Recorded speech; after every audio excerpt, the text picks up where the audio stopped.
Zhang Zhiqiang, who has crossed into the Siheyuan, encounters Qin Huairu at his doorstep wanting to swap houses. She actually wants to exchange one small room for his two. The whole courtyard pressures him. He sneers and decisively refuses. Seeing through the calculations of his predatory neighbors, he stands firm on his rights, gradually strengthens himself, successfully takes root in the courtyard, and silently contributes to the country, ultimately living a brilliant life that everyone envies. Chapter 1. Crossing into the Siheyuan. Ugh, this is uncomfortable. Zhang Zhiqiang struggled to sit up, looking around at the unfamiliar environment. The pain in his head making him gasp. A flood of strange memories rushed into Zhang Zhiqiang's mind, causing him to gasp again. Deaf old lady. Uncle. Qin Huairu. He use you. Sigh. After a long while, Zhang Zhiqiang sighed, realizing through the unfamiliar memories that he had crossed over, becoming a character from the story of the Siheyuan, with the same name, Zhang Zhiqiang. In a way, this is such bad luck. Zhang Zhiqiang never expected that heaven would play such a big joke on him just when he was enjoying the prime of his life. He crossed over. In the last century, Zhang Zhiqiang was a worker in Beijing, having saved up a few million, and was on the verge of buying a house to have his own home. But unexpectedly, after complaining a bit while watching a TV drama, he crossed over. It really was quite ridiculous. Zhang Zhiqiang got up from the bed, looking at this familiar yet strange home. The house was quite large. His family had 2 rooms, one big and one small, totaling around 70 to 80 square meters, and he was currently living in the larger room.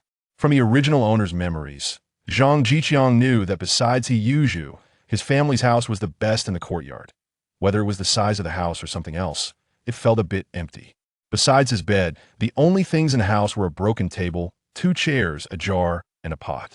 There wasn't even a decent cabinet that, in his memories, this table and those 2 chairs had been around since his grandfather's generation, truly an heirloom that had lasted 3 generations. Having 2 rooms made Zhang Zhiqiang quite satisfied after all. The few million he had before crossing over could only buy a small room of about 10 to 20 square meters in. Beijing, it was already noon, and Zhang Zhiqiang looked at the 2 black steamed buns on the table, devouring them hungrily, finally feeling a bit full. It was the 60s, and this courtyard was a place where people could be ruthless. There were no kind-hearted people, just cliques and schemes. Zhang Zhiqiang's primary issue was how to survive in this courtyard. Knock, knock, knock. Xiangzi, is Xiangzi home? It's your sister Qin. The loud knocking interrupted Zhang Zhiqiang's thoughts, followed by Qin Huairu's voice. Zhang Zhiqiang frowned. What could this widow possibly want from his broken family?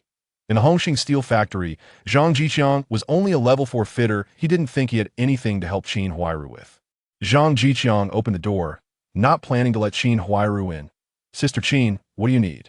He asked. True to her reputation as the White Lotus, Qin Huairu, despite having 3 children, still looked quite well. Though dressed simply, she exuded the charm of a mature woman, looking quite attractive. Xiangzi, can't you let Sister Qin in? As Qin Huairu spoke, she prepared to walk inside, startling Zhang Zhiqiang, who quickly leaned against the door to block her path. Sister Qin, whatever it is, you can say it here. I just woke up and haven't tidied up in this era. Reputation was very important. Siheyuan from the middle courtyard was always entangled with Qin Huairu, and what happened? His reputation was ruined, and no woman wanted to be with him. Zhang Zhiqiang, familiar with the plot, didn't want to end up like him. Xiangzi, what are you doing? Can't Sister Qin come to see you even if it's nothing?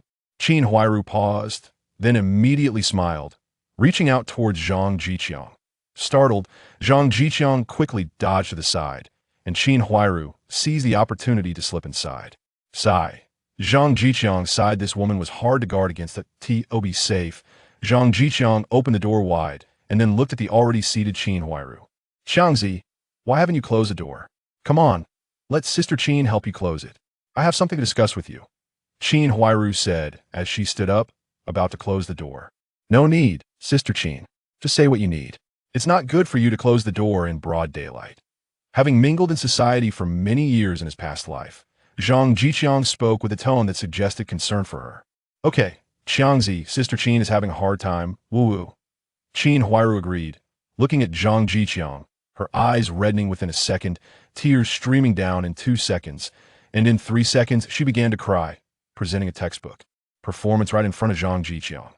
There she was, standing in front of Zhang Zhiqiang, sobbing to Sister Qin, please stop crying, it makes it seem like someone has bullied you. Zhang Zhiqiang said, keeping his distance. Qin Huairu paused. This was not how she had scripted it. Zhang Zhiqiang was supposed to rush over to comfort her immediately, but he was utterly clueless. If it were Shazou, that is, Heyuzahu, would have already come over to ask how she was doing. Sister Qin, how are you? Have you encountered any difficulties? Oh, the children don't have food? No worries. They'll bring you something good after I finish cooking for the leaders in the afternoon. My sister? Small problem, she can just eat a little less. Look at that, all the men in the Siheyuan. Why is there such a disparity? I'm sorry, Qiangzi, Sister Qin couldn't help it this time, making you witness this embarrassing moment. Qin Huairu pretended to gently wipe her tears while saying that it's fine, Sister Qin. You've had a tough time. The burden of a family of 5 is all on you. It must be really hard. Zhang Zhiqiang couldn't gauge Qin Huairu's intentions, so he just followed along with her words. Right? Qiangzi, you're an understanding person. Sister Qin came this time because I have something to ask of you. As Qin Huairu spoke, her eyes reddened again, and it must be said she was skilled at controlling her emotions. Sister Qin, go ahead. Zhang Zhiqiang only verbally agreed, not having the slightest intention of getting closer to Qin Huairu. Ahem, it's like this. Qiangzi, you know my family is 5 people that we're all squeezed into a small room in the middle courtyard. The kids are growing bigger, and we really can't fit anymore. How about this? You live alone, and 2 rooms are too much for you. Let's swap houses. When our Jia family finds a house, well, swap back. Qin Huairu said in one breath, her face displaying a sorrowful expression, as if life had forced her into a corner. Sister Qin, you just said that I'm an understanding person. Upon hearing Qin Huairu's intentions, Zhang Zhiqiang's expression turned cold. People back then had an obsession with houses, and there was Qin Huairu, wanting to swap 1 room for 2 rooms just because her lips touched. What huge face she had. Zhang Zhiqiang also knew that the Jia family's house was just a bit larger than a small room, and there were not many houses larger than this one. Qin Huairu was quite clever. She immediately sensed Zhang Zhiqiang's refusal, and tears flowed down her cheeks. Chapter 2. Forcing a house swap. Sister Qin knows that you've been wronged in this matter, but everyone in the courtyard knows that you, Qiangzi, are sentimental, value loyalty, and don't only think of yourself, which is why Sister Qin is shamelessly coming to you. Qin Huairu said with a trembling voice, starting to praise Zhang Zhiqiang's character. Men are all about face, not to mention others. Even Shazhu falls for this kind of flattery. No, this is a memento left by my parents. Sister Qin, take your time going back. I won't see you off. Zhang Zhiqiang's father was a martyr, and his mother worked at a steel mill.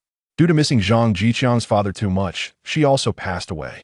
After graduating from middle school, Zhang Zhiqiang took over his mother's shift. Zhang Zhiqiang used this as an excuse, and no one could say anything against it. Eventually, he was directly given an eviction order, clearly not wanting to discuss this matter further.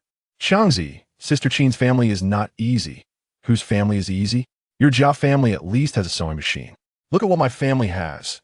Zhang Zhiqiang was not going to indulge Qin Huairu and directly retorted.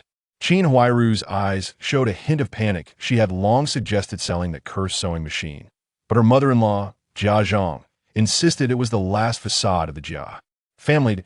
It seemed there was no choice but to execute another plan. Qin Huairu reluctantly reached into her pocket and took out 2 large unity bills, each worth 10 yuan, totaling 20 yuan, and placed them on the table. Qiangzi, Sister Qin won't let you suffer. I'll give you an additional 20. When we get a house, we'll swap back. The matter of our 2 families exchanging houses is settled. After Qin Huairu finished speaking, she ran out as fast as if sprinting 100 meters, leaving Zhang Zhiqiang stunned and unable to react. Looking at the 20 yuan on the table, Zhang Zhiqiang felt a headache coming on. There was no doubt that a meeting would have to be held that night to directly settle this matter. In the courtyard, there was an elder named Yi Zhonghai who mediated disputes, but when it came to the Jia family's issues, he was clearly biased. Jia Dongshu, who had passed away, was Yi Zhonghai's disciple, so it was evident that Yi Zhonghai would favor the Jia family. Zhang Zhiqiang could only seek help from the street, but Yi Zhonghai had established a rule. The courtyard's matters would be resolved within the courtyard. If he wanted to seek help, he would surely be isolated by Yi Zhonghai and the entire courtyard. How annoying. Zhang Zhiqiang sat in a chair, scratching his head. Just after crossing over, he was faced with this kind of trouble, which really affected his mood. While Zhang Zhiqiang was contemplating strategies, a sudden sharp pain shot through his head and a mechanical voice appeared in his mind. The Crazy Thursday system has been successfully activated. The host has one sign-in opportunity every Thursday, which can yield rewards. Cough. Spending 50 yuan has a chance to obtain rare rewards. Newbie gift pack issued. Would the host like to open it? Hearing this, Zhang Zhiqiang felt a surge of joy. In his previous life, he had read countless web novels and knew that a system like this could help the host show off and achieve great things that could be said to be the favorite golden finger of any traveler. Soon, Zhang Zhiqiang figured out the function of his system. It was like a lottery. Every Thursday, he had a chance to draw rewards. If he spent 50 yuan, the chances of getting good items would increase. In the 1960s, 50 yuan was undoubtedly a considerable sum, enough to buy about 30 chickens. However, Zhang Zhiqiang could understand, after all, the system also needed to make money, and paying users would always be stronger. Open the newbie gift pack. Returning to the main topic, Zhang Zhiqiang silently thought to himself, ding. Congratulations to the host for obtaining level 5 mastery in fitting, 10 large unity bills, and 1 injury charm. The system's rewards seemed simple, but in reality, they were not simple at all. 100 yuan undoubtedly solved Zhang Zhiqiang's urgent need, as what he needed most was money. Level 5 fitting would save him a lot of time, and passing the assessment would also lead to higher wages. But what about this injury charm? What is an injury charm? Ding. Injury charm allows the host to inflict severe injuries on their body as desired, which current instruments cannot detect. Zhang Zhiqiang understood this was simply a powerful weapon for extortion. Just a moment ago, he had no idea how to deal with the house exchange, but now Zhang Zhiqiang had some ideas. He was not a fool. With some ideas in mind, Zhang Zhiqiang went to bed to sleep. Today was Sunday, so he didn't have to work. Meanwhile, on the other side, Jia family. Hoo. After Qin Huairu returned home, she leaned against her leg, gasping for breath. That sprint had exhausted her, fearing Zhang Zhiqiang would catch up. How did it go? Did that little brat agree? Jia Zhang, who was plump, sat cross-legged on the Kong, resembling a landlord's wife from old times, put down the shoe sole in her hand and asked. Should be agreed, right? Qin Huairu said uncertainly. If she said he agreed, Zhang Zhiqiang hadn't explicitly stated it. If she said he didn't agree, after all, Zhang Zhiqiang had taken the money from her family. She certainly wouldn't mention that she had just thrown down the money and ran. Haha, good. Our Jia family is finally going to have a big house. That little brat, a little orphan who lost his parents. Why should he live in 2 rooms? It should have been given to our Jia family long ago. Jia Zhang shouted fiercely, thinking that instead of giving 20 yuan, Zhang Zhiqiang should come to their door and give them the house to live in. Zhang Zhiqiang didn't say anything about exchanging houses. I just left the money. Qin Huairu explained with a frown, feeling quite speechless about her mother-in-law. After all these years, she was used to it. As long as the money is accepted, it's fine. Pour 20 yuan of our Jia family. I'm going to find Zhonghai. Saying this, Jia Zhang moved her plump body, put on her shoes, and walked out. Zhonghai lived in the middle courtyard, not far away. Firstly, after Jia Dongshu's death, Jia Zhang had tried every means to make Zhonghai the Jia family support. Secondly, Zhonghai could indeed control Zhang Zhiqiang. With moral coercion, Zhang Zhiqiang was often at a disadvantage otherwise. He wouldn't have to live so miserably now. Knock, knock, knock. Xiangzi, are you home? We're calling a full courtyard meeting. Zhang Zhiqiang woke up from his bed, having accidentally slept the whole afternoon. Dazed, he heard the voice and thought to himself, as expected, Mao. Do you want to come in and sit for a while? Zhang Zhiqiang opened the door to find his neighbor, Su Mao, and invited him in. Zhang Zhiqiang didn't get along well with Zhonghai and the others, but had a good relationship with his neighbor, Su Mao. Su Mao was a projectionist at the steel mill. Although he had many flaws, he treated Zhang Zhiqiang well and often shared food and drink with him. No, Qiangzi, the second elder, asked me to notify everyone about the full courtyard meeting. Your sister-in-law Xiaoyi has already taken the sunflower seeds over. You can go find her. After finishing, Su Mao walked toward another household. Chapter 3. Full courtyard meeting. Zhang Zhiqiang simply washed his face and walked to the middle courtyard. In front of the Red Star Quad, there were over 100 people gathered in the middle courtyard, looking quite spectacular. Everyone was quite enthusiastic about attending a full courtyard meeting. After all, in the 1960s, there weren't many entertainment options. Televisions were legendary, and there wasn't a single radio in the entire courtyard. After dark, besides clapping for love, they could only rely on going to bed early to get through the long night. Xiangzi, over here. Lu Xiaoyi waved as she saw Zhang Zhiqiang approaching, inviting him to sit. 3 people could fit on a long bench. Her, Su Demao, and Zhang Zhiqiang just fit perfectly. Sister Xiaoyi. Zhang Zhiqiang walked over, sat down, and politely greeted her. Lu Xiaoyi's cheeks flushed slightly as she pulled out a large handful of sunflower seed from her pocket and handed them to Zhang Zhiqiang. Zhang Zhiqiang, tall at over 1.8 meters and handsome, had once accidentally bumped into Lu Xiaoyi, and the accidental touch of his abs made her heart flutter. In the middle of the gathering, there was an 8 immortals table belonging to the elders' family, where the 3 elders took their seats in order. Slurp, spit. The second elder, Lu Haizhong, took a sip from his enamel cup marked labor is most glorious, spat out the residue, stood up, and prepared to speak. Ahem, quiet, quiet.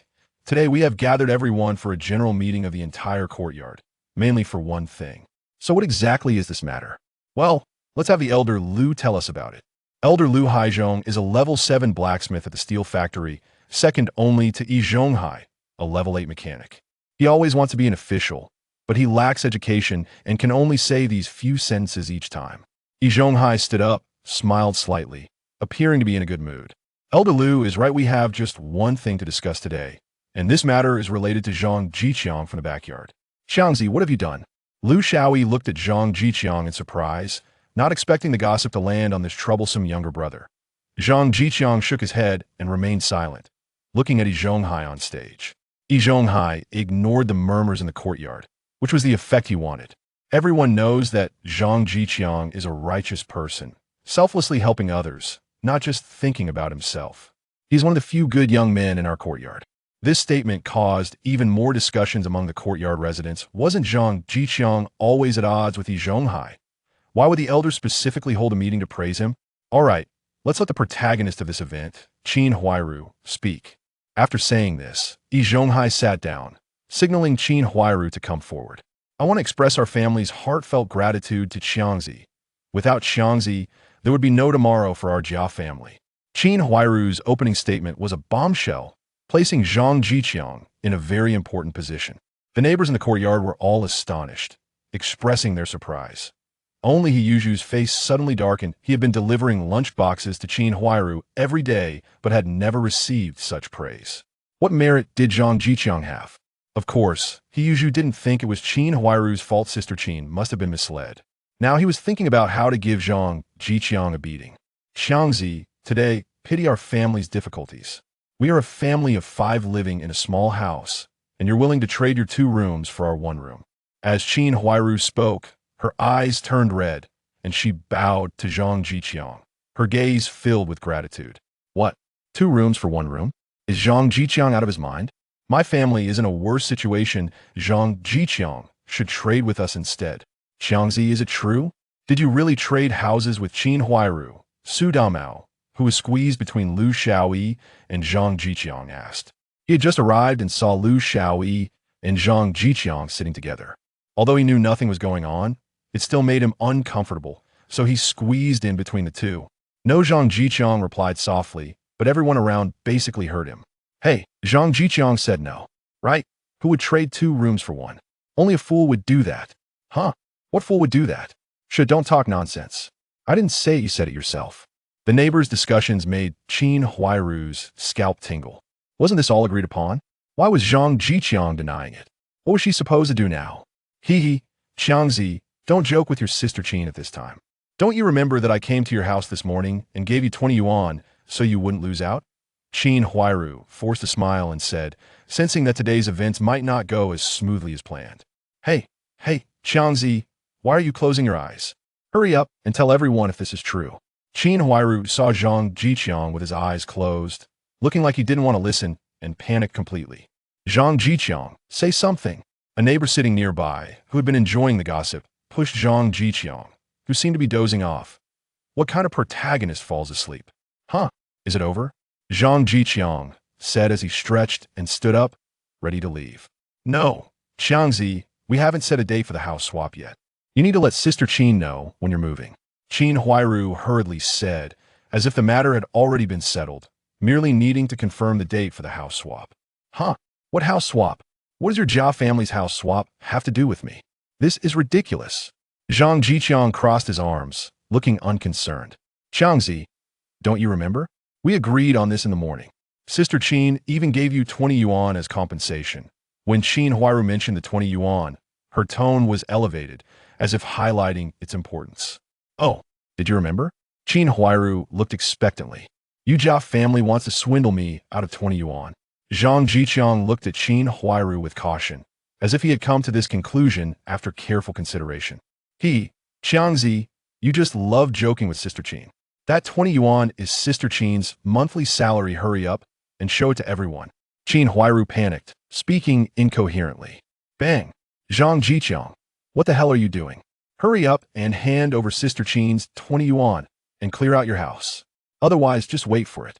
Yuju slapped his thigh and pointed at Zhang Zhiqiang's nose, scolding him. Sister Qin is so pretty, and you, Zhang Zhiqiang, keep making her uncomfortable. As the messenger of justice, isn't it reasonable for me, Yuju, to teach you a lesson? Zhang Zhiqiang, regarding what Qin Huairu just said about the house swap, is there something going on? Zhonghai raised his hand to silence everyone, then asked. He looked coldly at Zhang Zhiqiang, his aura powerful, not threatening, but exuding an unmistakable sense of threat.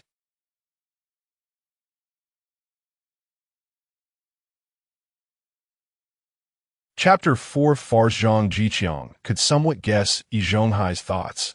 He was definitely standing on the Jia family side again this time. After all, Jia Dongshu was not only Zhonghai's disciple, but also the old man's chosen caretaker. Although Jia Dongshu had unfortunately met with an accident, Zhonghai still had the backup hidden energy Shaju, but he was still facing an important issue. Yuanju, needless to say, could be seen from his nickname as someone simple-minded but physically strong, yet he was still a bachelor.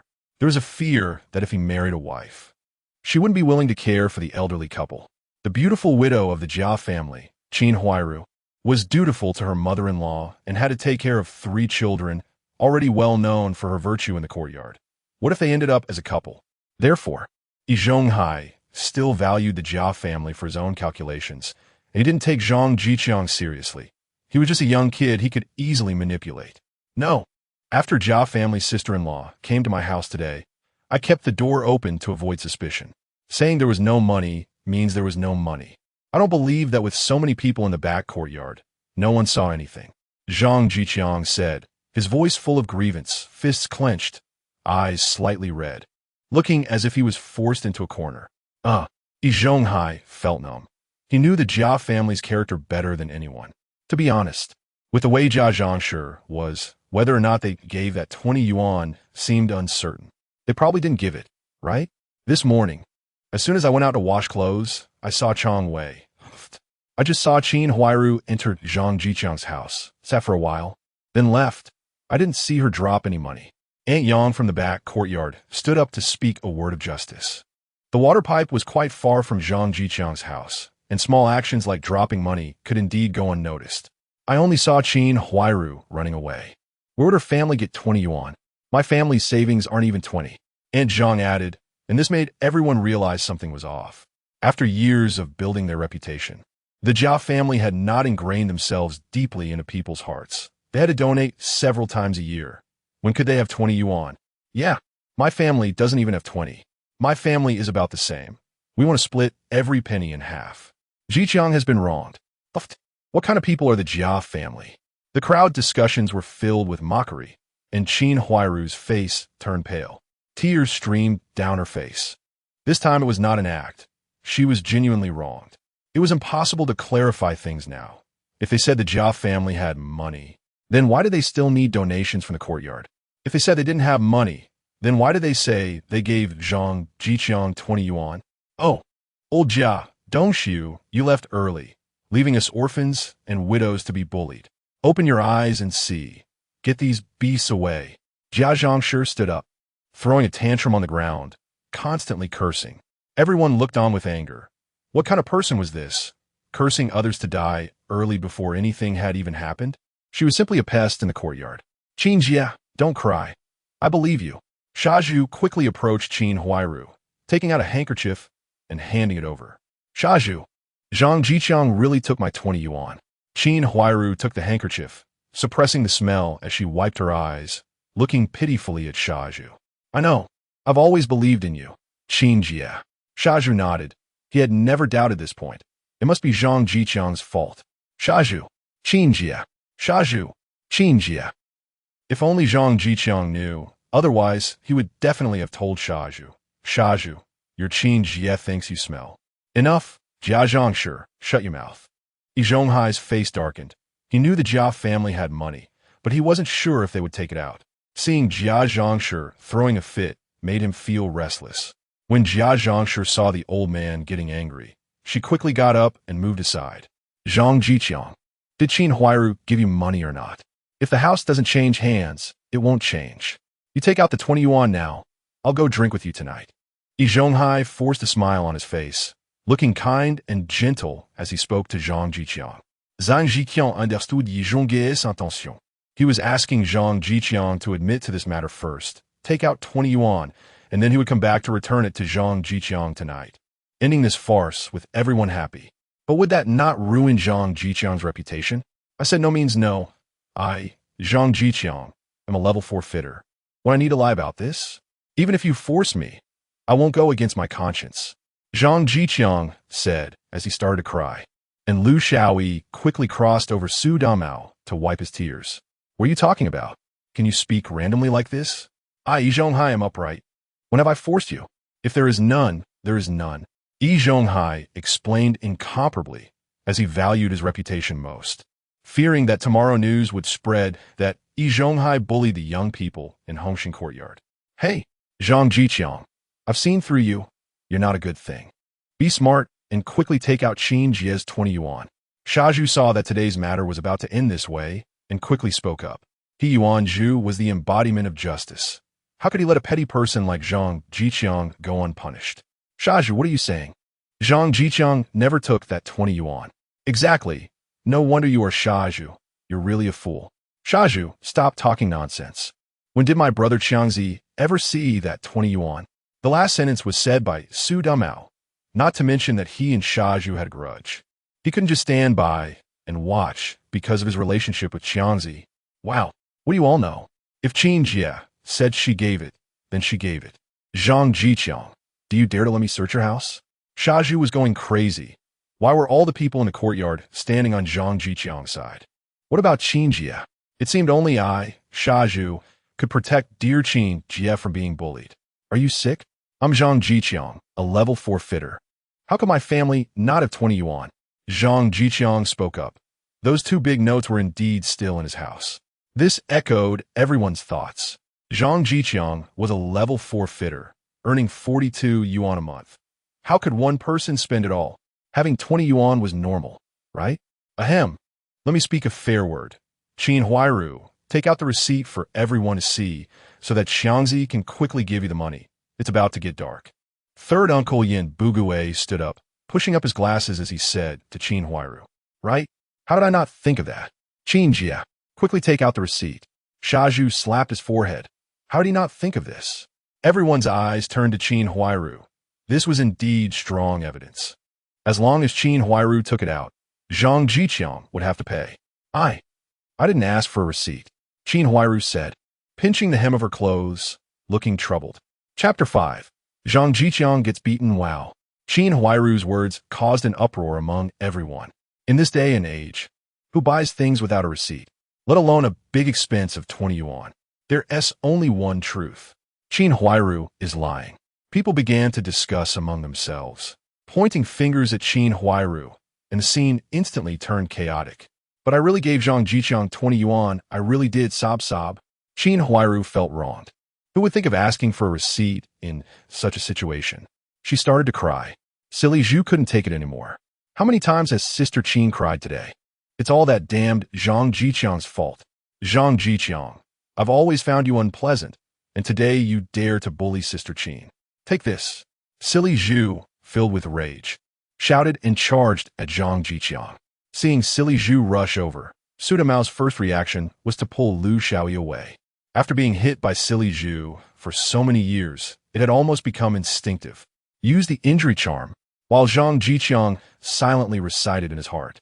Silly Zhu had already rushed over and kicked at Zhang Zhiqiang.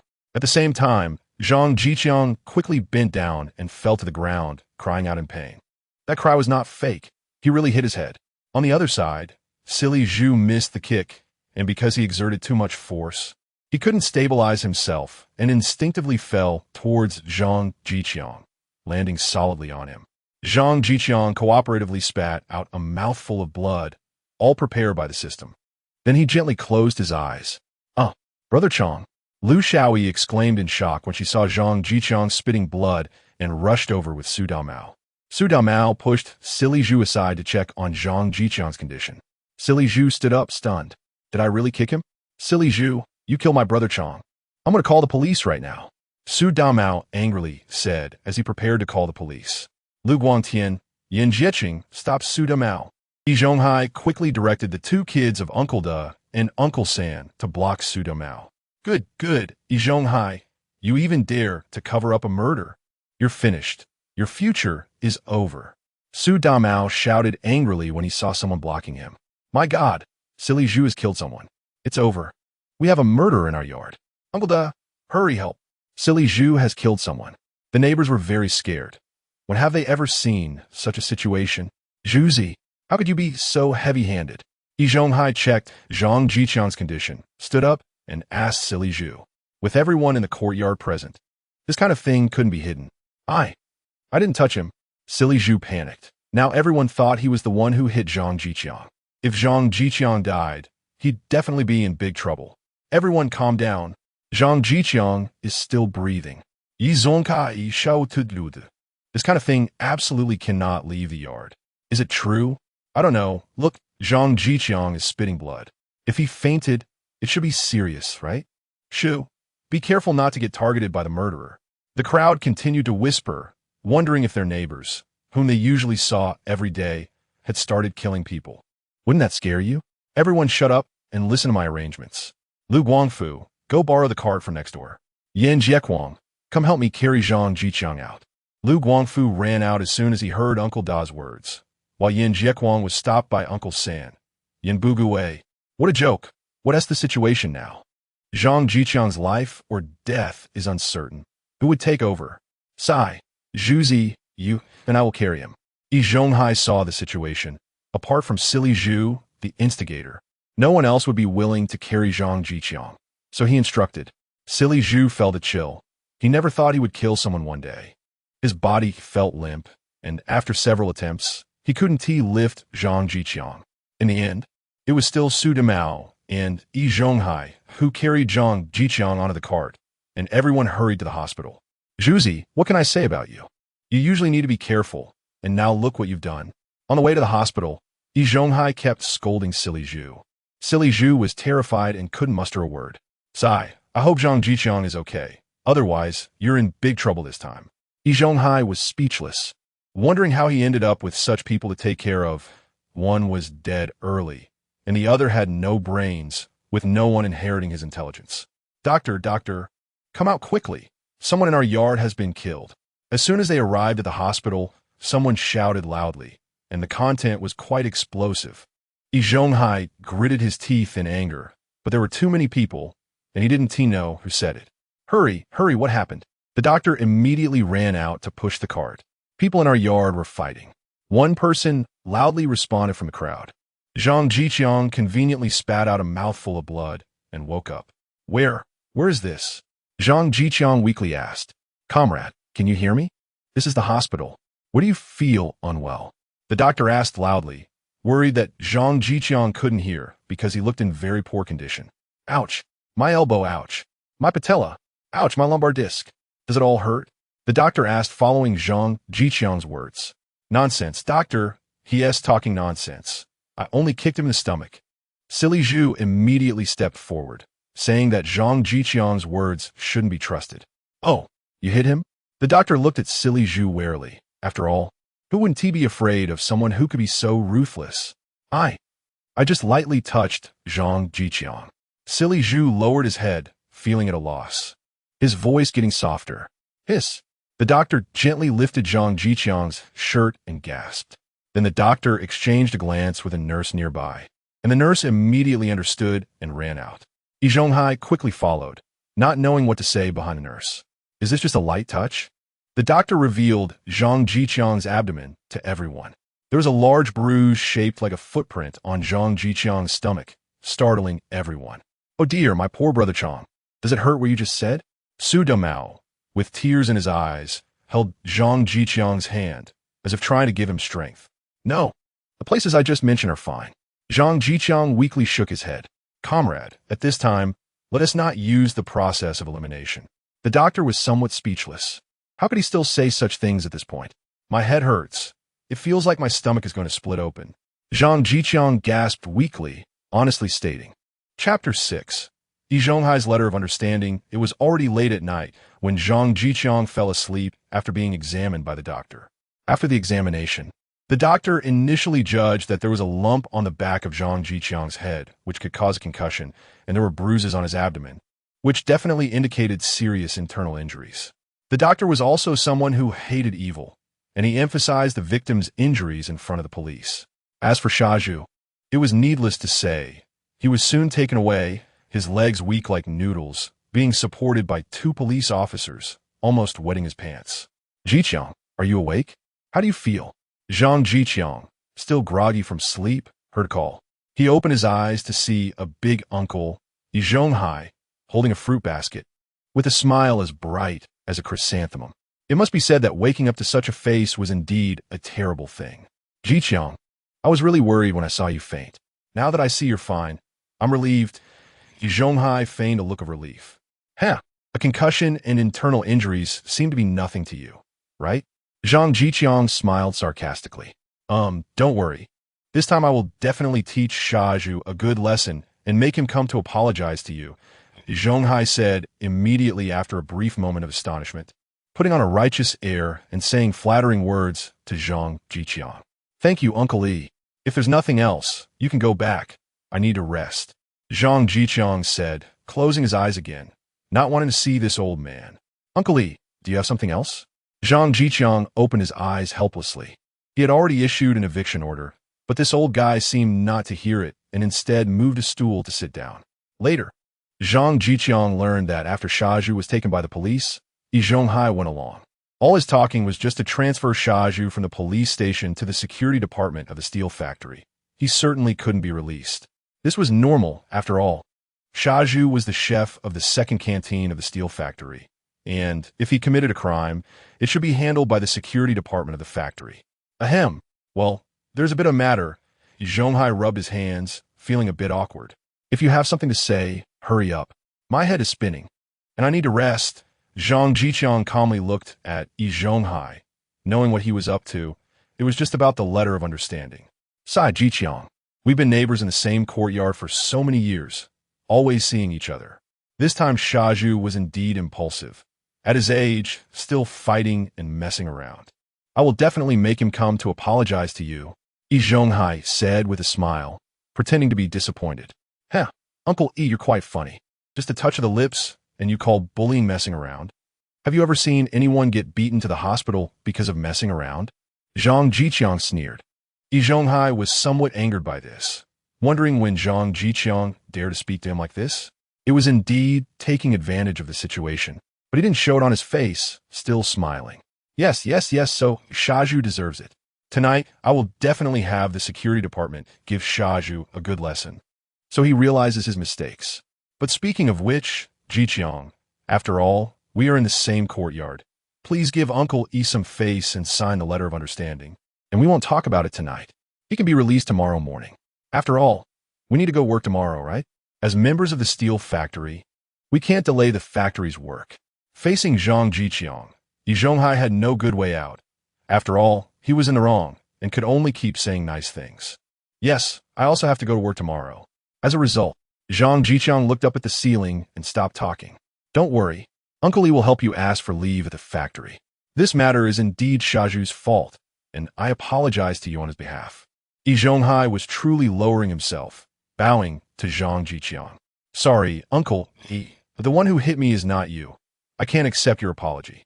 Zhang Zhiqiang looked at Yi Zhonghai with tears in his eyes. It's just acting. Who is afraid of whom? Maybe Zhang Zhiqiang's words were too sincere. Yi Zhonghai felt a bit better inside. After all, Zhang Zhiqiang's attitude showed that he still regarded him as a big uncle. Then how can we sign the letter of understanding? Yi Zhonghai directly brought it up, saying that if someone cares about you, you shouldn't plot against them. Sig, only. Look at me like this. If it weren't for Sister Xiaoyi and Brother Mao protecting me, I might have lost my life. That's not true. That's not true. Zhiqiang, you know he wouldn't dare. Yi Zhonghai hurriedly explained, as the security department would definitely need to understand the situation from Zhang Zhiqiang. If Zhang Zhiqiang's word were taken seriously, it would be enough for Shaju to drink a pot.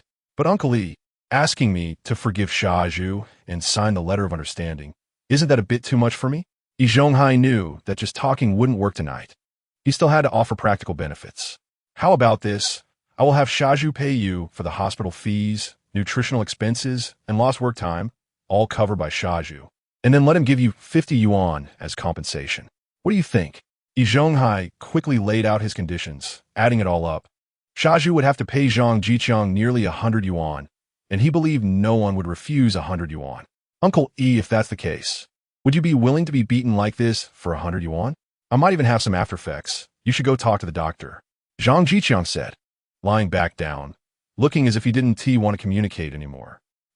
Yes, indeed, I will have Shaju pay you 200, no, 300, not for anything else, mainly to make you feel a bit better.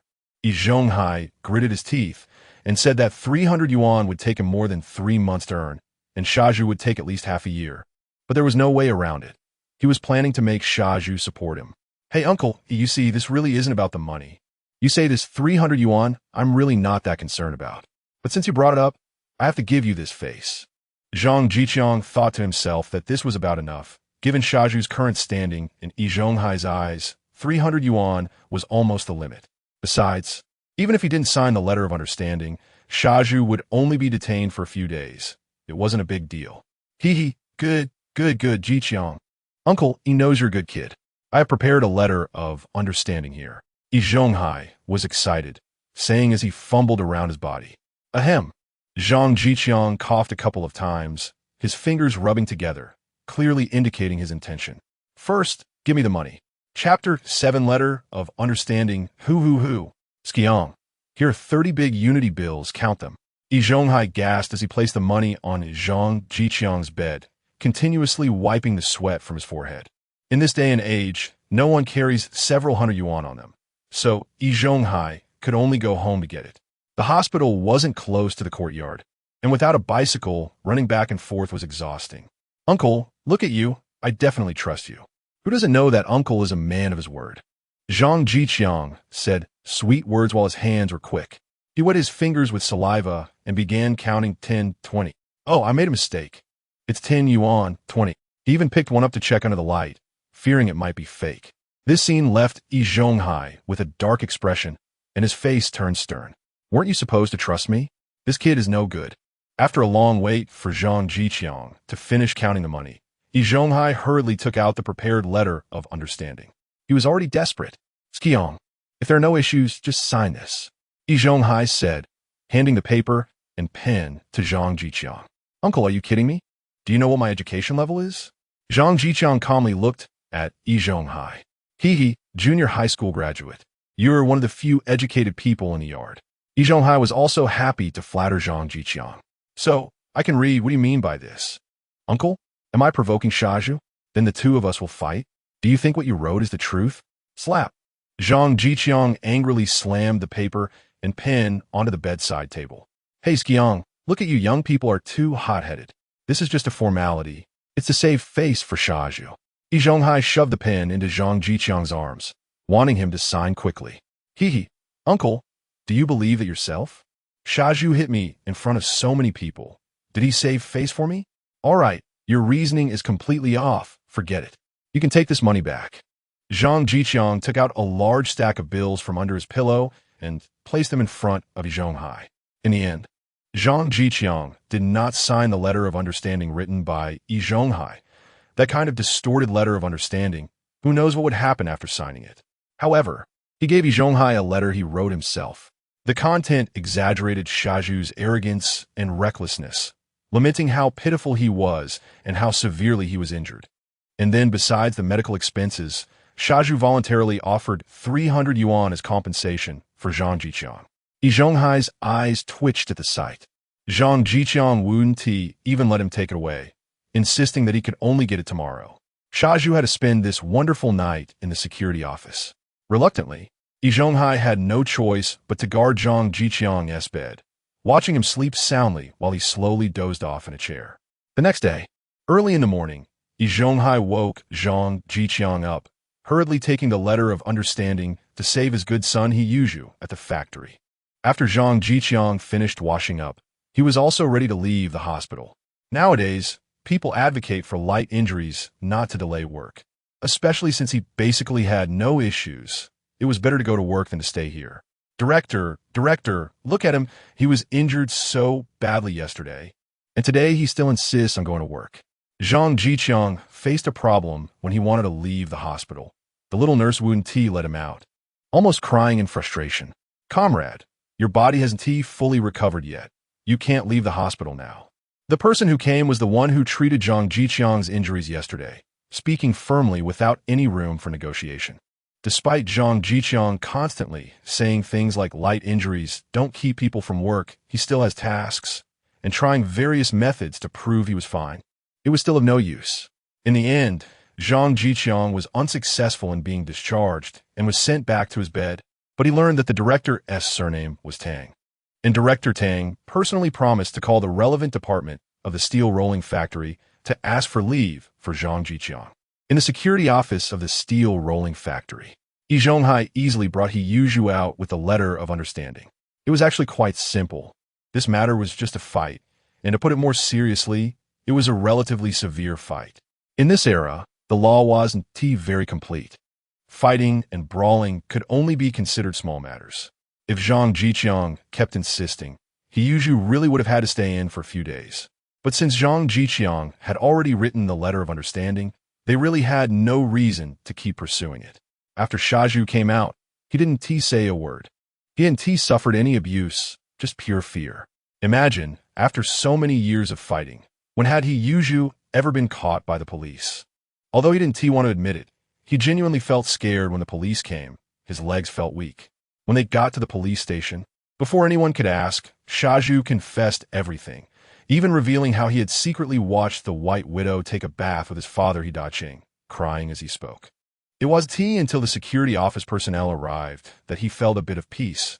After all, these people worked with him every day and were familiar faces, unlike the police station, which was truly a terrifying place. Sigh, Zhuzi, think more before you act in the future. If it was for me helping you run around last night, you'd still be stuck in there. Look at my dark circles, Zhonghai said as he leaned in, knowing that Siheyuan was not very bright, and such a statement would surely make him feel grateful. Sure enough, Shaju was moved.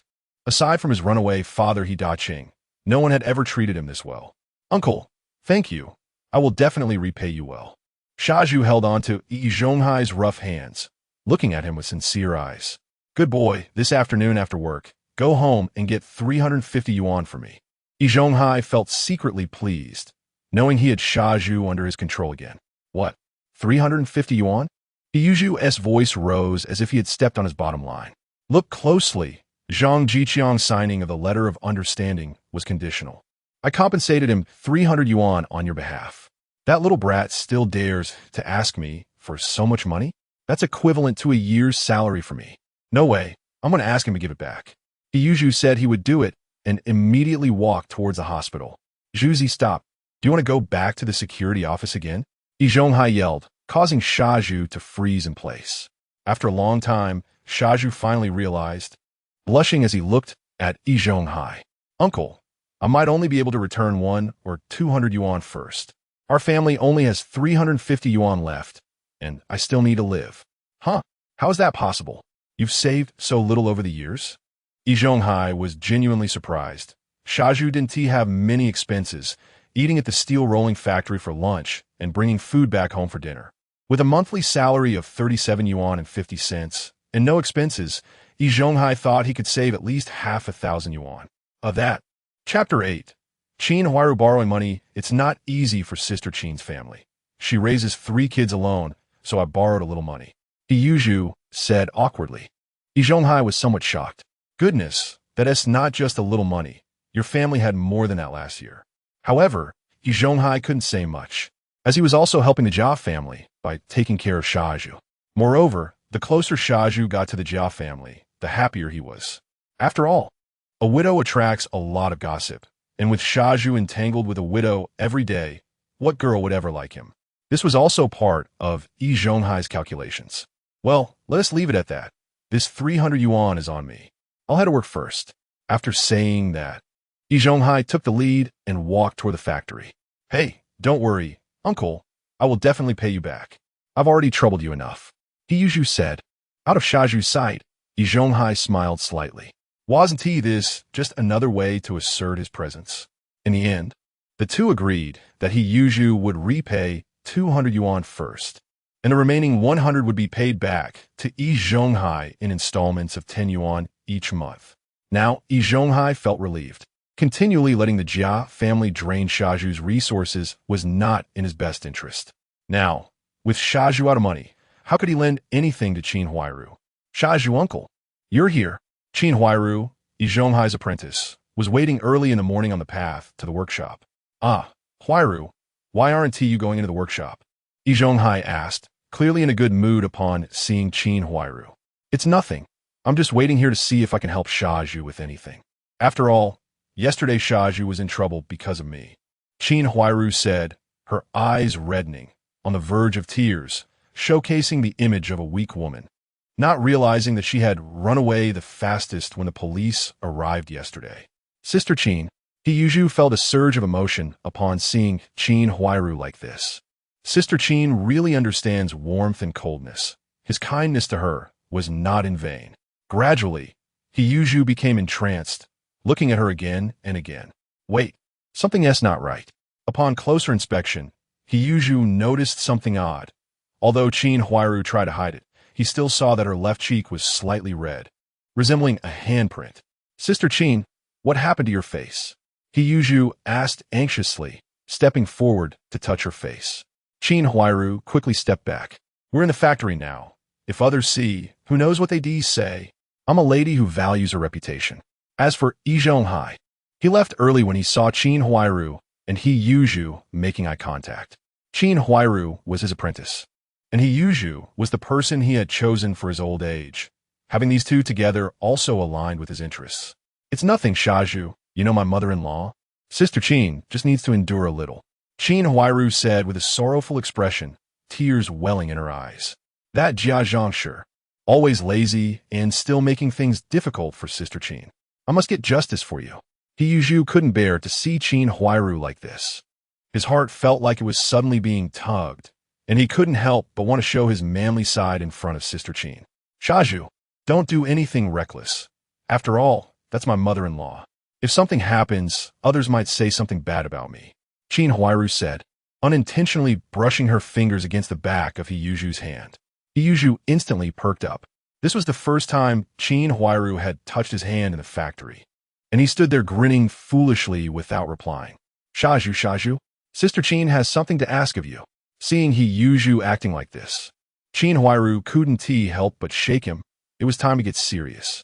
There were too many people in the factory, and she couldn't stay with He for too long. Sister Qin, what's the matter? He gulped, hearing that Qin Huairu had something to ask, his heart racing. Well, Siheyuan, you know Zhang Zhiqiang took 20 yuan from me, and now my mother-in-law insists I get it back. Where am I supposed to get that from? So, can you lend Sister Qin 20 yuan first? I promise to pay you back as soon as I have money. Upon hearing that Qin Huairu wanted to borrow money, He was stunned, his face awkward, and he stopped patting his large chest. Sister Qin, you don't know. That brat Zhang Zhiqiang is in the hospital now. Uncle had to pay 350 yuan for me. I only have 300 yuan at home, which isn't even enough to pay uncle back. He's voice became weaker. If he had a way, he definitely wouldn't want to refuse Qin Huairu. What? 350 yuan? This. Qin Huairu originally wanted to say that money was as good as stolen. She only needed a few bucks this time. Goodness.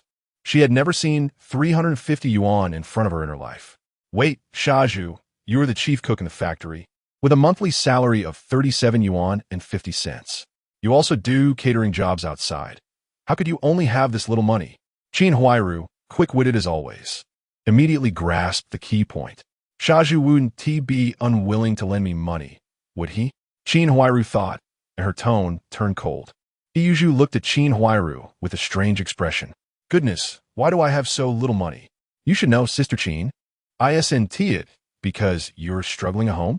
You borrowed 10 yuan today, and tomorrow your son needs to pay 3 yuan for school fees.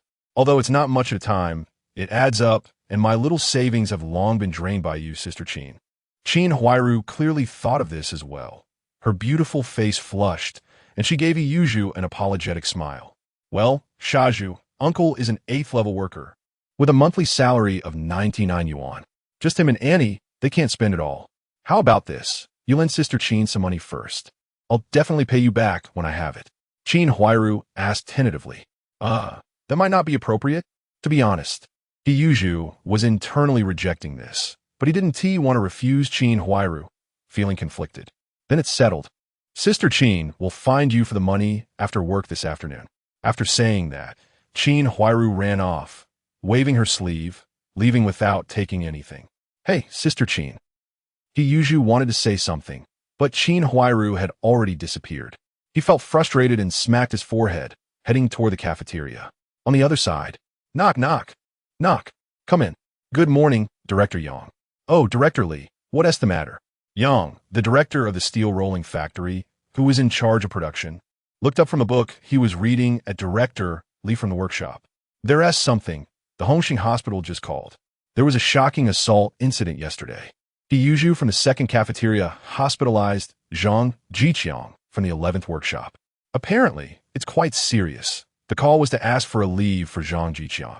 Oh, that Yuzhu from the second cafeteria, the one known for cooking delicious food, the successor of the Tan family cuisine? Who is this Zhang Zhiqiang? Yang, the director, asked curiously. He's a level 4 fitter from the 11th workshop, a hard-working young man. Director Li replied. Since this didn't happen within the factory, we won't take any action. Just call to tell Comrade Zhang Zhiqiang to rest well and allow him a paid leave for a few days. All right, goodbye, Director. Goodbye. Having made the decision, Director Yang let Director Li leave, and the matter of the assault came to a close. Chapter 9. Zhang Zhiqiang discharged from the hospital 3 days later, early morning. Ah, the breath of freedom. Zhang Zhiqiang stretched to the hospital entrance and walked out with big strides. Over the past 3 days, he had tried to be discharged every day, only to be turned down each time, which was making him feel quite depressed. Who knew that pretending to be injured would be so exhausting? This morning, after Zhang Zhiqiang's fervent persuasion, Director Tang finally relented. After giving him some instructions, he allowed Zhang Zhiqiang to leave, reminding him to return immediately if he felt unwell. There was no choice. In this era, medical care was relatively backward, and there were no sophisticated instruments. After Zhang Zhiqiang continuously acted like a normal person, there was no longer any possibility of keeping him in the hospital. Moreover, after 3 days of observation, Zhang Zhiqiang's health was basically fine, and Director Tang felt somewhat relieved. In fact, there had never been any real problem. It was all just the effect of pretending to be injured. Yi Zhonghai wasn't lying either. He had paid Zhang Zhiqiang 50 yuan for the hospitalization, while Zhang Zhiqiang had only spent 27 yuan and 50 cents in 3 days, and even got 22 yuan and 50 cents back. Zhang Zhiqiang didn't plan to return this money to Yi Zhonghai, since he had been morally blackmailed by Yi Zhonghai for much more in the past. At this point, it was definitely too late to go to work, and Zhang Zhiqiang didn't intend to go anyway, as the hospital had already informed him it was a paid leave. With over 300 yuan in his pocket, Zhang Zhiqiang felt warm inside. First, he found a small stall and had a nice breakfast, and then he decided to take a good stroll around this city of Beijing. This era certainly didn't have the advanced technology and convenient transportation of later generations, but it was filled with a different sense of time that made Zhang Zhiqiang excited. Unknowingly, he arrived at a large shopping mall, Wang Fujing department store. In this era, buying things required not only money but also coupons. As a level 4 fitter, Zhang Zhiqiang definitely had no shortage of the latter. Plus, all his previous wages had been given to Zhonghai under various names to support the courtyard. So although he had never had much money, he had saved up some coupons. The goods at Wangfujing department store were dazzling, and basically whatever you wanted could be found there. Leaving food and drink aside, the most popular items of the time, the 3 transfers and 1 sound, could all be found here. Zhang Zhiqiang even saw a black and white television. He didn't see a color television, probably because the store didn't have one. Zhang Zhiqiang was just looking around. As for the 3 transfers and 1 sound, a television, etc., he wasn't thinking about that at all. It wasn't that he didn't have enough money, but he didn't have any coupons at all. Not to mention himself. Even Zhonghai, the boss of the courtyard and an 8th level fitter, didn't have a single bicycle coupon. Zhang Zhiqiang bought some basic necessities and some milk candies. Now that he had money, and it was for himself, of course, he wanted to pick the best. The milk candy had some unfamiliar writing on it. Zhang Zhiqiang could only tell it wasn't English. He spent about 8 or 9 yuan on those candies, which was even more expensive than rice. However, that was normal under national policy. High prices were implemented for items like the 3 transfers and 1 sound, tea, and sugar. Moreover, the milk candy Zhang Zhiqiang bought looked special and might even be imported, so a slightly higher price was acceptable. Zhang Zhiqiang also had some fabric coupons and bought 2 outfits. He changed into 1 set right away, instantly transforming into a handsome young man. The saying "clothes make the man" was not false. Holding the items he had bought, Zhang Zhiqiang continued to browse and came to a consignment store. Unlike Wangfujing department store, you didn't need coupons to buy items here.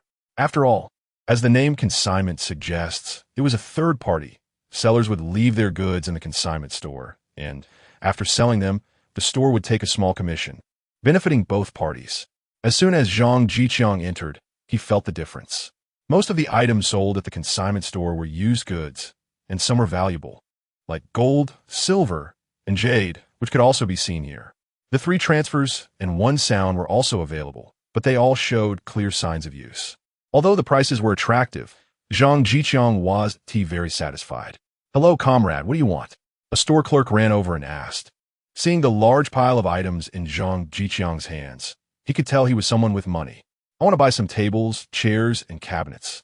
Zhang Zhiqiang expressed his needs, as he had nothing at home and needed to get some essentials. "All right, this way, please, comrade." The clerk led Zhang Zhiqiang to the area where tables and chairs were sold. But after looking, Zhang Zhiqiang wasn't too satisfied. The items were all ordinary household goods, and the signs of use were too obvious. It would be better to go directly to a wood factory and buy a new set. "Not satisfied, comrade?" A voice came from behind Zhang Zhiqiang. He turned around and found an old man, with the clerk respectfully following behind. "These items showed too many signs of use. They're not what I want." Zhang Zhiqiang was happy to share his needs, as he had nothing else to do, treating it as a chat. "Oh, come with me, young man," the old man said as he walked deeper into the store, seemingly confident that Zhang Zhiqiang would follow. Zhang Zhiqiang trailed behind. After all, it was broad daylight, and nothing would happen. The old man led Zhang Zhiqiang to a courtyard at the back of the consignment store. Arriving in front of a locked house, the old man pulled out a key and opened the door. "Comrade, come in and take a look. Maybe there is something you want," the old man said as he brought Zhang Zhiqiang inside. As soon as Zhang Zhiqiang entered, his eyes lit up, attracted by a set of furniture, a round table, chairs, a double bed, a writing desk, a dining table. All kinds of furniture were there, and what was even more incredible was that they were all made from the same material, which looked like rosewood. Zhang Zhiqiang couldn't help but reach out to touch it. The wood was stable, not cracked or warped. The color was gentle, and the grain was clear, looking as good as new. Rosewood is a noble wood. In his past life, it was a second-level protected plant. Zhang Zhiqiang believed that in 30 or 40 years, this set of furniture could be sold for a sky-high price. "Your taste is really good. You've spotted the best set of furniture here at a glance." The old man also touched the table and said to Zhang Zhiqiang, "You see, the others all have some flaws, but this set of rosewood furniture is perfectly natural and can be said to be flawless. It's said to have come from the royal palace." The old man introduced the furniture to Zhang Zhiqiang. "How much for the whole set?" The whole set? Although the old man knew Zhang Zhiqiang might have a little money, he was still surprised by Zhang Zhiqiang's words. Yes, how much? You're not joking, are you? The old man asked to confirm. I'm not joking, comrade. Although this set of furniture isn't large, the wood is precious. If you want the whole set, it'll cost at least 200 yuan. The old man quoted his price. Zhang Zhiqiang nodded, pulled out a wad of cash from his shirt, and began to count the money without any concern for those around him. 110, 20. He counted 20 bills and handed them to the old man. The old man took the money and counted it twice. Comrade, where do you live? I'll arrange for someone to deliver it to your home. I live in the back courtyard of Hongshan Courtyard. My name is Zhang Zhiqiang. Just like that, 2/3 of Yizhonghai's 300 yuan was spent. But Zhang Zhiqiang didn't feel distressed. After all, isn't having money meant to improve one's living environment? Besides, this was windfall money, so it could be considered a use of resources. Chapter 10. Back to the Siheyuan. After coming out of the trust store, Zhang Zhiqiang strolled around for a while. By noon, he had a dish and 2 steamed buns, and then he made a trip to the street office before leisurely heading towards the Siheyuan. In the front yard of the Siheyuan, Aunt Sam was busy with the potted plants of Uncle Yin Bugawei when she saw Zhang Zhiqiang carrying a big bag of items. Her eyes lit up. Oh, Xiangzi, you're out of the hospital? My goodness, you bought so much. Are you preparing for the new year? Cool me. Let Aunt San help you carry it. As she spoke, Aunt San reached out to take the things from Zhang Zhiqiang's hands. Startled, Zhang Zhiqiang quickly took a step back. No need, Aunt San, it's not much. I can carry it back myself. After greeting Aunt San, Zhang Zhiqiang hurried towards the backyard. Who in the Siheyuan didn't know that after shopping, one should avoid Uncle San's house? Only Uncle San had a job, earning 27 yuan and 50 cents a month to support a family of 6. They struggled daily to make ends meet, always calculating how to avoid being poor, with the phrase not enough to eat or were hanging on their lips. Aunt San and Uncle San took turns keeping watch, eyeing which family had brought back something good, ready to take a share. Even a bowl of rice would be snatched up. Even Su Demao, the true villain, couldn't escape their scrutiny. So how could Zhang Zhiqiang dare to provoke them? Buying so many nice things, who knows where the money came from? Aunt San pouted, her expression unpleasant, muttering to herself, now even this young man dares to refuse her help. She decided to have a good talk with Uncle San when he returned. You bunch of bastards. You, how dare you? As soon as Zhang Zhiqiang reached the middle courtyard, he heard the voice of Jia Zhangshi, the old sow, cursing loudly in all directions. She and the other 2 old ladies were arguing about something, and Jia Zhangshi was scolding both without holding back, quite like a battle of wits. When they saw Zhang Zhiqiang come in, the 3 of them stopped and exchanged glances, most afraid of the sudden silence. Then Jia Zhangshi was the first to react. You little brat, how dare you come back? Let me tell you, buying things for me won't work. You must immediately vacate the house and swap it with our Jia family. Otherwise, I'll make you pay. After finishing, Jia Zhangshi smugly prepared to take the things from Zhang Zhiqiang's hands, thinking this was a sign of Zhang Zhiqiang admitting defeat. Jia Zhangshi believed that Zhang Zhiqiang was definitely scared by Shaju and hadn't dared to return these days. Today, he bought some things to please her, hoping she would mediate. Are you crazy? Zhang Zhiqiang quickly dodged and walked directly towards the backyard. Jia Zhangshi was stunned. She didn't expect Zhang Zhiqiang to dare to curse back at her. On Monday afternoon, Qin Huairu had given her 20 yuan, saying it was the money Zhang Zhiqiang returned, and Jia Zhangshi thought Zhang Zhiqiang was scared. Yizhonghai and Shaju wouldn't dare to speak of such a disgraceful matter outside. It had to be said to be a wonderful misunderstanding. That day, she had been boasting to the 2 old ladies about how powerful she was and how Zhang Zhiqiang feared her, only to end up being mocked by them, which led to the argument. When Zhang Zhiqiang first came in, Jia Zhangshi felt victorious, wanting to teach Zhang Zhiqiang a lesson and gain some face for herself. Oh, some people, at such an old age, still think they can intimidate a young man. Isn't that right? Just now they were showing off how great they are. It's hilarious. The 2 aunts laughed loudly, constantly teasing Jia Zhangshi, which was a unique enjoyment of that era. Little brat, buying so many things to eat? Aren't you afraid of choking? You didn't even think about bringing some for our Jia family. How despicable. Where did you get the money to buy those things? It must be stolen, right? I advise you to report him and have this little punk arrested. Jia Zhangshi kept cursing, then feeling embarrassed, hurried back into the house. Zhang Zhiqiang felt confused. After not coming back for a few days, encountering such a situation was quite frustrating. Upon reaching the backyard, Zhang Zhiqiang saw Su Damao's door just opening, and Lu Xiaoyi walked out, stretching as if she had just woken up. Seeing Zhang Zhiqiang, she thought she had seen wrongly, rubbing her eyes, looking exceptionally cute. Xiangzi, you're out of the hospital? You really scare me that day. I talked to Damao last night about coming to see you today. Confirming it was Zhang Zhiqiang, Lu Xiaoyi hurriedly ran over, concerned. Yes, I'm back, Sister Xiaoyi. I've mostly recovered, had to come back after all. I need to support the family. Seeing Lu Xiaoyi, Zhang Zhiqiang felt a bit better and replied with a smile. Oh, Xiangzi, with me.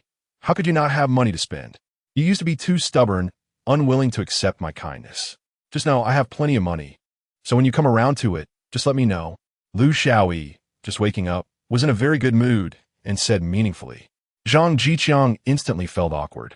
The original owner was so honest and dull that he wouldn't understand such words. Sister Xiaoyi, did you just wake up? Unable to respond.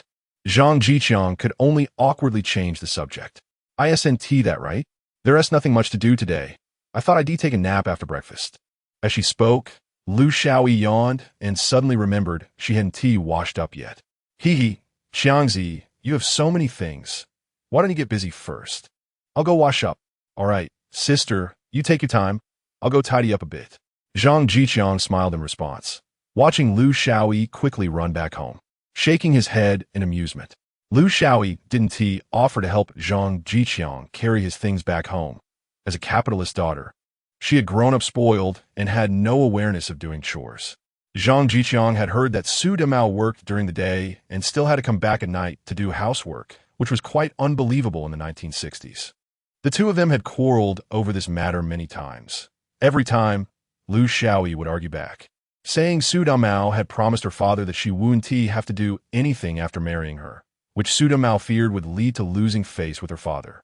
Speaking of Lu Xiaoyi's father, he was no ordinary person. He was a big capitalist in the capital, Lu Jinhua, nicknamed Lu Bansheng, indicating his considerable influence. Although he had given up most of his enterprises after the founding of the country, a dead camel is still bigger than a horse. And he was not someone Su Damao could provoke. Thus, Su Damao became increasingly reluctant to return home, often going to the countryside to show movies for 3 or 4 days without coming back. After returning home, Zhang Zhiqiang looked at the dirty and messy house and began to clean up. After all, good furniture had been brought back, and that would be worth a lot of money decades later, so he needed to tidy up the house to put it in. He then took out his broken bed, broken table, broken chairs, and such, piling them at the door. Chapter 11. The crazy second Uncle Lu Haizhong afternoon. The neighbors have all gotten off work, and the children have finished school, making the courtyard suddenly lively.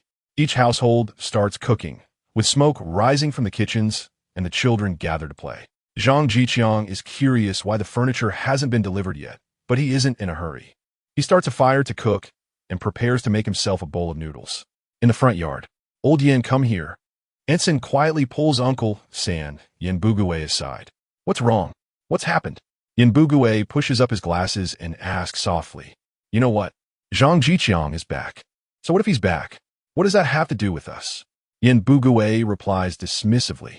You know, he brought back a lot of food, rice, flour, oil, and meat. I peeked. That flour is premium white flour, very expensive. I wanted to help him, but he didn't let me. And the meat must be 4 or 5 pounds. How can he eat it all by himself? Aunt San whispers, afraid someone might overhear. Yin Bugue understands immediately. There is a chance to benefit from Zhang Zhiqiang's family, but his wife didn't get any, so he should try for himself. He really should go check it out after leaving the courtyard. Wait for me to talk to this kid in the backyard. Yin Bugue quickly gets up, preparing to head to the backyard. When it comes to taking advantage, it's better to be early than late. If he waits too long, there might be nothing left. Is anyone here? Is Zhang Zhiqiang living in this courtyard? Just as Yin Bugue is about to leave, a middle-aged man, wiping the sweat from his forehead, loudly asks at the entrance. Zhang Zhiqiang is in the backyard. What do you need him for? Yin Bugue. as the elder in the front yard usually receives outsiders. He bought a batch of furniture from our trust store, and we're here to deliver it. The man points to the furniture on the vehicle behind him. Wow, so much? Yin Bugui is stunned to see the entire truck filled with furniture. If only it were all for his own family. Come on, this kid, Zhiqiang, has always been capable. I'll take you to find him. Yin Bugui enthusiastically leads the middle-aged man to the backyard. Qiangzi, come out quickly. The furniture you bought has arrived. As soon as they reach the backyard, Yin Bugui shouts loudly, immediately attracting most of the people in the backyard, who are left in disbelief, wondering if they heard correctly. Zhang Zhiqiang, is he back? What furniture did he buy? The crowd looks at each other, confused.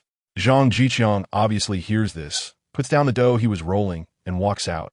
Haha, Qiangzi, this comrade is here to deliver furniture to you. As soon as Zhang Zhiqiang steps out, Yin Bugui enthusiastically introduces him, his eyes constantly glancing at the old furniture placed at Zhang Zhiqiang's door. Hello, comrade. This is the furniture you bought. Our manager specifically instructed us to be careful on the way, and it hasn't been damaged at all. The middle-aged man shows Zhang Zhiqiang the furniture. Zhang Zhiqiang inspects the goods carefully and confirms that there are indeed no issues. It seems they were very careful on the way. He immediately pulls out a pack of cigarettes from his pocket, hand one to each of the workers, and takes one for himself. Yin Bugui naturally doesn't have any, even though he has already coughed heavily several times. Thanks for your hard work, comrades. You see, I can't carry all this furniture inside by myself. Could you help me move it in? Zhang Zhiqiang says awkwardly to the leading middle-aged man. Seeing Zhang Zhiqiang offering cigarettes and speaking nicely, the man thinks that anyone who can afford this much furniture must be someone important. As you said, it's only right to help. Everyone, let us move the furniture inside. Okay. With a shout from a middle-aged man, the workers respond in unison. This isn't a big deal. Helping someone move furniture isn't their first time, especially since they just had a smoke from him. Zhang Zhiqiang also helps out, and Yin Bugui tries multiple times to step in and help, but is accidentally blocked by Zhang Zhiqiang each time. Who would dare let this old stingy Yin help? Later he might say he helped and take advantage of you. This furniture looks really nice. Of course, look at that bed. I can't even imagine how comfortable it would be to lie on. Yeah, it's so big, it could fit 3 or 4 people. The neighbors in the backyard whisper among themselves, enviously watching Zhang Zhiqiang carry furniture into his home. The furniture is moved in quite quickly, and before long, it's all done. Zhang Zhiqiang gives out another round of cigarettes, and the middle-aged man and the workers leave. What is going on? Second uncle Lu Haizhong, with his big belly, comes over and asks. He is overweight and works as a 7th-level blacksmith. Such work is really not suited for someone too thin. The crowd chimes in, explaining to Lu Haizhong about Zhang Zhiqiang buying furniture. After listening, Lu Haizhong frowns. Where did Zhang Zhiqiang get the money to buy furniture? He must be up to something illegal. This is something he definitely needs to look into. Second uncle Lu Haizhong has grand ambitions and always wanted to be a leader, but lacking the ability, he can only indulge himself in the courtyard as a self-proclaimed leader. Zhang Zhiqiang, you bought furniture? Lu Haizhong questions him right away. Second uncle, is there a problem? Zhang Zhiqiang feels uncomfortable with this tone of questioning. Lu Haizhong glances into the house. Wow, is that rosewood? Just like what I have at home. Where did you get the money? Did you steal it or rob it? The quality is the same as mine. Lu Haizhong asks again. In fact, he only has one stool made of rosewood, which is said to be made from leftover pieces. He usually doesn't dare sit on it for fear of breaking it with his weight. Second uncle, how can you say that? I at least graduated from middle school. I know the principle of honesty. This money is mine. Zhang Zhiqiang answers honestly. It's probably what the neighbors are wondering too. So answering it isn't a big deal. It's not that second uncle looks down on you, but as a 4th-level fitter, how could you afford such good furniture? I advise you to come clean, otherwise you might get reported someday. Lu Haizhong says in an official tone, as if trying to persuade Zhang Zhiqiang to turn back to the right path. Speaking of the source of the money, Zhang Zhiqiang has to thank the first uncle. The first uncle is the leader of the courtyard, and he is a well-known 8th-level fitter at the steel mill, earning 99 yuan a month. With just him and anyone spending, there is no way they could spend it all. Helping a neighbor buy a set of furniture is easy for them. Lu Haizhong frowns upon hearing Zhang Zhiqiang say this. Really? If you don't believe it, you can ask him yourself. Whenever someone in the courtyard has any issues, they go to the first uncle. I don't believe you want to admit it. Zhang Zhiqiang shrugs helplessly. Unexpectedly, Lu Haizhong, this brainless guy, really turns around and heads toward the middle courtyard. Seeing this, everyone follows behind, wanting to see what is going on. Only Yin Bugui stays in the backyard, seemingly wanting to say something to Zhang Zhiqiang. Chapter 12. Donating furniture to the street office. Uncle San, do you have something else to do? Zhang Zhiqiang asked in a flat tone as he noticed Yin Bugui standing still. Nothing much. Qiangzi, you've been discharged from the hospital. So Uncle San came to see you. Yin Bugui rubbed his hands together, finding a rather clumsy excuse. Oh, now that you've seen me, it's getting late and time for dinner. You should head back, Uncle San, Zhang Zhiqiang said, preparing to return to his room. Hey, Qiangzi, wait a moment. I have something to discuss with you. Yin Bugui quickly called out as Zhang Zhiqiang turned to leave. What is it? Zhang Zhiqiang knew Yin Bugui must have something on his mind. Maybe he was planning to take advantage of the fact that he had bought a lot of things.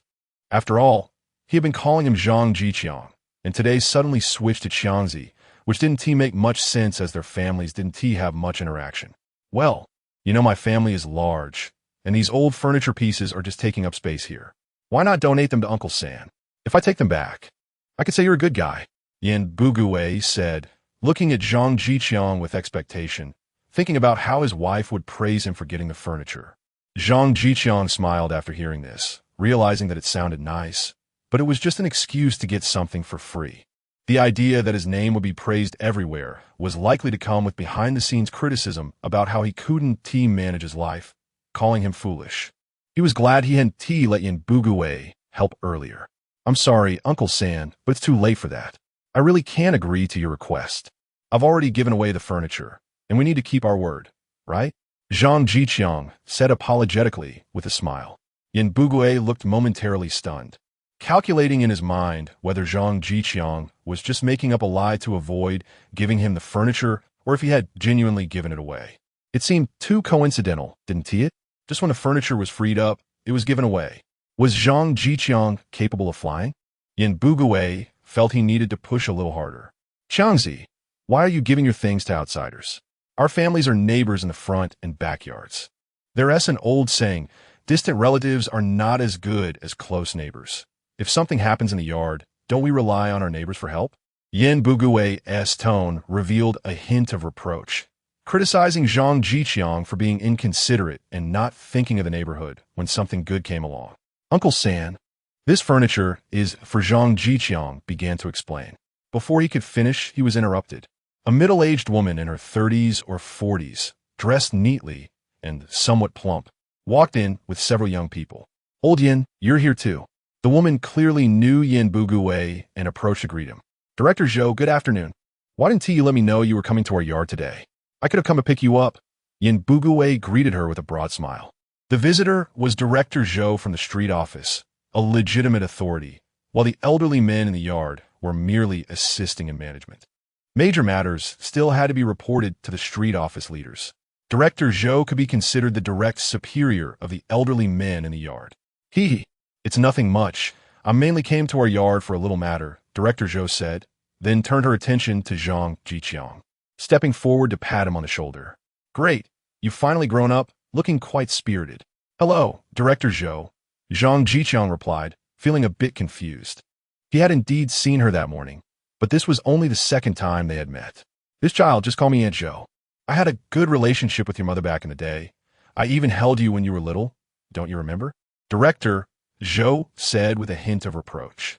Aunt Zhou, these are the things I'm preparing to donate to the street office, Zhang Zhiqiang said. He was the type to go along with things. He vaguely recalled some past interactions, but to say that his mother had a particularly close relationship with Director Zhou might not be entirely accurate. Since she was being friendly, it would be quite inconsiderate not to reciprocate. All right, on behalf of the street office, I thank Comrade Zhang Zhiqiang for his donation. This really helps us out in a time of need, Director Zhou said, shaking Zhang Zhiqiang's hand and offering some encouraging words. In these times, every household was struggling, and donations like this needed to be encouraged. You're too kind, Aunt Joe. Every citizen has a responsibility to contribute to national construction. Although my abilities are limited, I still want to add my bit to the country's development, Zhang Zhiqiang said earnestly. Well said. Director Zhou clapped her hands, expressing high praise for Zhang Zhiqiang's awareness and commitment. She then instructed her colleagues to load the furniture into the vehicle. Afterward, they left with the furniture, and it was time for them to get off work. Before leaving, they told Zhang Zhiqiang that if he had any issues, he could go find her at the street office. As for Yin Buguwei, he had already slipped away while they were loading the furniture. Staying would only lead to self-humiliation. If Zhang Zhiqiang had given the furniture to someone else, he might have had something to say, but donating it directly to the street office showed awareness and was a commendable act, with no room for criticism. In the central courtyard, what's going on? Yi Zhonghai was just about to eat when he heard a loud knocking at the door. He put down his chopsticks and opened the door to ask, Uncle Yi, do you know that Zhang Zhiqiang is back? Since no one else spoke up, Lu Haizhong, the second elder, represented the neighbors inquiring. Oh, he came back today? Yi Zhonghai genuinely didn't know about this. After he returned, he hadn't heard Annie mention it. Stop pretending.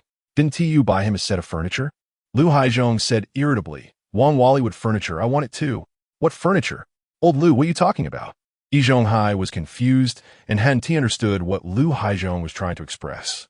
Didn't Zhang Zhiqiang just buy a set of furniture? Goodness. 36 legs all set up, and they say you Uncle E helped buy it. Everyone came to ask what is going on, Lu Haizhong explained. Only then did Yi Zhonghai understand, and his face immediately darkened. Zhang Zhiqiang was truly capable of stirring up trouble, but the matter had to be resolved. If handled poorly, he might find himself in a position where everyone was looking to him for help tomorrow. Although he had a high salary, he hadn't seen much of a difference in living standards compared to his neighbors. He was just afraid of situations like this. He had no children, a high salary, and the older he got, the more he feared it. To put it bluntly, not having children meant he had no heirs, and in the eyes of the neighbors, that made him the perfect target for exploitation. Such situations of being taken advantage of had happened before, and Yi Zhonghai couldn't help but feel apprehensive. You've all misunderstood. Last time, was Zhuzi the one who hit Zhang Zhiqiang? This money is what Zhuzi needs to compensate Zhang Zhiqiang. Zhuzi doesn't have that much money, so I temporarily covered it. This has emptied my savings, Yi Zhonghai explained forcefully, though he didn't notice the changing expressions of the neighbors. This was the first time everyone felt that Yi Zhonghai was being unreasonable. Buying such a nice set of furniture clearly cost him a lot, and if that were the case, they would mind being hit by foolish Zhuzi and ending up in a hospital. Moreover, just as Zhang Zhiqiang said, with a salary of nearly 100 a month, how could these two spend all that? The savings were clearly significant. Meanwhile, what was Zhang Zhiqiang doing? At that moment, he was happily enjoying a bowl of shredded pork noodles, and after finishing, he planned to carefully clean the furniture. Chapter 13 Assessment of Level 5 Machinist the next day. Morning. Zhang Zhiqiang was in great spirits. The new bed was indeed different, relieving fatigue, though he wasn't sure if it was just in his head. Waking up, Zhang Zhiqiang felt a bit excited. Today was Thursday, a day for sign-in, and he wondered what good things the system would bring. System. Sign in. Zhang Zhiqiang silently chanted in his heart. Ding. The host can choose either a regular sign-in or a 50 yuan sign-in for prize pool upgrade. The mechanical voice of the system echoed in Zhang Zhiqiang's mind. Zhang Zhiqiang currently had 100 yuan, plus the 100 yuan from the system's beginner gift package, totaling a little over 200 yuan, which was enough to cover the cost of a draw. He decided to use 50 yuan for the prize pool upgrade sign-in. After all, money is meant to be used. Ding. Congratulations. The host has obtained Tai Chi, beginner, 1 bad luck talisman, and 3 mouse traps. As the system's voice faded, Zhang Zhiqiang's account was directly deducted by 50 yuan. A sharp pain shot through his head as unfamiliar images flashed in his mind. At that moment, Zhang Zhiqiang felt as if he had been immersed in Tai Chi for many years. This Tai Chi was not the kind used for health, but a genuine martial art for combat, and a set of mental mantra appeared in Zhang Zhiqiang's mind. Tai Chi, from the boundless, movement is the opportunity, the mother of yin and yang. Yin does not leave yang. Yang does not leave yin. yin and yang are mutually dependent. Both reach divine resonance. With a calm heart and a correct body, the energy flows, opening harmony between reality and illusion, inner and outer unity, using softness to become hardness. Combining hardness and softness, tranquility arising naturally. Though it was only the beginner level, Zhang Zhiqiang felt he could handle 3 to 5 strongmen, which was something he urgently needed, as the silly pillar in the courtyard was ultimately a threat. Today, Zhang Zhiqiang planned to go to work. If he remembered correctly, today was the assessment day at the steel rolling mill, and he intended to participate. Since he had mastered the level 5 machinist skills, he hadn't practiced yet. After all, machinist skills are manual. Whether he could pass the assessment was uncertain. However, since the opportunity had presented itself, he might as well give it a try. Who knows? He might just pass. He didn't waste the 3 mouse traps and place them in the meat cabinet, as it was common for mice to ruin food at home. Previously, when Zhang Zhiqiang was struggling, mice would come and he would have to cry as they left. After that, Zhang Zhiqiang freshened up and jogged toward the steel rolling mill, treating it as exercise. Hey, Zhang Zhiqiang, why are you here so early? Don't you want to rest a few more days? Director Li, as usual, inspected the workshop in the morning, and upon arriving at workshop number 11, he saw Zhang Zhiqiang fiddling with tools and chatting with his coworkers. It was still before work hours, just some preparatory tasks. Since Zhang Zhiqiang took over his mother's shift, he had been diligent and worked hard, progressing from an apprentice to a level 4 machinist at such a young age, earning admiration. Several coworkers who got along well with Zhang Zhiqiang were also ambitious individuals and were now asking him why he hadn't come in the past few days, wondering if he had gone on a blind date. Director Li, I'm fine now and can come back to work. Zhang Zhiqiang patted his chest, indicating he had fully recovered. Good, since you're back, work hard. I believe in you. Director Li expressed his fondness for this ambitious young man and casually encouraged him before preparing to leave. Wait a moment, Director Li. Zhang Zhiqiang quickly stopped Director Li. Today is the assessment day, and I want to participate in the level 5 machinist assessment. Zhang Zhiqiang said seriously, having just confirmed with his coworker that today was indeed the assessment day. One coworker was preparing to assess for level 3 machinist, and had already signed up yesterday. What? Level 5 machinist assessment? Zhang Zhiqiang's words surprised Director Li. It was known that level 5 machinists were different from level 4. Having level 5 machinist skills meant one could act as a deputy group leader in a workshop, making them a key member of the factory. Yes, Director Li, Zhang Zhiqiang confirmed. Why not wait for the next time?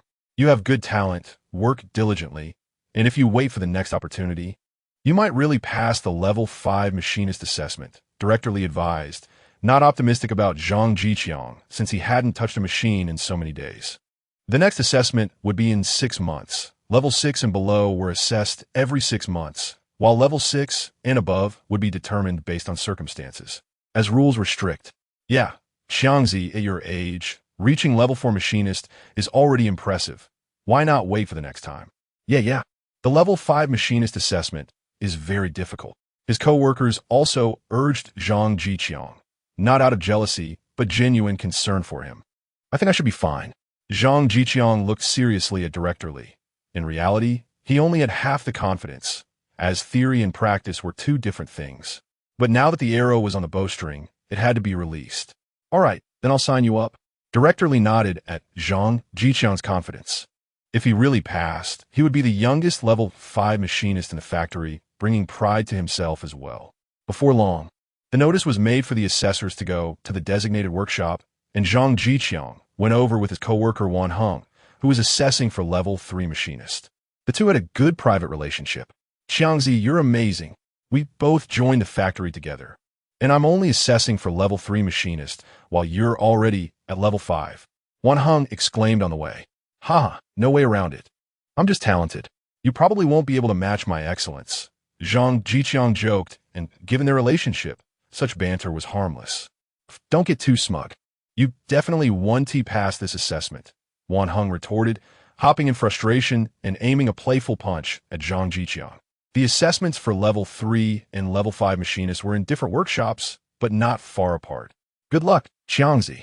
As they parted, Wan Heng earnestly wished Zhang Zhiqiang well. A true blessing from a brother. You too, you can definitely pass. Zhang Zhiqiang returned the sentiment. Wan Heng had a solid foundation, and with Zhang Zhiqiang giving him a bit of a boost, he should pass without any issues.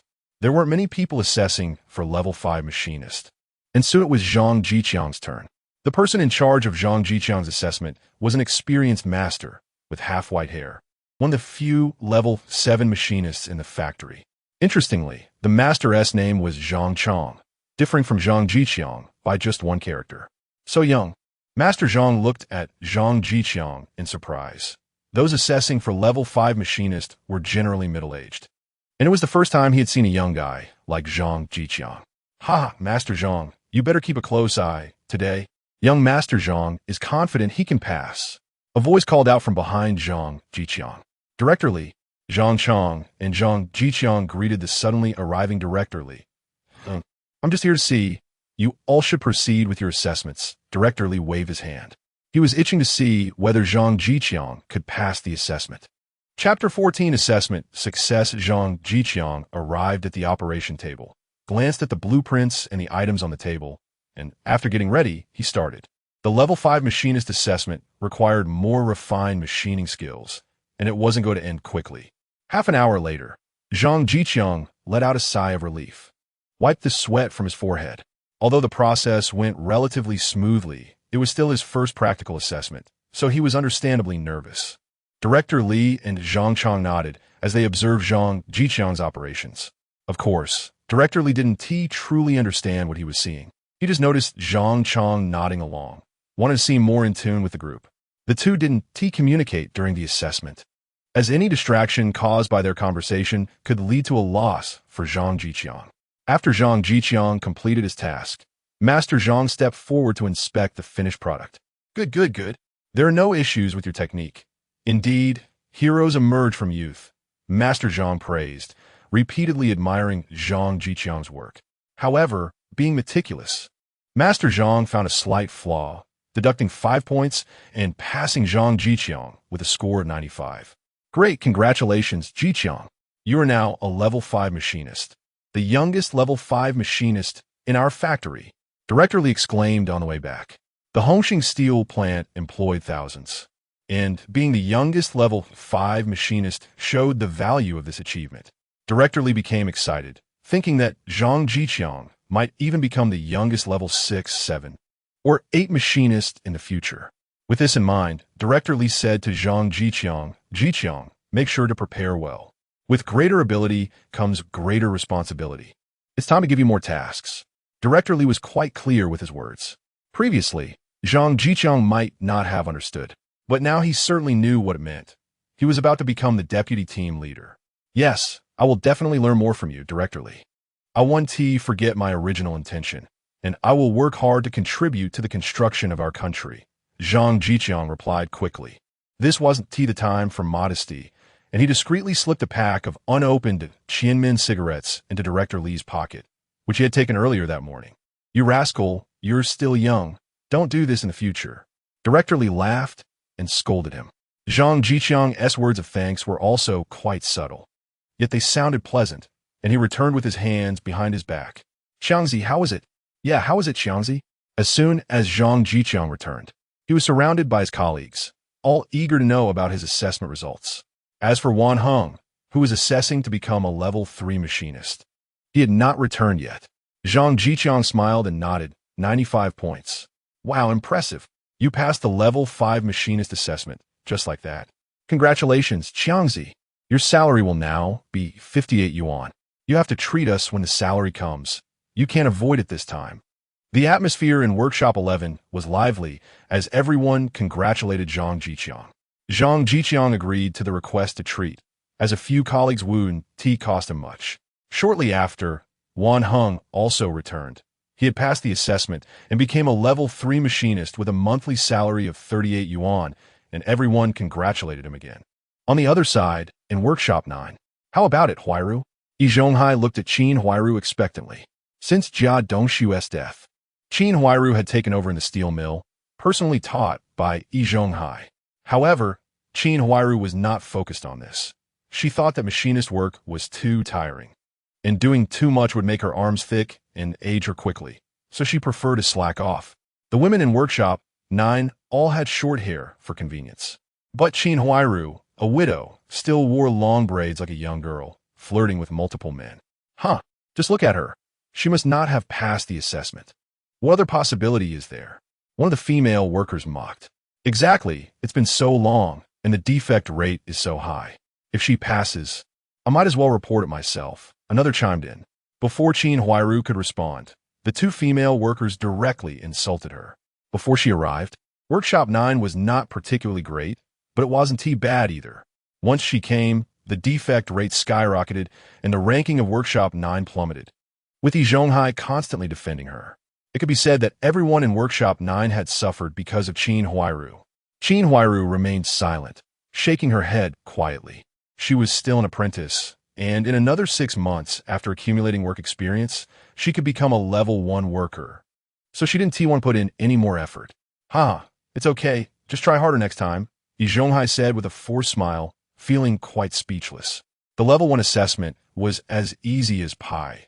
Anyone who put in a little effort could pass. Yi Zhonghai began to doubt his teaching abilities. He had taught Jia Dongxiu, who couldn't even get to level 2, and now he was teaching Qin Huairu, who was even worse and couldn't pass the level 1 assessment. However, seeing Qin Huairu's gloomy expression, Yi Zhonghai couldn't bring himself to say anything harsh, especially since she was so beautiful. The other workers, however, were not so kind, whispering and occasionally glancing at Qin Huairu. Before long, the announcement came. Attention, comrades! Attention, comrades! The level assessment has been successfully completed. Those who passed include Level 1 Worker Wang Jianxi, Level 2 Worker Peng Chun, Level 3 Worker Wan Heng, Level 4 Worker Zhao Aigua, Level 5 Worker Zhang Zhiqiang. Let us give a warm round of applause to congratulate the comrades who passed the assessment. The announcement was repeated 3 times, and everyone in the factory heard it, including Qin Huairu. Instantly, Qin Huairu felt even worse. Here she was still an apprentice, while others had become level 5 machinists, earning nearly 60 yuan a month. How could one person spend that much? Qin Huairu sighed, her mind racing. Zhang Zhiqiang became a level 5 machinist at 20. His future achievements were limitless. He might even become a level 8 machinist like Uncle Da, earning 99 yuan a month. If she married him, her 3 children would definitely not have to worry about food and could grow up smoothly. And she wouldn't have to worry about finding jobs or wives for them in the future. Now, Qin Huairu was thinking about how to connect with Zhang Zhiqiang since the relationship between their families had soured after the last incident. Her mother-in-law was also a problem. When she returned home yesterday, she heard Jia Zhang complaining wildly that Zhang Zhiqiang didn't buy her anything, making her lose face in front of the neighbors. After hearing that Zhang Zhiqiang bought furniture, she went on a rampage at home, believing that he should have delivered the furniture to the Jia family. It must be said that Qin Huairu had a unique perspective, as she could think of so much just because Zhang Zhiqiang got promoted. Chapter 15. Zhang Zhiqiang's meat-eating causes a sensation after lunch. Directly decisively announced Zhang Zhiqiang's appointment as the deputy group leader of the 11th workshop in the afternoon. This led to a round of cheers from everyone, as they had all witnessed Zhang Zhiqiang's hard work, and no one felt jealous.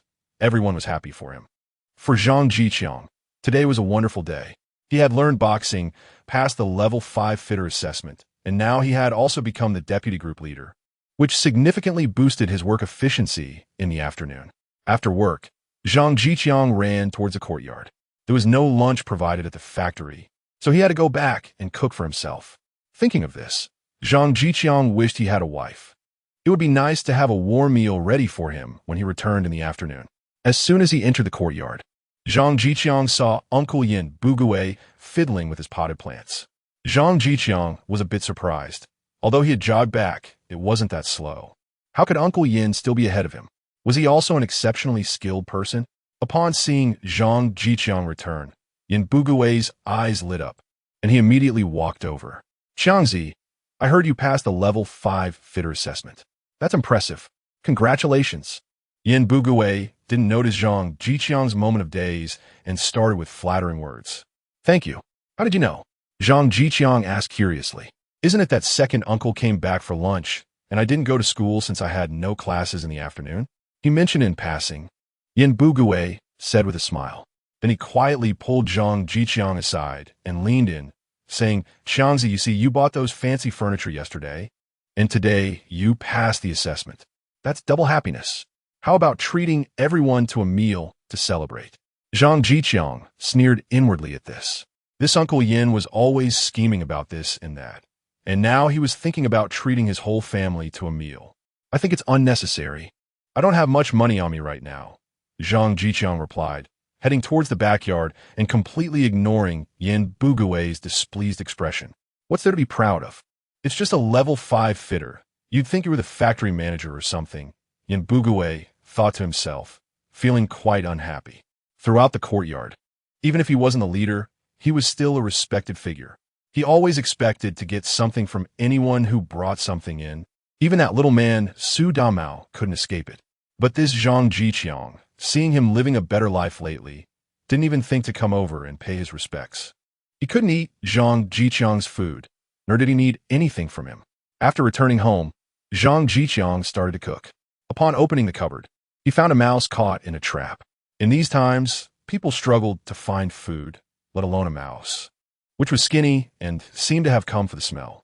It ended up losing its life for nothing. Zhang Zhiqiang didn't feel much about it. After disposing of the mouse, he began to cook. He still had some meat left from yesterday, so he made a pot of porridge, steamed a bowl of rice, and stir-fried some meat slices with vegetables, causing a delicious aroma to spread throughout the courtyard. At this time, most people had returned home and stopped in their tracks upon smelling the fragrance. It smells so good. Whose house is having meat? The Jia family in the middle courtyard also caught a whiff and sent their grandson, Bang Gong, to find out whose house was eating meat. It's not a holiday. Are they trying to kill my old lady with the smell? They decided they would have to get the meat back and scold the person eating it. Grandma, it's that Zhang Zhiqiang eating meat. I can smell it clearly, Bang Gong reported back to the Jia family shortly after, influenced by the Jia family's attitude and cursing as he spoke. That orphan Zhang Zhiqiang, hiding good things all to himself, eating meat alone and not even afraid of choking. Not even thinking of sharing a bit with our Jia family. Jia Zhangshi continued to rant. I want to eat meat, Bang Gong said, drooling and swallowing hard. We want to eat too. Yeah, we want to eat meat. Qin Huairu's 2 daughters, Xiaodang and Huaihua, also chimed in, the 3 little ones surrounding Jia Zhangshi. Get out of here, you 2 worthless girls. What meat can you eat? Just have some cornmeal porridge. Jia Zhangshi dismissed her 2 granddaughters, considering them worthless since they would eventually marry off. Her precious eldest grandson was different. He was the only heir of the Jia family who would carry on the family lineage. Qin Huairu, where have you been? Didn't you hear my grandson wants to eat meat? Hurry up and go to Zhang Zhiqiang's house and bring back some meat. Jia Zhangshi shouted for Qin Huairu, who was cooking. Mom, because of the housing issue, both our families are like this. They definitely won't want to give us meat, Qin Huairu replied helplessly, genuinely not wanting to go, as she was still thinking about how to ease relations with Zhang Zhiqiang. Isn't that because you have no ability? You've been in the factory for almost a year and are still an apprentice. That little bit of money isn't enough to buy meat. Look at how skinny my grandson is, Jia Zhangshi complained incessantly to Qin Huairu.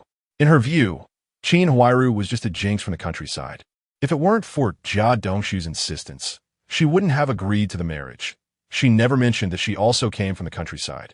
At that time, Jia Zhangshi thought Qin Huairu was beautiful and charming and didn't want Jia Dongshu to marry her. But unfortunately, her unfortunate son wouldn't listen. As expected, after the marriage, she hardly ever slept well. The couple was always making love at night, and the bed almost couldn't take it anymore. As a result, her son became extremely thin, always listless, as if he had been smoking opium. Jia Zhangshi always felt that Jia Dongshu's death had something to do with Qin Huairu. Fine, I'll go try. Qin Huairu had no choice but to take an empty bowl and head outside. Along the way, she kept her head down, feeling as if everyone in the courtyard was watching her. In fact, that was indeed the case. Everyone had figured out that it was Zhang Zhiqiang eating meat. They were all wondering how much it must have cost him, looking at how well Zhang Zhiqiang was living, buying furniture, cooking meat, and even passing the assessment to become a level 5 fitter today. Zhang Zhiqiang's life seemed to be getting better and better. and everyone was contemplating whether they should find an excuse to let Shaju hit a few times, as that might turn their luck around too. When they saw Qin Huairu come out with an empty bowl and head toward the backyard, everyone knew what she was going for, asking Zhang Zhiqiang for meat. Everyone was paying attention. If Qin Huairu could get some, then maybe they could too, especially since Zhang Zhiqiang had been quite generous in the past. The people in the backyard of the middle courtyard gave Qin Huairu respectful glances, and the volume of conversation dropped significantly. Chapter 16. Qin Huairu comes to ask for meat. Zhang Zhiqiang had prepared a meal and was savoring it. A bite of rice and a bite of meat were foods that one could only hope to enjoy during the new year in this era. Knock, knock, knock. Zhiqiang, are you home? Please open the door. Qin Huairu knocked on the door, deliberately softening her voice to sound gentler. Upon hearing Qin Huairu's voice, Zhang Zhiqiang's chopsticks paused, and his good mood instantly evaporated like a volcano doused with water. Reluctantly, he stood up to open the door. This time he was smarter and cracked the door open just a bit, stepping outside to avoid the possibility of Qin Huairu rushing in like last time. What do you want, Qin Huairu? Zhang Zhiqiang said coldly. He didn't want to have any dealings with this widow. Hadn't he seen what happened to the silly pillar from the courtyard? At their age, still without a partner. And now people were gossiping about him being involved with a widow, ruining his reputation. Ha, it's nothing major, Zhiqiang. Just let Qin Jie in, Qin Huairu replied. Upon hearing Zhang Zhiqiang call her by her full name, her smile faltered. He used to call her Qin Jie, but she quickly recovered. No need. Just say what you want here. Zhang Zhiqiang refused, already guessing what she was going to say. Next, Qin Huairu would probably lament her hardships and how difficult life was for the Jia family, hoping that, for the sake of the children, he would give her the meat he had bought. As expected, Zhiqiang, you know your Qin Jie is not capable, unlike you, a young man who's already a level 5 mechanic. My salary is low, and I can't afford meat, but my 3 children are crying for it. I have no choice. Can you please consider the children and give us the meat? Qin Jie will definitely remember your kindness. Qin Huairu said this while looking at Zhang Zhiqiang with hopeful eyes, waiting for his agreement. No. Wait, Zhiqiang, think it over. You don't have a woman at home to take care of you. Qin Jie can come over often to help wash clothes and tidy up, Qin Huairu suggested, calculating her next move. If she could frequently visit Zhang Zhiqiang's home, rumors would surely spread about her relationship with him, and no one would introduce him to other women. That would give her a chance. Besides, even if someone did introduce him to a match, she could take the opportunity to sabotage it, appearing ambiguous with Zhang Zhiqiang during the matchmaking and casually helping him clean his house and wash dishes. She believed no decent girl could tolerate such behavior. She was quite familiar with this kind of thing. Moreover, if Zhang Zhiqiang couldn't resist the temptation and fell for her, then his money, house, and meat would eventually be hers, right? No thanks. I don't want to be involved with a widow. Qin Huairu, you should go back quickly to avoid gossip. I won't give you any meat, Zhang Zhiqiang firmly stated, making it clear he had no interest in getting entangled with her as he was still thinking about marrying someone. Zhiqiang, enough. If you really want meat, you can go find the silly pillar. Isn't he the one helping your Jia family? Bang. Without waiting for Qin Huairu to respond, Zhang Zhiqiang shut the door, ignoring her displeased expression. Huff, huff. Qin Huairu took a deep breath, disregarding the mocking gazes of the neighbors, and walked towards the Jia family with her empty bowl, feeling better than she had imagined. What did Zhang Zhiqiang just say? Go find a silly pillar? The silly pillar was helping their family? Putting 2 and 2 together with Zhang Zhiqiang's tone, Qin Huairu suddenly felt she had discovered a secret. Zhang Zhiqiang was jealous. Qin Huairu was quite confident in her looks. After all, she was nicknamed the pretty widow of the steel plant. She often took advantage of people like Guo Dapio, Su Tamao, and the silly pillar at the steel plant, getting them to buy her meals and such. The female workers at the steel plant who couldn't stand Qin Huairu had given her this nickname, but she took pride in it. Inside, Qin Huairu felt a bit resentful toward Zhang Zhiqiang for being childish. If he just explained himself, she could have clarified things for him. She thought about when to tell Zhang Zhiqiang not to misunderstand her. Qin Jie, where are you going? The silly pillar felt lucky. There was a reception at the steel plant that evening, and he had returned home late after cooking. Just as he got back, he saw Qin Huairu coming out, which instantly lifted his spirits. Oh, nothing, just wandering around with an empty bowl. Why are you back so late today, Zhuzi? Qin Huairu replied. In fact, she had been waiting for the silly pillar's lunchbox to return, but he had been gone for a long time. There was a last-minute reception today. I wanted to go home, but the logistics director wouldn't let me leave. I couldn't help it. My cooking skills are too good. The silly pillar scratched his head confidently. Qin Huairu's eyes lit up at the mention of a reception. Every time there was a reception at the factory, it meant extra food for the Jia family, without fail. What do you have in that net bag? Qin Huairu asked, looking at the silly pillar's lunchbox. Oh, Qin Jia, almost forgot. The silly pillar suddenly slapped his forehead. Just in time that you have an empty bowl. Come, I'll share some with you. It's all hard dishes, already served in advance. The silly pillar said as he took out the lunchbox from the net bag, opening it to pour food into Qin Huairu's bowl. Qin Huairu glanced over and saw it was all meat, both fatty and lean, and there seemed to be half a chicken leg, which was a surprise. Thank you, Zhuzi. I'll wash the lunchbox and return it to you, Qin Huairu said as she snatched the lunchbox from the silly pillar's hand, covering it and heading towards the Jia family. Hey, Qin Jia, I haven't eaten yet. The silly pillar panicked. Did he say he would give all the dishes to Qin Huairu? Zhuzi, Bang Gung has been craving meat lately. Wait a moment. I'll bring you a plate of peanuts. You can enjoy a drink tonight. Qin Huairu turned around and smiled brightly at the silly pillar. All right then, thank you. Linya. The silly pillar grinned foolishly, looking like he had lost his mind. As soon as she entered the Jia family, Bang Gung immediately grabbed the lunchbox from Qin Huairu. Jia Zhangshi furrowed her brows upon seeing Qin Huairu's empty bowl. Where did the meat dishes come from?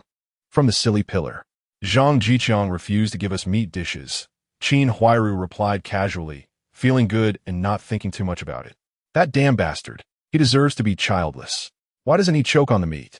He won't even help our Jia family. Jia Zhangshi angrily cursed.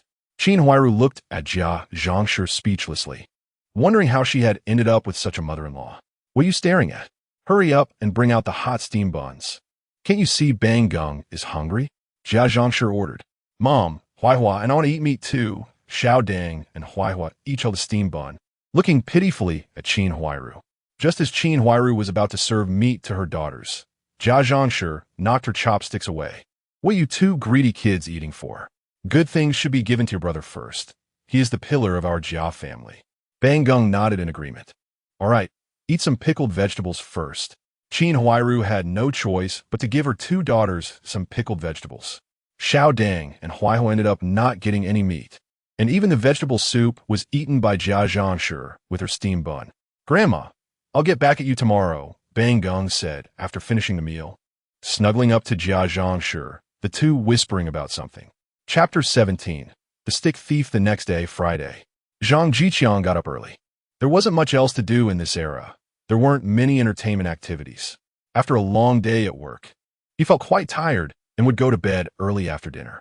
He started his day by practicing 2 sets of Tai Chi to align with his mind, and then washed up before jogging to the steel mill.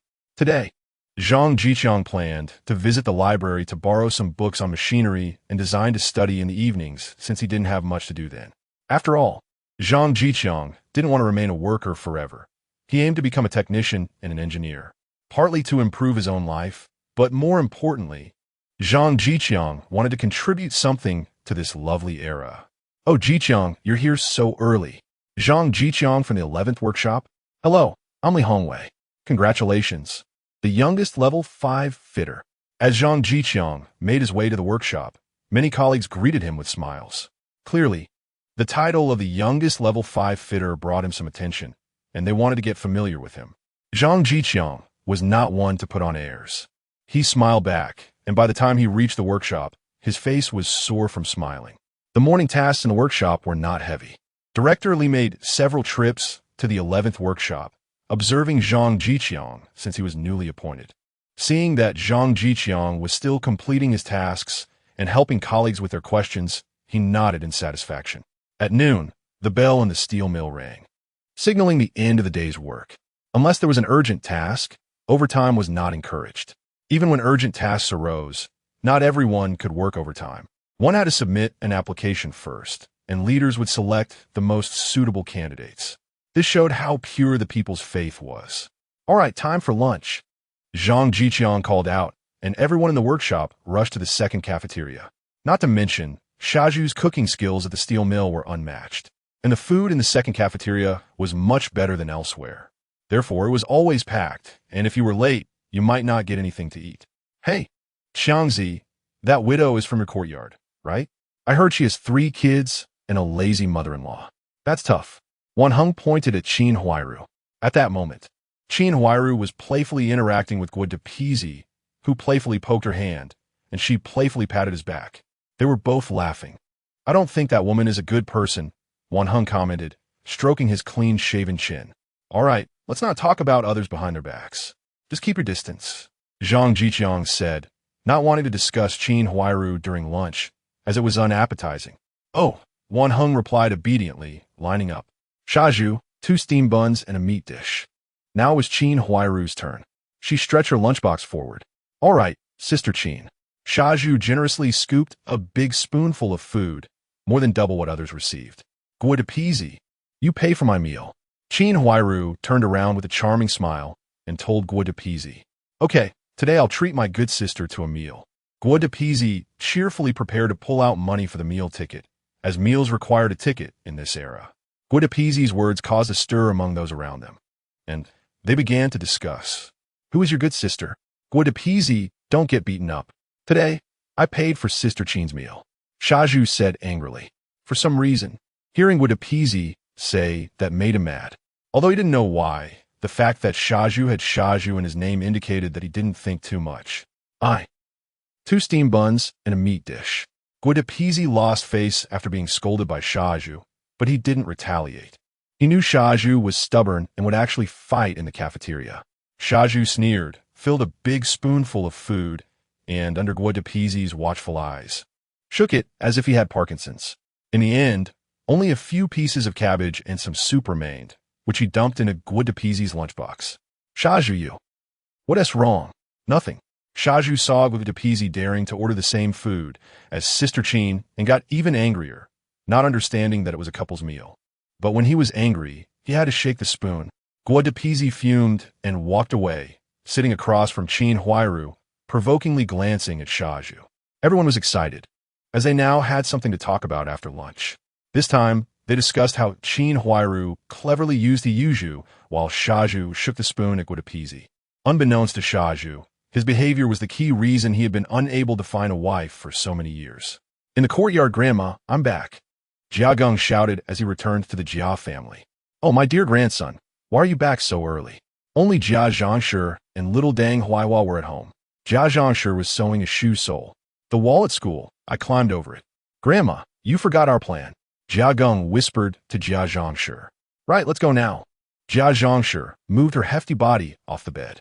You two sit here and don't move. I'll go buy you get you some meat to eat. Jia Zhangshi instructed little Dang and Huaiwa. The 2 kids' eyes lit up at the mention of food, excitedly nodding, as Jia Zhangshi had never let them eat their fill at noon. Jia Zhangshi and Bang Gong, one big and one small, stealthily made their way to the backyard, where they planned to teach Zhang Zhiqiang a lesson. When they reached Zhang Zhiqiang's door, they found it locked, which made them very angry. As the 3-time winner of the civilized courtyard, Uncle Yi Zhonghai did not allow locking doors, yet Zhang Zhiqiang dared to lock his. And Jia Zhangshi was ready to have a word with Uncle Yi. Grandma, look! Bang Gong pointed at the window.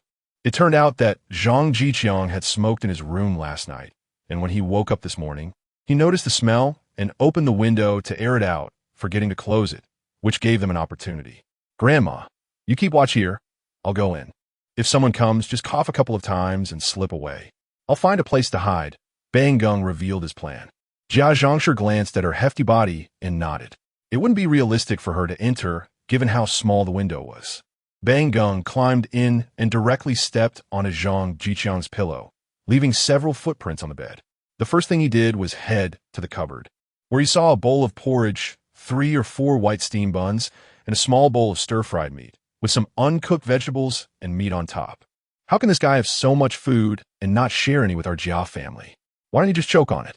Bang Gong had spent so much time with Jia Zhangshi that he adopted her perspective, believing everyone in the courtyard should help his family. Bang Gong didn't care about his grandmother anymore. He stuffed his mouth with food getting greasy everywhere. Just as he was about to take the bowl down. Smack! On my hand, Grandma! Help! Bang Gung cried out in pain as he had gotten caught in a mouse trap. This mouse trap did its job. It caught a little mouse yesterday, and today it caught a big one. Bang Gung, what happened to you? Help! Someone help! Jia Zhangshi couldn't care less and shouted loudly, her voice bringing the women from the front, middle, and back courtyards over. They rescued Bang Gung and took him to the hospital. Chapter 18, The First Meeting with Ran Qiuyue Dinglingling. The sound of the steel factory finishing work rang out, and everyone stopped their tasks, heading in groups toward the factory exit. Zhang Zhiqiang, however, jogged alone towards the library. He had no idea what was happening at home. Once inside the library, Zhang Zhiqiang began looking for the books he needed. They were all basic books on mechanics and drawing, as one should start learning from the simple to the complex. Zhang Zhiqiang wasn't too hungry. Today's meal was simple, just reheating leftovers from yesterday. So he didn't rush back home, but instead took his time browsing the shelves. Suddenly, Zhang Zhiqiang felt someone bump into him and turned to see a beautiful woman. She had puffed cheeks, one hand holding her head, and was tightly clutching a book to her chest, tears almost streaming from her eyes in pain. "I am sorry, comrade. I didn't see you coming and bumped into you," Zhang Zhiqiang apologized. "Huh? It's fine. I was looking down at my book and didn't notice in front of me," the beautiful woman replied, staring at the tall figure in front of her. Seeing Zhang Zhiqiang's buzz-cut, handsome face, and upright posture in his steel factory uniform, she guessed he was probably a worker. Then she noticed the books Zhang Zhiqiang was holding, Principles of Mechanics and Mechanical Design Handbook, which she found completely incomprehensible, as she had only skimmed through some of it before feeling sleepy. "My name is Ran Qiuyue, a teacher at Hongxing Primary School. The book you're reading seems quite difficult," she said, recovering from her initial surprise and blushing as she greeted Zhang Zhiqiang. "Huh?" Zhang Zhiqiang was taken aback. "So this is Ran Qiuyue?" Now he had time to observe the woman in front of him. She wore a floral long dress, carried a white shoulder bag, and held a book titled How Steel is Made. If Zhang Zhiqiang had to describe her, he would say she was gentle, beautiful, cultured, and graceful, a rare find in this era. It was also the first time he had met such a woman. "Hello, I'm Zhang Zhiqiang, a worker at Hongxing Steel Factory," he said, smiling and nodding as he introduced himself. "The book you're reading looks quite difficult. Can you understand it?" Ran Qiuyue asked curiously. "I'm just starting to learn, but I can understand most of it. It's mostly basic stuff," Zhang Zhiqiang replied, explaining that the content wasn't particularly hard, just an introduction to some concepts. "You're amazing. I find this kind of thing makes me sleepy," Ran Qiuyue said, feeling a bit embarrassed and blushing. "Well, I'm a worker, so the knowledge in these books is part of my life. When theory and practice are combined, it's not that difficult." Zhang Zhiqiang thought for a moment and answered. He certainly wouldn't say that she couldn't understand it because she was foolish. He wasn't that lacking in emotional intelligence. "Theory and practice combined, that sounds really good," Ran Qiuyue murmured, pondering Zhang Zhiqiang's words and finding them increasingly reasonable. Zhang Zhiqiang also had a good impression of Ran Qiuyue. Since crossing over, he had adapted but still felt lonely. Having someone to talk to would be just perfect. He thought about wanting to show off a bit. "Our country is in a difficult situation now, and various technologies are relatively backward. Although I'm just a worker, I want to do something for my country. I think reading more books can improve my abilities and contribute more to the nation's development," Zhang Zhiqiang said, clenching his fist, as this was genuinely what he wanted to do. Ran Qiuyue gazed at Zhang Zhiqiang with admiration. This big boy's ideals were so noble, and she felt a sense of respect for him. They chatted for a while longer and found that Zhang Zhiqiang was quite knowledgeable. He had unique insights on everything she said and had read many books, making him a romantic person. "Well, it's getting late. I should go back for dinner," Ran Qiuyue said as she prepared to leave. "Me too, then see you. Goodbye." After they said their goodbyes, they each took their borrowed books and went home. A gentle breeze brushed by, and as Ran Qiuyue rode her bike home, she felt cheerful. Meeting such an interesting person made her very happy. While she wouldn't say she liked Zhang Zhiqiang yet, her first impression was very good. In simple terms, she felt a favorable impression. Zhang Zhiqiang jogged back home as well, not asking for Ran Qiuyue's address. After all, it was their first meeting, and asking too much would be inappropriate. Knowing that Ran Shiyue was a teacher at Hongxing Primary School, he thought there would be opportunities to meet again. Meanwhile, at the courtyard, Uncle, you must stand up for us. Look at Bang Gung's hand. He's still a child. What wrong has he done? Jia Zhangshi was continuously crying to Zhonghai, tears streaming down her face. This time she was genuinely upset. Bang Gung had spent 10 yuan at the hospital, which was a whole 10 yuan taken from her retirement money. Who wouldn't be sad about such a thing? Sai, what can I say? You all went to someone else's house to steal things and got hurt, and now you're causing trouble for them. What do you expect me to do? Zhonghai felt a headache coming on. After returning, Annie had already told him about this matter, and sure enough, not long after, Jia Zhangshi came over with Bang Gung. This is indeed a tough situation. People from the front, middle, and back courtyards all saw it. There's no way to turn black and white around, he thought. I don't care. That little bastard hurt my Bang Gung, and he must pay 300 yuan, otherwise this matter won't be settled. Jia Zhangshi started to throw a tantrum, immediately demanding 300 yuan. Bang Gung's hand wasn't that serious, but getting Zhang Zhiqiang to pay 300 yuan would be a good addition to her retirement fund. Zhonghai felt slightly displeased inside. Who are you calling a little bastard? But they went to someone's house to steal things. I don't care. That little brat bought so much food and didn't even think about helping our Jia family. You should have brought it over to us. If he doesn't come, can we not go get it? That food belongs to our Jia family. Compensation was a must. Before Zhonghai could finish, Jia Zhangshi interrupted him. What she said was quite amusing, so everyone with good food belonged to the Jia family and had to deliver it to them. Zhonghai felt quite speechless but couldn't do much about it. Although Jia Dongshu had passed away, there was still a son, Bang Gung. Zhonghai was also plotting that once Jia Zhangshi stretched out her leg, Bang Gung would recognize him as Grandpa. By then, when Qin Huairu and Shaju got married, Bang Gung could directly change his name to Yi Gung. How perfect that would be. Sai, let's hold a meeting for the whole courtyard tonight to discuss this matter. Zhonghai sighed, not wanting Bang Gung to hold a grudge against him. Plus, Zhang Zhiqiang had always been easy to manage. This time, there shouldn't be any problem. Chapter 19. Jia Zhang's distortion of truth. Zhang Zhiqiang was in a good mood as he hummed a song while returning to the courtyard, not noticing that it was quieter than usual. Almost everyone in the courtyard had seen Bang Gung stealing, and now they were all waiting to see how Zhang Zhiqiang would respond. When Zhang Zhiqiang opened the door, he found his room in disarray. Looking at his bed, he saw not only a few small footprints, but also several large ones, clearly coming in through the window. He gradually realized who was responsible. It had to be Qin Huairu's son, Jia Gung, known as the Master Thief, but he was unsure whose large footprints they were. The large footprints were left by a few Andes who had rushed to help Bang Gung in a panic and hadn't paid attention. Clearly, Zhang Zhiqiang was unaware of what had happened in the courtyard. Familiar with the law, Zhang Zhiqiang didn't clean up but instead went out to lock the door, calling it a preservation of the crime scene.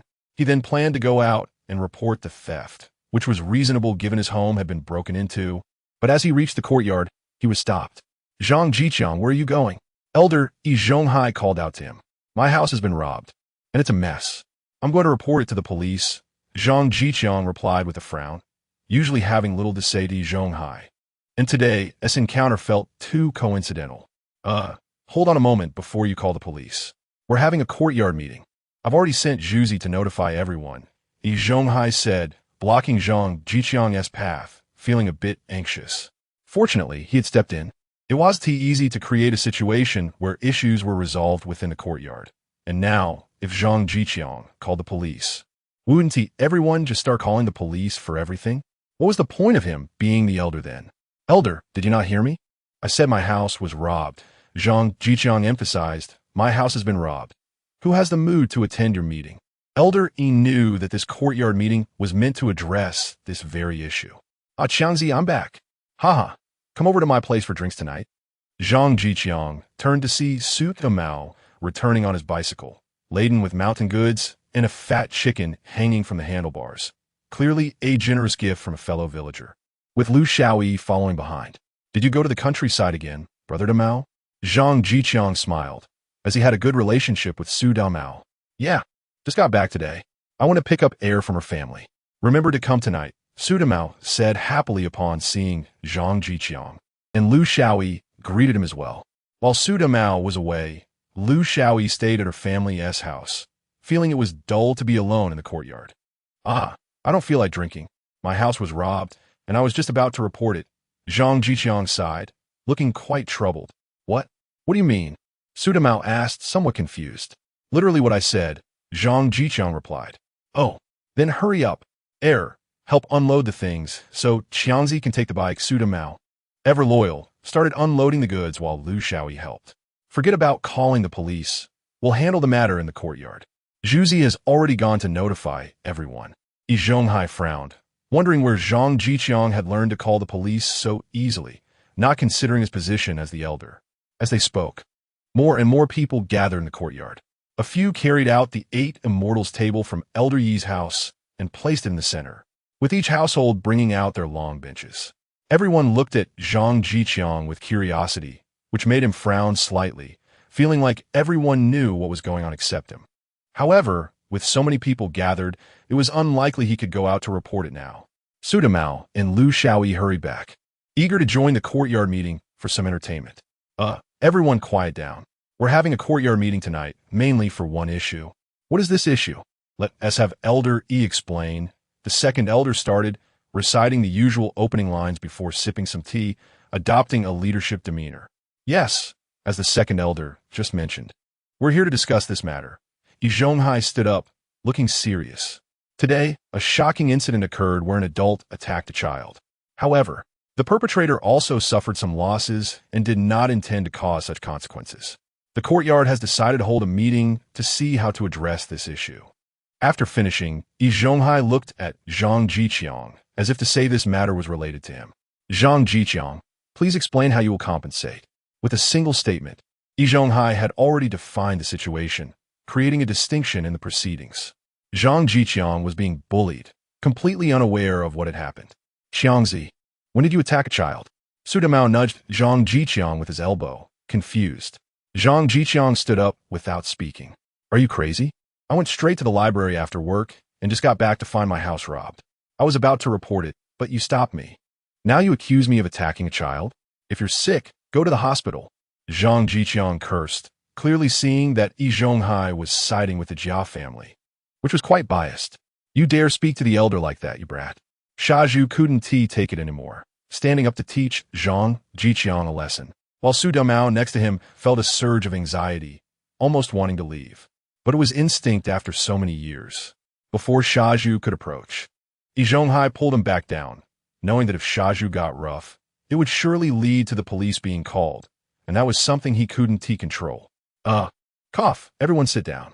Considering Zhang Zhiqiang doesn't know what happened, let us have Jia Zhang speak, Yi Zhonghai said, secretly signaling Jia Zhang to take the stage. Oh my, that damned Zhang Zhiqiang. He bullied our Bangung and almost crushed his finger.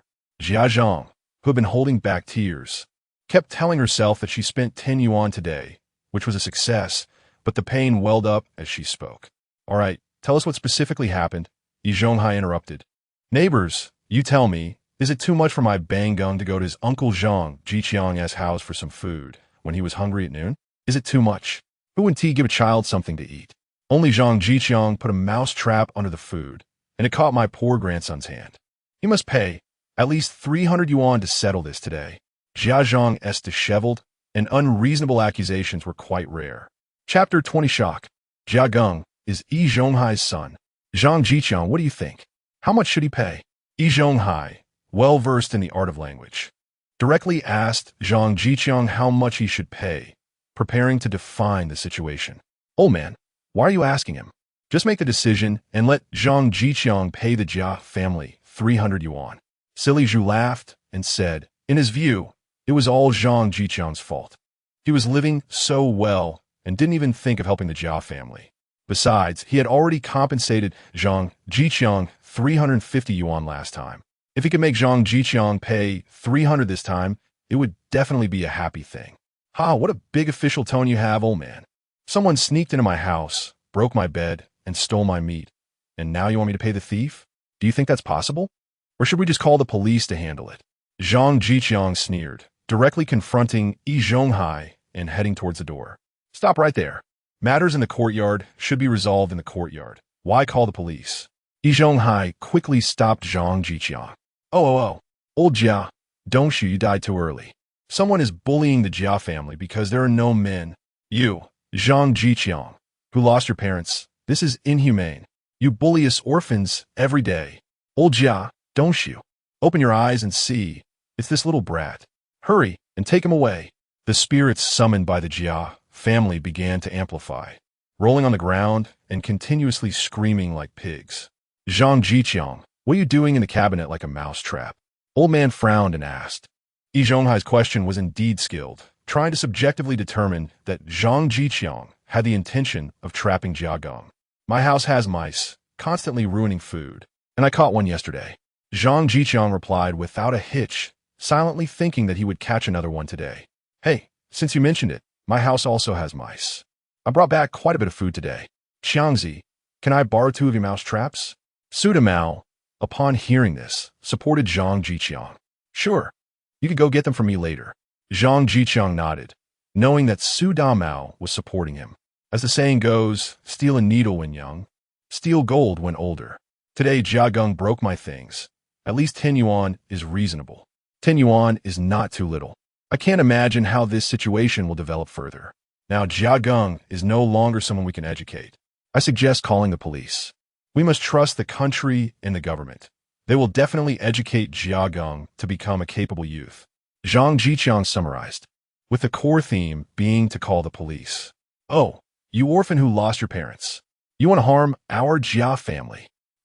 Upon hearing Zhang Zhiqiang's words, Jia Zhangshi was frightened, got up from the ground, and charged at Zhang Zhiqiang. Even she thought Zhang Zhiqiang's words made sense. Zhang Zhiqiang frowned, watching Jia Zhangshi charge over without dodging, using a light touch to throw her off balance, and she rolled on the ground again. What do you mean by that? Jia Zhangshi? Do you not trust the country or the government? Zhang Zhiqiang retorted, throwing a big hat on Jia Zhangshi. If Jia Zhangshi dared to admit it, she would definitely be caught and severely educated. It's not impossible for her to end up eating peanuts. I didn't. You're talking nonsense. Jia Zhangshi was incomparable. She was genuinely scared. Once this hat was placed on her, it was indeed a matter of life and death. I don't need you to compensate, but you have to cover the medical expenses for Jia Gong. In Jia Zhangshi's view, she had already taken a step back, and Zhang Zhiqiang should be grateful. Yi Zhonghai frowned, thinking Jia Zhangshi was a terrible ally, scared into this state by a single sentence. Haha, that's interesting. If that's the case, I should come to your Jia family and use your kitchen knife to commit suicide. Shouldn't you, Jia Zhangshi, compensate me with your life? Zhang Zhiqiang sneered. You orphan who lost your parents should have died long ago. Why should I give you my life? Do you think you're worth it? Jia Zhangshi realized this was the same thing Jia Gong had done. Zhang Zhiqiang, today we need to resolve this matter. Since you have a high salary now, why not compensate a little out of humanitarianism? The neighbors will say good things about you. Yi Zhonghai also took a step back, realizing Zhang Zhiqiang had become sharp-tongued and was no longer as easy to bully as before. Hearing Yi Zhonghai's words, Zhang Zhiqiang showed little reaction and said flatly, I've seen through it long ago. Whenever it comes to the Jia family's matters, your Yi Zhonghai leans a little too much. What? Could it be that Jia Gong is your son? Zhang Zhiqiang recalled a rumor he had seen somewhere in his past life. Don't talk nonsense. You can't say things like that. Yi Zhonghai's forehead broke out in cold sweat as he rebutted. It's strange. Jia Dongshu has straight hair, and Qin Huairu has straight hair. Why did they give birth to a curly-haired kid? Zhang Zhiqiang seemed to be talking to himself. In fact, no one in the courtyard was speaking now, and everyone could hear Zhang Zhiqiang's seemingly self-talking voice. The crowd showed excitement. Zhang Zhiqiang was right. How could 2 straight-haired people give birth to a curly-haired one? Looking again at old man Yi Zhonghai hissing, curly hair. The neighbors felt like they had discovered something extraordinary and began whispering among themselves. All right, I'll say something fair. This matter really can't be blamed on Zhang Zhiqiang. He placed a mouse trap in the cabinet to catch mice. It was Jia Gong who went to steal things and got caught. Third Uncle Yin Bugue stood up to say a fair word. As for Yi Zhonghai, he had already begun to panic. The situation was increasingly out of his control. Yes, now the concern is how Zhang Zhiqiang wants to pursue this matter and even dares to ask for compensation. What face does the Jia family have? Second uncle also stood up, seeing this as an opportunity to push Yi Zhonghai out of his position as the elder. Yi Zhonghai was protecting the Jia family, so he had to stand with Zhang Zhiqiang. Sorry, Qiangzi, this is all my fault for not educating Jia Gong well. I will definitely educate him properly in the future. You are magnanimous, so please don't pursue this matter any further, okay? The White Lotus Qin Huairu stood up at this time, crying like a pear blossom in the rain, looking repentant. She looked pitifully at Zhang Zhiqiang. Earlier, she and T come out, thinking that making Zhang Zhiqiang pay a little money would be the best solution and could alleviate some of their life pressure. Now seeing that it was impossible, she immediately stood up to apologize. 50 yuan, or I'll call the police. Zhang Zhiqiang felt he was still kind. Just now, Jia Zhangshi had dared to ask him for 300 yuan. This, Qin Huairu's face turned ugly. Where could she find 50 yuan? Her gaze inadvertently fell on silly Zhu, who suddenly shivered. Zhuzi, Jia Gong calls you uncle. Can you help Jia Gong and lend me 50 yuan? I will definitely pay you back when I have money. Qin Huairu looked pitifully at silly Zhu. But silly Zhu was about to say that he only had 50 yuan left, but seeing Qin Huairu's gaze, he ultimately did not say it out loud. Chapter 21 Compensation from the Jia family. Zhu took out 50 yuan from his pocket, which was all he had left. Qin Huairu snatched it away and walked over to stuff it into Zhang Zhiqiang's hands, looking at him with a desolate expression, hoping to elicit some sympathy from him. However, Zhang Zhiqiang showed no reaction. With 50 yuan now, he thought he could afford to participate in the lottery again next time. He figured that even if he called the police, they probably wouldn't compensate him for that much, so he decided to let it go. All right, I won't call the police this time. I hope you can really take good care of your son. Zhang Zhiqiang said this, but in his heart, he thought it was impossible. With a grandmother like Jia Gong, it was destined that he would end up on a path of crime. Yes, thank you, Qiangzi. Qin Huairu forced a smile at Zhang Zhiqiang. All right, since the conflict is resolved, let's end today's meeting here. Yin Bugui said as he picked up his enamel mug, preparing to leave. Yes, let's disperse. Everyone, go home and rest early. Lu Haizhong also stood up. Only Yi Zhonghai remained silent. Zhang Zhiqiang knew he had offended him badly this time. Yi Zhonghai cared about his reputation, and today's incident would undoubtedly affect him. The neighbors were still buzzing with excitement, each having their own topics to discuss. For instance, they talked about how Zhang Zhiqiang had become more formidable, speculating on what he might say, with the most chatter being about why both Jia Gong and Yi Zhonghai had curly hair. Additionally, since Qin Huairu was introduced by Yi Zhonghai, it was quite unsettling to think about. Impressive, Qiangzi, come to my house, I'm treating you to a nice meal today. Su Damao felt quite pleased. He had not been enjoying himself in the courtyard. Zhu would hit him at any moment, and Uncle Yi Zhonghai was in cahoots with Zhu. In the end, he was only raised high and then gently put down just to have Zhu apologize to him. Zhang Zhiqiang had vented some of his frustrations today, and Su Damao was already planning to spread the word about Yi Zhonghai's disgraceful acts tomorrow. Zhang Zhiqiang was dragged back to Su Damao's house. On the other side, at the Yin family. Dad, why did you help Zhang Zhiqiang speak today? Yin Zhiqiang asked curiously after getting home. Uncle Yin Bugui was just an elementary school teacher. Although he was called Uncle, he was essentially a side character, and no one really listened to him. He usually spoke little during the courtyard meetings. It was quite unusual for him to suddenly support Zhang Zhiqiang today. We shouldn't think about scheming against Zhang Zhiqiang anymore. Let's try to be polite when we meet. We don't have to be friends, but we mustn't offend him. Yin Bugui pushed up his glasses, a wise glint flashing in his eyes.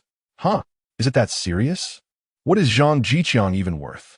Yin Zhiqiang, being younger, felt quite unconvinced when he heard his father's words. In the courtyard, whatever our Yin family sets its sights on will eventually belong to us. Yin Zhiqiang was young and was quite displeased with his father's statement. Smack! In a fit of anger, Yin Bugui slapped Yin Zhiqiang. What nonsense are you talking about?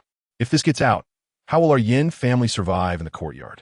Scheming is one thing, but it shouldn't be laid out in the open. Some things change when they're exposed.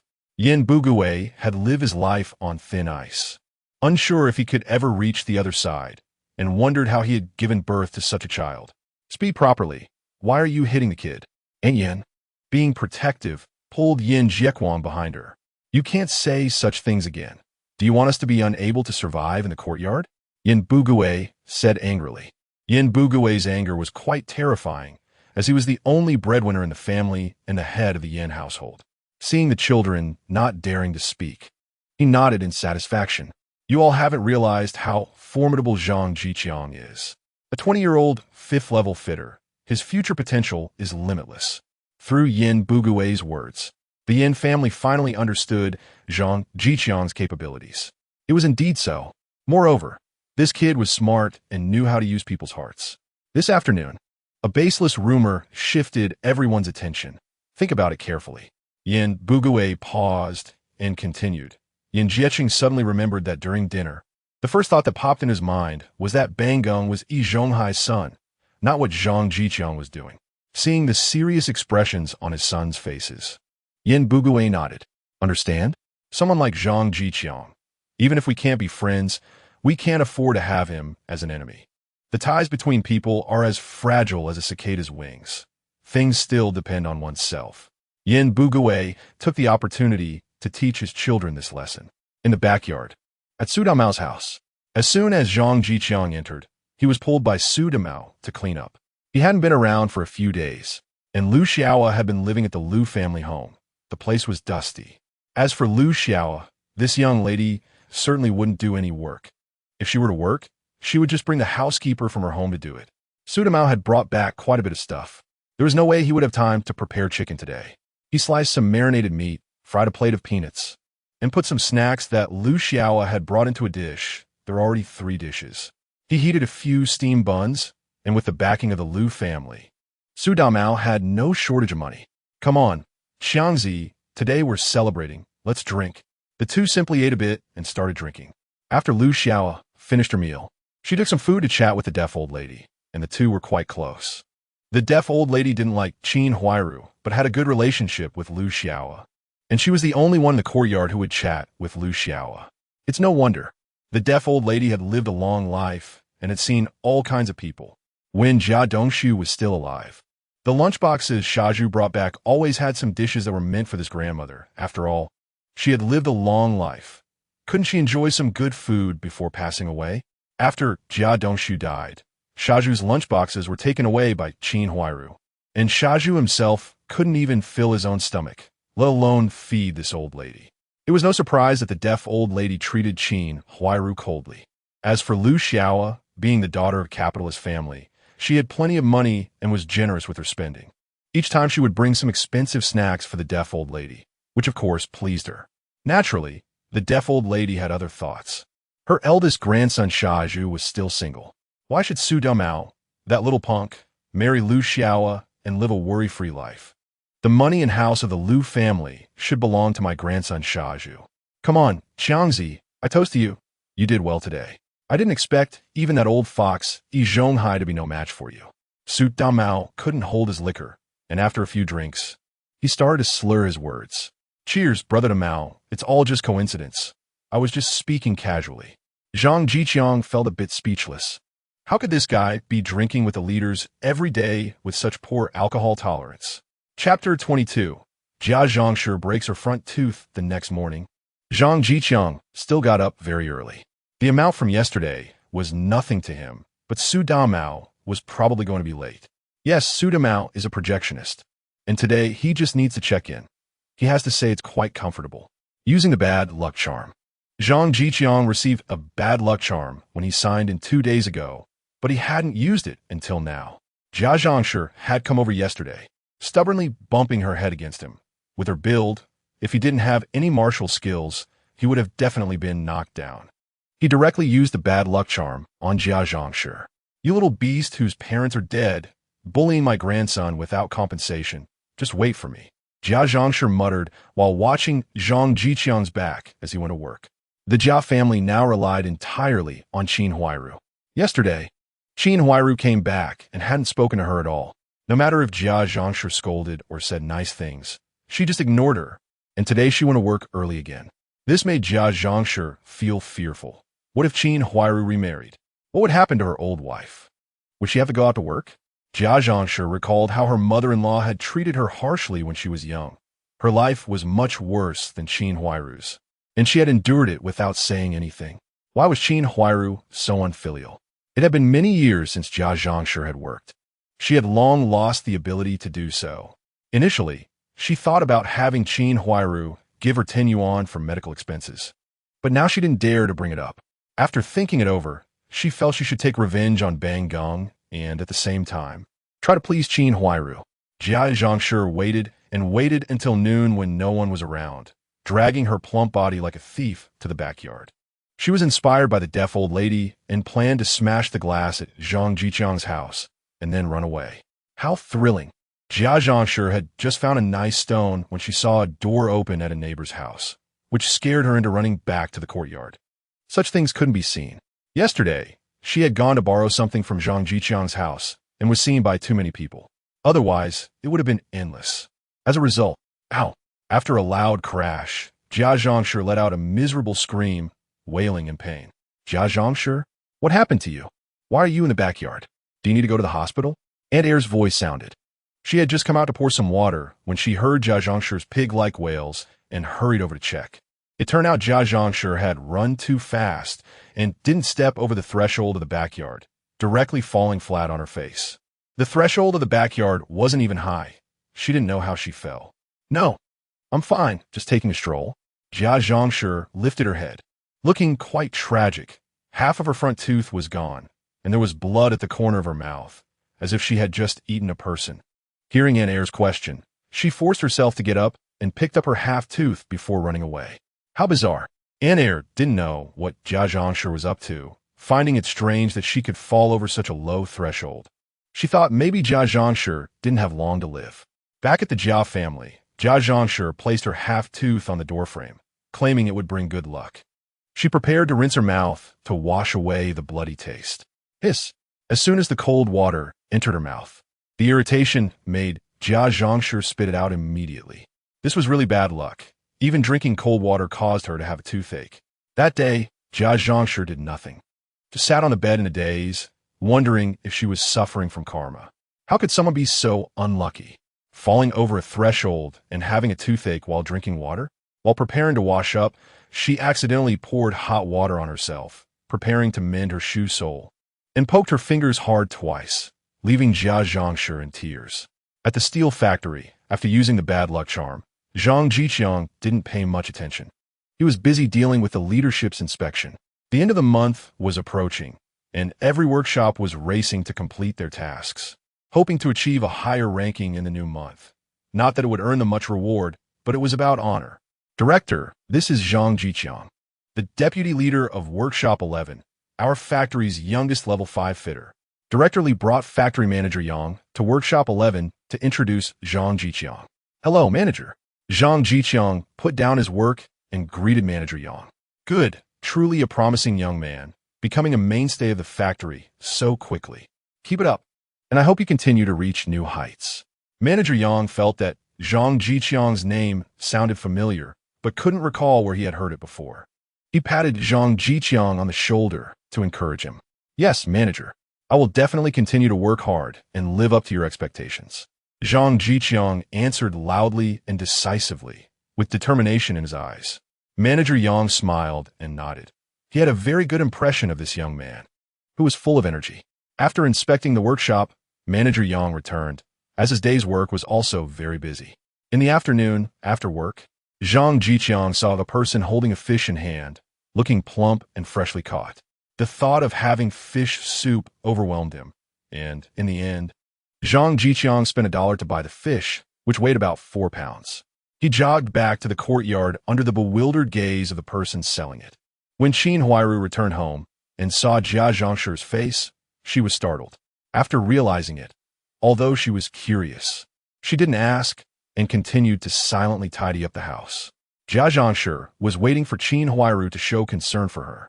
When she saw that Qin Huairu still had a look of indifference, she could only approach her. Huairu, I'm suffering. Today I originally planned to take revenge on Bang Gong and smash the glass at Zhang Zhiqiang's house, but unexpectedly, I didn't break the glass and ended up losing my front tooth instead. All day, I was pricked by needles and scalded by hot water. Even drinking cold water caused a toothache. Jia Zhangshi cried to Qin Huairu. Hearing that Jia Zhangshi was provoking Zhang Zhiqiang again made Qin Huairu furious. She was every day thinking about how to ease the relationship with Zhang Zhiqiang. Jia Zhangshi, on the other hand, was getting lazier and only thinking about how to create trouble for her. Are you crazy? Can you not provoke Zhang Zhiqiang during this time? When have you ever gained anything from him? He is not the same anymore. Can you stop adding to my troubles? Qin Huairu roared at Jia Zhangshi. This left Jia Zhangshi stunned. How dare Qin Huairu yell at her? Was this how a daughter-in-law should behave? After regaining her composure, Jia Zhangshi was filled with rage. If she was going to concede, would Qin Huairu ride on her neck in the future? Jia Zhangshi ran to the cabinet and rummaged through it to find a portrait of Jia Dongxiu, hugging it and kneeling on the ground. Dongxiu, look at the daughter-in-law you married. Now she dares to yell at her mother-in-law. She is unfilial. Come back quickly and teach her a lesson. Take her away. The three little ones curled up in a ball, with Jia Zhangshi bruised and battered, howling like this. Visually, it was absolutely terrifying. The Jia family was suddenly thrown into chaos. Chapter 23. Making fish soup. Zhang Zhiqiang returned home and started to handle the fish he had bought. He gutted the fish, removed the gills, scraped the scales, and marinated it, all in a fluid motion. He then began to prepare the seasonings, as he planned to make a fish soup to enjoy. After bringing the water to a boil, he added the fish and then let it simmer on low heat. Making fish soup is a meticulous task that cannot be rushed.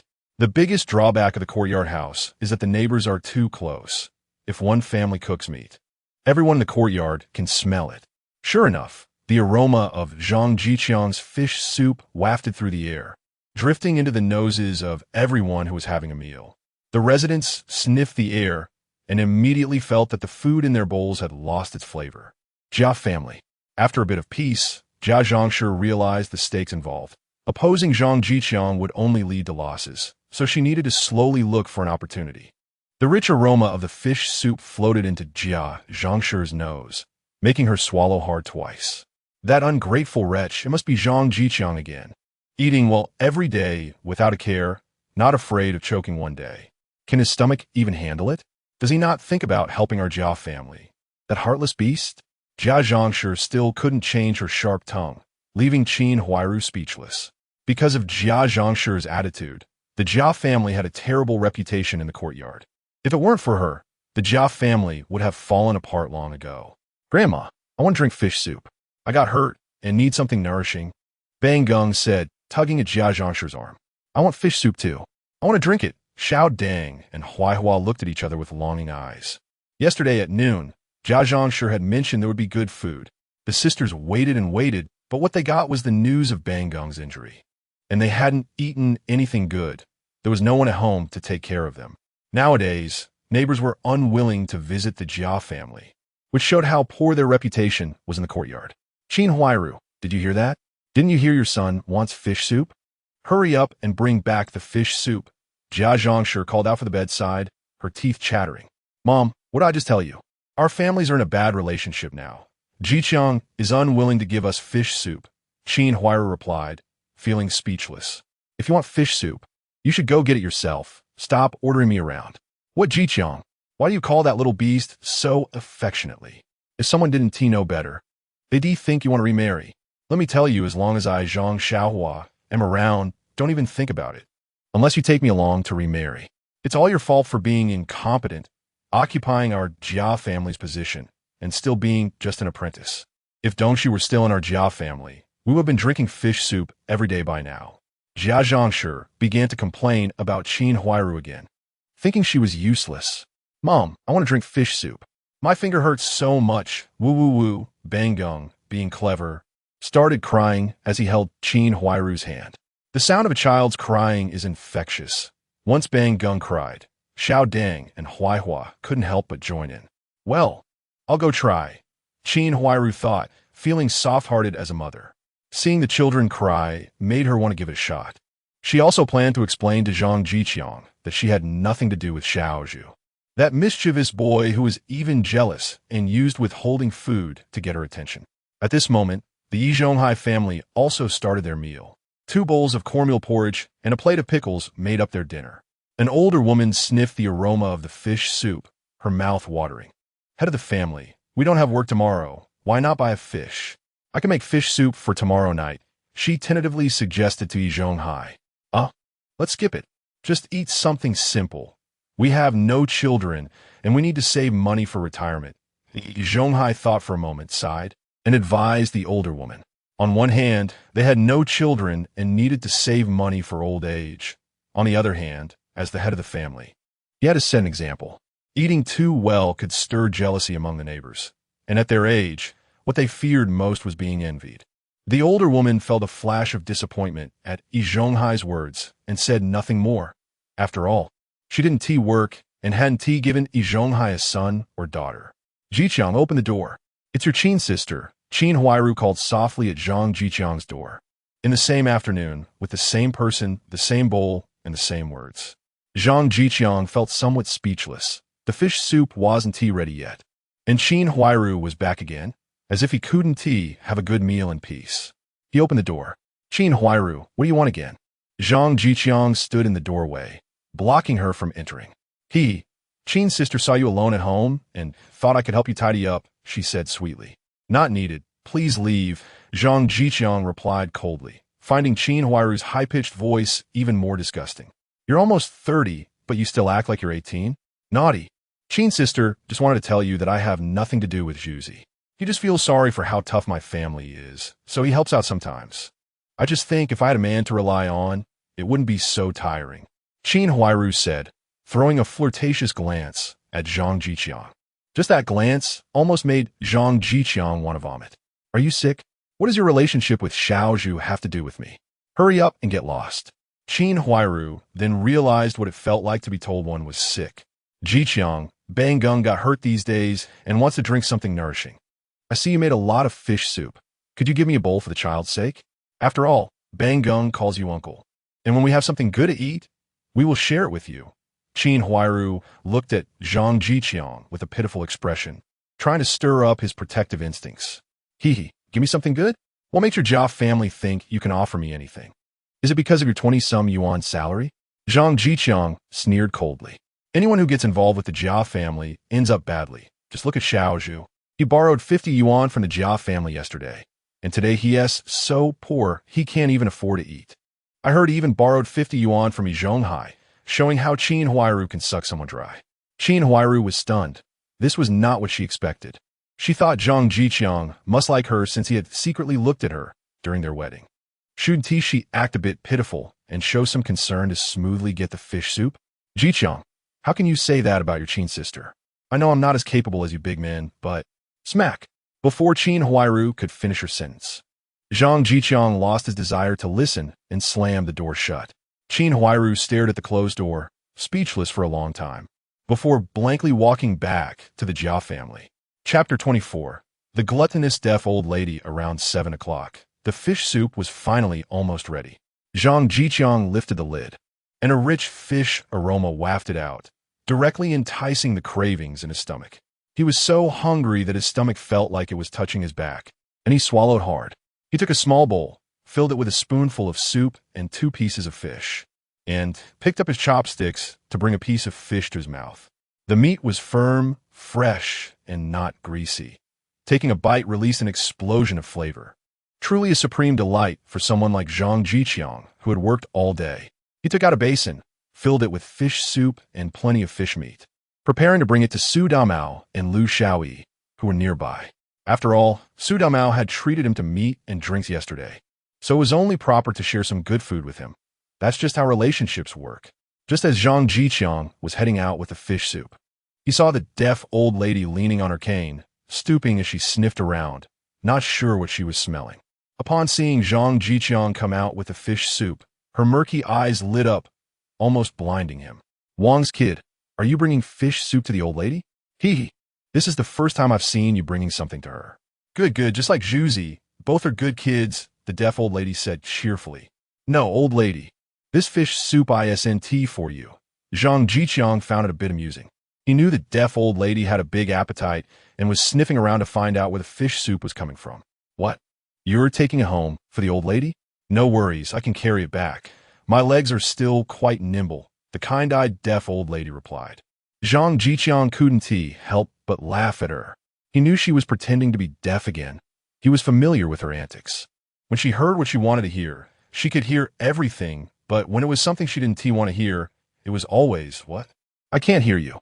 Now she was only picking out what she wanted to hear, which was to drink from his bowl of fish soup. "All right, old lady. You can wander around. I'm taking the fish soup," Zhang Zhiqiang said with a smile. The deaf old lady was quite entertaining. Despite her age, she had a kind demeanor, and from a distance, Zhang Zhiqiang found her quite charming. "What? You want to help the old lady wander around? No rush. After finishing the fish soup, the old lady will rest. At her age, she can't see anything at night," the deaf old lady said, trembling as she tried to walk towards Zhang Zhiqiang. "Hey, Qiangzi, what are you doing?" Just then, Su Damao came out wearing a coat and saw Zhang Zhiqiang and the deaf old lady. His face darkened. What does Zhang Zhiqiang want? Is he planning to give the deaf old lady fish soup? Who doesn't he know that the deaf old lady is Yi Zhonghai's biggest protector, forcibly revered as the ancestor of the courtyard, maintaining Yi Zhonghai's rule? What does Zhang Zhiqiang think he is doing, thinking that if he pleases the old lady, he can get on good terms with Yi Zhonghai? Su Damao immediately felt a surge of betrayal and anger. "Hey, Damao, just in time you came out. I bought a fish this afternoon and made some fish soup, thinking you're a connoisseur of fish, having tasted many delicacies. I brought a basin for you and Sister Xiaoyi to try my cooking," Zhang Zhiqiang said, walking over with the fish soup. Su Damao's anger dissipated before it could even surface. Instead, he felt a wave of warmth. For the first time in years, someone was so proactive and sincere in giving him something. In the countryside, he had always obtained things through various means. It wasn't easy for any family these days. Who would be willing to share what they had? Zhang Zhiqiang's words were very flattering. He was clearly boosting Su Damao's ego. Su Damao instantly became excited. "Ah, Qiangzi, look at this. Does Damao lack this little bit? Wait, I'll have Easy Eye get you some food," Su Damao said happily as he ran back inside with the fish soup. Shortly after, he came back out holding a box that looked like it contained high-quality goods, along with a cloth bag. It was easy to guess it must be food. "Here, Qiangzi, take this. It's all from your sister Xiaoyi," Su Damao said excitedly as he shoved the items into Zhang Zhiqiang's hands, who kept refusing. These items from Su Damao were undoubtedly much more expensive than the fish soup Zhang Zhiqiang had given him. But this wasn't something that could be measured with money. It was the brotherly affection that Xiangzi had for him, and Su Damao cherished it immensely. "Hey, Damao, look at you. I'm not trying to get something back. I can't take this," Zhang Zhiqiang said, pushing back against Su Damao. The deaf old lady's eyes were fixated on the fancy box, swaying left and right. Quite amusingly. "No, I must have it. Hurry up and take it. Do you look down on me?" Perhaps Zhang Zhiqiang's refusal wasn't very firm, and in the end, the items were still stuffed into Zhang Zhiqiang's arms. "Damao, these things are much more valuable than the fish soup I gave you. You can't regret it, right?" "I can't afford to lose out," Zhang Zhiqiang said, now that he had taken the items. He didn't continue to be coy and accepted them generously, jokingly. Su Damao could certainly hear the teasing in Zhang Zhiqiang's tone. "What are you saying, you little brat? Whoever regrets is the grandson." "No, since you said that, get it back to me." Su Damao reached out to take the items back, but Zhang Zhiqiang quickly dodged. "Damao, what are you talking about? If I get it to you, wouldn't you be the grandson? I can't harm you." After saying this, Zhang Zhiqiang quickly ran home. As if he was really afraid Su Damao would snatch his things. "This little brat," Su Damao chuckled as he scolded, feeling quite pleased. He had originally come out to use the bathroom, but now he had no urge to go and was ready to head back and savor Zhang Zhiqiang's fish soup. The deaf old lady stood in the yard with an ugly expression, her eyes darkly scanning Zhang Zhiqiang and Su Damao's houses. Good. If I don't come out for a while, these young ones don't take me seriously." The deaf old lady decided to consult with Yi Zhonghai to teach these ignorant youngsters a lesson and to increase the pressure so that Su Damao would have no peace at home. Back at home, Zhang Zhiqiang put the items in the cupboard and took a look. The bag was filled with mountain goods and a small piece of beef, seemingly left over from yesterday. He happily served himself a bowl of fish soup and began to drink. After eating and drinking his fill, Zhang Zhiqiang took out the 2 books he had borrowed. These were both basic concept books, and it seemed his memory had improved a lot. In just 3 or 4 days, he had remembered most of it, since tomorrow was Sunday and he didn't have to work.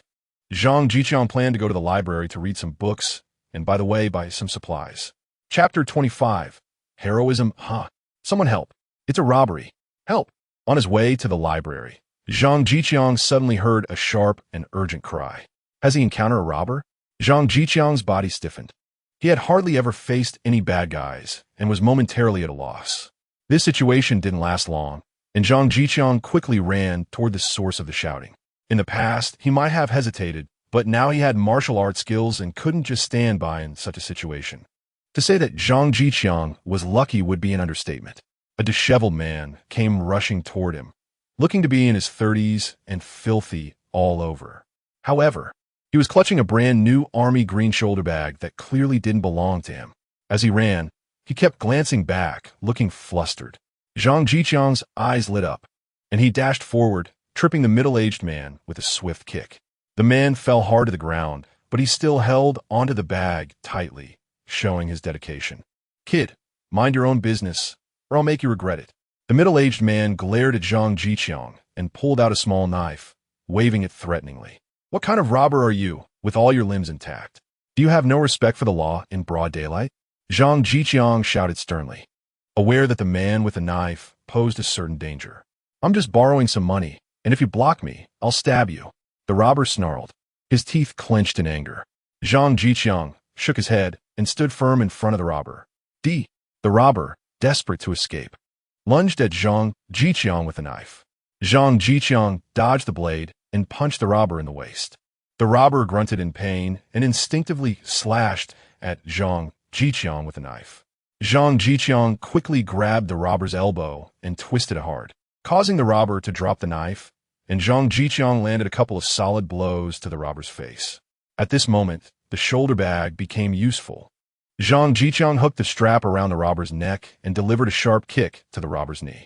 The robber cried out in pain, instinctively dropping to his knees.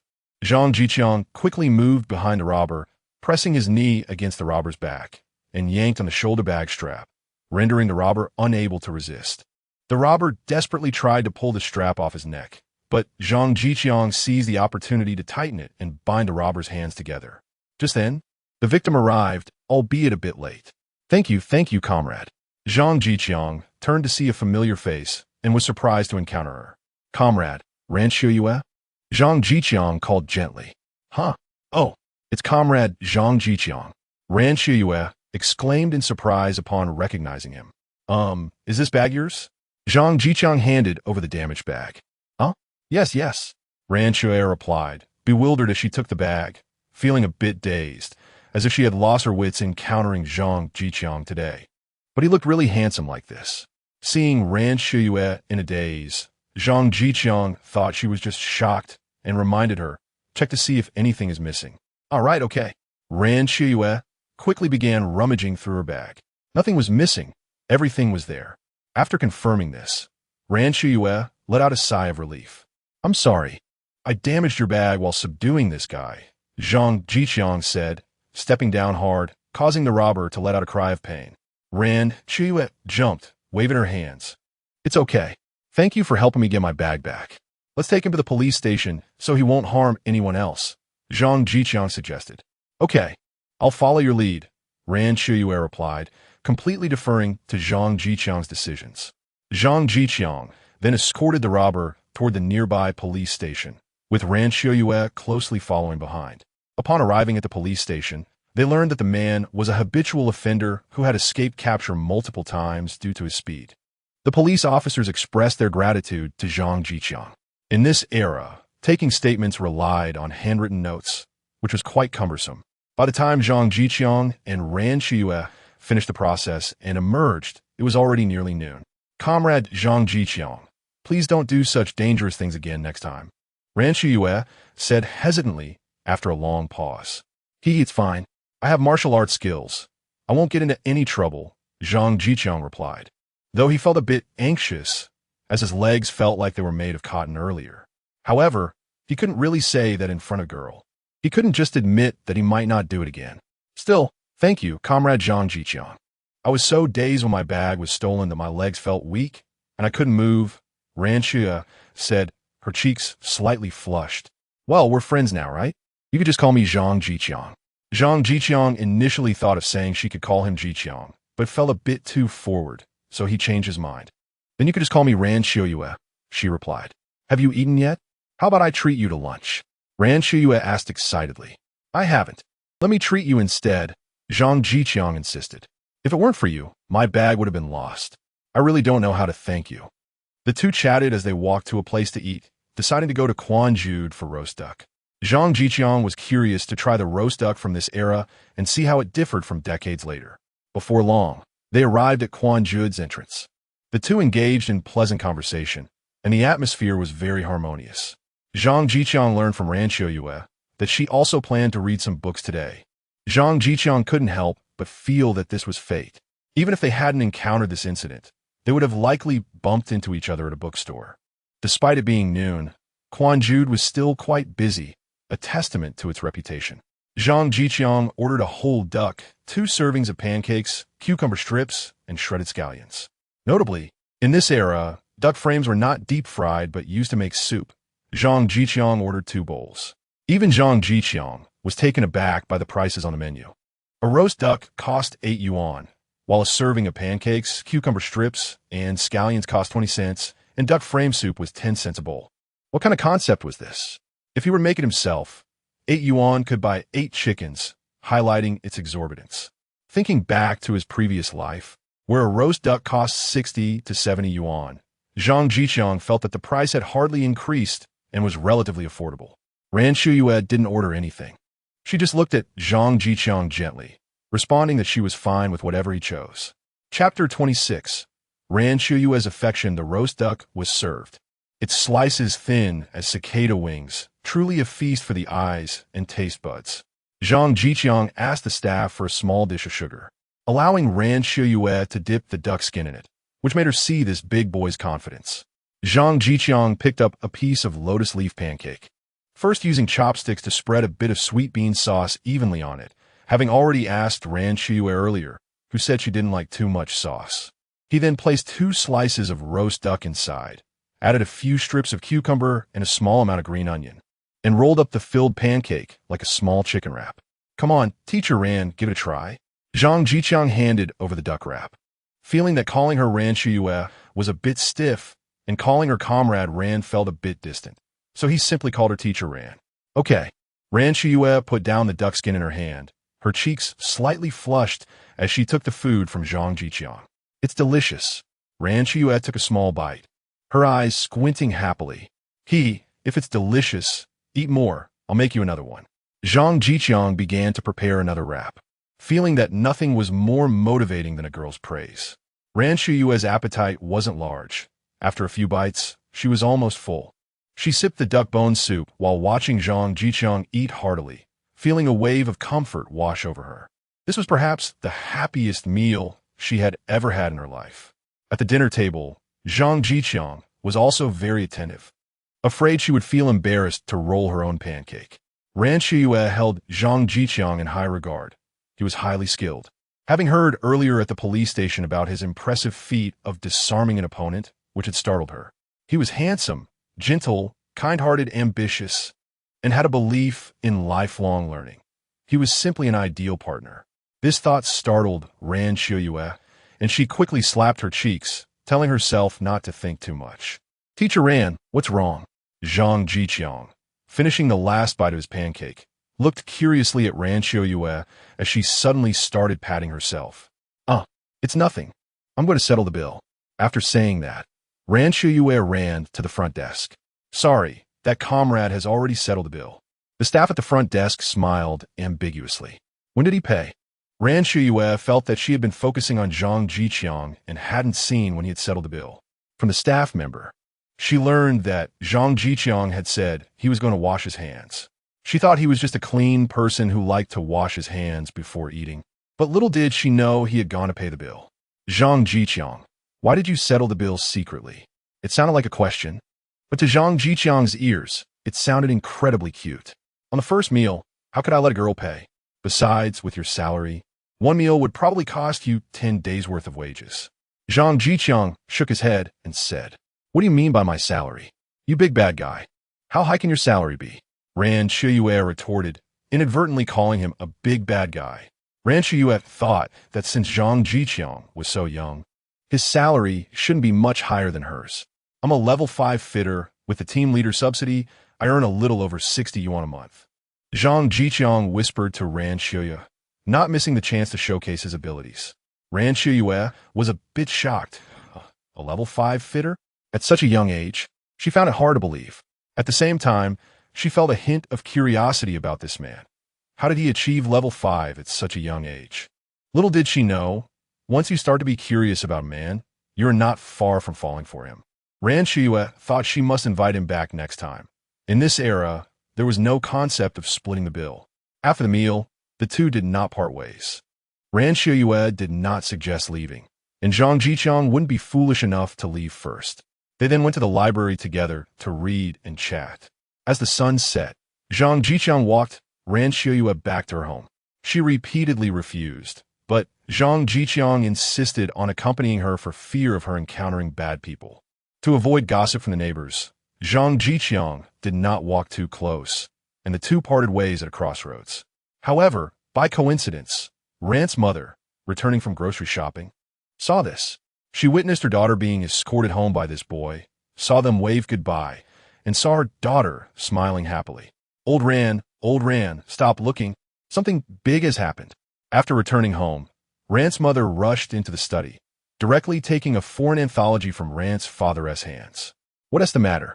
At your age, still acting like a daughter, making a fuss. Ran's father remained calm, looking at Ran's mother with a fond gaze. Do you know? Your daughter is in a relationship. Ran's mother told Ran's father in an exaggerated tone. What? What did you say? When did this happen? Ran's father was a bit confused. He hadn't even started to plan anything. How did his daughter already have a boyfriend? I just came back from grocery shopping and saw a young man escorting your daughter home.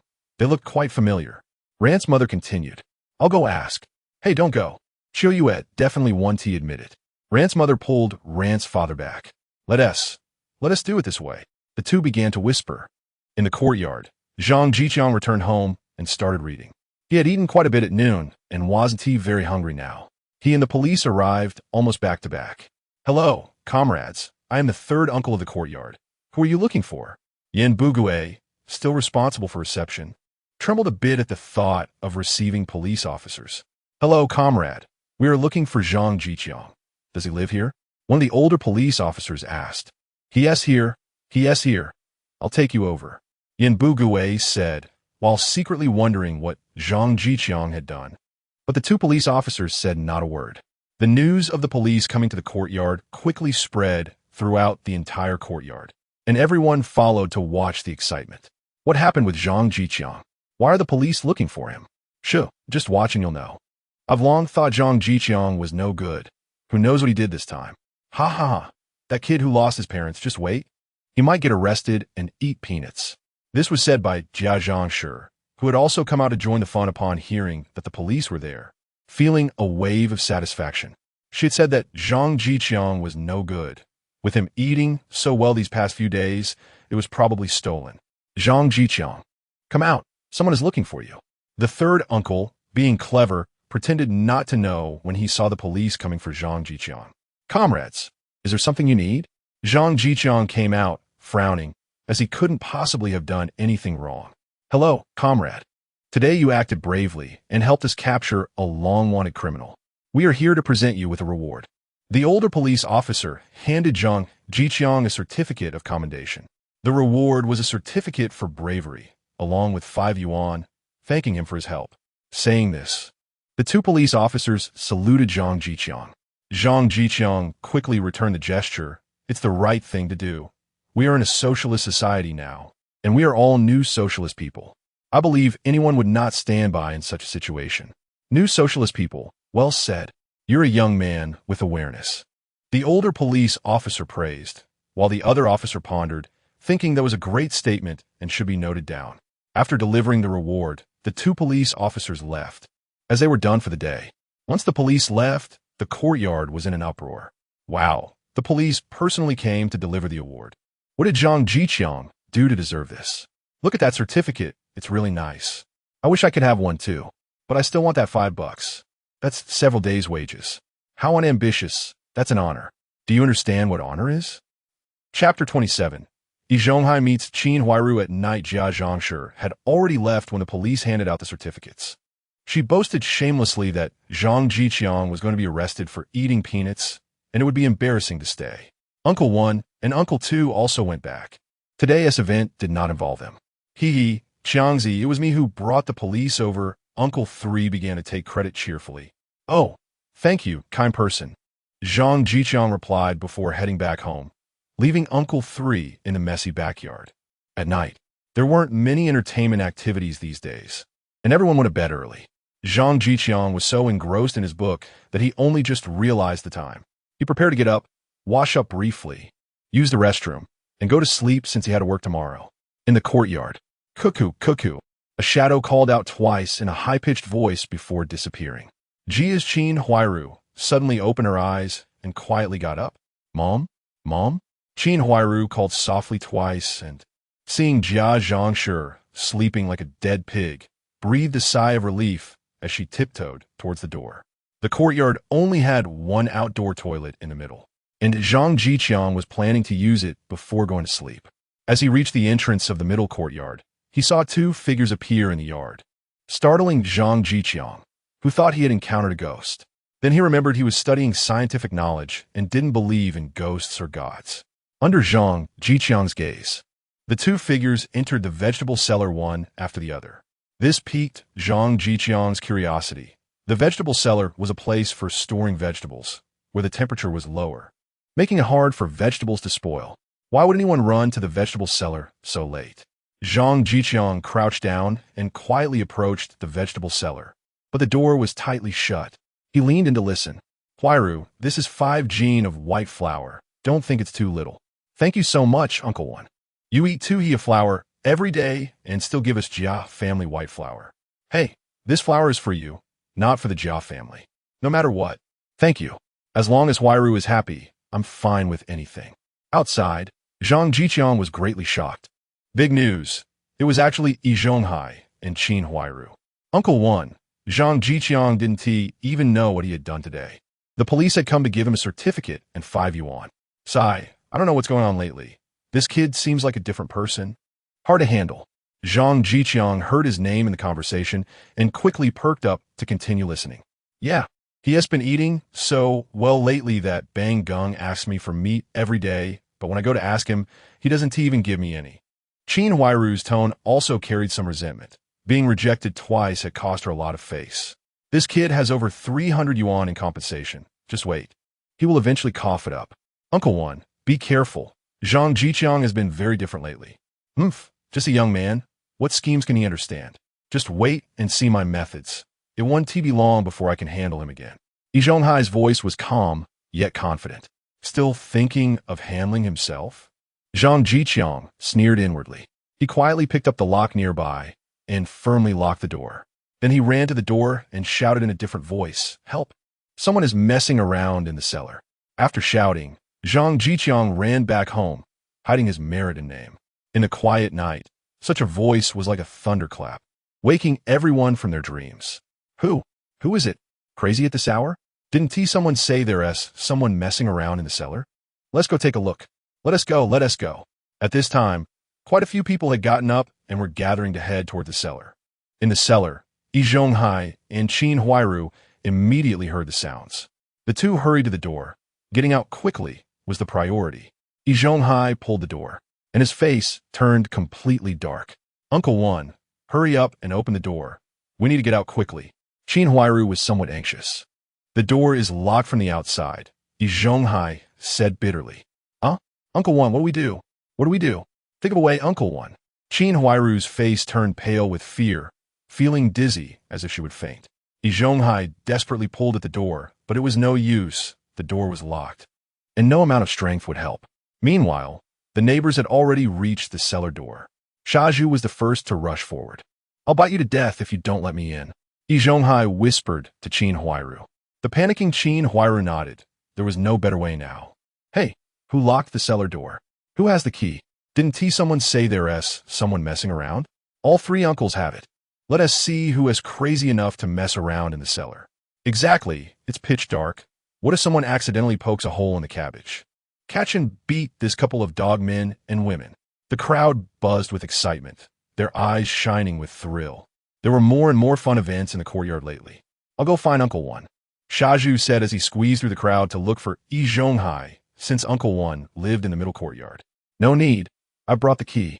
Uncle Two, Lu Haizhong, arrived late, his belly protruding. Shaju, go open the door. Uncle Two handed the key to Shaju, giving him a commanding feel like a leader. After all, the factory leaders would say, you go do this, and he had wanted to try that for a long time. Got it. Shaju took the key and immediately opened the door. He was serious about catching the culprits, and no matter who it was, he would first give them a few punches. He had been holding in his anger lately. Creak. After Shaju opened the door, everyone shone their flashlights inside. When Shaju saw the people inside, he instantly froze, like a statue, not moving, and did not follow through with his intention to beat them. Huh? Hiss, Uncle One? Qin Huairu? The onlookers were also dumbfounded when they saw the two, their angry expressions still lingering on their faces as they prepared to act. Uncle One, Sister Qin, what is going on here? Shaju howled in despair, his voice so loud that it almost woke everyone in the courtyard. Shaju felt his worldview had been shattered. Uncle One had treated him better than his own father. Ever since Shaju's father, He Da-Qing, and widow, ran away, Uncle One had been feeding the two siblings, helping him get a job in the steel mill to take over his father's position. He had often taken care of them, being Shaju's mentor in life.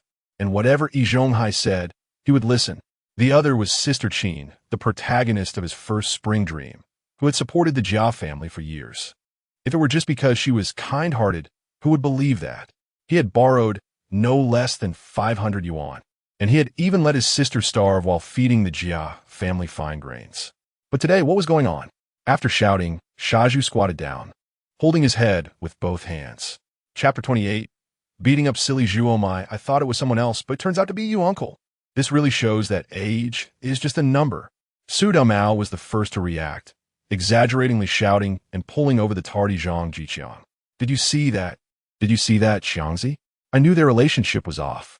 Excitement gleamed in Su Damao's eyes. Wasn't this material just falling into his lap again? Brother Damao, stop shaking. My arm is about to fall off. And please say less. I believe Uncle and Qin Huairu definitely didn't have an affair. Right, Uncle? Zhang Zhiqiang forcefully pulled his wrist away, teasingly looking at Yi Zhonghai. Yi Zhonghai's face was as dark as a pot bottom, his eyes red, staring fiercely at Zhang Zhiqiang as if he wanted to kill him.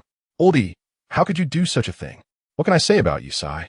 Second, Uncle Lu Haizhong sighed with disappointment, but the joy in his tone was too obvious. He had never been very calculating. Second Uncle was feeling great inside. He was clearly about to lose his reputation. How could he still be the uncle? He had been watching Yi Zhonghai for a long time, and finally had the chance to push him off the stage. Those close to him knew their own affairs. Every time he heard others call him second uncle, Lu Haizhong felt uncomfortable. Isn't there still a first uncle above that second? But today was different. From now on, Lu Haizhong would be the boss of the courtyard, the first uncle of the courtyard. Third Uncle Yin Bugui's eyes flashed with wisdom, and he remained silent, ready to watch how things developed. Everyone, don't misunderstand. There's nothing between me and Qin Huairu. Zhonghai stepped forward, adopting a righteous demeanor. Everyone knew that the Jia family had a hard time. Just recently, my apprentice Bongang got injured, and I thought of bringing some flour for Huairu to help Bongang recover. Come on, Huairu, quickly bring out the flour. As Yi Zhonghai finished speaking, Qin Huairu crawled out from the cellar with a bag of flour, her head bowed and not daring to speak. Ah, Qin Huairu, how dare you have an affair with Yi Zhonghai? Jia Zhangshi shouted as she rushed over and slapped Qin Huairu twice. The blows made Qin Huairu see stars, nearly unable to stand. Yi Zhonghai, are you still human? How could you betray your apprentice's wife? You have no conscience. Jia Zhangshi's fighting spirit was strong, directly cursing Yi Zhonghai without allowing him to speak. Then with a loud cry, she charged at Yi Zhonghai. She actually succeeded, knocking Yi Zhonghai to the ground. After landing a hit, Jia Zhangshi quickly rushed to tear at Yi Zhonghai, gaining the upper hand, making Yi Zhonghai only able to defend passively. Enough! Silly Zhu suddenly erupted. He couldn't bear to watch Yi Zhonghai being beaten. He pulled Jia Zhangshi away, but used too much force, causing her to sit down on the ground. Jia Zhangshi sat there stunned for 2 seconds before launching her ultimate move, the Summon of the Undead. Ah, old Jia, Dongshu, hurry and open your eyes. Someone is bullying the Jia family because we have no men bullying us, the orphaned and widowed. Old Jia, come quickly and take this damn little bastard away. Jia Zhangshi's words made everyone frown. Anyone could be insulted, but not Silly Zhu. During the years since Jia Dongshu's death, everyone had seen Silly Zhu's contributions. It could be said that Silly Zhu had let down everyone, let down his sister, but he had absolutely been good to the Jia family. Now, when the entire country was struggling to make ends meet, most children were malnourished, but the Jia family. All 3 children were healthy, thanks to Silly Zhu's support. Now Jia Zhangshi was cursing Silly Zhu to death just because he pushed her a little, making everyone feel a chill. How could a neighbor they had lived with for so long have no bottom line at all? Jia Zhangshi, I was just feeling sorry for your family and, as Dongshu's master, brought some flour for Qin Huairu. If you act like this, our 2 families will cut ties. Yi Zhonghai was also enraged from being beaten and stood up to shout. Indeed, this frightened Jia Zhangshi. She understood what would happen if they lost the protection of the first uncle in the courtyard. After all, with no men at home, wouldn't they be bullied to death? Yes, everyone, don't spread rumors. The first uncle was just helping Qin Huairu with some flour in the middle of the night in the cellar. Please don't think it was anything else. Zhang Zhiqiang seemed to be speaking up for the first uncle, but emphasized the words in the middle of the night and cellar. Zhang Zhiqiang, stop talking nonsense. I won't let you off easily. Silly Zhu felt uncomfortable in his heart, and, upon hearing Zhang Zhiqiang mock the first uncle and his sister Qin, felt as if his emotions had found an outlet and charged straight at Zhang Zhiqiang. The people in the courtyard quickly stepped aside, fearing that Silly Zhu might mistake someone and hit him. Su Damao didn't need to be told. After all these years, seeing Silly Zhu charge over had become instinct for him to dodge.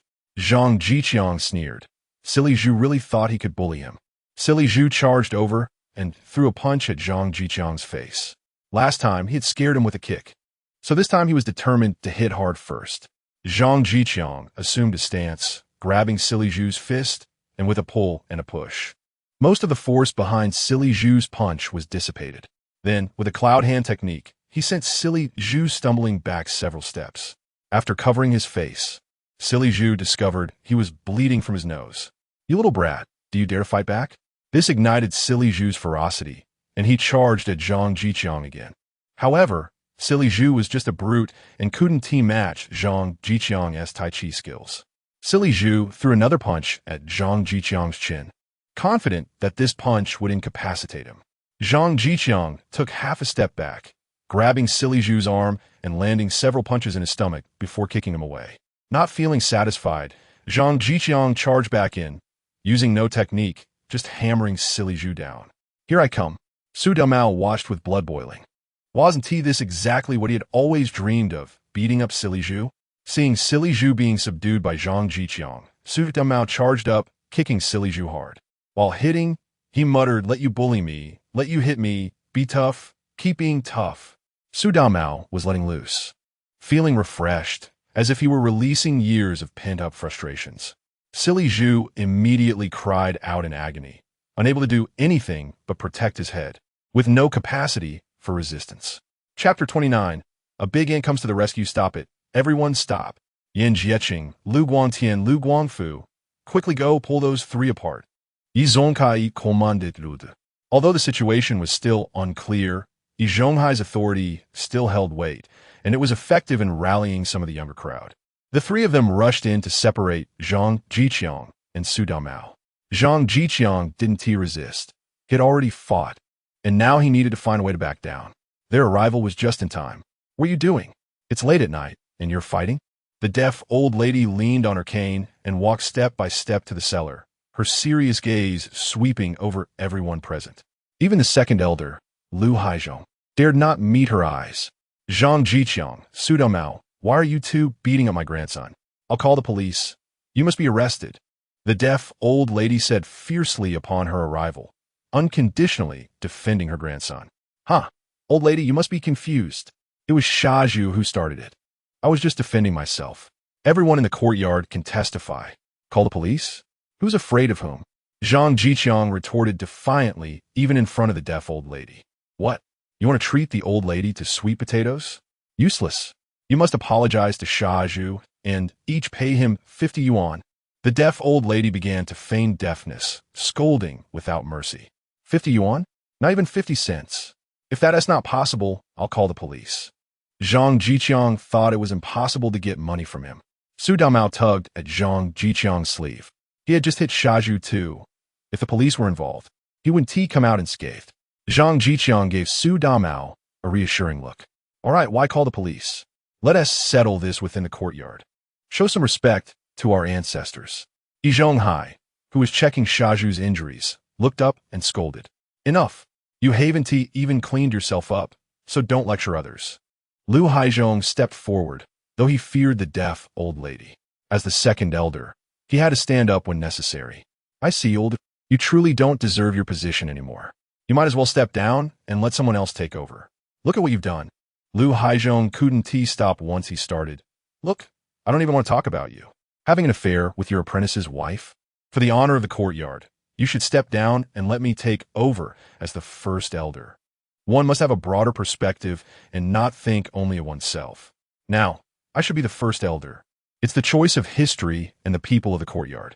Lu Haizhong looked at Zhang triumphantly, thinking about the embarrassing things he had done, and wondered how he could still have the face to sit in the first elder's position. Old Lu, say less. The old lady is watching you, the second aunt said, somewhat frightened by the murderous look in the deaf old lady's eyes. However, Lu Haizhong was in a brash state and couldn't hear such words. Show some respect and call her old lady, or I'll make her go underground. Lu Haizhong said, touching his nose, suddenly stunned. What had he just said? Make the old lady go underground? Oh no, he had just insulted the deaf old lady, the ancestor of the courtyard. Just her stomping her feet could shake the courtyard. And now he had scolded her. How could anything good come of this? Stealing a glance, he saw the deaf old lady's face dark with anger. Every older person has a fear of death. Lu Haizhong was dancing madly on a landmine. Everyone, it's late. Let us go back to sleep. It was a misunderstanding. The first aunt stepped forward at this moment. This flower was sent by old E at my request. The Jia family is not doing well and is afraid of gossip from the neighbors, so I had him send some food in the middle of the night. The first aunt's words were quite persuasive. After all, at this hour, anyone who saw their husband having an affair would have probably jumped in to tear things apart. Oh, so that is what happened. I said the first elder isn't that kind of person. At his age, he probably can't do that anymore. Don't say such nonsense. What if the first elder is still vigorous? Ha! You're being mischievous. Everyone began to tease. But what they truly thought was known only to themselves. Lu Haizhong felt a bit embarrassed. The first aunt's appearance had directly rescued Zhang, and his hopes of becoming the first elder now seemed very slim. All right, everyone disperse. It's really troublesome that everyone came out so late. Go back to sleep. The first aunt said, and everyone gradually dispersed, as it was indeed late, and they had work the next day. The first elder took Siheyuan back, and the first aunt escorted the deaf old lady home. As for Jia Zhangshi and Qin Huairu, they had run off at the mention of dispersing faster than anyone else, hiding in the Jia family and not coming out. As Zhang just entered his house, he saw the first aunt sitting in his usual chair, not turning on the light, just staring at him intently. It was quite frightening at this late hour. Sigh, it's so late. Let us hurry to sleep. Zhang mumbled, finally managing to squeeze out that one sentence.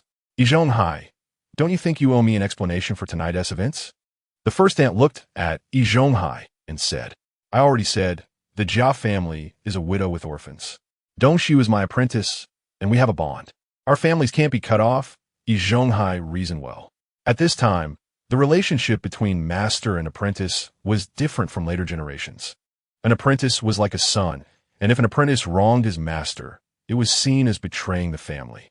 Is that why you took the flour while I was asleep to sneak off to the cellar to meet your apprentice's wife? Oldie, our family is still eating mixed flour. Just taking some white flour. Do you really think I wouldn't find out?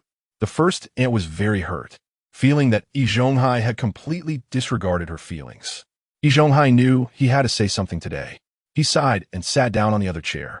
The old lady in the backyard told us that our retirement issue will ultimately fall on Shaju. Yes, we've always treated Shaju well, the first aunt replied, believing that Shaju was a sincere child and wouldn't neglect them. But what if Shaju's wife doesn't want to take care of us? Huh? The first aunt hadn't considered that issue. You know the Jia family and Qin Huairu. They are hard-working and filial. If Qin Huairu marries Shaju, we won't have to worry about our retirement, Zhonghai said helplessly to the first aunt, looking rather tired. It's all my fault. I haven't given you a son or daughter all these years.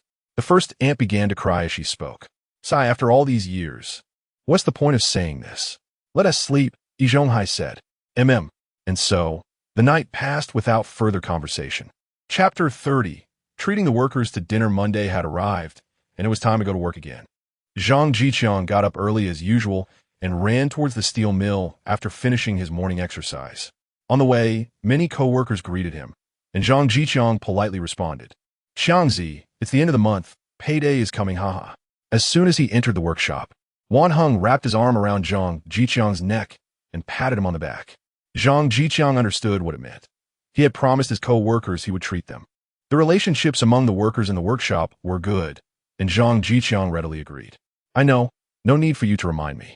Let's get to work, and we can go eat after we finish. Zhang Zhiqiang had recently been evaluated as a level 5 fitter, but this month he was still receiving the salary of a level 4 fitter, which was 42 yuan. Haha, I knew Xiangzi would agree. Great, let us feast. Keep it down, hurry up and get to work for our deputy team leader, and we'll go to the restaurant after work. The deputy team leader was generous, haha. Upon hearing that Zhang Zhiqiang was treating, everyone started working even harder. The cafeteria served decent food, but it was still communal dining.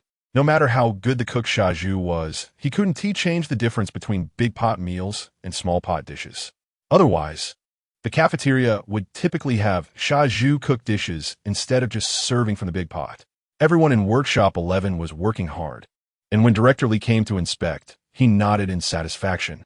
Zhiqiang, I didn't misjudge you. You're managing quite well.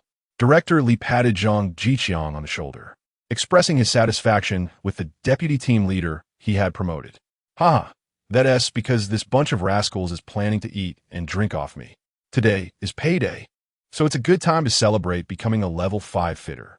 Zhang Zhiqiang said cheerfully, and the co-workers laughed good-naturedly.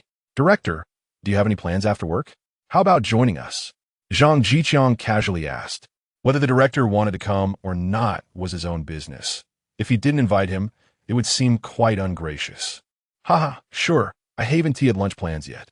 Then Zhiqiang, you decide what I should do, and I'll help you with some work. After saying that, the director rolled up his sleeves, pretending to get ready to help. Haha, Director Li, you're joking. You're too busy with work all day to come to the workshop. Zhang Zhiqiang stopped Director Li and subtly slipped something into his pocket. The action was discreet, and no one noticed. Haha, you rascal. All right, I'll head out first. Director Li laughed and scolded him before leaving, and Zhang Zhiqiang returned to work. The day's work quickly came to an end. Zhang Zhiqiang was becoming increasingly proficient in his work as a level 5 fitter, and it was now very difficult for him to produce defective products. Xiangzi, don't even think about running away, we're here, haha. Wan Heng and the other co-workers surrounded Zhang Zhiqiang. You rascal, who is trying to run? Do you think you guys can eat me poor? Zhang Zhiqiang laughed and scolded, and a group of them noisily walked out of the factory. Haha, Guiqiang, where are we going? I'm all set. At the factory entrance, Director Li had changed his clothes and was smiling at Zhang Zhiqiang. How about the Red Star restaurant? It has large portions, delicious food, and is affordable. What do you think, Director? Sound good, let us go. Director Li was satisfied with Zhang Zhiqiang's suggestion. In this era, it was easy for workers and cadres to be exploited if they ate too well together. The anti-corruption work was very strict, and the Red Star restaurant was well known as a favorite place for workers to treat each other. As Zhang Zhiqiang said, It had large portions, was delicious and affordable, making it hard to be criticized. Director Li thought Zhang Zhiqiang was quite thoughtful, not realizing he just wanted to save some money. Qiangzi, where are you planning to go? At the factory gate, Qin Huairu saw Zhang Zhiqiang leading a group of people and curiously asked. After all, they were from the same compound. And Zhang Zhiqiang couldn't ignore her. Oh, Qin Huairu, it's nothing. I promised to treat my co-workers to a meal. Are you waiting for Shaju? He should be out soon. Zhang Zhiqiang responded and was about to leave. Upon hearing this, Qin Huairu's eyes lit up. A treat meant there would definitely be meat dishes. If she went along and packed some food for her kids, it would be much better than waiting for Shaju's lunchbox. Seeing Zhang Zhiqiang about to leave, Qin Huairu hurriedly stopped him. It's like this, Qiangzi. I don't have anything to do when I go back. How about I join you guys for some fun? Eating is secondary. As she spoke, she flirtatiously tucked her hair behind her ear, looking quite shy. No, how could you have nothing to do? Aren't you going back to wash clothes?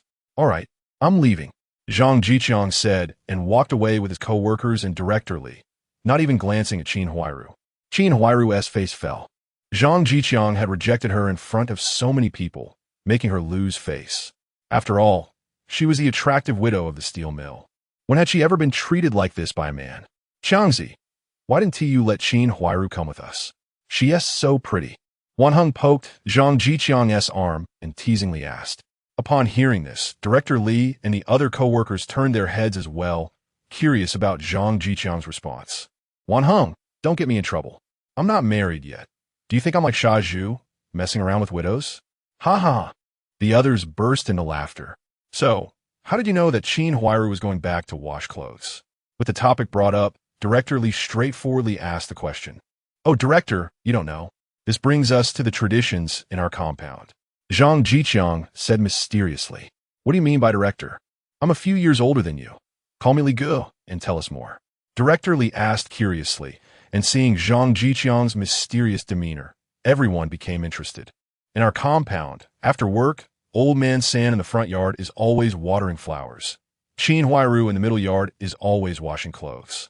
And Old Man Lu in the backyard is always beating his kids. Zhang Zhiqiang revealed the traditions of his compound. Oh, what do you mean by that? Director Li was puzzled, and everyone else also didn't react.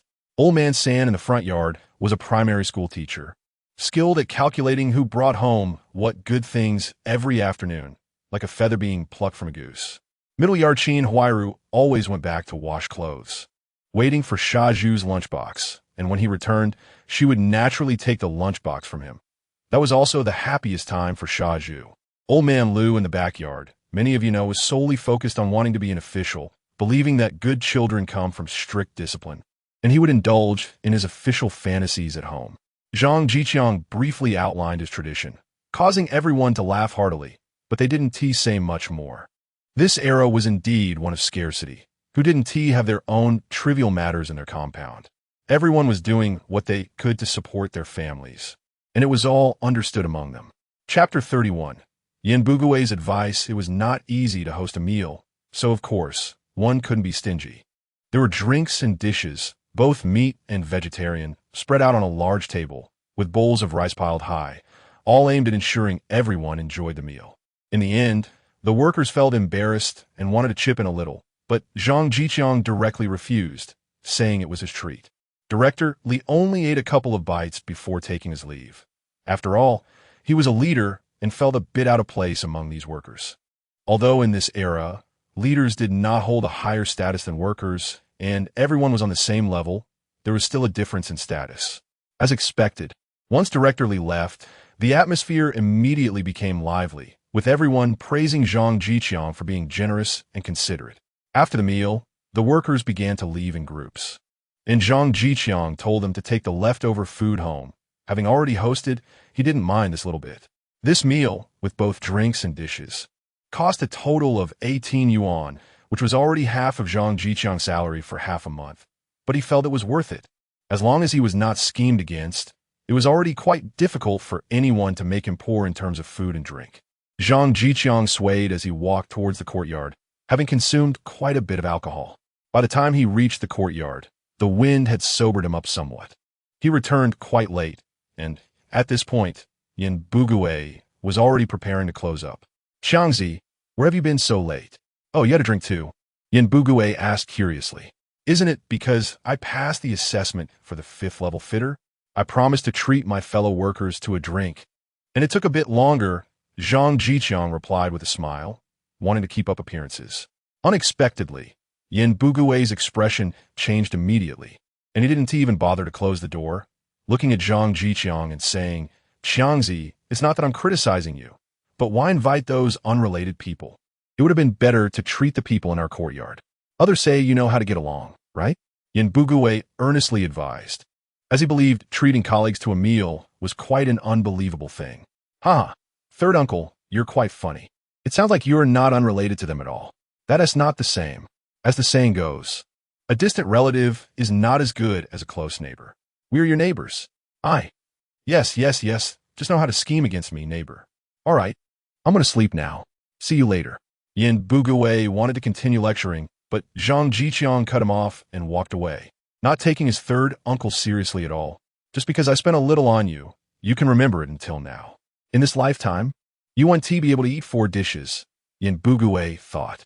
He was also being hypocritical, scheming against others while not allowing them to hold grudges. Back home, Yin Bugue was still angry, sitting on a chair and smoking. Old Yin, why are you so angry at this hour? Third Aunt asked curiously, noticing he was still awake. It's that Zhang Zhiqiang. He just got back. Do you know what he was doing? Treating his fellow workers to a meal, Yin Bugue muttered. That's too much. Why treat those unrelated people? It would have been better to invite those in the courtyard, Third Aunt said, having been influenced by Yin Bugue's thoughts for a long time. Exactly. I told him a couple of things, and he was happy, just went home. I've helped him out a lot during these meetings. Yin Bugue gasped in anger, feeling that Zhang Zhiqiang did not take him seriously. All right, old Yin, don't be angry. You can't reason with a stubborn ghost. There's no elder at home to support him. There will be a time when Zhang Zhiqiang is unlucky. That's true. All right, let us go to sleep. They had no further conversation that night. The next day, Zhang Zhiqiang still got up early. Waking up early had become a habit. He practiced a set of exercises and jogged towards the steel mill. On the way, he ran into Su Damao, who was yawning as he walked by. Oh, brother Damao, where did you steal a cow last night? Zhang Zhiqiang stopped and asked with a smile. What's stealing a cow? Do you think your brother Damao is that kind of person? Su Damao yawned. I went to the Siheyuan commune to show a movie yesterday afternoon. It got too late, and they wouldn't let me leave, insisting I stay for the night. Seeing that it was Zhang Zhiqiang, Su Damao stopped his bicycle to chat. That's not necessary. What happened? Can't sleep in the countryside? Of course I can. It's just that it's not Widow Zhao. Ugh. Why am I even telling you this? Look at this. Su Damao patted the old hen in his bicycle basket, which was still alive. Brother Damao, Sister Xiaoyi is still around. You can't mess around. Zhang Zhiqiang frowned, realizing Su Damao was indeed a piece of work, not living up to the reputation of being a notorious character. What are you talking about? Sister Xiaoyi and I are doing just fine. All right, I want to keep you. I'm still sleepy. Let us drink a couple of drinks tonight after I prepare the chicken. Su Damao yawned while inviting him. Okay, brother Damao, you hurry back. I'll head to work now. All right, see you later. After Su Damao finished speaking, he rode away on his bicycle, swaying without a care about falling. Zhang Zhiqiang shook his head and went to work, thinking he would try to persuade Su Damao later. Lu Xiaoyi was such a good wife. Marrying him was a step down, and aside from not working, she had no other faults but he. Just as Su Damao arrived at the courtyard entrance, he coincidentally ran into Yin Bugue, who was also preparing to go to work. Oh, ISNT, that's Su Damao? Haven't seen you in a while. Did you come back from showing movies? Yin Bugue's eyes darted, looking at the old hen with a greedy glint. Yan, third uncle, you're joking. We saw each other yesterday. Su Damao was a bit speechless, having just left yesterday. What did he mean by not seeing him for a while? Then he pulled out a small bag from the cloth bag on the back of his bicycle. Here, this is the mushroom dried by the commune members at Siheyuan. It'll taste great stewed with the chicken. Take it home. Ah, Damao, what are you doing? Yin Bugue said politely, but his hands were quick, eagerly taking the mushrooms. Then he spoke. Damao, it's embarrassing to say this, but I have mushrooms now, but this little chicken. Yin Bugue looked at the hen in the basket. The hint was quite clear. Third uncle has mushrooms now. How about giving me the chicken too? This maneuver left Su Damao speechless. He had often given Yin Buguwei small things before, but now he was actually eyeing his chicken. So, one shouldn't be too good to people. Otherwise, they would be like Yin Buguwei, taking advantage of every opportunity. Yan, third uncle, I really can't give you this hand. I'm saving to make soup for my wife. To be honest, I'm not young anymore. I'm planning to give my wife some nourishment to have a child. After Su Damao finished speaking, he pushed his bicycle towards the backyard. Chapter 32. Bonging stealing chickens. Humph. Look at your stingy appearance. Wanting a chicken from you is like asking for your life. Yin Buguwei thought to himself, feeling quite dissatisfied. He also wanted to have a little chicken stew with mushrooms to improve his life, but he said with his mouth, Damao, there's a bottle of good wine at third uncle's place. Let us go drink tonight. Yin Buguwei thought that he still had half a bottle of watered-down wine at home, and if he added a bit more, it would be a full bottle. As for whether it would taste like wine, that wasn't something he needed to consider. Having a meal with Su Damao was the main thing. Seeing that Su Damao didn't reply, Yin Buguwei took it as agreement, happily bringing the mushrooms home before jogging to work, not wanting to be late. Gasping for breath, Yin Buguwei thought that borrowing Su Damao's bicycle would also let the people at school see what he was capable of. After Su Damao got home, Lu Xiaoyi was indeed not there, probably back at her place. He locked the hen in the cage and even locked it with a padlock. He then took the gifts sent by the members of the Shijai commune back home, lay down on the bed, and fell asleep. Little Zhao seemed honest on the surface, but turned out to be quite difficult to deal with. At noon, at the Jia family, Bonging slept until noon, waking up to eat the leftover food from Jia Zhangshi. He hadn't been to school for a while due to a finger injury and had been recuperating at home. After sleeping until midday, he lazily took a bite to eat. The days without school and without being managed by others were a delight for Bonging. Ever since his finger got injured, he had been like a big shot at the Jia family, sleeping in late without anyone saying anything. In the afternoon, he had Shaju's boxed lunch, and he had gained a few pounds during this time. After eating, Bonging became spirited, running around with his two younger sisters in the courtyard, annoying everyone. Bonging, can you keep your voice down? Aunt Yang is still sleeping. The women in the courtyard had to wake up early to prepare breakfast for their children, send them to school, come back to tidy up the house, and wait for noon to catch a nap before making dinner for their husbands in the afternoon. As a result, they couldn't sleep due to the noise from these little troublemakers, and their tone naturally became a bit harsher. Oh, some old women can't even manage their own children, but come to meddle with my grandson. They really have no shame. Jia Zhangshi couldn't help but retort when she heard Aunt Yang say this, mocking her for daring to talk about her good grandson. Jia family woman, how I manage my child is none of your business. At least I wouldn't run off with my child to steal from others and end up with a broken finger. Aunt Yang was also not one to back down. Yi Zhonghai sided with the Jia family, but did he dare to quarrel with these aunts? Probably didn't have the guts. Aunt Yang hit the nail on the head, specifically bringing up the incident when Jia Zhangshi and Bonging went to steal from Zhang Zhiqiang's house. You, say that again, and I'll tear your mouth off. Jia Zhangshi, realizing she was losing the argument, angrily charged towards Aunt Yang, scaring her into quickly closing the door. With Jia Zhangshi's 300 or 400 pounds, even an average person couldn't withstand a charge like that. Jia Zhangshi then became smug, thinking Aunt Yang was scared, but what Aunt Yang said next made her furious. Hee, you treat your good grandson like a treasure every day. Who knows if he is really your grandson? You should go check why your grandson's hair is curly. After saying this, Aunt Yang closed the window, leaving Jia Zhangshi to furiously curse at the door. However, Jia Zhangshi was also not confident. Jia Dongshu had straight hair. Old Jia had straight hair, and even her old, stubborn father-in-law had straight hair. So why did Bonging have curly hair? Recently, Jia Zhangshi had heard quite a few rumors about Yi Zhonghai and Qin Huairu, making her very anxious, especially since Yi Zhonghai indeed had curly hair. The more she thought about it, the angrier she got, and she had no choice but to return to making shoes. Bonging continued to play wildly with his two younger sisters, though they had quieted down a bit. Until they ran to the backyard, Bonging stood straight there, and Xiao Dang bumped into him.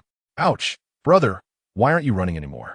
Xiao Dang said, tears welling up from the pain. Xiao Dang, why look? Bonging called his two sisters over, pointing at the old hen, squinting its eyes in the cage. So fat, so big, I really want to eat it. Xiao Dang and Huaihua drooled at the thought. The limited meat in Shaju's lunchbox was all for Bonggeng and Jia Zhangshi. The two sisters could only get a bit of oily soup at most. The last time they had meat was during the New Year when Qin Huairu gave them 2 meat dumplings. They had long forgotten what it tasted like. Do you want to eat it? Yes.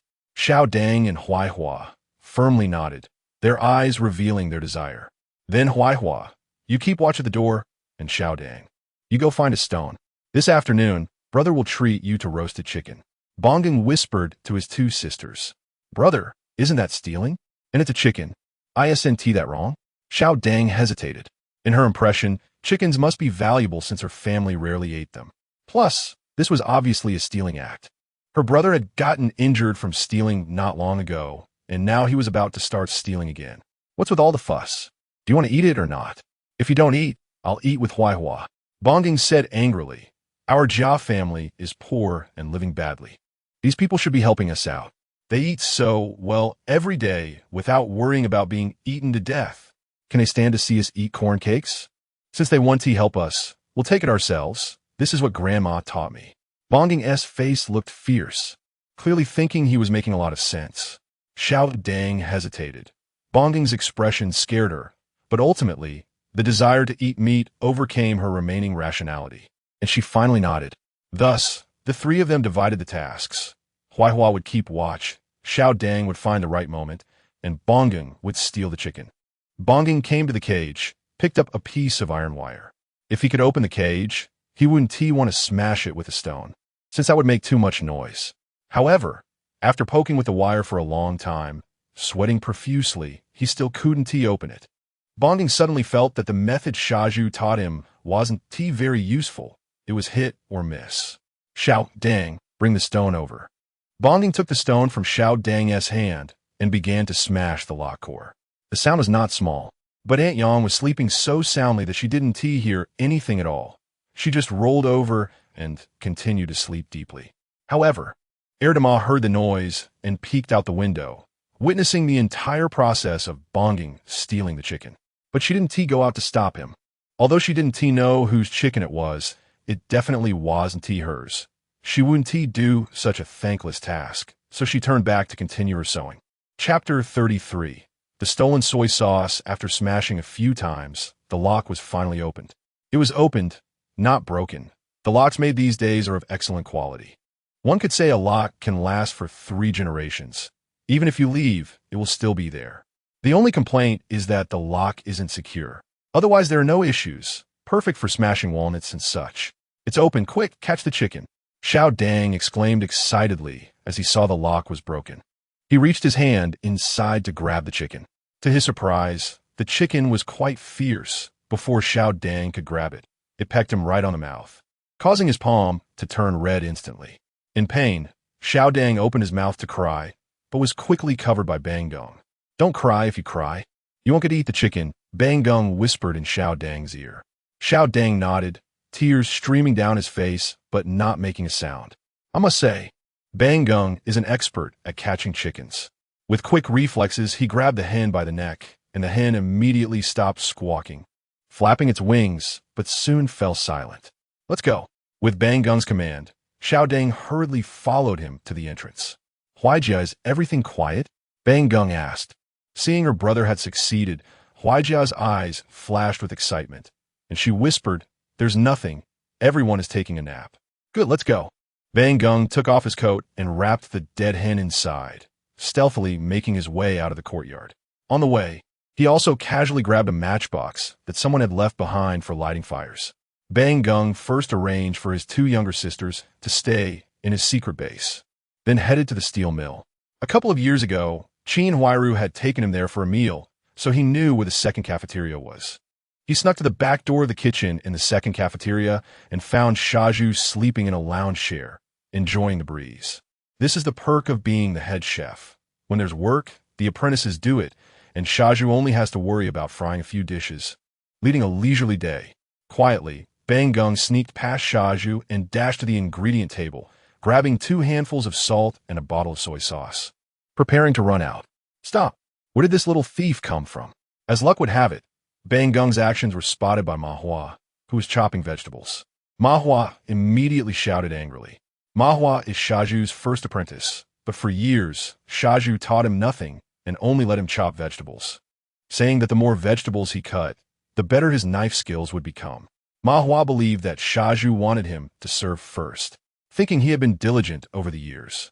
After being discovered, Bang Gung turned and shot Ma Hua a fierce glare before turning to run. Ah! Bang Gung let out a scream. It turned out that Shaju had also been awakened by Ma Hua's voice.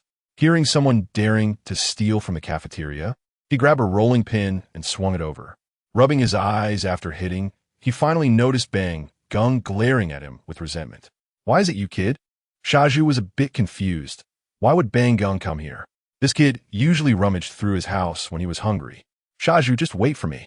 Bang Gung shouted a harsh remark and took off running. "Hey, you little brat."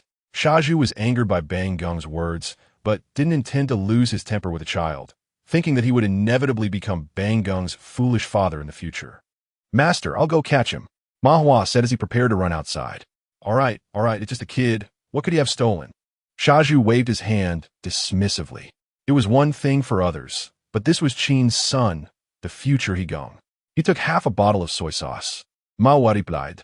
He hadn't seen Bang Gung take the salt, only the soy sauce bottle. "Okay, go tell Director Tian. Then go to logistics and get another bottle of soy sauce," Shaju instructed. "But, go." "Yes, master." Ma Hua responded and headed toward the office. Director Tian is the director of the cafeteria. Because Shaju often threw tantrums and quit, he frequently embarrassed Director Tian in front of many people. Director Tian had a lot of grievances against Shaju. Many times, Shaju's application for a level 7 chef was blocked by Director Tian, preventing him from being promoted. Over the years, Shaju had offended quite a few people with his mouth, and every time, this matter ended up unresolved. As a result, Shaju had remained a level 8 chef, earning 38 yuan and 50 cents a month. This grudge had been established over the years. Thus, every time Shaju had something to say, he had Ma Hua convey it, simply unwilling to see the cafeteria director's unpleasant face. In the afternoon, after work, Zhang Zhiqiang returned to the courtyard and took out 2 steamed buns and a piece of beef from the cabinet. This piece of beef was from the last time Su Damao had given it to him, and it would spoil if he didn't eat it. Feeling lazy to cook, Zhang Zhiqiang didn't mind the coldness and began to eat, taking a bite of bun followed by a bite of meat. After finishing, Zhang Zhiqiang sat at the table, took out a book, and found a pen to calculate something. Suddenly, he heard Su Damao's piercing scream. "Damn it! Who stole my old hen?" Hearing Su Damao's voice, Zhang Zhiqiang ran out to see what was going on. "Brother Damao, what happened?" Zhang Zhiqiang asked as he stepped outside. "Qiangzi, have you seen my chicken?" Su Damao inquired. "I saw it. Where is it?" "This morning, it was on your bike handle." Su Damao was left speechless. "No, Qiangzi. I locked the chicken in the cage when I got back, and then when I woke up, it was gone. I don't know who stole it." Su Damao was nearly in tears. "Usually, outsiders don't come into our courtyard. It must have been someone from the courtyard who stole it," Zhang Zhiqiang reasoned. Stroking his chin, What you said makes sense." Su Damao agreed with Zhang Zhiqiang's words. "Brother Damao, check if there are any footprints around." Zhang Zhiqiang had a vague suspicion and was beginning to piece together what had happened. Su Damao looked closely and indeed found a few small footprints by the cage.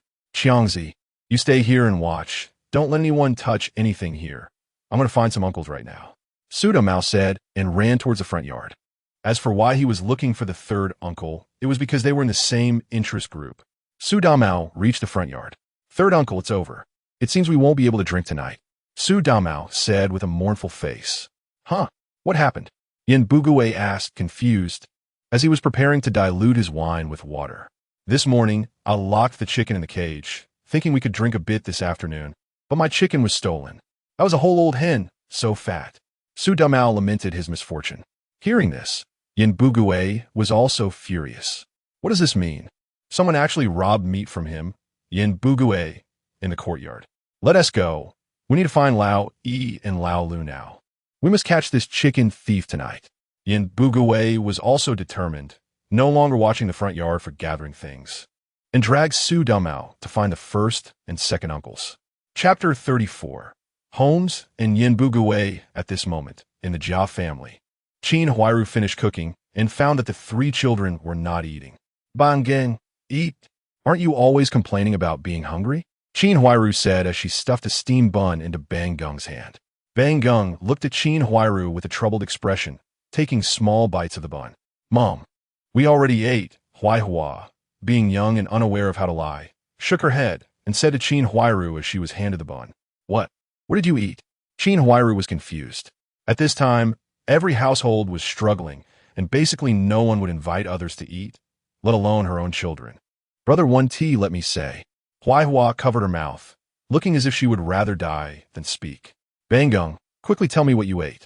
Qin Huairu urged sharply, fearing her children might do something wrong again. Why are you shouting? You'll scare my eldest grandson. The grandmother, Jia Zhang, displayed a reluctant expression and pushed Qin Huairu aside, turning to Bang Gung. Good grandson, tell grandma what you ate. Jia Zhang looked at Bang Gung with a kind expression. When I was playing at noon, I saw an old hen in the backyard cage. Those damn animals didn't think to bring it to help us Jia family. So, I just caught the chicken and roasted it to eat. Bang Gung boasted proudly about his achievement. The beggar chicken that brother made was really delicious. Delicious, fragrant. Xiao Dang and Huaihua nodded in agreement. Bang Gung, how many times have I told you not to steal? Why can't you remember? Qin Huairu was almost driven mad, searching for a broom to give Bang Gung a good beating. Put that down. What are you planning to do, rebel? Jia Zhang had a sharp and biting demeanor. My grandson did well. He can cook at such a young age. He won't go hungry in the future. Besides, ISNT at those damn neighbors who didn't help our Jia family? Can we go take some ourselves? What kind of logic is that? Jia Zhang said while affectionately ruffling Bang Gung's hair. Bang Gung felt reassured. He knew his grandma would definitely support him. Good grandson, when you have good things, you should first be filial to the elders. You can't learn from your mom. You made chicken but didn't say to share a bit with grandma. Jia Zhang began to educate Bang Gung, feeling itchy in her heart because she hadn't had any of the old hen herself. Grandma, mainly in the yard. I was afraid of being discovered. Next time, I'll definitely take you with me, Bang Gung said. Jia Zhang was very pleased, patting Bang Gung's head repeatedly saying good. Qin Huairu sighed repeatedly, feeling it was still her low earnings that pushed her children to this. If she had married Zhang Zhiqiang, Bang Gung would be able to eat a chicken every day. Meanwhile, Su Damao and Yin Bugui's strength was considerable, and they quickly organized a courtyard meeting. Qin Huairu deliberately instructed Bang Gung and his siblings not to go out while she attended the meeting. Slurp spit. It was still second uncle who opened the meeting, first sipping tea foam and then standing up. Cough, cough. Today I gathered everyone mainly for one thing. What is it? Second uncle was about to pass the speaking floor to first uncle, but thought better of it. He could certainly say it himself. Second uncle turned the conversation around, thinking it was better to take the spotlight himself rather than give it to first uncle. Oh, it's so lively. What's going on, everyone? At that moment, Shaju strode into the courtyard, and upon seeing Qin Huairu, his eyes lit up. Ha, Sister Qin, waiting for me? Look what I brought you. Shaju took out his lunchbox from the net bag, and what came into view was a full lunchbox of chicken soup, with half a chicken soaking inside. Good. This matter hasn't even been discussed yet, and the thief jumped out by himself. Lu Guangtian, Lu Guangfu, arrest Shaju. With second uncle's order, his two sons moved forward to take action against Shaju. The two silently cried out in their hearts. Who is Shaju? Known as the god of war in the courtyard. His iron fists were unbeatable, sending them into a situation where it was like eggs hitting a stone. I'll see who dares. Shaju shouted, intimidating Lu Guangtian and Lu Guangfu, then turned to second uncle and asked, still asking me what is going on? Fine, I'll tell everyone. Second uncle Lu Haizhong cleared his throat. Today, in our courtyard, there was a shocking incident of a thief attacking a hen. Su Damao's hen is missing, and now we've found the main culprit, Shaju, who is extremely guilty for daring to bring out the hen. Second uncle revealed the information he had obtained, unexpectedly getting spat at by Shaju. You think just because you said it, I stole it? What evidence do you have? Shaju was quite intimidating when he played dumb, and no one in the courtyard spoke up. However, third uncle Yin Bugui wasn't afraid of him. He had 3 sons, and 4 against 1 wasn't going to lose. If you want evidence, here is the first. You and Su Damao have never gotten along since childhood, and you have a motive to retaliate against him. Second, the evidence is in your hands. If it's not Su Damao's hen, where did your chicken come from? Holmes Yin Bugue used 2 sentences to corner Shaju into silence. Yin Bugue's implication was clear. If you want evidence, I'll present it right before you. What will you do then? I bought this myself at the market, Shaju stubbornly claimed, not daring to say he brought it from the steel plant. Although it is said that cooks don't steal, grains don't flourish, stealing from the steel plant was different. Even a screw could lead to accusations of stealing state property, and then Shaju would be in deep trouble. Oh, that's strange. First, who doesn't he know you, Shaju? Have recently been helping the Jia family, eating meals by borrowing money from first uncle, and you still have money to buy chicken? Second, even if you bought the chicken at the market, the nearest market is a kilometer away from the steel plant, and considering the time you returned. When did you even cook this chicken? So, cultured people are indeed formidable. Holmes Yin Bugue cornered Shaju with just a few words. In Yin Bugue's eyes, that chicken at least had half of its worth. If he had a thicker skin, he could even bring his family to enjoy it together. But now, it was all gone, and no matter what, he had to make sure the money was compensated first. Otherwise, Su Damao wouldn't invite him to drink a lot. Chapter 35. The Cunning Maneuvers of the Jiazhong Family Zhuzi. You're already so old. How can you be so reckless? Hurry up and apologize to Su Damao. Uncle Yi Zhonghai also stepped forward to say, my temper. I didn't steal. He used you. Earn 38 yuan and 50 cents a month. Do I need to steal a chicken from Su Damao? When Zhuzi heard Yi Zhonghai's words, he was stunned. Others were blaming him. But Yi Zhonghai not only didn't he help, but also added insult to injury, which made Zhuzi very sad. I believe no one wants to be labeled a thief as soon as they walk in the door. Uncle son. I spent the whole day in the cafeteria today and didn't go out. You can't pin everything on me like this. Zhuzi was very anxious. Zhuzi, then where did your chicken come from? At this moment, Zhang Zhiqiang stood up to ask a fair question, knowing full well it wasn't Zhuzi. Zhuzi couldn't say it. Taking things from the steel mill is something you can't talk about. Suddenly, Zhuzi had a brainwave. Isn't their reception this afternoon? Vice Factory Director Li and the others didn't finish eating, so I packed some for Sister Qin. After all, Sister Qin's family doesn't have it easy. Zhuzi thought of a reason he deemed quite suitable. Stealing state property. Zhang Zhiqiang chuckled, defining the incident. Zhang Zhiqiang, stop talking nonsense. I've disliked you for a long time. You have no compassion at all. You eat meat every day and don't even think of sending a little to the Jia family. Have you forgotten everything Uncle Li taught you? People shouldn't be too selfish. You can't only think of yourself. Zhuzi began to lecture Zhang Zhiqiang, believing he was doing a good deed, but unfortunately, he was interrupted by Zhang Zhiqiang before he could finish. Didn't Uncle E teach you to wait until midnight when no one is around to help out from the vegetable cellar? Zhang Zhiqiang's words made everyone burst into laughter, as if they had forgotten about looking for the chicken thief. Zhang Zhiqiang, say less. We are looking for the chicken thief now. Yi Zhonghai scolded, having worked hard to suppress this matter. How could Zhang Zhiqiang dare to bring it up again? It was as if it didn't take Yi Zhonghai seriously. Everyone quiet down. When I discovered the chicken was missing, the lock was broken and there were many footprints on the ground. It's basically determined that it was one of the kids from our courtyard. Su Damao stood up to speak, having just seen Zhuzi's misfortune and not spoken up earlier. After all, they were sworn enemies. And it was already good enough that he didn't add insult to injury. Su Damao felt there was no need to speak up for Zhuzi. That's right. When I came back in the afternoon, I didn't see the chicken either. It's basically determined that the chicken was stolen during our working hours.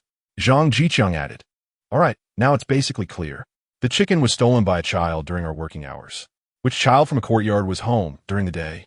Yi Zhonghai summarized and asked. Everyone looked at each other. What child is there during the day? Aren't they all sent to school? The Jia siblings, Jia Geng and the 3 of them, were in the yard all day, right?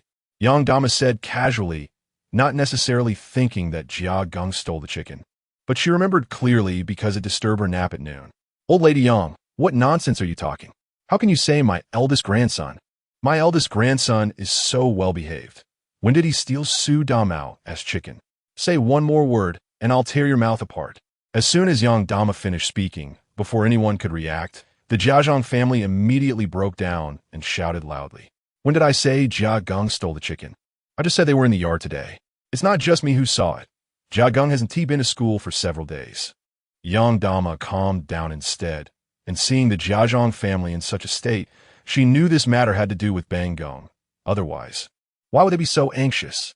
Anyone who can survive in the Hongxing courtyard is not simple.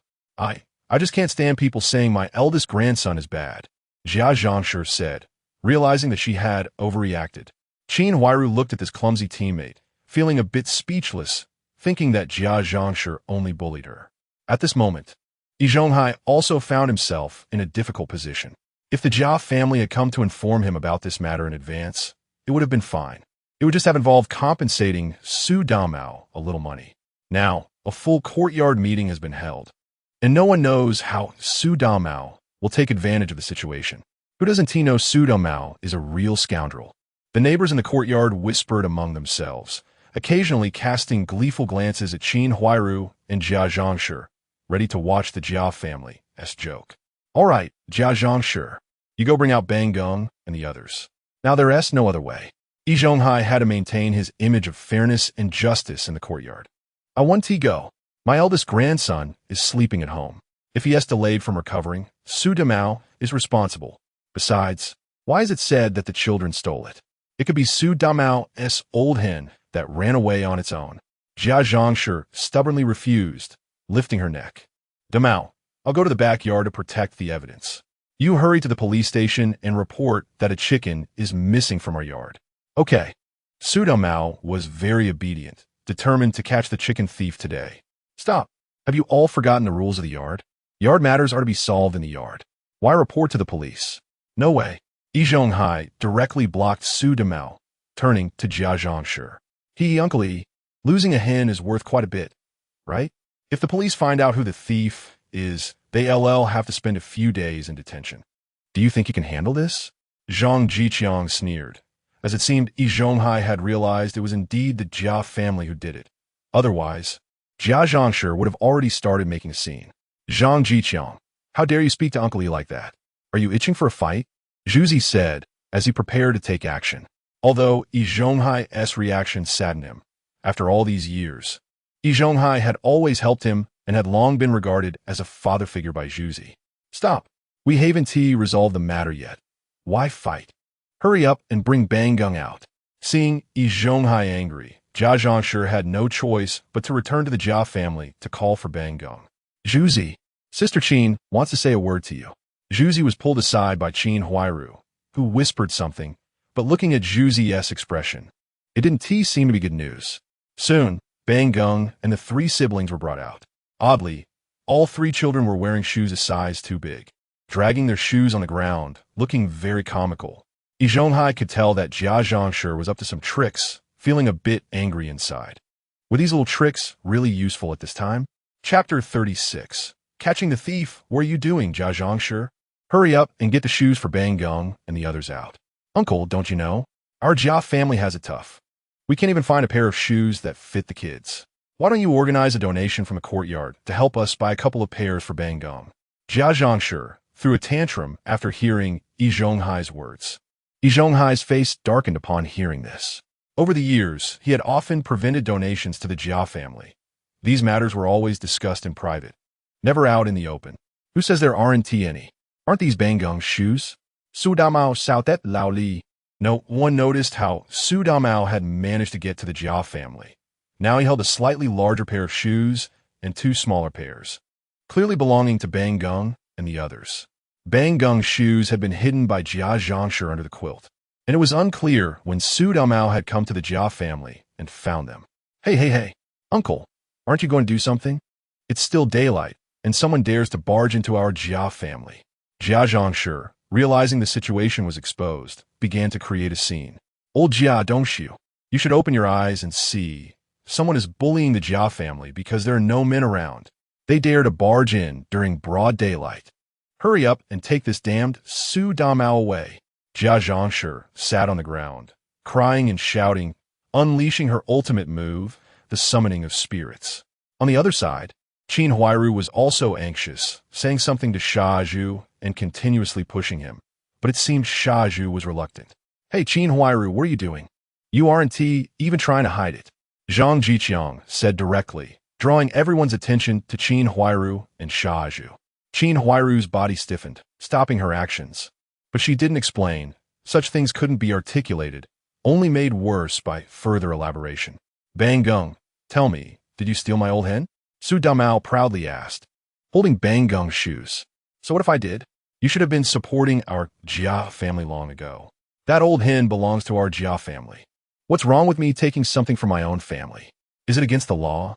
I'll tell you this, anything from your family, I can take whenever I want, and no one can stop me. Bang Geng raised his head, looking fearless, while Xiao Dang and Huaihua hid behind Jia Zhangshi, not daring to lift their heads. Xiangzi, go call the police. Su Damao's face turned pale with anger as he suppressed his rage and said to Zhang Zhiqiang. This time, Zhang Zhiqiang was willing to listen to Su Damao's orders. He had long been annoyed by Bang Geng, and he headed towards the courtyard exit. Stop him. The issues in the courtyard should be resolved in the courtyard. We are about to be evaluated for a civilized courtyard. Don't make trouble at this time. Yi Zhonghai's words were still effective, especially when he mentioned the evaluation of the civilized courtyard, which concerned everyone's sense of honor. Immediately, someone stopped Zhang Zhiqiang. Su Damao, Bang Geng stole your chicken. Just have him compensate you. Why call the police? Yi Zhonghai reprimanded Su Damao again, asserting his authority. Bang Geng is your own son. I don't trust you. Su Damao sneered. He wasn't afraid of this so-called uncle in the courtyard. You. Su Damao, you. Su Damao's words were very damaging, leaving Yi Zhonghai speechless, clutching his chest in anger. Jia Zhangshi also looked at Qin Huairu with suspicion. She was just about to discuss this matter with Qin Huairu tonight. If you don't want to call the police, fine. My old hen is very fat. It should lay an egg a day. Bang Geng didn't just steal one chicken. He also stole many eggs from me, so just compensate me with 10 yuan. Su Damao demanded, opening his mouth wide. The current market price for a chicken was only a bit over 1 yuan, and for an old hen, at most 2 yuan. Su Damao demanded 10 yuan outright. However, in this era where the law was not very sound, there was no concept of extortion. What? You little bastard dare to ask our Jia family for 10 yuan? I'll tell you, not a dime. You should have given that old hen to our Jia family long ago. Jia Zhangshi immediately retorted upon hearing this. Qin Huairu earns less than 20 yuan a month. If she gives you 10 yuan, how will our Jia family survive next month? That's your problem. If you don't compensate, just call the police. I don't want your money. I just want to send Bang Geng to jail. Su Damao became even angrier. He and Lu Xiaoa had no children for many years, and the last thing he wanted to hear was someone calling him a barren man. Jia Zhangshi kept calling him a little barren man, hitting Su Damao's sore spot directly. At this moment, the White Lotus, Qin Huairu, stepped in. She walked up to Su Damao, looking pitiful, bowed deeply, and said, I'm sorry, Damao. Bang Geng stole your chicken, and I apologize to you. But as a widow, supporting a mother-in-law and 3 children, it's not easy with my meager salary. I really can't afford to give you 10 yuan. Qin Huairu immediately placed herself in a weak position. If Jia Zhangshi was suited to making a scene, then Qin Huairu was suited to playing the victim. As she straightened up, tears had already begun to fall. Everyone says you, Su Damao, are sentimental. We've been neighbors for so many years. You know the situation of our Jia family. Can you bear a little hardship? Just consider this chicken as your support for our Jia family. Qin Huairu said while crying, looking exceptionally weak. No way, just 10 yuan. If you don't give it, I'll call the police. And support your Jia family? I'm not a fool like Sha Zhu, who has been supporting you and still hasn't married. If it were Sha Zhu, Qin Huairu's words might have worked, but Su Damao was a true villain. Moral coercion had no effect on him. You say your Jia family has it tough. Well, whose family is easy these days? Besides, your Jia family's difficulties have nothing to do with me, Su Damao. But just as Su Damao mentioned Sha Zhu and called him a fool, Sha Zhu took this to heart. Su Damao, you bastard, dare you call me a fool? Sha Zhu shouted angrily, dropping the net bag and charging towards Su Damao. Su Damao was so scared that he quickly ran and hid behind Zhang Zhiqiang. Sha Zhu instinctively flinched when he saw Zhang Zhiqiang, remembering how he had been beaten by him last time. However, Siheyuan thought he hadn't slept well last time and continued throwing punches at Zhang Zhiqiang, wanting to settle old and new scores together. Zhang Zhiqiang used Tai Chi to deflect a few attacks, then swiftly grabbed Siheyuan's wrist, turned his body, and delivered a hard elbow to Siheyuan's chest, followed by a move that sent Siheyuan flying. Everyone's eyes widened.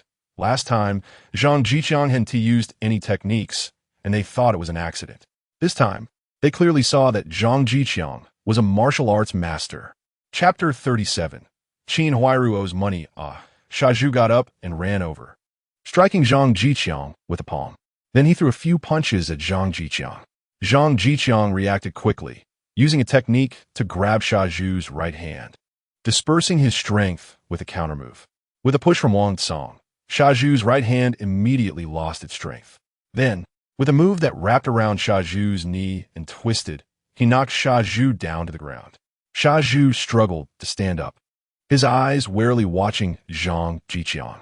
Although he was very strong, hitting Zhang Zhiqiang felt like hitting cotton, which made him very uncomfortable. Still unconvinced, Siheyuan stood up and threw punches and kicks at Zhang Zhiqiang. Zhang Zhiqiang used Tai Chi push hands to deflect Siheyuan's punches, landing blows on Siheyuan's face instead.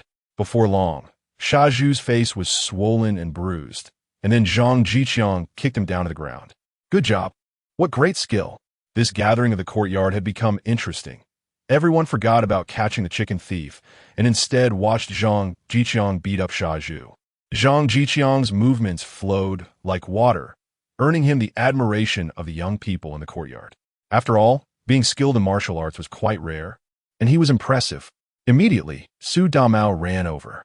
Wow, I didn't expect you, Qiangzi, to be so hidden. How did you practice this? Su Damao said, surprised as he looked at Zhang Zhiqiang from head to toe. Only old De Yi went to check on Siheyuan's injuries, his expression not looking good. Zhang Zhiqiang, we're all neighbors in the same courtyard. How could you be so ruthless? Yi Zhonghai reprimanded Zhang Zhiqiang. Old De Yi, you're quite amusing. When Siheyuan came to hit me, you didn't stop him. Now that I've finished, you say I was too heavy-handed? Zhang Zhiqiang frowned and said, if you think it's unfair and want to take revenge for Siheyuan, feel free to make a move. I absolutely won't retaliate. What a sharp-tongued kid. No wonder he can get along with Su Damao. They're both troublemakers in the courtyard. Yi Zhonghai directly accused him, which was something he was good at besides moral coercion, labeling people. Haha, old Yi, you're quite funny. You don't think the Jia family's chicken thief is destroying the unity of the courtyard, but you think Siheyuan hitting someone is? Now you're saying that a victim of a chicken theft and a young man acting in self-defense are both ruining the courtyard's unity. Are you saying that only Bangung is your son, and Siheyuan is also your son? Zhang Zhiqiang retorted directly, not allowing Yi Zhonghai to put the hat on him. Right. Su Damao nodded in agreement. That's right, looking at it this way. Su Damao and Zhang Zhiqiang are the real victims. Who says they aren't? Old Yi, who knows what is going on with you today? Still can't see clearly. Just protecting your son. That can't be. Siheyuan is old Yi's son? Not necessarily. I heard that he Daqing was forced away by old Yi. The crowd began to discuss, looking at Yi Zhonghai with mockery in their eyes. Old Yi, you really handled this poorly. It's clearly the Jia family and Siheyuan's fault. Qin Huairu, hurry up and give Su Damao $10, and this will be over. Don't complicate things. Yi instructed, feeling like a leader again. Yi, it's not that I don't want to give it. It's just that our Jia family really has no money left. Qin Huairu said, her eyes turning red, on the verge of tears. Well, no money? No problem, Damao. You go call the police now. Yi, being the elder in charge of the back courtyard, had authority, and Su Damao, being a resident of the back courtyard, immediately turned to prepare to call the police. Don't call the police, we'll pay. Qin Huairu panicked and quickly said, turning to look at Jia Zhongshi. Mom, let us borrow $10 from you first. I'll pay you back when I get my salary. What? Where would I, an old woman, get any money? No. Think of a way yourself. Jia Zhongshi shook her head vigorously. That was her retirement money. She wouldn't even touch it for herself. So how could she give it out? Mom, what time is it? Do you really want to see Bangung go in? Qin Huairu was so anxious she was crying. She was not going to pay Jia Zhongshi back. It was just borrowing $10 for the sake of saving her grandson. Jia Zhangshi still shook her head, remaining silent. How much money did Qin Huairu borrow from Shaju? Not a single cent was ever returned. Whenever borrowing money was mentioned, Jia Zhangshi instinctively felt that Qin Huairu wouldn't pay it back. Even if she did, how would the Jia family live next month with the little money left? Bang Gung's gaze toward his grandmother also gradually changed. His grandmother was unwilling to save him at such a time. Yet she had just said she would take her along to eat chicken. The little Bang Gung had already planted the seeds of hatred towards Jia Zhangshi in his heart. With no way out, Qin Huairu turned her gaze to Shaju, but Shaju was now too preoccupied, groaning on the ground, and was definitely even less likely to take out money. Old Ye. Qin Huairu looked at Yi Zhonghai for help. Old Yi was a level 8 fitter, with a monthly salary of 99 yuan, which he couldn't possibly spend all. For him, taking out 10 yuan was as trivial as a drop in the bucket. However, Yi Zhonghai seemed to ignore her, turning to check on Shaju's injuries. He didn't dare to get involved with the Jia family now. If he put out those 10 yuan, rumors would definitely spread that Bang Gung was his son, and how would he manage the courtyard then? Qin Huairu then looked at Zhang Zhiqiang. She believed that Zhang Zhiqiang liked her, but he didn't even glance at her. Helpless, Qin Huairu could only plead with Su Damao. Damao, Sister Qin really has no money right now. Can you let me owe you this money? I promise to pay you back when I have it. We're not that close, Jia family sister. No money is fine. Just write me an IOU. With an IOU, that count for something. Su Damao said with a smile. He was indeed a petty person. When he wanted to take advantage, he called her Sister Qin. And, at this moment, she was just Jia family sister.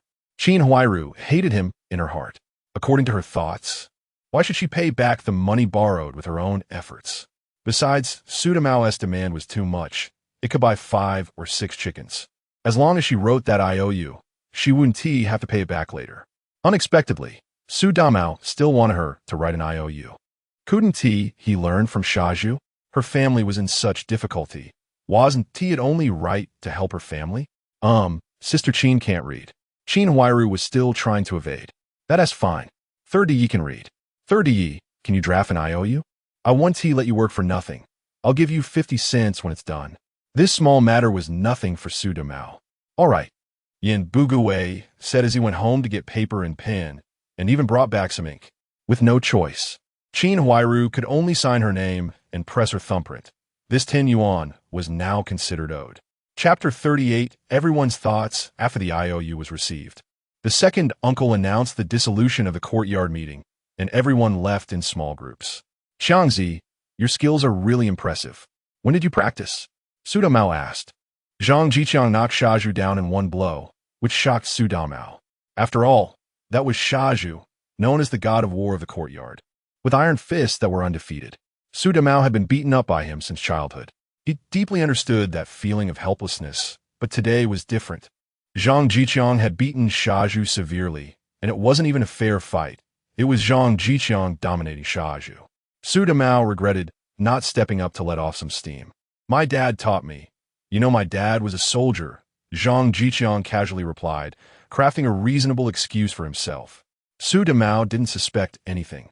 After all, Zhang Zhiqiang's father was a martyr, known for his achievements on the battlefield, killing without batting an eye, so it made sense. Xiangzi, how do you usually treat Damao? Pretty well, Zhang Zhiqiang replied with a strange expression, wondering if Su Damao wanted to learn martial arts. Then can you teach me a few moves so I can show Shaju a thing or two? Su Damao said excitedly, dancing around. Well, that's not impossible. Damao, wake up an hour earlier tomorrow, and we'll train together. Zhang Zhiqiang pondered for a moment, mainly because he had no reason to refuse. But he knew Su Damao wouldn't stick with it. All right, master, just you wait. Su Damao quickly changed his words, calling the younger Zhang Zhiqiang master, which came easily to him. After that, Su Damao went back home, occasionally laughing to himself on the way, as if he had already become a martial arts master. At the second uncle's house in the backyard, old Lu, actually I knew all along that it was Bang Gung who stole the chickens. Aunt Lu quietly told Lu Haizhong. How did you know? Lu Haizhong asked, puzzled. This afternoon, while I was doing some crafts, I saw Bang Gung and Xiao Deng catching chicken from Su Damao's house. At the time, I didn't know whose chickens they were, so I didn't intervene, Aunt Lu explained to Lu Haizhong. Why didn't you say anything during the meeting just now? It would have been good to show off a bit, Lu Haizhong said loudly, wishing he had known earlier about Bang Geng being a thief, so he could showcase his authority as the second uncle. Old Lu, are you silly? If we had said something, the Jia family would have held a grudge against us. Besides, they say you can see a person's character at 3 years old. Just by looking at Bang Geng, you can tell he's not a good kid. What if he remembers our family and starts targeting us for theft in the future? Aunt Lu expressed her concerns, clearly more astute than the second uncle, whose ambition to be in power was almost written on his forehead. You have a point. We should keep our distance from the Jia family. I see that something will happen with Bang Geng sooner or later. Not to mention, the Jiazhong family isn't easy to deal with either. Who can argue with that? Let's sleep. We have work tomorrow. At the first uncle's house in the middle courtyard. Old E, you really shouldn't be so nice to the Jia family from now on. Look at how arrogant Bang Geng is now. Will he still support us in the future? Sai, you don't understand. What I care about is Qin Huairu. It doesn't matter what happens with Bang Geng, Yi Zhonghai's side. Shaju isn't any better either. At his age, he is still so impulsive. How about we adopt a child? Aunt Yi had wanted to adopt a child for a long time, but Yi Zhonghai had always refused. The deaf old lady in the backyard kept saying that Shaju should take care of them. Let's talk about it later. We're already this old. Adopting another child would be too costly, and we don't even know how it would turn out. After Jia Dongshu's death, Yi Zhonghai felt some regret, but it was too late to adopt now. What about trying Zhang Zhiqiang? His parents are both gone, and he's already a level 5 locksmith. He can even beat Shaju now. They grew up in the same courtyard, so we know each other well.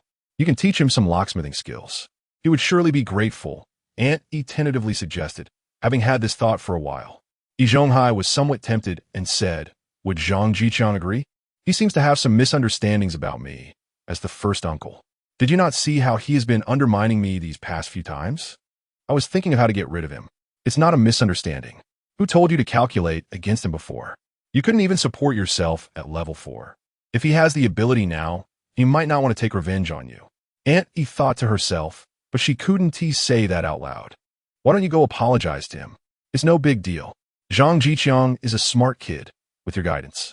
He might become a level 8 locksmith in a couple of years. All right, I'll talk to him another day. Yi Zhonghai decided to find an opportunity to speak with Zhang Zhiqiang, believing that it was better to resolve enmities than to create them. Moreover, locksmithing gets increasingly difficult above level 5, and with a level 8 locksmith teaching him, Zhang Zhiqiang should have no reason to refuse, as long as he wasn't foolish. At the Jia family, after Bang Geng returned, he lay down on the bed, not wanting to pay any attention to his grandmother. Who didn't even try to save him from being caught? Qin Huairu and Jia Zhang also suspected nothing, believing that Bang Geng was just scared today, so they prepared to sleep early. Jia Zhang rummaged through the drawers to find Jia Dongshu's memorial photo, lighting 2 candles and sitting with the memorial photo in her arms. Mom, why are you taking out Dongshu's memorial photo at this hour? It's so scary, Qin Huairu asked helplessly. Kneel down, Jia Zhang shouted sternly, giving off a somewhat shamanistic vibe at night. Qin Huairu felt a bit frightened and obediently knelt down. Say clearly in front of Dongshu, is Bang Geng really Dongshu's child? Jia Zhang asked quietly, unsure if the 3 kids were asleep. Mom, what are you talking about? Bang Geng is definitely Dongshu's child. Then why does Dongshu have straight hair? While Bang Geng has curly hair like Yi Zhonghai. How would I know? Besides, Bang Geng looks a lot like Dongshu, Qin Huairu said with red eyes. Knowing the difference between straight and curly hair, but being certain that the child was indeed Jia Dongshu's. Swear to Dongshu, if you dare tell a lie. Be careful that Dongshu comes back to deal with you. After Jia Zhang finished, she mumbled to herself.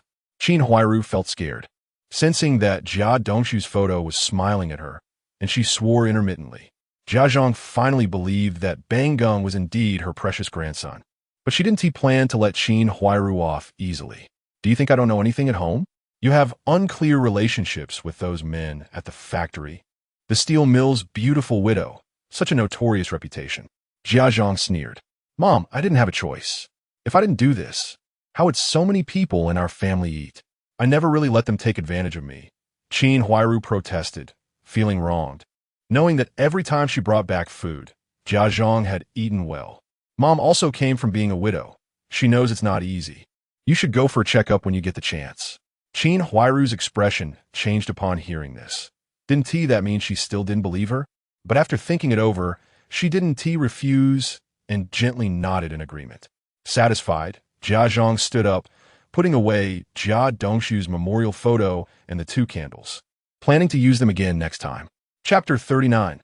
Su Damao, who gave up halfway. Qiangzi, are you up? Early the next morning, Su Damao started knocking on Zhang Zhiqiang's door. He had slept all day yesterday and woke up early, so he hurried to knock on Zhang Zhiqiang's door when he saw the time was about right. Brother Damao, you're up so early. Zhang Zhiqiang opened the door with sleepy eyes. It was only a little past 6. Didn't you say we're training today, master? Su Damao said with a smile. He was already eager to start. Brother Damao, just call me Qiangzi, no need for the master stuff. Zhang Zhiqiang replied. That won't do, we can't neglect etiquette. I'll bring you a formal apprenticeship gift in a couple of days. All right, let us go now. Since he had to teach Su Damao, Zhang Zhiqiang didn't plan to stay at home.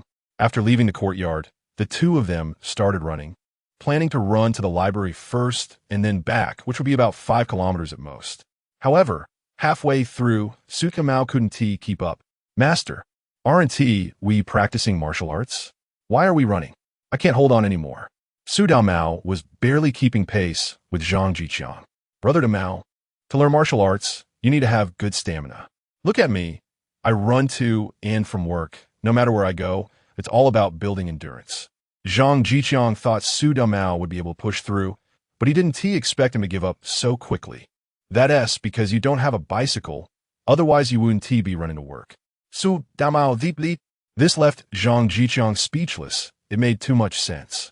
Su Damao managed to run to the library, but on the way back, Zhang Zhiqiang had to carry him. Master, where are we practicing next? On the way back, Su Damao rested the whole way and suddenly felt like he could go again. Let us do some simple stretching first.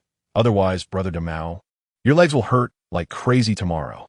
After Zhang Zhiqiang finished speaking, he guided Su Damao through some stretches, which Su Damao did quite well, feeling light on his feet last night. Brother Damao, you start with a horse stance, just like I'm doing. Your foundation is too weak.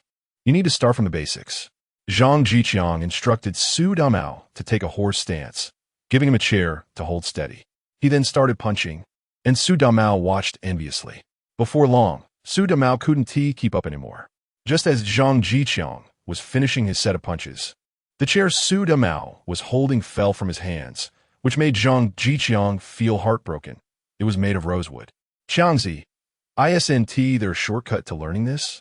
Su Damao looked at Zhang Zhiqiang with hope. Brother Damao, what are you thinking? If there was such a method, wouldn't everyone be learning martial arts? Zhang Zhiqiang found Su Damao's question amusing. That's true. I guess I'm just not cut out for martial arts. Su Damao gave up directly. He had already sweated a lot this morning and couldn't endure such hardship. Brother Damao, aren't you going to keep trying? Zhang Zhiqiang asked. In fact, these requirements weren't that difficult. For a normal person, running 5 kilometers wouldn't be that hard.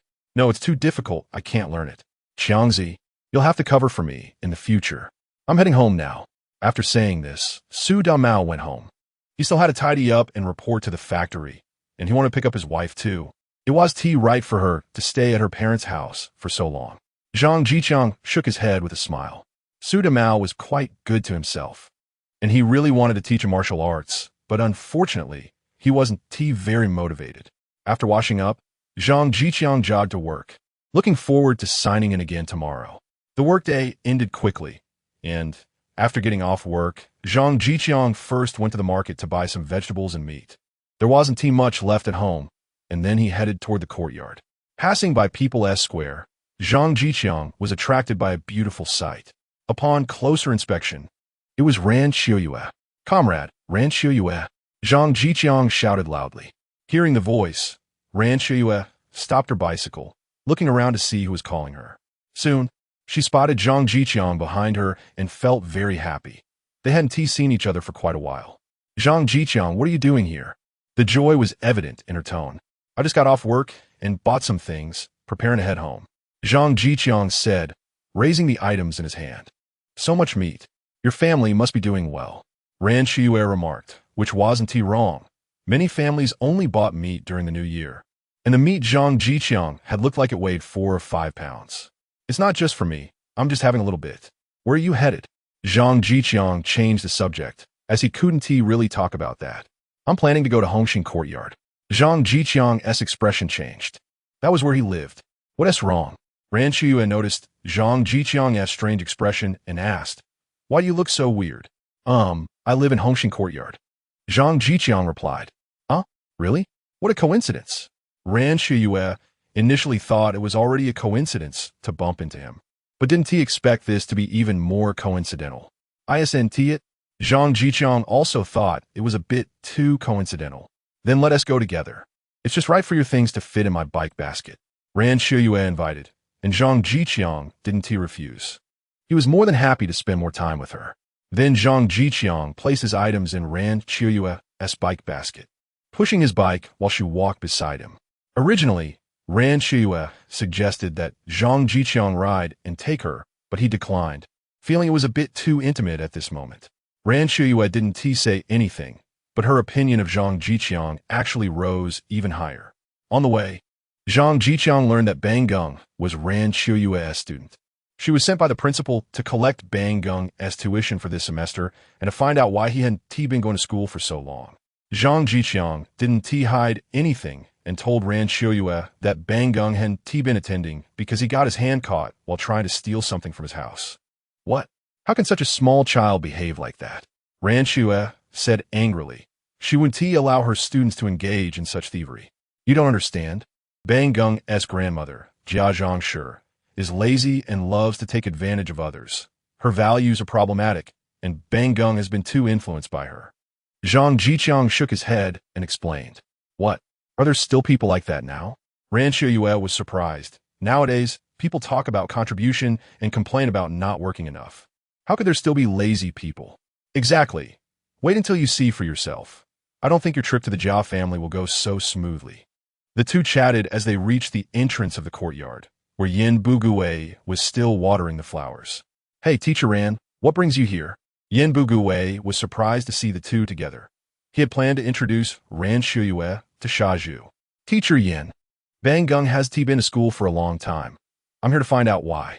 Yin Bugui and Ran Siheyuan were colleagues and knew each other. Upon reaching the central courtyard, Ran Siheyuan and Zhang Zhiqiang parted ways, agreeing that after the home visit, she would come to Zhang Zhiqiang's house for dinner. Chapter 40. Ran Siheyuan's home visit. Hello. Is this the home of Jia Gung? After separating from Zhang Zhiqiang, Ran Siheyuan arrived at the Jia family's door and politely knocked. Qin Huairu, who was washing clothes, saw Zhang Zhiqiang entering with an extraordinarily beautiful person, initially thinking it was a blind date and already planning how to sabotage it. However, when she saw Ran Siheyuan walking directly to their door, she quickly dropped her clothes and went over. Hello, may I ask who you are? Qin Huairu asked hesitantly, wondering if she wasn't Zhang Zhiqiang's date. Hello, I am Jia Gung's homeroom teacher, Ran Siheyuan. Is this Jia Gung's home? Startled by Qin Huairu, Ran Siheyuan quickly reacted and looked at the charming woman. Yes, this is Jia Gung's home. I am his mother. Please come in, Teacher Ran. After introducing herself, Qin Huairu invited Ran Siheyuan inside. Bonging, come say hi to Teacher Ran. Qin Huairu called for Bonging while pouring a glass of water for Ran Siheyuan. Bonging was not a good student. He was mischievous at school and a bit afraid of teachers, so he just greeted Ran Siheyuan and ran outside. Jia Zhangshi was sitting on the bed making shoe soles and didn't greet Ran Siheyuan, merely nodding when she acknowledged her. This child, Teacher Ran, I apologize for the mess. It's a bit small here. Watching Bonging greet Ran Siheyuan and then run out, Qin Huairu mentioned before chatting with her. It's all right, children are like that. Jia Gung's mother, I came mainly to see why Jia Gung hasn't been to school for so many days. He has missed quite a bit of class. Ran Siheyuan understood she couldn't start discussing money right away, or it would make both parties unhappy. Jia Gung's tuition had not been paid for so long, and the family surely didn't want to pay that money. Bonging hurt his hand during this time and has been recovering at home. Don't worry, Teacher Ran. I will send Bonging to school tomorrow. Qin Huairu, hearing about the missed classes, felt anxious. She was counting on her son to succeed. Oh, may I ask how he got hurt? I need to report to the principal.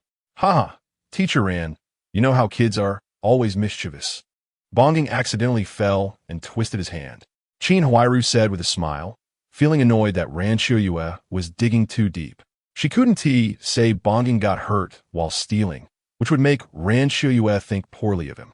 Fortunately, Ran Siheyuan didn't continue to ask and brought up another matter. Bonging's mother, I have another thing to discuss. With more than half of the semester gone, Bonging's tuition hasn't been paid, and the school leaders asked me to come and urge you. It's a total of 3 yuan. When Ran Siheyuan mentioned the tuition issue, Qin Huairu's smile instantly disappeared. We don't have money. You can ask whoever you want for it. Our Jia family will not pay this money. Before Qin Huairu could respond, Jia Zhangshi from the bed spoke sharply, looking quite self-righteous. Qin Huairu also looked troubled and said to Ran Siheyuan, I'm sorry, Teacher Ran. My mother-in-law is just straightforward. But you've seen our situation. It's really difficult. Could you give us some more time? We will definitely pay the tuition by the start of the next semester. Ran Siheyuan looked at the conspicuously placed sewing machine in the Jia home, wondering if they were joking. Which family in a tough situation has a sewing machine at home? A sewing machine costs at least a couple of 100 yuan, right? How can they afford a sewing machine but not tuition? Seeing that Ran Siheyuan had noticed the sewing machine, Qin Huairu's heart sank, feeling she shouldn't have let her in. Haha, that sewing machine is broken. Someone left it at our house. Qin Huairu forcibly explained. Ran Siheyuan didn't believe it at all. A sewing machine is one of the essentials for a household. Who would leave a broken one at someone else's home? Bonging's mother, I am also in a difficult position. To be honest, there are students in the class with even worse financial situations, and they have managed to pay their tuition. This time, the principal made a firm order that Jia Geng must pay his tuition. Ran Siheyuan said awkwardly. This was indeed the principal's order, and she had no choice. Qin Huairu frowned. 3 yuan is not a lot, but still significant for their family. She actually had 3 yuan on her, but having gotten used to using others' money, she was reluctant to take out her own. If we don't have it, we don't have it. We definitely can't give this money. If the principal has a problem, let him come and speak to me directly. Jia Zhangshi sat on the bed, resolutely refusing to pay. How about this, Teacher Ran? Give me some time to raise the money. 1 week. I will definitely pay the tuition next week. Qin Huairu gritted her teeth and said, preparing to get through this tough time while feeling that she was truly in a difficult position. Bonging's mother, please don't make it hard for me. This is the principal's decision. If the tuition is not paid, Jia Geng will be expelled. I am just a homeroom teacher. I don't have the authority to give you extra time. If the principal dares to expel my Bonging, who will be responsible if he can't get into Beijing University? If he dares to expel my Bonging, I will go to Hongxing Primary School every day and shout, so everyone can see how your school bullies people. As soon as Ran Siheyuan finished speaking, Jia Zhangshi picked up the conversation, threatening Ran Siheyuan. Ran Siheyuan was speechless. It was indeed as Zhang Zhiqiang said. This trip was not easy, especially with Bonging's grandmother being utterly unreasonable. Teacher Ran, why don't you sit down and have some water? I will go raise the money now and bring it to you shortly.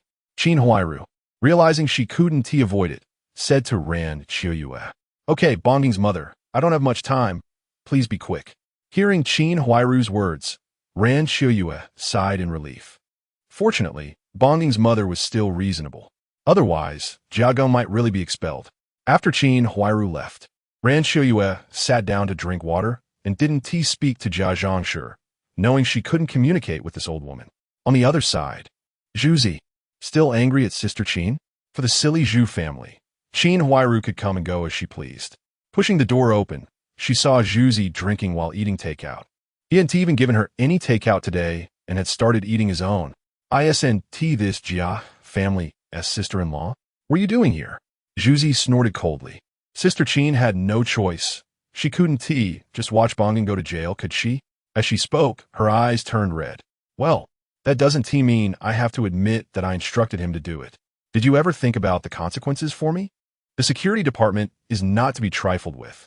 Or, do you think Su Damao will let me off? It turned out that yesterday, Qin Huairu had pulled Zhuzi aside, wanting him to admit that he had instructed Bonging to steal chickens. But this time Zhuzi was sharp and absolutely refused to agree. Qin Huairu, furious, threatened Zhuzi that if he didn't admit it, she would never speak to him again. Zhuzi, being straightforward, refused to accept the threat and instead got angry at Qin Huairu.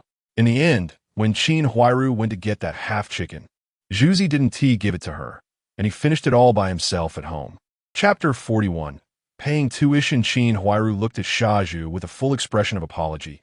Zhuzi, it's my oversight. Sister Qin is here to apologize to you.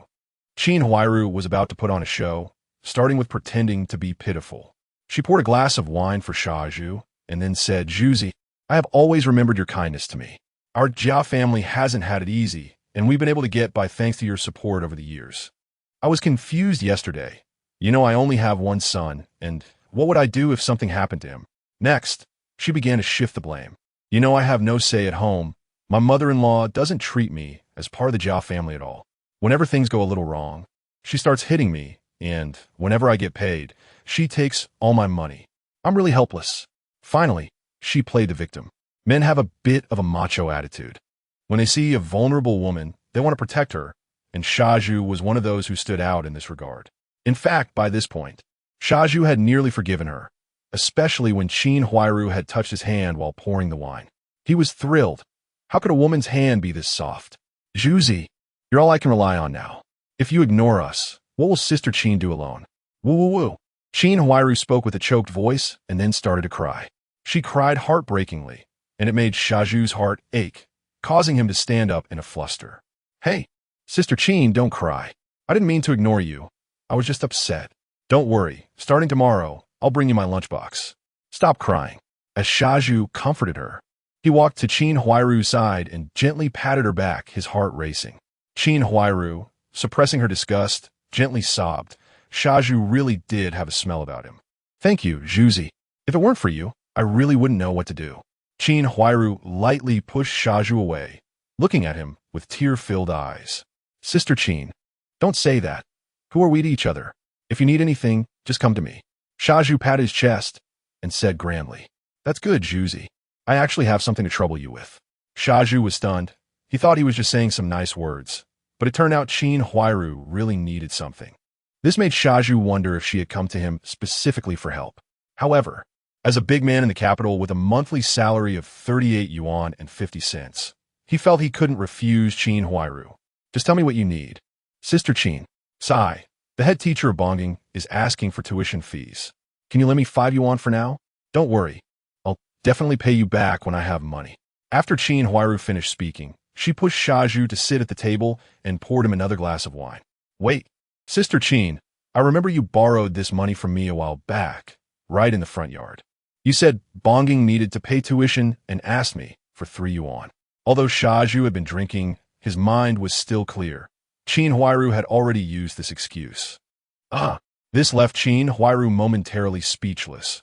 She vaguely remembered something like that, and secretly cursed Shaju for remembering so clearly. Sai, the money from last time got lost by Bonging, and I haven't had the courage to tell you. This time, Sister Qin really has no choice. The head teacher has come to our house. Not long after, Qin Huairu thought of a reasonable explanation. I gave the money to Bonging for tuition, but the kid lost it. Makes sense, right? If it's difficult for you here, I can find a big uncle to help. Qin Huairu teased Shaju, knowing he cared about his pride and would fall for it. Oh, Sister Qin, are you scolding me? It's just borrowing money. Shaju stood up and took 5 yuan out of his coat pocket. Here, Sister Qin, take this to pay Bonging's tuition. Thank you, Zhuzi. Then Sister Qin will take her leave. Having achieved her goal, Qin Huairu did not linger and called out a greeting as she swayed her hips and left. Shaju swallowed hard. No wonder she could have a son. Qin Huairu quickly tidied herself up outside. She washed her face at the water pipe, not wanting Ran Siheyuan to notice that she had been crying. Then she walked into the Jia family with a smile. Teacher Ran, I'm really sorry to keep you waiting. Here are 3 yuan for Bonging's tuition this semester. Qin Huairu took out 3 yuan and handed it to Ran Siheyuan. The 5 yuan Shaju had just given was now quietly lying in Qin Huairu's pocket. After chatting with the neighbors for a bit, Qin Huairu made a profit of 2 yuan. Usually, she often borrowed small amounts of money like this from Shaju. She was really good at squeezing money from him. All right, Mama Jia Gong. Ran Siheyuan quickly put away the money. She didn't want to stay in the Jia family for another minute. The atmosphere was just too strange. Remember to send Jia Geng to school as soon as possible. He's fallen behind too much and it's hard for him to catch up. Ran Siheyuan reminded her before leaving. Okay, I understand. I'll send Bongging to school tomorrow. Teacher Ran, let me walk you out. Qin Huairu escorted Ran Siheyuan to the door. Oh, Teacher Ran, you went the wrong way. The door is over there. Seeing Ran Siheyuan walking directly towards the backyard, Qin Huairu hurriedly called out to remind her. Oh, thank you. Mama Jia Geng. I'm not leaving yet. Zhang Zhiqiang invited me to his house for dinner. After saying that, Ran Siheyuan walked towards the backyard without noticing the shocked and ugly expression on Qin Huairu's face. What did she just hear? Ran Siheyuan, Zhang Zhiqiang, dinner? Qin Huairu had thought these two had no relationship, but it turned out they were already at the level of having dinner at home together. Jealousy can distort one's appearance. Qin Huairu was feeling extremely angry now. Zhang Zhiqiang definitely liked her. There was no doubt about that. It was just that this sly fox, Ran Siheyuan, was trying to seduce Zhang Zhiqiang while she was busy with other things these past few days. Qin Huairu silently planned in her heart how to sabotage this dinner at Zhang Zhiqiang's home. Should she go and wash some bitter tea for Zhang Zhiqiang? But how could she get in? At this moment, what was Zhang Zhiqiang doing? Zhang Zhiqiang knew that the home visit wouldn't take long, so after tidying up a bit, he started cooking.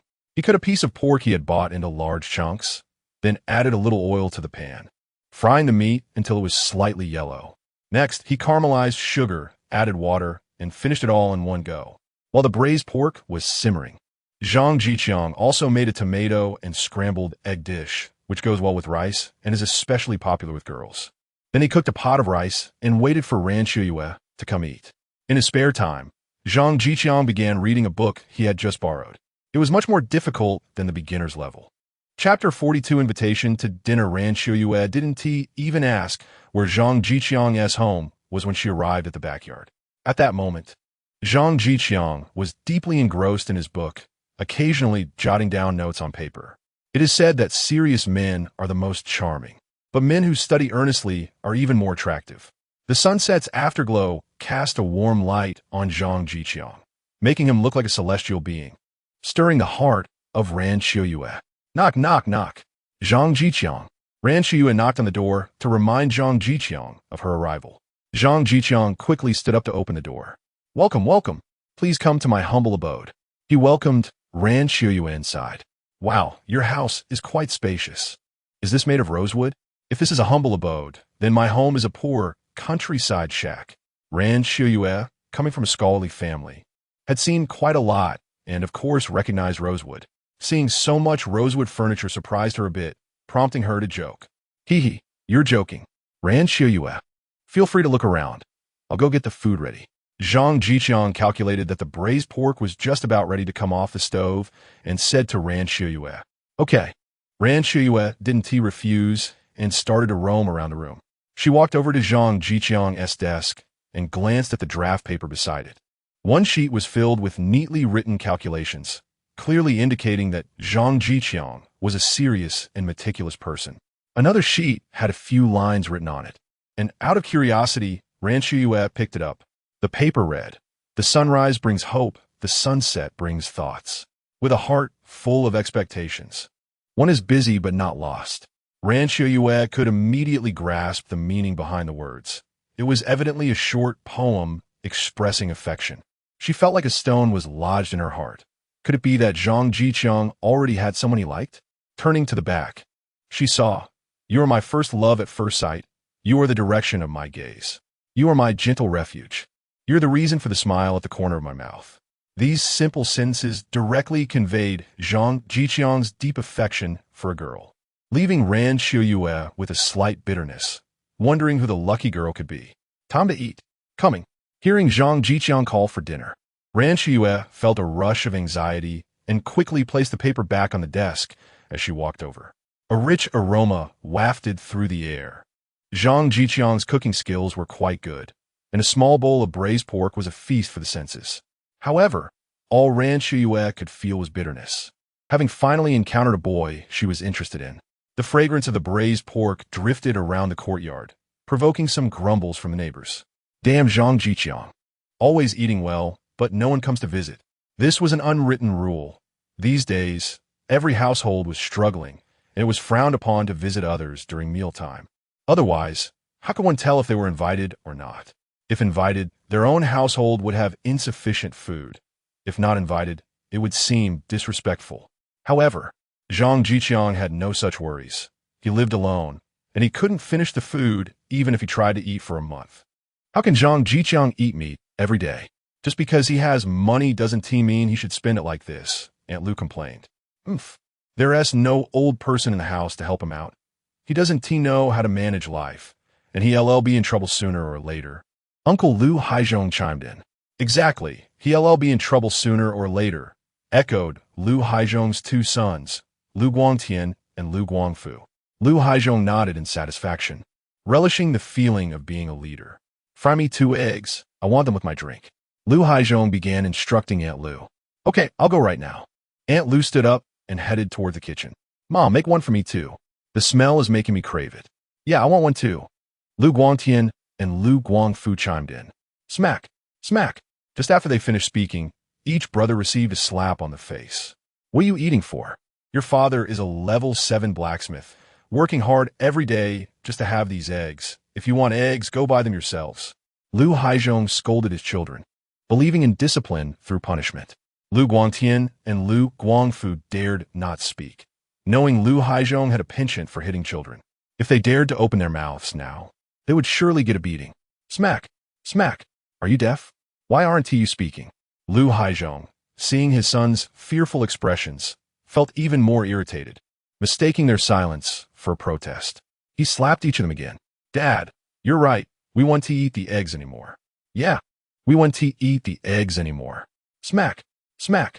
Well, at least you're being sensible. Consider this a reward. Lu Haizhong felt relieved, slapping them again. His philosophy was to discipline children whether he was happy or not. Lu Guangtian and Lu Guangfu didn't dare to make a sound, silently drinking their porridge. In the central courtyard, the Jia family. This orphan Zhang Zhiqiang eats meat every day and doesn't even think to bring some to our Jia family. Isn't he afraid of choking on it? Jia Zhangshi cursed as she sniffed the fragrant braised pork. Mom, he's inviting teacher Ran for dinner today. Of course. He is going to serve something good. Qin Huairu, who was sweeping the floor, felt speechless. Didn't she know how the family's reputation was being tarnished? As long as Jia Zhangshi was around, the Jia family would never have a good image in the eyes of the neighbors. Why invite that little hussy? He should invite us instead. You two aren't good people. Hurry up and bring the meat over here. We'll be eating when Bang Gung comes back. Jia Zhangshi insisted. Mom, you want to give it to us. The last 2 times I went to ask, I didn't even get through the door. Qin Huairu said helplessly, secretly calculating that she had to go once. She couldn't let Zhang Zhiqiang and Ran Siheyuan enjoy this meal too easily. After all, Zhang Zhiqiang was the one she had her eyes on first. What was this situation with Ran Siheyuan? We have to reason things out, right? Hurry up. He didn't give it to us the last 2 times, so he'll definitely give it this time. Let's bet on a bread maker. Wait, hurry up. If we're late, they'll finish the meat. Jia Zhangshi quickly directed Qin Huairu to go ask for the meat. Qin Huairu didn't say anything and began looking for an empty bowl, pretending to be unwilling so that Jia Zhangshi would feel at ease. Otherwise, Jia Zhangshi would think something was going on between her and Zhang Zhiqiang, and having a big scene at night was quite scary. Let's eat. It wasn't arranged ahead of time, so it's a bit rushed. Zhang Zhiqiang served Ran Siheyuan a bowl of steaming white rice, looking very appetizing. Zhang Zhiqiang, do you have someone you like? Ran Siheyuan, having no appetite for the food, asked out of the blue. Yes. Zhang Zhiqiang's casual response made Ran Siheyuan feel as if she had fallen into an ice cellar. Well, since he already liked someone, maybe it was best not to meet again. Wishing him happiness would suffice. It's you.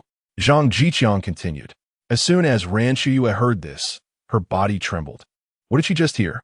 Zhang Zhiqiang said he liked her. Did that mean the words written on the table were for her? Ran Siheyuan instantly felt filled with happiness. But out of girl's modesty, she couldn't show it. Chapter 43, Successful Confession. After Zhang Zhiqiang finished speaking, he realized it was a bit presumptuous. But they had met several times already, and being at home made such words feel less abrupt. In this fast-paced era, it's common for matchmakers to introduce people, and if they feel compatible after one meeting, many couples get their marriage certificates the next day. At least they had a stage of getting to know each other. Xiuya, can I call you that? Seeing Ran Xiuya not responding, Zhang Zhiqiang nervously spoke up. Ran Xiuya gently nodded.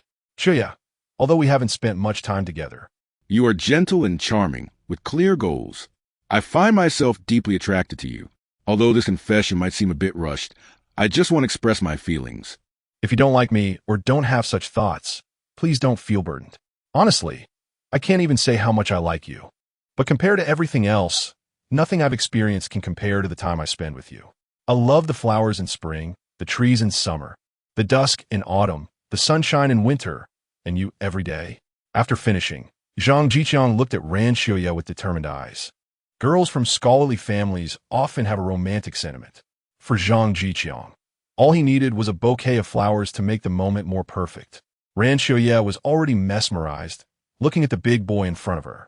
The best thing in life is simply that the person you like also likes you. Especially since Zhang Zhiqiang had just said such wonderful things. Those words sounded so romantic. Ran Xiuya felt she would never forget them. Moreover, Zhang Zhiqiang's cautious demeanor made it seem like he was afraid of being rejected, which made Ran Xiuya find it quite amusing.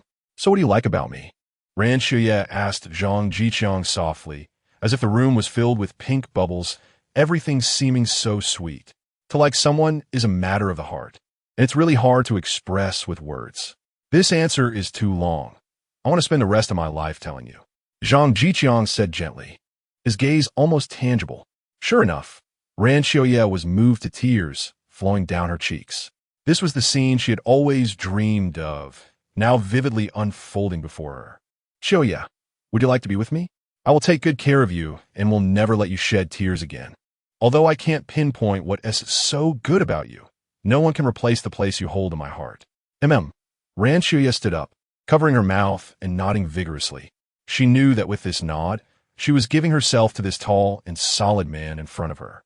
But she believed her choice was not wrong, and this man would treat her well. Zhang Zhiqiang also stood up, standing there at a loss. He was enveloped by immense happiness, knowing he would have a wife in the future. Zhang Zhiqiang thought he should go hug Ran Xiuya, but his legs wouldn't move. Just as he finally managed to take a step, a knocking sound came from the door. Bang, bang, bang. Qiangzi, come open the door. Sister Qin has something to find you. Outside, Qin Huairu shouted loudly. Xiuya, you sit here. I'll go take a look. Zhang Zhiqiang was very angry. This was the most crucial moment in his life, and Qin Huairu was here to disrupt it. How could someone be so inconsiderate? Okay, Siheyuan ye. Ran Xiuya replied and sat down, naturally changing her address to Zhiqiangji.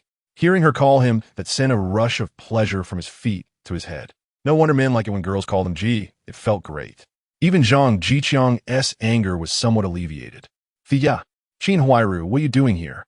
After opening the door, Zhang Zhiqiang blocked it with his body, a habit formed after Qin Huairu barged into his home before. Once bitten, twice shy. Qiangzi, I just came to see if you have any dirty clothes that need washing and to help tidy up the house and wash some bitter tea. Qin Huairu spoke loudly, knowing Ran Xiuya was inside, deliberately making sure she could hear.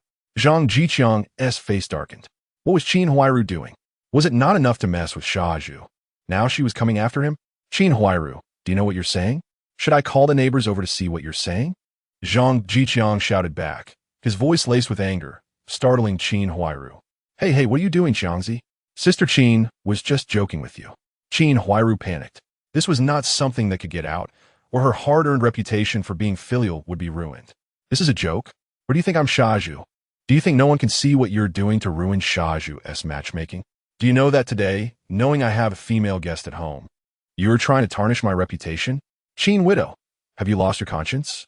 Because Ran Xiuya was still in the house, Zhang Zhiqiang couldn't say anything harsher, as he wanted to maintain a good image in front of her.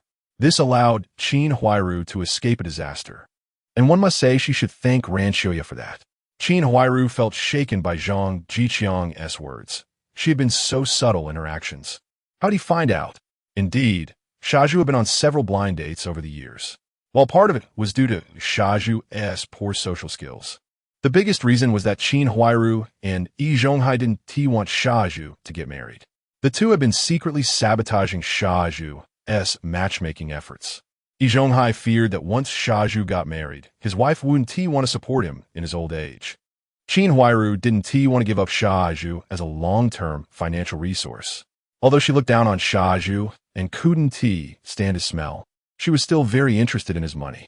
According to Qin Huairu's plan, in the future, Xiaozhu's money and house would be hers. Xiaozhu was the best candidate for the Jia family to exploit. But how did Zhang Zhiqiang see through all this? Did he have such a mind at such a young age?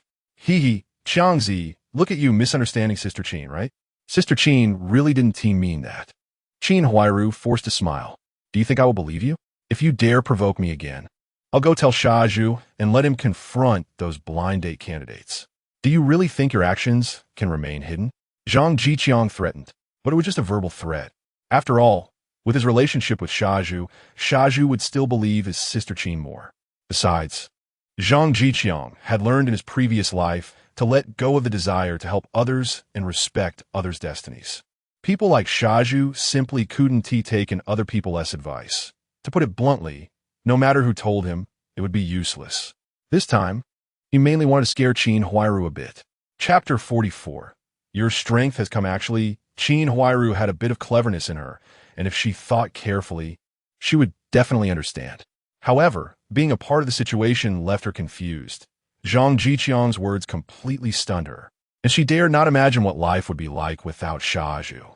Although Jia Dongshu had died, the Jia family had not been doing poorly over the past few years.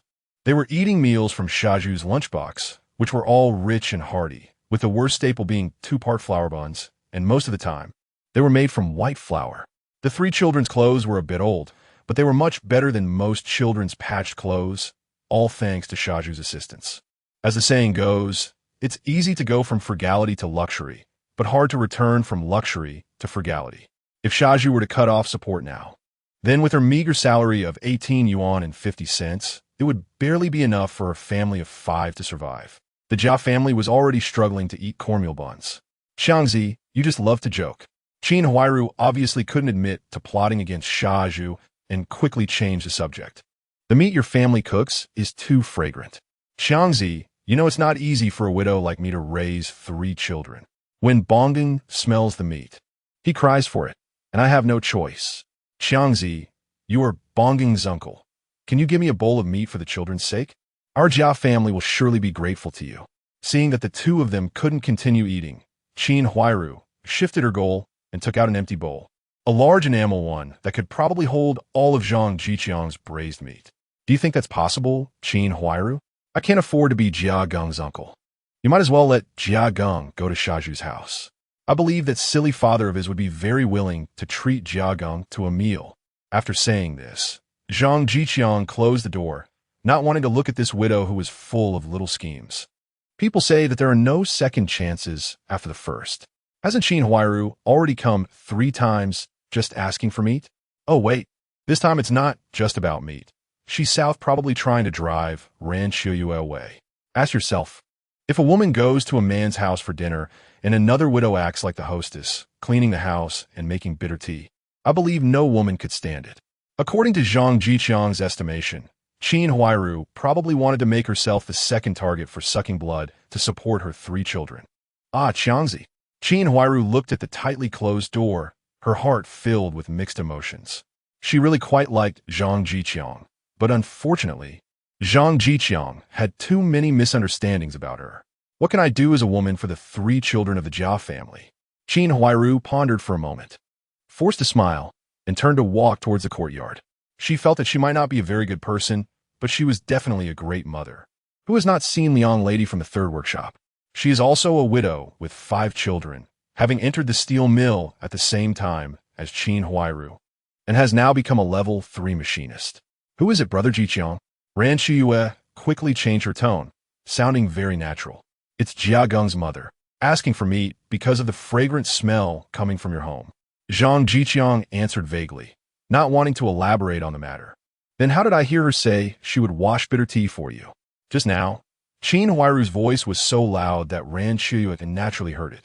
Isn't she purposely saying that because she knows you are having dinner with me, trying to ruin our meal?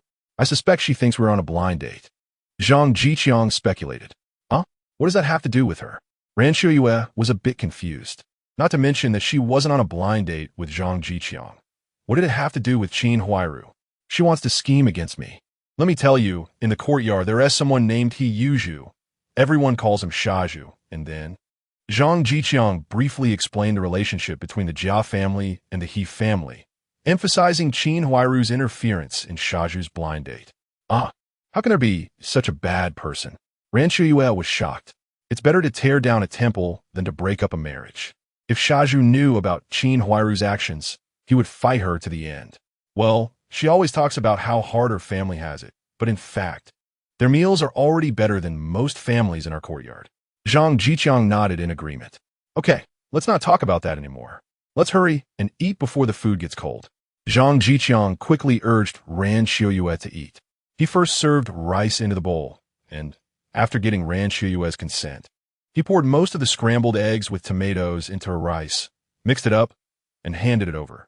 Ran Siheyuan took the rice and felt that Zhang Zhiqiang was indeed a thoughtful person. It was Ran Siheyuan's first time eating at Zhang Zhiqiang's house, and they had already established their relationship. Zhang Zhiqiang kept serving Ran Siheyuan meat, and they both enjoyed the meal very much. After eating, Ran Siheyuan eagerly wanted to wash the dishes. Just sit down. It's your first time at my house, and you expect to wash the dishes? Zhang Zhiqiang urged Ran Siheyuan to sit down and quickly tidied up the housework himself. Does that mean whenever I come to your house in the future, I can wash the dishes? Ran Siheyuan teased with a smile. Absolutely not. As long as I'm home, you don't have to do any housework. Zhang Zhiqiang hurriedly explained. Seeing Zhang Zhiqiang's flustered expression, Ran Siheyuan burst into laughter. Zhang Zhiqiang didn't know what she was laughing at and could only laugh along. As a result, when Zhang Zhiqiang smiled, Ran Siheyuan laughed even louder. After finally stopping her laughter, Ran Siheyuan asked, Brother Zhiqiang, is the poem on your table written for me? It was only then that Zhang Zhiqiang remembered there was a piece of draft paper on his desk that he hadn't cleaned up, which he had written down suddenly while reading the night before. However, Zhang Zhiqiang certainly wouldn't say that at this point. Yes, did you look at my desk? Zhang Zhiqiang pretended to be appropriately puzzled. If it's written for me, then I'll take it with me. Ran Siheyuan stood up to put the draft paper in her bag. That's just a draft. Let me find a piece of letter paper to copy it over for you. Zhang Zhiqiang felt that at the very least, it needed to be copied on a letter paper and then put into an envelope. There should always be some sense of ceremony. I don't want that. I want this first draft. Ran Siheyuan folded the draft paper carefully and placed it in her bag. It was getting late, and Zhang Zhiqiang proposed to walk Ran Siheyuan home. This time, the two were no longer restrained. Zhang Zhiqiang rode Ran Siheyuan's bike while she sat behind, and they chatted and laughed as they rode towards the Ran family. Zhang Zhiqiang had sent Ran Siheyuan home once before, so he knew where the Ran family was. Siheyuan, let me tell you a joke. Okay, Ran Siheyuan didn't expect Zhang Zhiqiang to tell jokes, but she still expressed her anticipation. Two people were on a blind date. The man, named Chang, said to the woman, I heard from a matchmaker that you are very hard-working and strong. Then the woman replied, Thank you. I didn't expect the matchmaker to say that. The man said, Strong people will be very tired. Now it's good. Before, if you had to be strong, you don't have to be strong anymore. Then the woman curiously asked, Why do I need to be strong anymore? Ran Siheyuan also asked, Yeah, Brother Zhiqiang, why do I need to be strong anymore? In Ran Siheyuan's view, being strong was a very good quality. The man replied, Because your strength has come. As soon as Zhang Zhiqiang finished speaking, Ran Siheyuan was stunned for 2 seconds, then burst into laughter. Ha ha, you killed me with laughter. Brother Zhiqiang, could that man be you? The air was filled with Ran Siheyuan's joyful mood. Of course not. I have never been on a blind date. Who knows if what you said is true or not? Ran Siheyuan was as innocent and carefree as a little girl. When they were almost at Ran Siheyuan's home, Zhang Zhiqiang stopped the bike and bid farewell to her. Originally, Zhang Zhiqiang wanted to give Ran Siheyuan a hug, but in this era, hugging in public is considered inappropriate. So, he just pinched Ran Siheyuan's little hand. Even this made Ran Xiuyue's face turn red with embarrassment. Chapter 45 Invitation from Mother Ran Xiuyue. Come and eat. As soon as Ran Xiuyue entered the door, she heard her mother's voice, which startled her. Mom, I've already eaten, Ran Xiuyue replied while changing her shoes. Did you eat at that young man's house? Mother Ran's sudden remark shocked Ran Xiuyue, making her freeze in place. Haha, Mom, what are you talking about? I told you I went for a home visit today. Ran Xiuyue tried to cover up, approaching her mother and acting cute by hugging her arm. I saw you with him at the door just now. Father Ran directly exposed Ran Xiuyue's little secret. Xiuyue, is that your boyfriend? Mom has seen him twice already. Huh? Ran Xiuyue was a bit shocked. Zhang Zhiqiang had only taken her home twice, and both times her mother had caught them? What incredible luck. Heaven knows she wanted to secretly enjoy a clandestine relationship with Zhang Zhiqiang, but unexpectedly, her secret was exposed right away. What boyfriend? It might just be a friend. Father Ran said sourly. As a daughter slave, he found it hard to accept that his daughter was growing up and about to get married. Mom, his name is Zhang Zhiqiang. Didn't I tell you I encountered a robber last time? He saved me. Ran Xiuyue wanted her parents to have a good impression of Zhang Zhiqiang, so she started with this heroic story, which easily showcased Zhang Zhiqiang's impressive image. That's him? The young man seems nice, and he's very tall. Mother Ran nodded in satisfaction, having secretly assessed him again. What is the use of being tall? What does he do? How many people are in his family? Father Ran disapproved of Mother Ran's focus on appearance, thinking life was about daily necessities and being tall was useless. Brother Zhiqiang is a level 6 fitter at the Red Star Steel Plant. It seems like he is the only one at home. When I went today, he was alone. Ran Xiuyue was unhappy with this old man's tone. What did he mean by speaking in such a sarcastic manner? I just get angry looking at that kid. Father Ran said angrily and went back to his room to sleep. Ran Xiuyue was almost in tears, not understanding why her father was like this. All right, Xiuyue, don't blame your dad. He just feels uncomfortable seeing his daughter grow up and about to get married. Mother Ran comforted Ran Xiuyue. Just tell that young man to come over for dinner at our house on Sunday. Mother Ran's words left Ran Xiuyue stunned. Mom, we're not. I understand. Don't worry, Mom won't make things difficult for him. Just let him come over. Mother Ran interrupted Ran Xiuyue before she could finish. And then she left. That's settled then. I'll go check on your dad first. Hey, Ran Xiuyue was at a loss, wondering how she would explain this to Brother Zhiqiang. The night passed without a word. Zhang Zhiqiang woke up early the next morning, excited because it was another day for signing in. System, sign in. Zhang Zhiqiang silently thought. Please choose between a regular sign-in or the V50 upgrade prize pool. Upgrade prize pool. Zhang Zhiqiang wasn't foolish. There was only this opportunity to sign in once a week, and the upgrade prize pool must have more good things. Ding. Payment successful. Ding. Congratulations to the host for obtaining level 6 fitter skills, 20 Unity cards, 1 kilogram of big white rabbit milk candy, 3 kilograms of apples, 3 kilograms of bananas, 2 packs of Peony brand cigarettes, and 2 bottles of Matai liquor. Zhang Zhiqiang was very happy. What did he just hear? Level 6 fitter skills? This was exactly what he needed right now. Zhang Zhiqiang had already been involved in some level 6 fitter tasks at work. This skill came just in time, and he felt ready to take the level 6 fitter assessment. He just didn't know what the system gave him cigarettes and liquor for. Didn't know he liked to smoke? The Peony brand was already quite good. A pack cost over $1, which was equivalent to an ordinary person's daily wage. As usual, Zhang Zhiqiang got up to exercise and practice boxing. Su Mao didn't come. He had given up on martial arts, thinking he wasn't cut out for it. After washing up, Zhang Zhiqiang ran toward the steel plant. Team leader Zhang. Everything going smoothly? Director Li, as usual, was inspecting the workshop and greeted Zhang Zhiqiang. In the factory, one had to pay attention to how they addressed each other. Director Li either called him Team Leader Zhang or Zhang Zhiqiang, privately. They were already on first-name terms as Li Ge and Xiangzi. Very smoothly, Director Li. I want to take the level 6 fitter assessment. I wonder if there's a way. Zhang Zhiqiang asked, although he didn't have much hope, but if there was a way to take the assessment early, that would be best. Huh? Didn't you just take the level 5 fitter assessment last month? Director Li was taken aback. He clearly remembered Zhang Zhiqiang had just passed the level 5 fitter assessment last month. Now, he wants to take the level 6 assessment? Does he really think he can do it? Or is he just joking because he has been getting along well with me lately? Yes, but I've been practicing the level 6 fitter tasks recently and have done quite well. I think I should be about ready. Zhang Zhiqiang nodded firmly, seeing that Director Li seemed to have a way. Really? You're not joking, are you? Director Li asked seriously, seeing that Zhang Zhiqiang didn't seem to be joking. Yeah, I think it's fine now. Zhang Zhiqiang said seriously. Okay, I'll apply to Factory Director Yang for you in a bit. Director Li agreed to Zhang Zhiqiang's request. If it were anyone else asking for an early assessment, Director Li would definitely refuse, telling them to wait until the assessment period. But Zhang Zhiqiang was different. He was already the youngest level 5 fitter. If he passed this assessment, he would be the youngest level 6 fitter in the factory.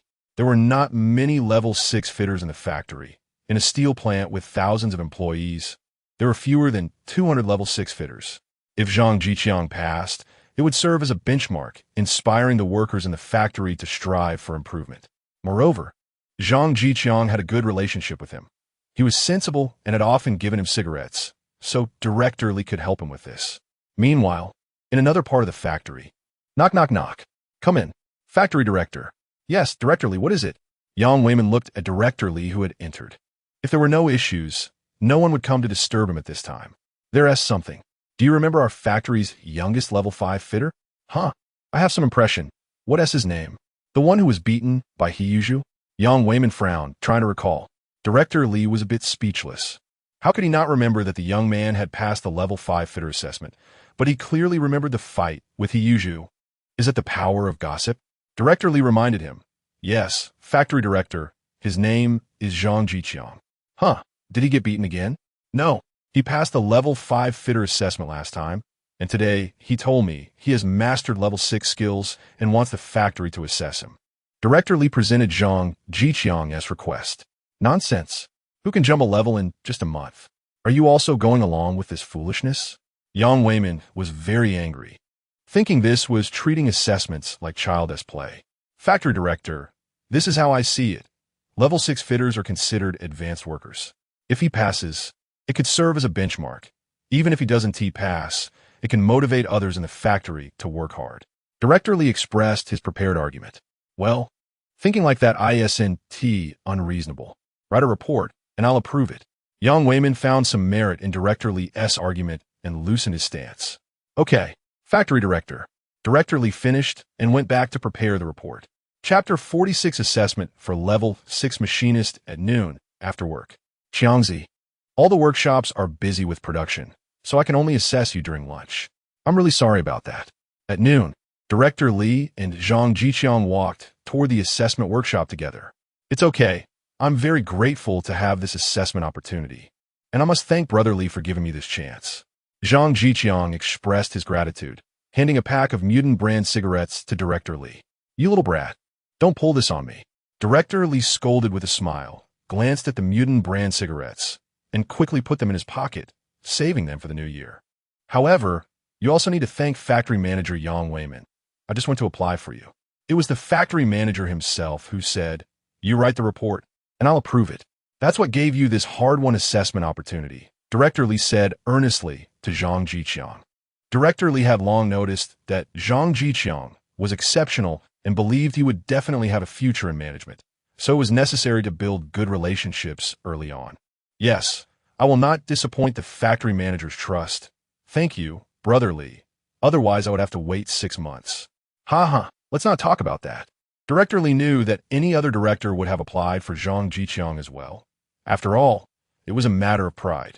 However, Zhang Zhiqiang saying this made him feel good inside. Everyone loves to hear good things. Upon arriving at the workshop, Zhang Zhiqiang recognized that the person assessing him was still the level 7 machinist, Zhang Chang, from last time. However, there was another person chatting with Master Zhang, and upon closer inspection, it looked like Factory Manager Yang. Hey, isn't that the factory manager? What brings you here? Director Li hurriedly jogged forward to ask, showing a very positive attitude. Well, it's not the first time someone in the factory has taken the assessment so quickly, so I came to take a look.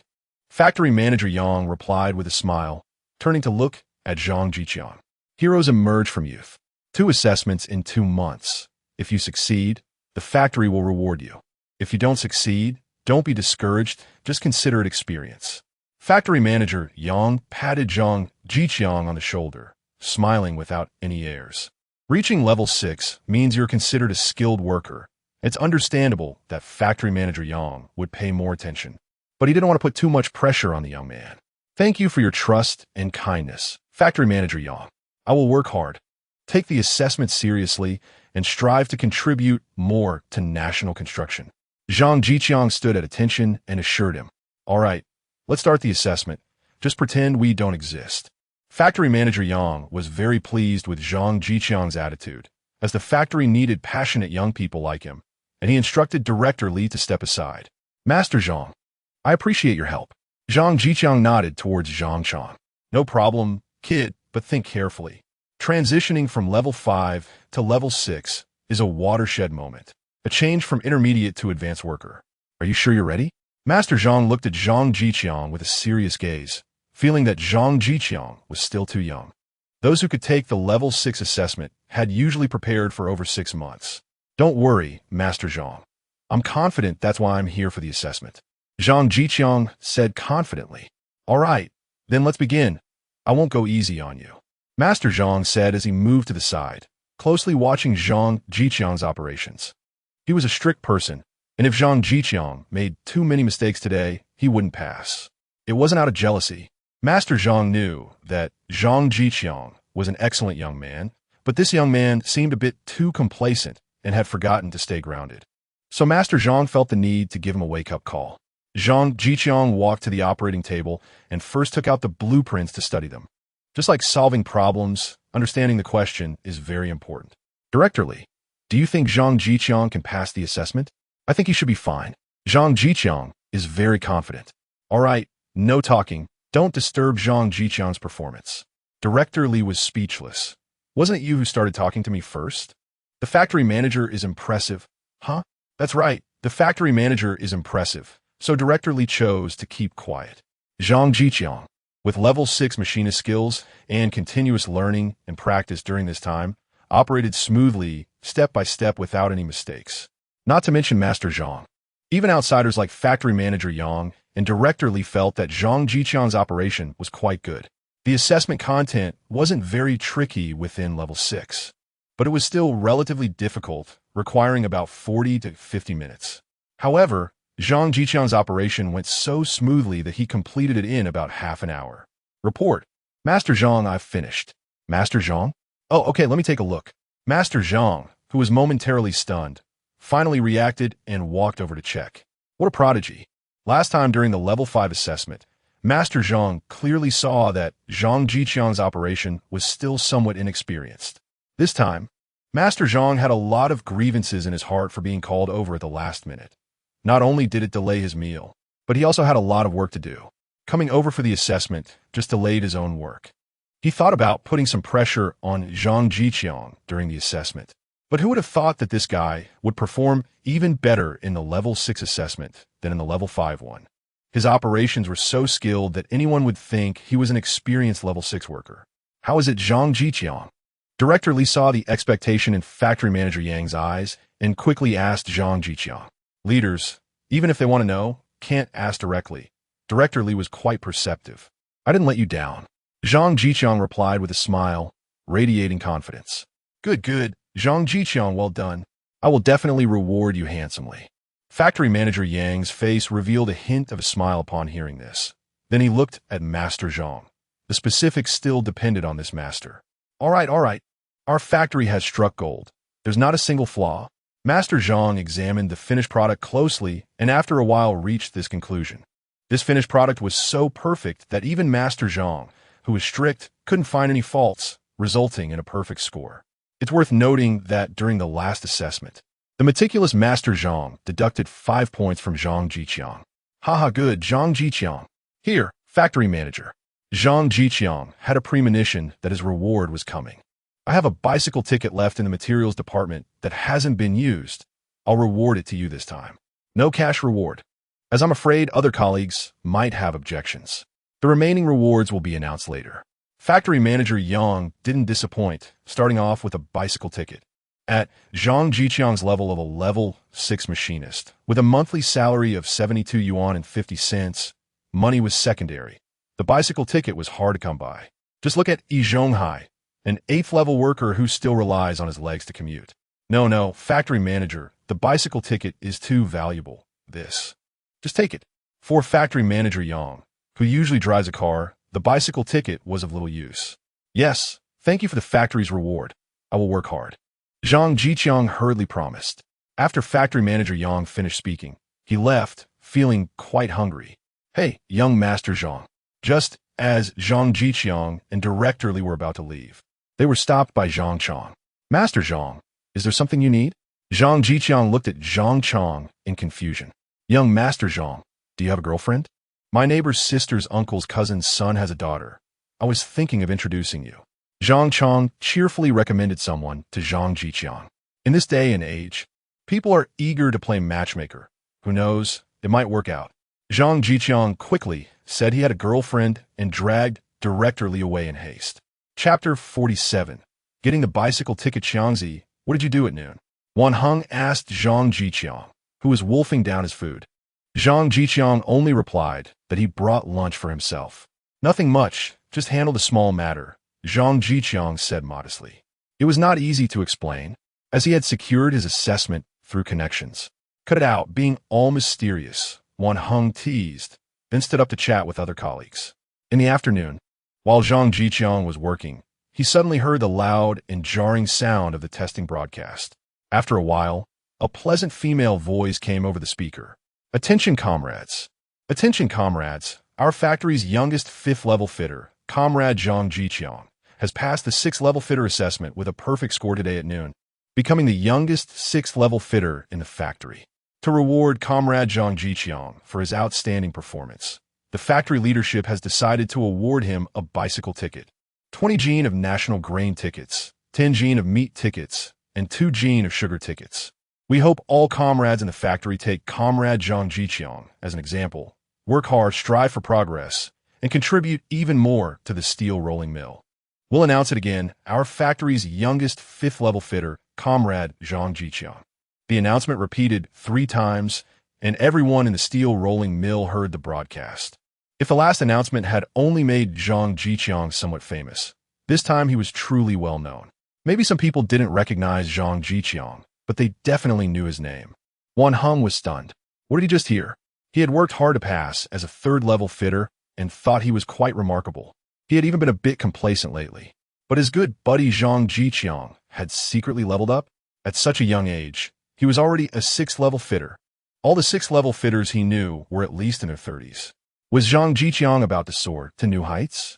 Xiangzi, tell me, is there anyone else in our factory named Zhang Zhiqiang? Wan Heng asked, dumbfounded. There probably is. Zhang Zhiqiang replied, uncertainly. It was a large factory, and it was hard to say if there were others with the same name. Look, even the master who assessed him is named Zhang Chang. What a coincidence. That person on the broadcast can't be you, right? Wan Heng still sounded doubtful. Before Zhang Zhiqiang could respond, Director Li rushed over. Director Li, you, Director Li. The brothers from Workshop 11 greeted him, as they were somewhat familiar with him from having shared meals.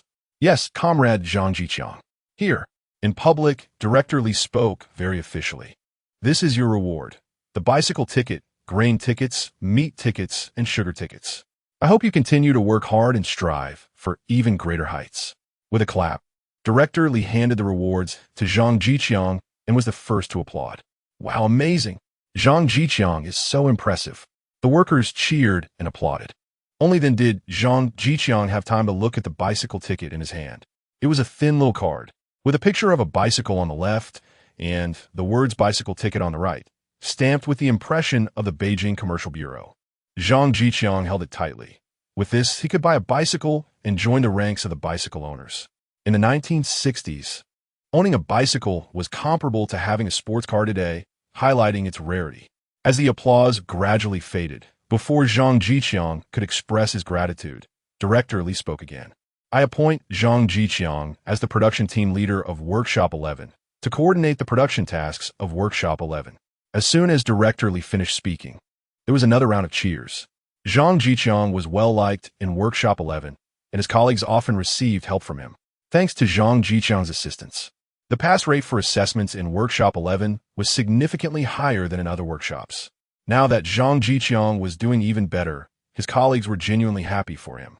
Thanks to the party and the organization for their trust, I will continue to work hard and contribute to the construction of our country, Zhang Zhiqiang said. Director Li encouraged him a bit more before leaving. Xiangzi, you're a 6th level fitter now? Yeah. So you went for the assessment at noon? Yeah. Why didn't you tell me? You didn't ask, Zhang Zhiqiang replied. Wan Heng was left speechless. Meanwhile, in Workshop 9, an older worker asked, Hey, the one mentioned in the broadcast earlier. It can't be Zhang Zhiqiang, right? Qin Huairu, having listened to the broadcast, was still in shock and asked uncertainly. It should be him. He was the youngest 5th level fitter in the factory, Yi Zhonghai said, wiping the sweat from his forehead. At that moment, Yi Zhonghai was very anxious, as he had been thinking about when he talked to Zhang Zhiqiang to clear up their misunderstanding. As long as Zhang Zhiqiang was willing to support him, he would teach him fitting skills well, aiming to make Zhang Zhiqiang the youngest 8th level fitter in the factory. But now, Zhang Zhiqiang seemed to be soaring like a rocket.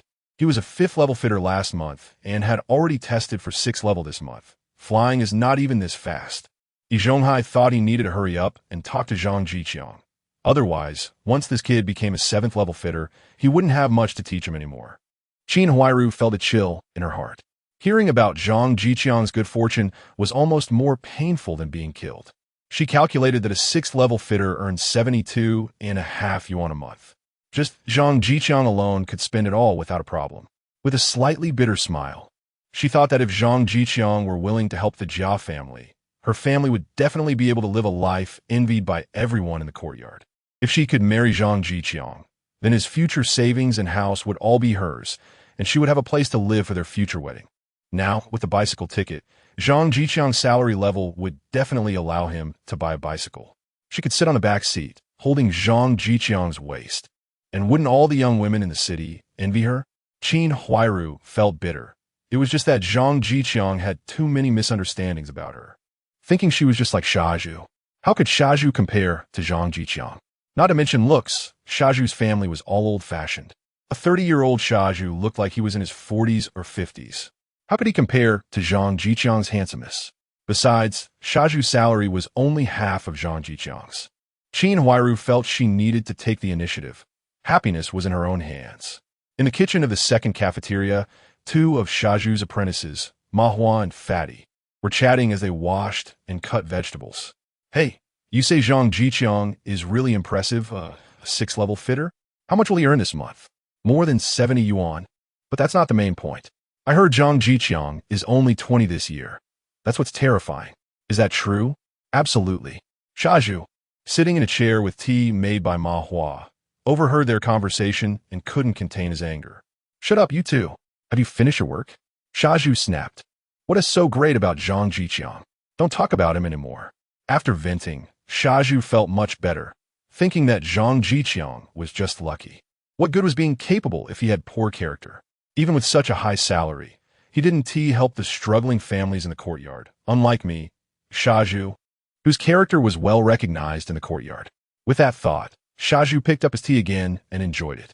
Chapter 48, Buying a Bicycle in Order to Avoid Any Long-Lasting Dreams. Zhang Zhiqiang planned to buy a bicycle right after work. He jogged to the supply and marketing cooperative, which had just closed, and there weren't many people around. Hello, comrade, do you have bicycles? Zhang Zhiqiang politely asked at the counter. Do you have a ticket? The sales clerk asked coldly, looking at Zhang Zhiqiang with disdain. Zhang Zhiqiang was not surprised. After all, those who could work as sales clerks in the capital often had some connections. In those days, being a sales clerk was one of the 8 major occupations, a job that many envied. The sales clerk wasn't intentionally rude. It was just that too many people came to ask every day.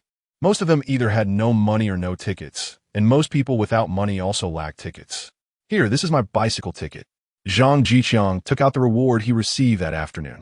The clerk's attitude became a bit more serious as she carefully examined the ticket. What kind of bicycles do you have here? Zhang Zhiqiang asked, wanting to at least know his options. There were a total of 3 brands: Phoenix, Flying Pigeon, and Forever. The Phoenix brand was the most expensive, while Forever and Flying Pigeon were a bit cheaper. The sales clerk then began to seriously introduce the bicycles to Zhang Zhiqiang and led him to the area where the bicycles were sold. They had only received a dozen bicycles in total, and sales were poor. How much is that one? Zhang Zhiqiang immediately spotted a unique bicycle, a 28-inch model, but larger than the others, suitable for his larger frame. Oh, good eye. That bicycle is a Phoenix 18, the same model we give to foreign guests in our country. This is the only one we have in the supply and marketing cooperative, and it hasn't sold for 2 months because it's too expensive, so you might as well forget about it. The sales clerk was now more willing to chat with Zhang Zhiqiang. It wasn't that she looked down on him. She just thought that at his young age, he should settle for a cheaper Forever bicycle. How much is it? It's 219 yuan, comrade.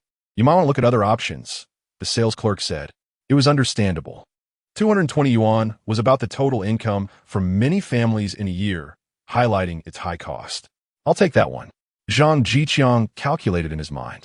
He had just received 200 yuan as a reward, meaning he only needed to spend 20 yuan to buy it, which he could afford. If it weren't for the system's reward, he really couldn't afford it now. That bicycle cost 219 yuan. The sales clerk said in surprise. Just give me the invoice. After all, money is just paper. I can earn more later, haha. Zhang Zhiqiang joked lightly. At the counter, he took out 22 large unity notes, totaling 220 yuan. The sales clerk examined each note carefully, taking 10 minutes just to count the money. How could a young man casually take out 220 yuan? Here's your 1 yuan change. Anyone who could casually take out 220 yuan was not an ordinary person, so the sales clerk began to use honorifics. Subsequently, she quickly processed various stamps, which proved the bicycle's origin and would be very useful in case of checks. If lost, Zhang Zhiqiang would have to return to the supply and marketing cooperative to prove the bicycle's source. All right, this bicycle is yours now. Haha, thank you, see you. Zhang Zhiqiang took the document bag handed over by the sales clerk and rode off on his bicycle. He then went to the police station to get a steel stamp on his bicycle, making it fully his and legal for use on the road. Riding towards the courtyard, Zhang Zhiqiang noticed pedestrians glancing at him, feeling a sense of pride and understanding what it meant to be successful and enjoying life. Upon arriving at the courtyard entrance, he steadily stopped his bicycle and pushed it inside. As soon as he entered, he saw Yin Bugui fiddling with his potted plants. Oh, Zhang Zhiqiang, where did you borrow this bicycle? Yin Bugui appeared to be tending to his plants, but was actually watching Zhang Zhiqiang enter with wide eyes, quickly running over. Look, Uncle San, who would lend their bicycle these days. Of course I bought it. It's stamped. Zhang Zhiqiang was in a good mood today and willing to chat with Yin Bugui. Yin Bugui's eyes widened in amazement as he touched the bicycle here and there, revealing envy. Zhang Zhiqiang, how does Uncle San treat you usually? It's okay. Yin Bugui felt awkward. Given his family situation, he couldn't afford to be generous to others. He often said, you won't go poor from eating or wearing clothes. If you can't count on others, you'll be poor. Now he was starting to think about Zhang Zhiqiang's bicycle. Don't mind the details, Zhiqiang. Uncle San is planning to go fishing this Sunday. Can I borrow your bicycle for a ride? Don't worry, I won't ride it for free. If I catch fish, I'll share a piece with you, Yin Bugui promised. Patting his chest, Zhang Zhiqiang was speechless. How could Yin Bugui have a nerve to borrow his new bicycle? As for sharing fish, Zhang Zhiqiang was sure it would be the smallest piece if he got any at all. Yin Bugui would probably think he was getting a good deal and would find ways to take more from him. Forget it, Uncle San, my bike is big. You won't fit. After saying that, Zhang Zhiqiang pushed his bicycle towards the courtyard. Yin Bugui was taken aback, taking a while to comprehend that Zhang Zhiqiang meant he was too short to ride it. What do you mean I'm short? I'm almost 1.60 meters. Yin Bugui thought to himself, feeling furious. I'll buy a bicycle soon, and then you'll see how powerful I am, he angrily declared. The courtyard was crowded, and as soon as Zhang Zhiqiang arrived, he was surrounded. Wow, what a beautiful bicycle. This bike is huge. Is this the first bicycle in a big yard? People gathered around, admiring Zhang Zhiqiang's bicycle with envy. Some bold ones even touched the bicycle, and Zhang Zhiqiang didn't stop them.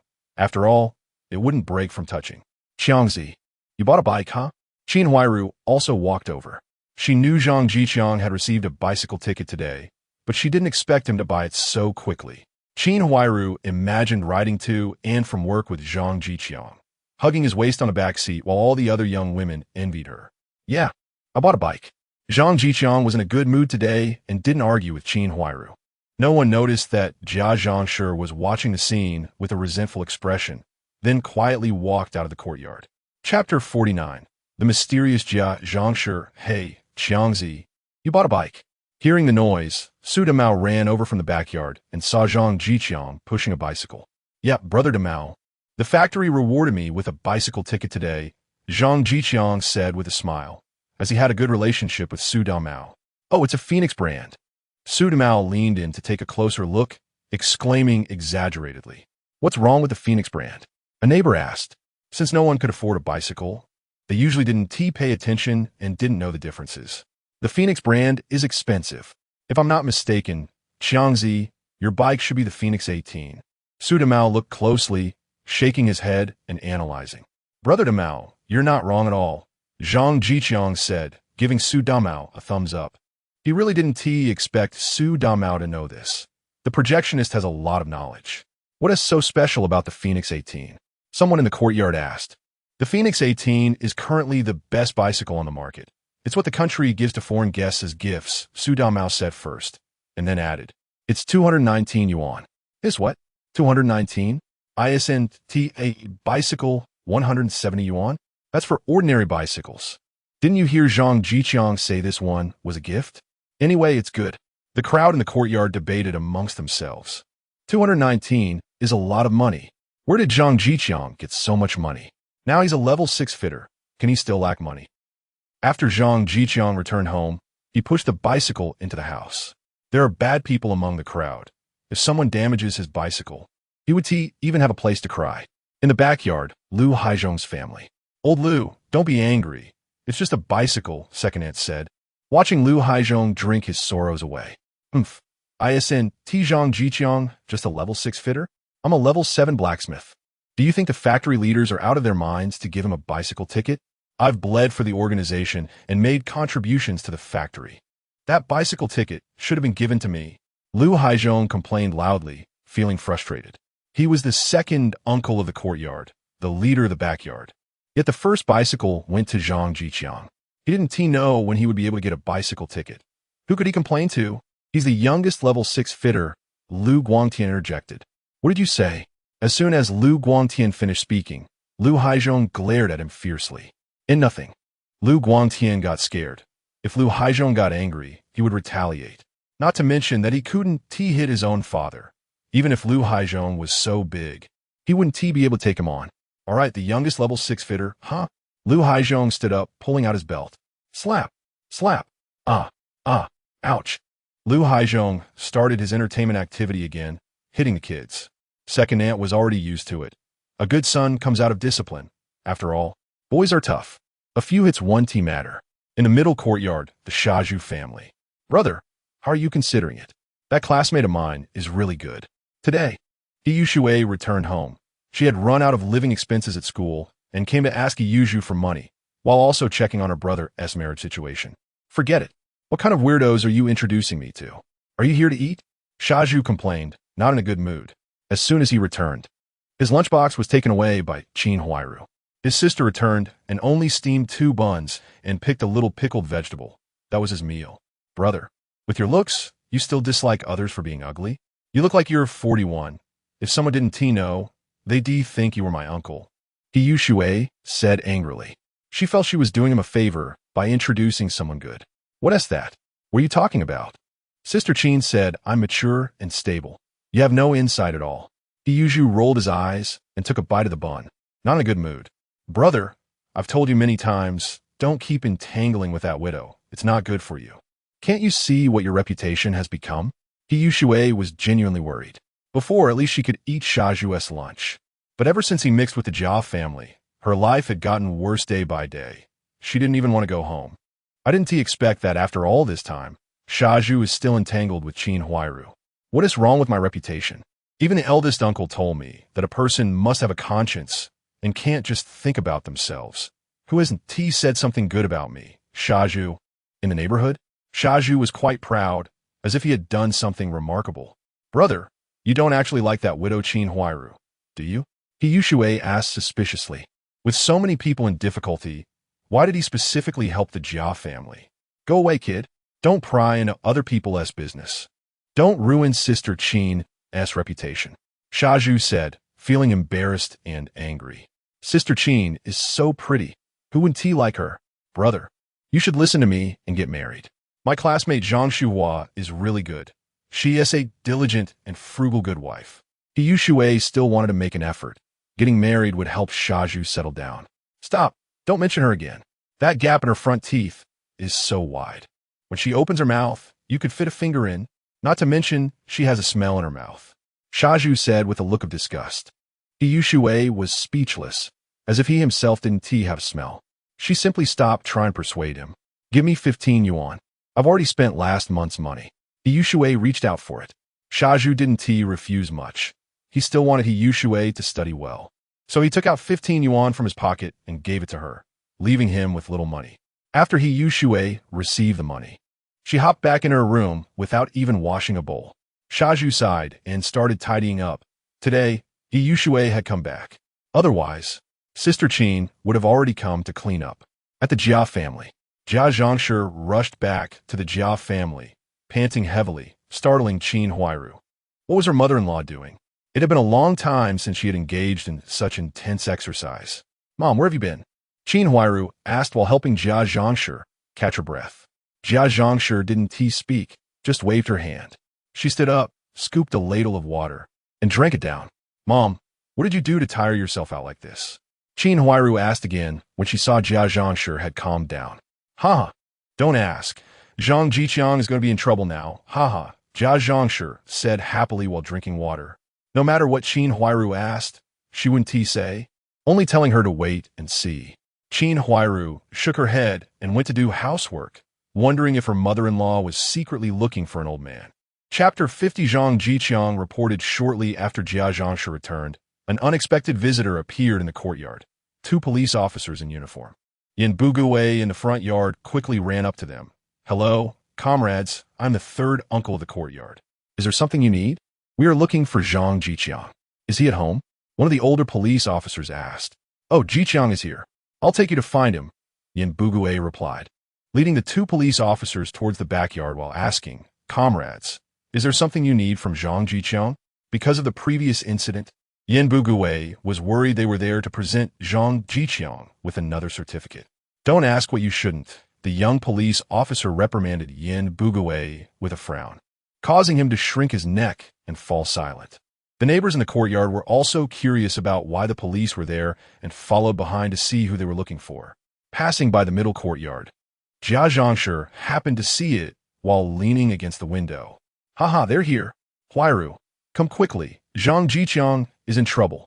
Jia Zhangshi exclaimed happily, pulling her eldest grandson and calling Qin Huairu to join in the excitement. Mom, you didn't report Zhang Zhiqiang, did you? Qin Huairu's face turned pale as she recalled that her mother-in-law had just returned and the police showed up right after. If it was a coincidence, it was too coincidental. Yeah, how could that orphan Zhang Zhiqiang afford a bicycle? Does he even have a ticket? Even if he bought one, he wouldn't bring it to our Jia family.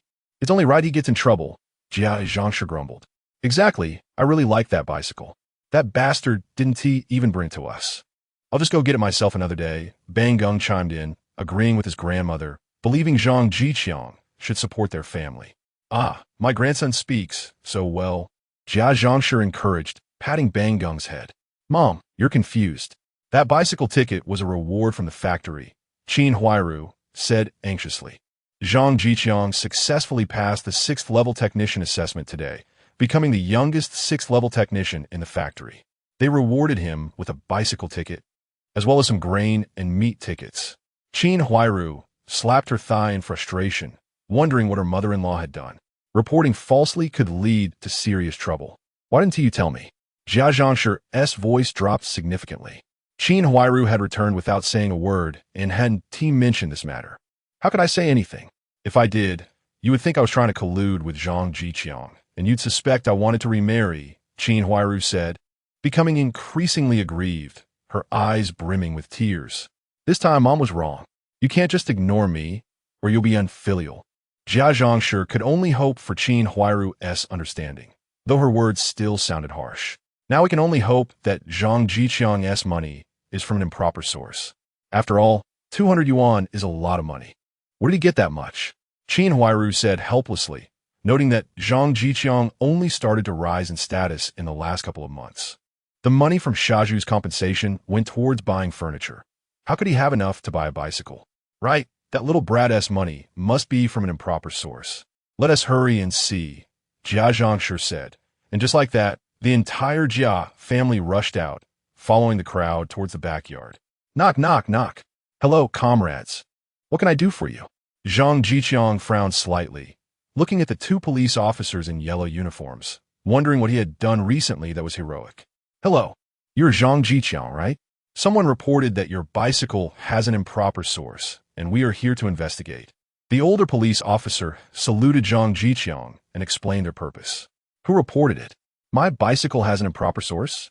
Zhang Zhiqiang asked, taken aback. Who knows? Perhaps it's someone who is not happy about it. Look how quickly the police came, the younger officer responded. But my bicycle ticket was a reward from the factory. Wasn't he it? Zhang Zhiqiang questioned, confused. Let us check first, the officers replied. The neighbors began to murmur, and the three older men also gathered around, thinking Zhang Zhiqiang might be in trouble. Who reported it? Zhang Zhiqiang guessed that someone would be unhappy since he bought the bicycle and had prepared himself for trouble. But he didn't expect it to be so soon. He had just finished his meal and was studying when the police arrived. I'm sorry. We cannot disclose the name of the reporter until the investigation is complete, the police officer stated firmly, not revealing the name of the informant. All right, please wait a moment, Zhang Zhiqiang said, returning to his room to fetch the file he hadn't yet put away. My bicycle ticket was awarded to me by the Red Star Steel Factory, and I bought the bicycle at the Supply and Marketing Cooperative. Here is the proof.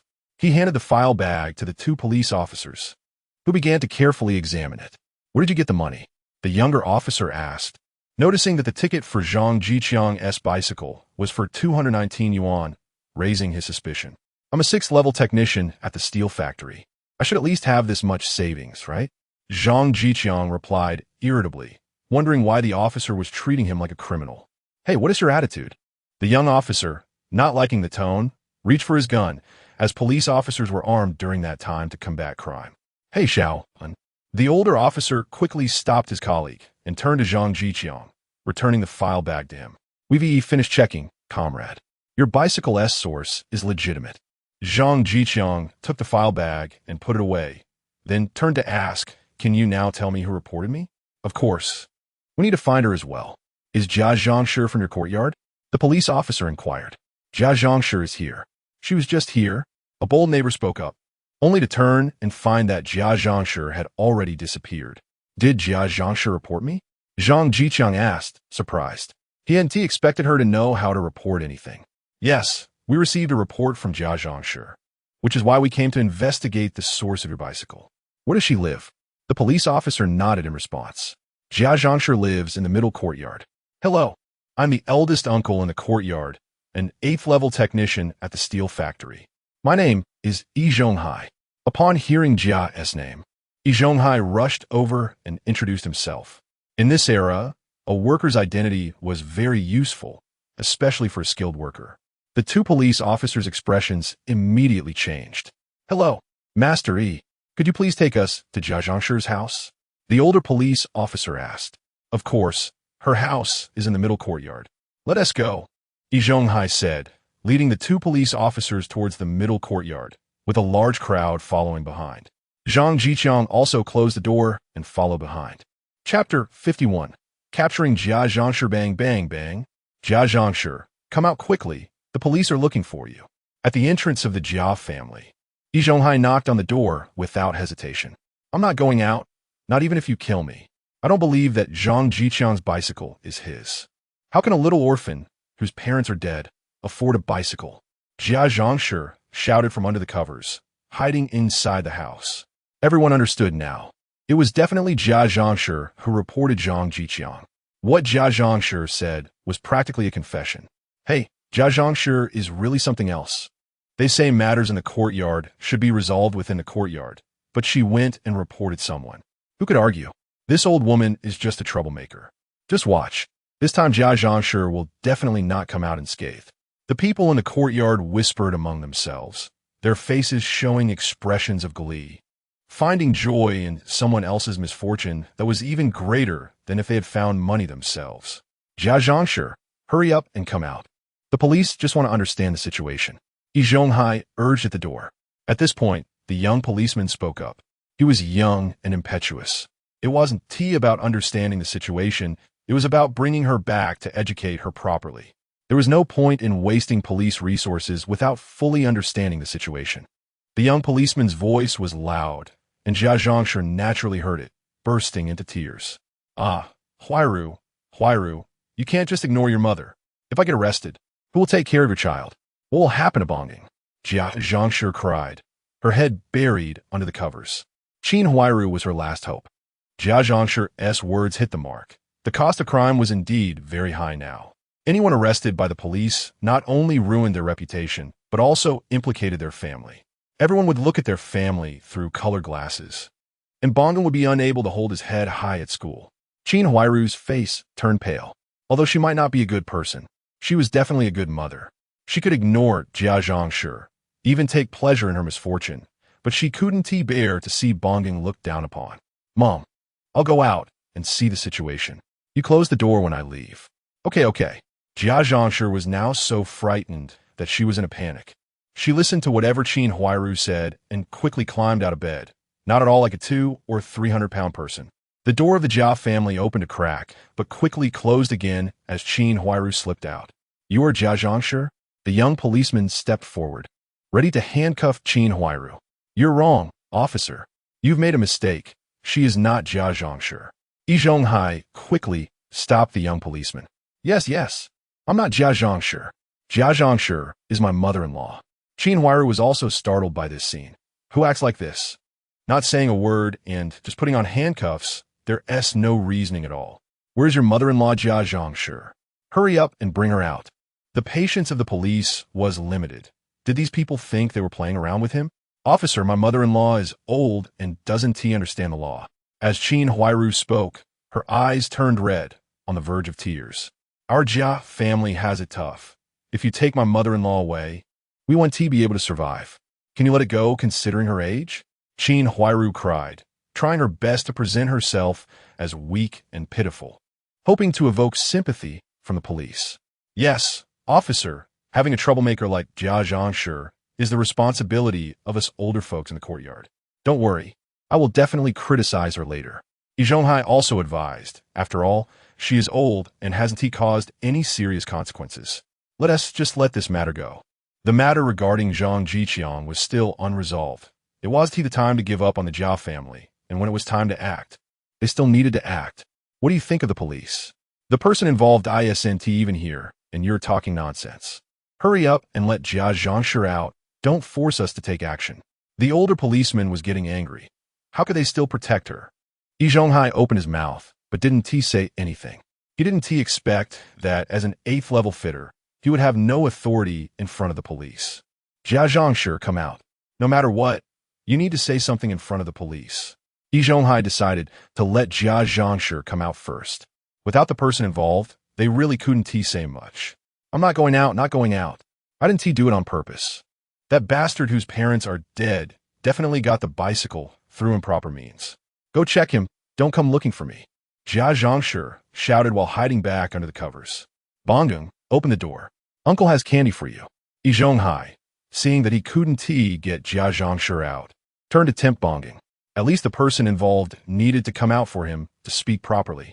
Qin Huairu watched all this without saying a word, crying beside them, pretending to be in a difficult situation, which stirred sympathy from the neighbors, especially Shaju, who now wanted to rush in front of Qin Huairu to protect her, but was firmly held back by He Yushui.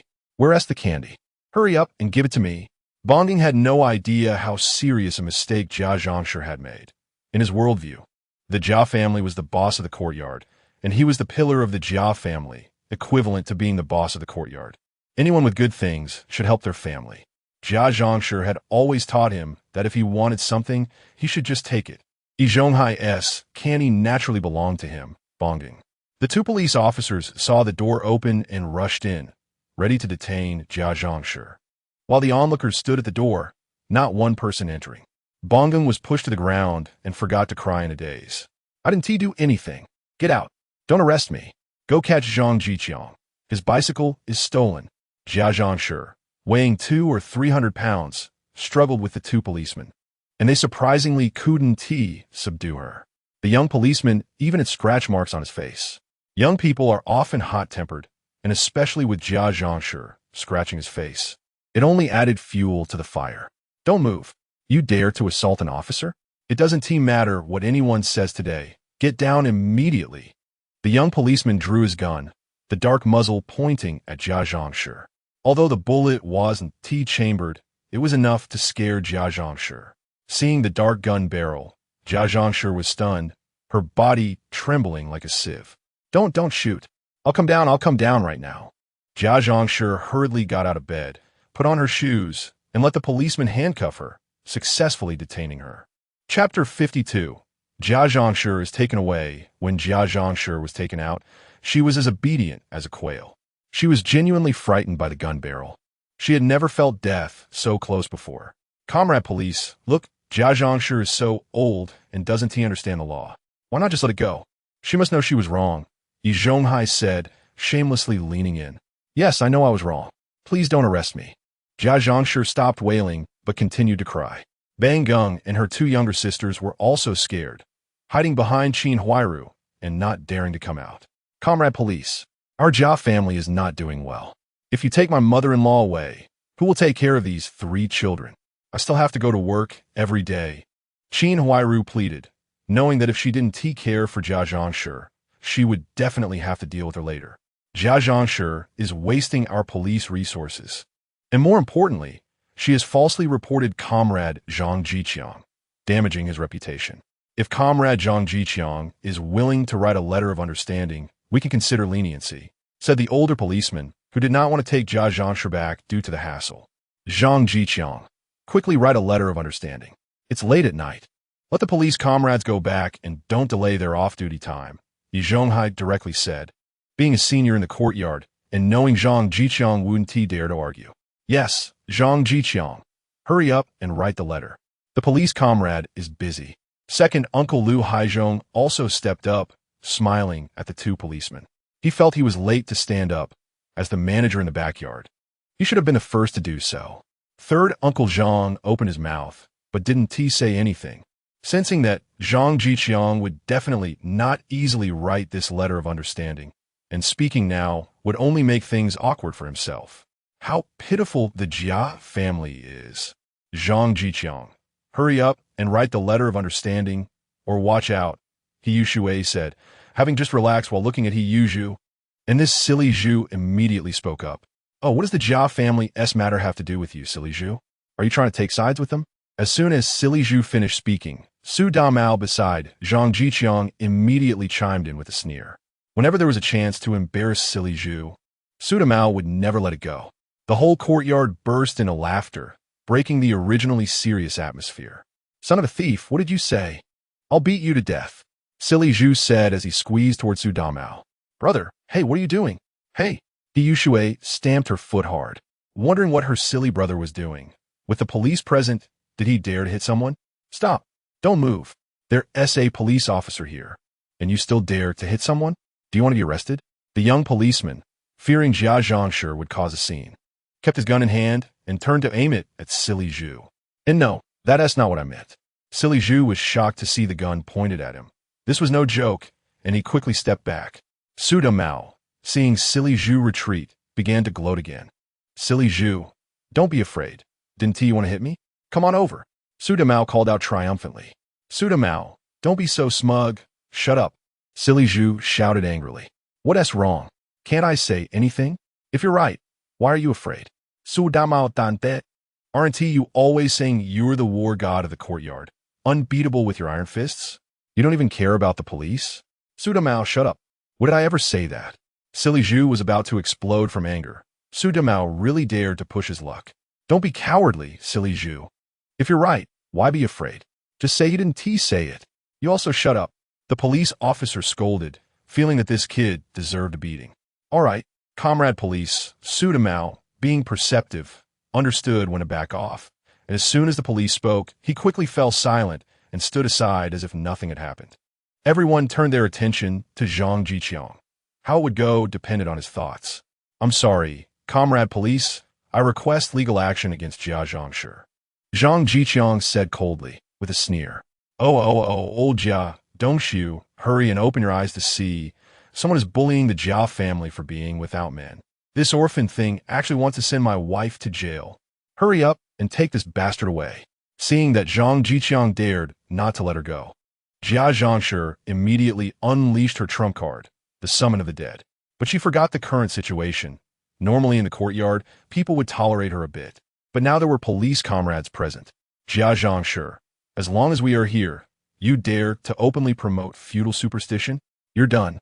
This time, you must be detained for a few days for proper education, the police officer said, surprised by Jia Zhangshi's words. Not expecting her to be such a superstitious old woman. Didn't she know what fear was? Hey comrade, what are you doing? Jia Zhangshi is just an old woman. She doesn't understand the law. Zhonghai hurriedly intervened, feeling that Jia Zhangshi had no sense of the situation. It was originally just a case of false reporting, and being arrested would only take a day or two. Now she even dared to openly promote feudal superstition. Was she afraid of dying too quickly? Comrades, you can see it too. This old superstitious woman is a tumor. She doesn't do a single thing for others. And it's a hassle for you to take her away for education. Zhang Zhiqiang clenched his teeth and refused to back down. At this time, Jia Zhangshi even dared to curse him. It was simply heaven helping him. If this old woman wasn't sent in, everyone would think he was easy to bully. Zhang Zhiqiang, do you have any conscience? You can't be so selfish, only thinking of yourself. The Jia family is already so difficult, and instead of helping, you want to add insult to injury. Is this how you handle things? Silly Zhu said loudly, feeling he was educating Zhang Zhiqiang to respect the elderly and care for the young. However, Zhang Zhiqiang completely ignored him, treating Silly Zhu like air. Silly Zhu felt like he had punched a cotton ball, feeling exceptionally uncomfortable. Xiangzi, I beg you let my mother-in-law go. Our Jia family is in trouble and can't withstand such a big shock. Bang Geng, quickly ask Uncle Zhang Zhiqiang to help. Qin Huairu pulled Bang Geng, wanting him to speak. Why should I beg this orphan thing? My grandmother said that what the Jia family wants will eventually belong to the Jia family. I have my eyes on his bicycle. If he were smart, he should have given it to me long ago. Bang Geng snorted coldly, looking down on Zhang Zhiqiang. Seeing Zhang Zhiqiang's resolute attitude, and with Jia Zhangshi openly promoting feudal superstition in front of them, this was no longer just a matter of false reporting. They directly took Jia Zhangshi away. Jia Zhangshi wanted to cause a scene, but facing the dark gun muzzle, she didn't dare to say a word and followed along. Looking dejected. Chapter 53. Rescuing Jia Zhangshi. Uncle, you have to help me. My mom has been taken away. What should I do? Qin Huairu was very anxious, grabbing Zhonghai's sleeve, almost kneeling down to plead with him. Alas, who would have thought she would dare to engage in feudal superstition in front of the police? Zhonghai sighed. What was originally a simple matter had been complicated by Jia Zhangshi. But you have to help me too, uncle. What will we do without my mother-in-law and our Jia family? It wasn't that Qin Huairu wanted Jia Zhangshi to be released, but she needed to maintain the image of a filial daughter-in-law. Indeed, many people in the courtyard felt that Qin Huairu was emotional and righteous, a good daughter-in-law. Now they could only wait and see how things developed. Old Lu, Old Yin, shall we go take a look together? Zhonghai called out, thinking that there is strength in numbers, and it would be good to have support in case anything happened. I still have porridge cooking at home. I can't let the house catch fire. I'll go back and check first, said third Uncle Yin Bouguet, quickly making up a lame excuse as he headed toward the front yard, with the Yin family following behind. Zhonghai turned to Lu Haizhong to see what he would say. Hey, Lu Guangti and Lu Guangfu, what are you two doing? Stop right there, or I'll beat you up. Lu Haizhong shouted angrily, pulling out his belt and running toward the backyard.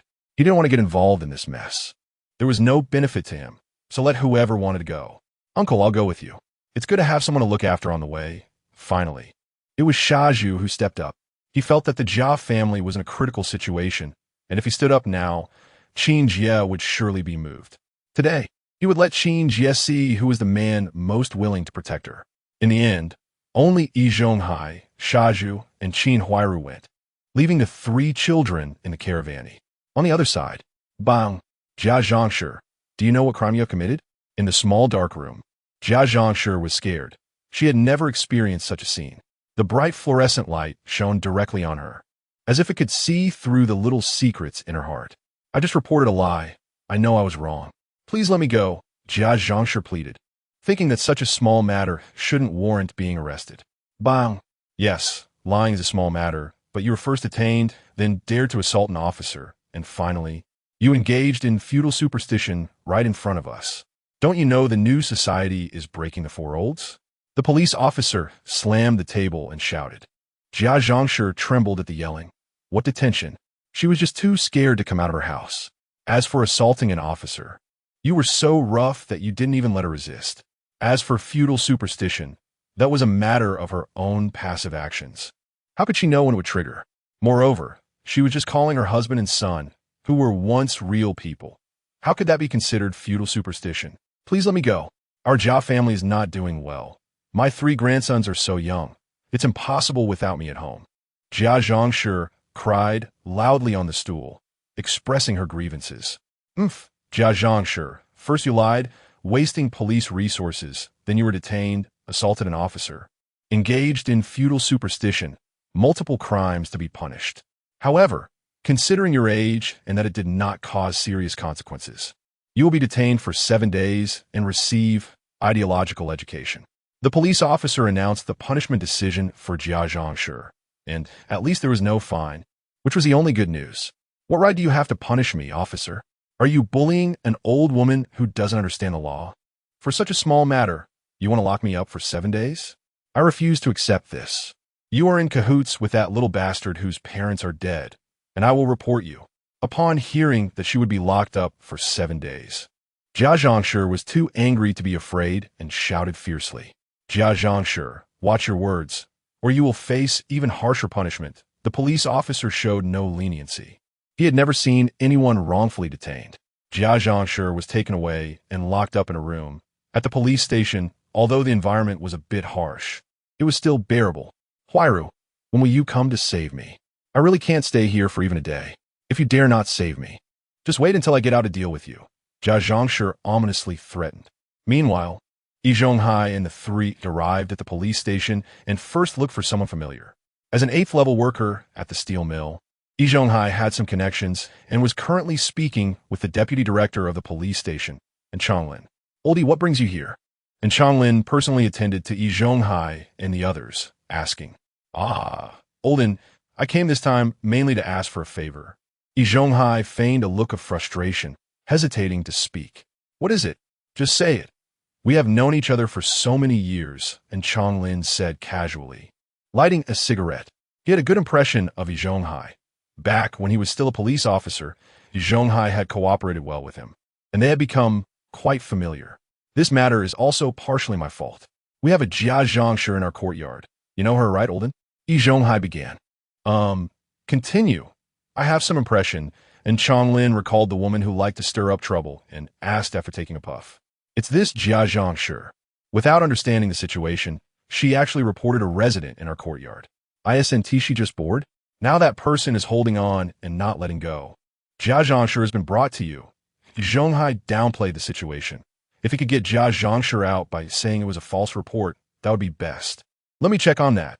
Wait a moment, I'll go find out the situation, and Changlin said and walked out. A false report was not a big deal. Being detained for a day or 2 was nothing, and it would be better to give Yi Zhonghai a favor. Hey, thank you for your trouble, Olden, Yi Zhonghai said, waiting for news with Qin Huairu and Shaju. Uncle, you really have the ability. With one word, you got my mother-in-law out. Qin Huairu looked at Yi Zhonghai gratefully, seemingly sensing the charm of a mature man, managing to get someone released from the police station with just a few words. Of course, don't you know who Uncle is? This little matter can still trouble him, Shaju said proudly, not realizing that it made it seem like Yi Zhonghai was his father. He continued, this time it's all that Zhang Zhiqiang's fault. He has no sympathy at all. Qinjia, just wait until I get back to take revenge on you. All right, don't cause me any trouble. No one is allowed to go looking for Zhang Zhiqiang. Yi Zhonghai frowned. He was planning to discuss retirement matters with Zhang Zhiqiang in the next few days. Is this really how it ends? Shaju looked unconvinced, thinking, it's just a Zhang Zhiqiang. What is so scary about him? But no one paid him any attention. Yi Zhonghai turned to Qin Huairu and said, this time when we go back, we need to give your mother-in-law a good talking to. What kind of nonsense is this every day? Human feelings can only be used once. Next time, I might not be able to save her. Qin Huairu nodded, thinking to herself that she couldn't control Jia Zhangshi. It would be a miracle if Jia Zhangshi didn't lecture her.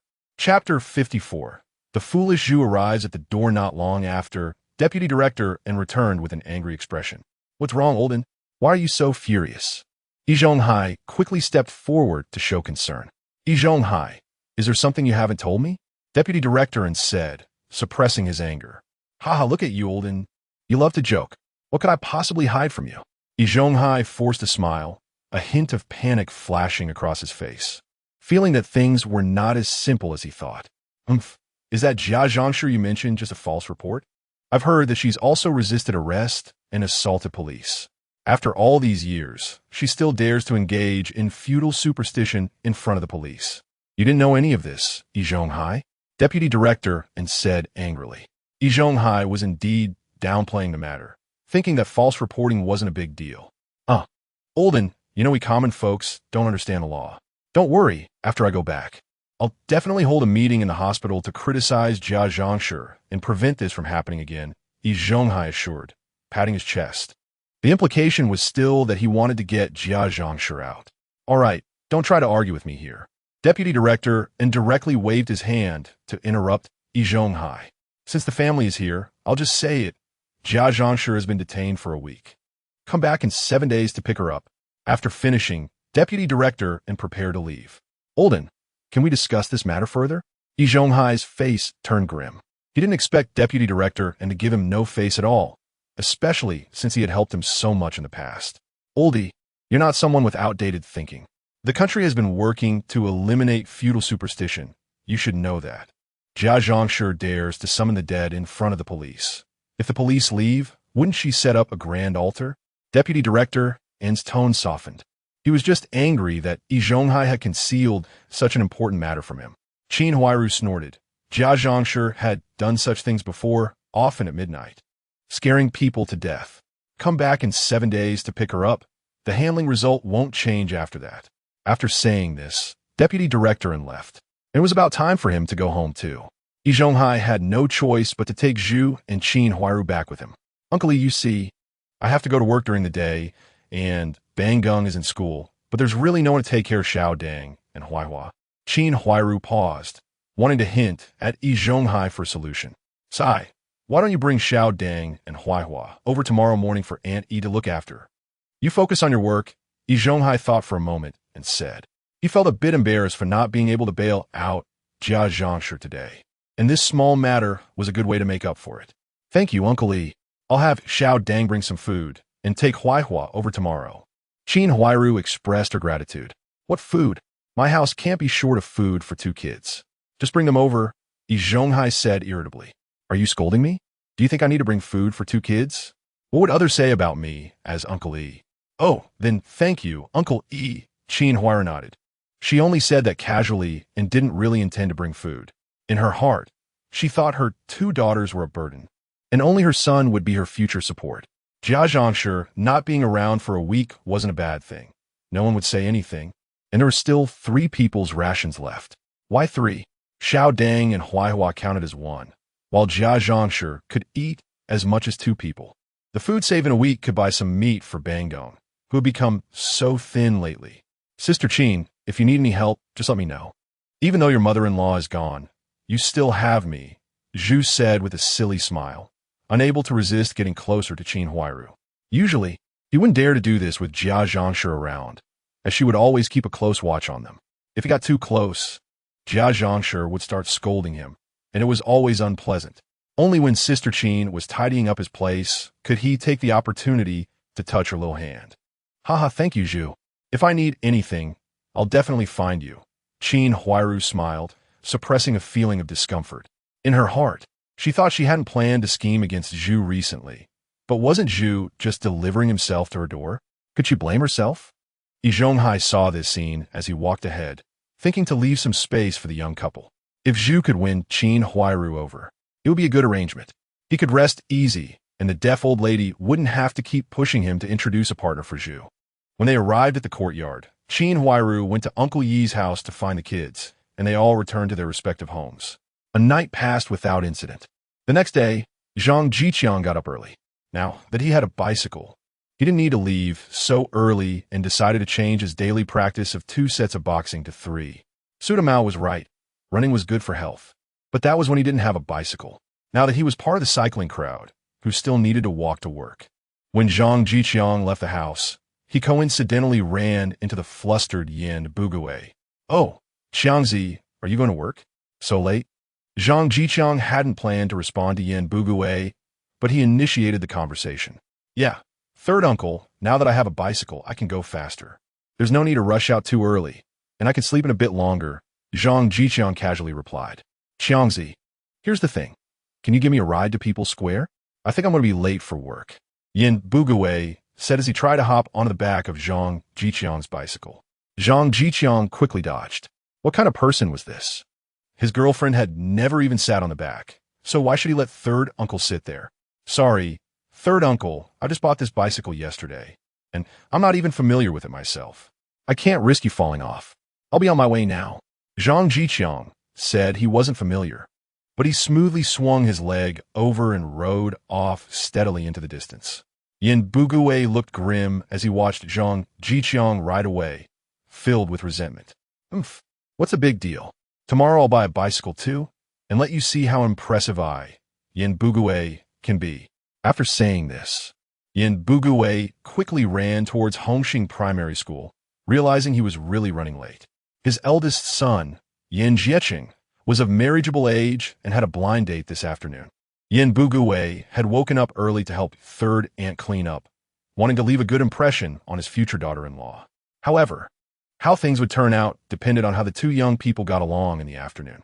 According to Yin Bugue's plan, it would be best if there were no bride price, no wedding feast, and just some dowry.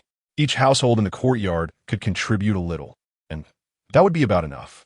Chapter 55, Introducing a Disciple. Upon arriving at the steel rolling mill, Zhang Zhiqiang's tall bicycle immediately attracted everyone's attention. He stopped at the entrance, got off, and pushed the bike instead of riding it. It wasn't that the mill prohibited cycling. It was just that everyone else was walking, and riding a bike felt a bit ostentatious. Moreover, with so many people coming and going, it wouldn't be good to bump into someone. "Hey, brother, that's a nice bike you have. Just bought it, right?" A security officer on duty approached Zhang Zhiqiang, noticing his bicycle. The officer appeared to be in his 50s, with a sturdy build and thick arms, clearly someone skilled in physical work. "Yes, the factory rewarded us with bicycle tickets yesterday, and I just got it from the supply and marketing cooperative," Zhang Zhiqiang replied, patting the seat of his bike with pride. After all, it was one of the 4 essential items of that era, something that many families didn't have. "Rewarded yesterday? You're Zhang Zhiqiang?" The officer's face showed disbelief. He was lucky to meet Zhang Zhiqiang while casually chatting. "Yes," Zhang Zhiqiang nodded. "Wow, we heard your name in the security department yesterday, too. You got promoted 2 levels in 2 months. Zhang Zhiqiang, you're really impressive. I often hear people mention you." The officer took out a cigarette and offered one to Zhang Zhiqiang, even lighting it for him. Zhang Zhiqiang took a puff and had a strange expression on his face. Where had he heard so much about him? Was he trying to set him up with someone? It wasn't surprising that he thought this way, as there were precedents. After all, even the 7th-level mechanic, Zhang Chong, was trying to introduce someone to himself, and now he was seen as a desirable catch by many. "My name is Li Tiexin, and I'm a cousin of Director Li. He's been mentioning you a lot these days." Li Tiexin introduced himself after lighting his own cigarette. Zhang Zhiqiang thought to himself that the next sentence might be about how he had a daughter. "So, he's a cousin of Li Ge. Then I should call him Uncle Li. Just call me Tiexin Ge.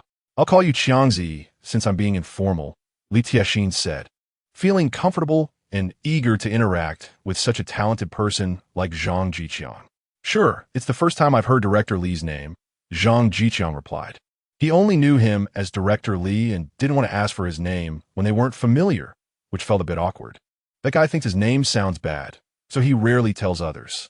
He wanted to be called Li Yuanchao or Li Jianxi, but his parents disagreed, thinking that Huan was cheerful enough. Don't call him by name. He might actually get angry, Li Tiexin kindly reminded him. Zhang Zhiqiang nodded, realizing that indeed. It was rare to have just the character Huan for a name in this era. Most names were filled with the characteristics of the times, like his own. Xiangzi. I want to beat around the bush. I actually have a favor to ask you, Li Tiexin said, rubbing his hands together after finishing his cigarette, looking somewhat embarrassed. Just say it, Tiexin-ge. If I can do it, I'll definitely help, Zhang Zhiqiang said, tossing away the cigarette, but it was definitely a good deal to have someone from the security department owe him a favor. Let Director Li talk to you about it. I've already asked him to do so. It feels a bit awkward to come to you directly. Li Tiexin shook his head. All right, then I'll head to work first. It looks like it's almost time, Zhang Zhiqiang said. He bid farewell and rode his bike to the bike shed, locked it up, and then walked into the workshop. Xiangzi, I just saw you. That bike is really impressive. Yeah, I saw it too. When can I have one like that? When you can also get promoted 2 levels in 2 months, Zhang Zhiqiang joked. Well, forget it then, since it wasn't time to start work yet. They were just doing some preparatory tasks. The workers gathered around Zhang Zhiqiang as he arrived. Hehe, no worries. If anyone needs to use the bike urgently, just let me know. Zhang Zhiqiang smiled, knowing these colleagues were good people, and he was happy to make such a promise. Wow, Xiangzi is generous, Wan Heng exclaimed, putting his arm around Zhang Zhiqiang's shoulder. Then I won't hold back, Xiangzi. If I need something, I'll definitely ask, another worker joked. Go ahead. It's fate that we work together. Who knows, I might spend more time with you than with your wife. Zhang Zhiqiang quipped, causing everyone to burst into laughter. But upon reflection, what he said made sense. They had to work 8 hours a day, plus a 2-hour lunch break, and, after subtracting sleep time, didn't that mean they spent more time together than with their spouses? All right, let us get to work. We have a lot of tasks today. Zhang Zhiqiang began assigning duties. As the workshop leader, he was responsible for coordinating the work in the entire workshop, which gave him quite a bit of authority. Okay, let's get to it. Work hard. Zhang Zhiqiang led his colleagues energetically, answering their questions and encouraging everyone to improve. Director Li also made his rounds in the workshop.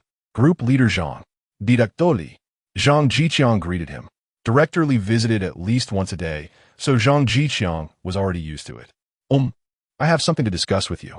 Can you step outside for a moment? Director Li asked. Sure, let us go, Zhang Zhiqiang replied, setting aside his work and following Director Li outside the workshop. He took out a pack of Mutant brand cigarettes, lit one for himself, and handed the rest to Director Li. Hey, Xiangzi, you don't have to do this between us, Director Li said, pulling one out for himself while putting the rest in his pocket. This is how social exchanges work. As they go back and forth, relationships become familiar. I should be the one bringing you something. I came today mainly to ask you for a favor, Director Li said, exhaling a puff of smoke. What is it? Li, just tell me. If I can do it, I'll definitely help. If not, I'll find a way to help. Zhang Zhiqiang patted his chest, acting like good buddies. He had already guessed it was probably about what Li Tiexin had asked Director Li. Hearing this, Director Li felt pleased. Zhang Zhiqiang was a straightforward person. His words were comforting to hear. This is my cousin's child. He is 16 this year and didn't pass the entrance exam for high school. He doesn't want to study anymore. He wants to see if he can become your apprentice. If he can learn even a fraction of your skills, it would help him earn a living, Director Li explained. He had thought this through. Zhang Zhiqiang's skills were unquestionable. His operations were smooth and effortless. If his nephew could learn even a bit, he wouldn't have to worry about his future. After all, craftsmen never go hungry, no matter where they are. Chapter 56, preparing to go to the Rand family. How about this, brotherly? Why don't you bring the child over tomorrow? And I'll take a look before making a decision. Zhang Zhiqiang thought for a moment and said, such matters really cannot be agreed to hastily. In this era, a disciple is not something to be taken lightly. It's not just a disciple, but more like a son. To take on a disciple, at the very least, one must see the child and communicate a bit. Regardless of whether the child is smart or not, one must assess their character. All right, Then I'll bring the child over tomorrow morning for you to take a look. We can discuss it then. Director Li was very pleased with Zhang Zhiqiang's response. If Zhang Zhiqiang had agreed immediately, he would have had some doubts in his heart. Now that Zhang Zhiqiang said he wants to take a look, it shows he is taking this matter seriously. If he really accepts a disciple, given the relationship between himself and Zhang Zhiqiang, he wouldn't worry about Zhang Zhiqiang not teaching the real things. At this moment, Director Li was still unaware that Zhang Zhiqiang had already met with his cousin. After receiving a satisfactory answer, he left. Zhang Zhiqiang finished his cigarette and returned to the workshop to continue working. The day's work ended quickly, and after getting off work, Zhang Zhiqiang rode his bicycle back to the courtyard. After one more day of work tomorrow, it would be Sunday. Zhang Zhiqiang planned to invite his girlfriend to go out and have some fun. Relationships need to be nurtured slowly. It wouldn't do to just leave things as they are. As he walked to the backyard, Zhang Zhiqiang was taken aback. What did he see? A girl was sitting under his eaves, seemingly waiting for him. Dressed in a beautiful broggy dress, she looked charming and cute. Wasn't he that his girlfriend, Ran Siheyuan? The broggy dress had flowed into the country from the Soviet Union and was very popular. The sleeves were puffed, and the skirt was a pleated bubble skirt. Ran Siheyuan saw Zhang Zhiqiang and her eyes lit up. She quickly stood up and ran towards him. Brother Zhiqiang, you bought a bike. This bike looks really big. Ran Siheyuan excitedly circled around Zhang Zhiqiang. This was the man she had chosen. It was truly a proud thing that he could buy a bicycle at his age. Yeah. Haha. Siheyuan, what brings you here? I was planning to invite you to go out tomorrow on Sunday. Outside, Zhang Zhiqiang just patted Ran Siheyuan's head. There were quite a few people in the backyard watching. As soon as Ran Siheyuan arrived, they began speculating about the relationship between her and Zhang Zhiqiang. No need to invite me.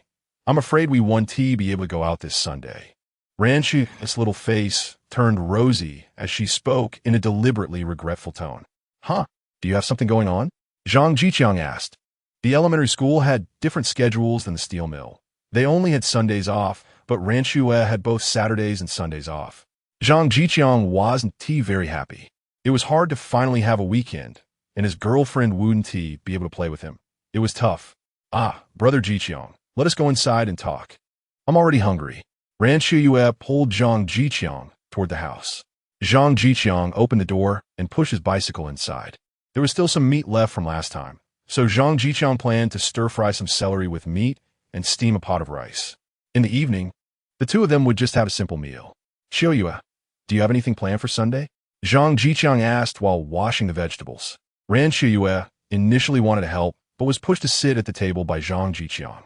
Being domineering, a girlfriend is meant to be pampered.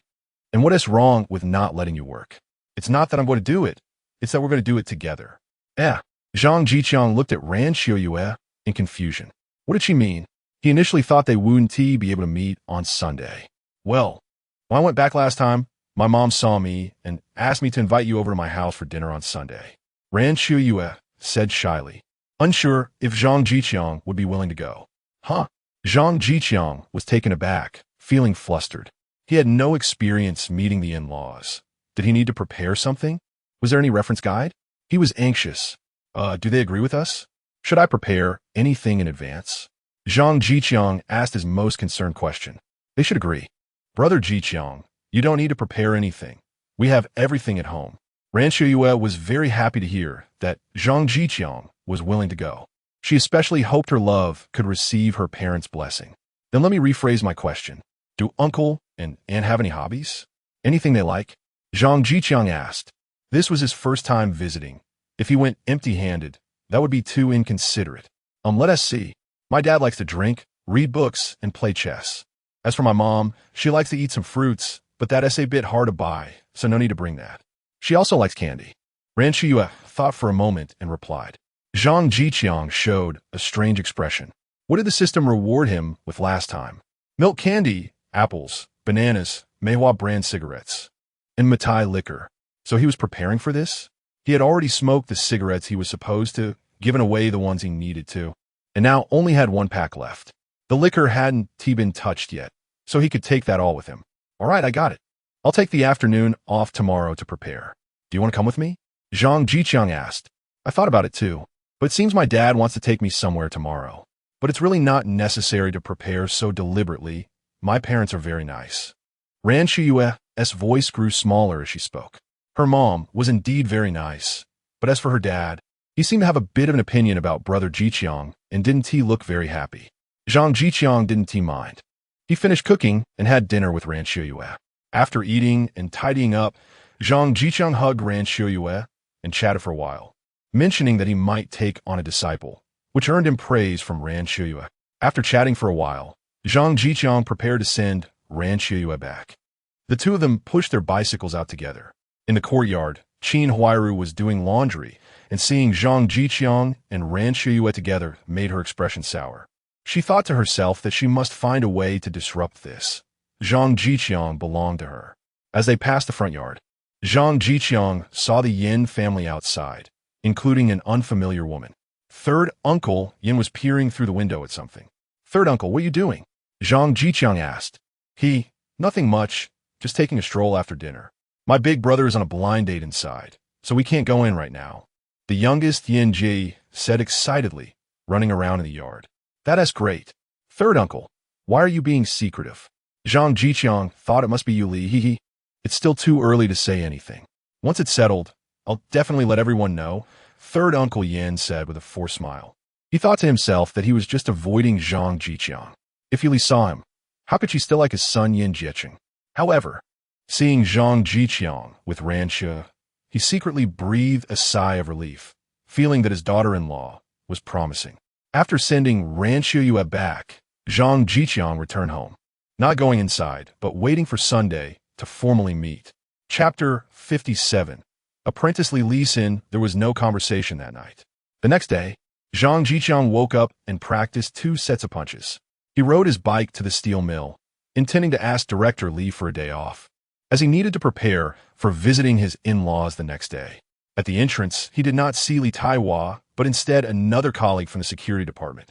Once inside the workshop, Zhang Zhiqiang began arranging work, ensuring that even in his absence, Workshop 11 would run smoothly. While Zhang Zhiqiang was busy working, Director Li arrived on schedule for an inspection. Team Leader Zhang, could you step outside for a moment? Director Li wanted to call Zhang Zhiqiang out first, as he had brought his nephew along. Okay, Director Li. Zhang Zhiqiang put down his work and followed Director Li outside. As soon as they stepped out, Zhang Zhiqiang saw Li Taihua standing beside a tall and sturdy teenager. Xiangzi, let me introduce you. This is my nephew Li Sin, and this is my cousin Li Taiwa, the captain of the security department at our factory, Director Li introduced. Xiangzi, good to see you again. Thank you for taking care of him. This is my son, Li Sin, Li Taiwa said with a friendly smile. Do you know each other? Director Li asked, puzzled. He knew his cousin only knew Zhang Zhiqiang. Why did he need to act as a middleman? Was he worried about showing favoritism? Yesterday morning, Taiwa was on duty, and I met him at the factory gate. I didn't expect him to be the captain, Zhang Zhiqiang replied with a smile. Yeah, I wanted to see whose bicycle was so cool, so I stopped to chat for a bit and realized it was Xiangzi. I thought it was quite a coincidence, Li Taiwa added. Li Sin, quickly introduce yourself to Xiangzi. Li Taiwa said, patting Li Sin on the head. Hello, Master Zhang. My name is Li Sin. I'm 16 years old. You're very skilled, and I admire you. I want to learn machining skills from you. Li Sin scratched his head, looking a bit clueless. How is it, Xiangzi? The kid isn't very bright, struggles with school, but he is definitely an honest kid, Director Li said, hoping Zhang Zhiqiang would take him on as an apprentice. Yeah, he's good. I'll take him on, Zhang Zhiqiang nodded, seeing that Li Sin seemed like someone who could put in hard work. However, being only 20 himself, he felt a bit awkward calling a 16-year-old kid.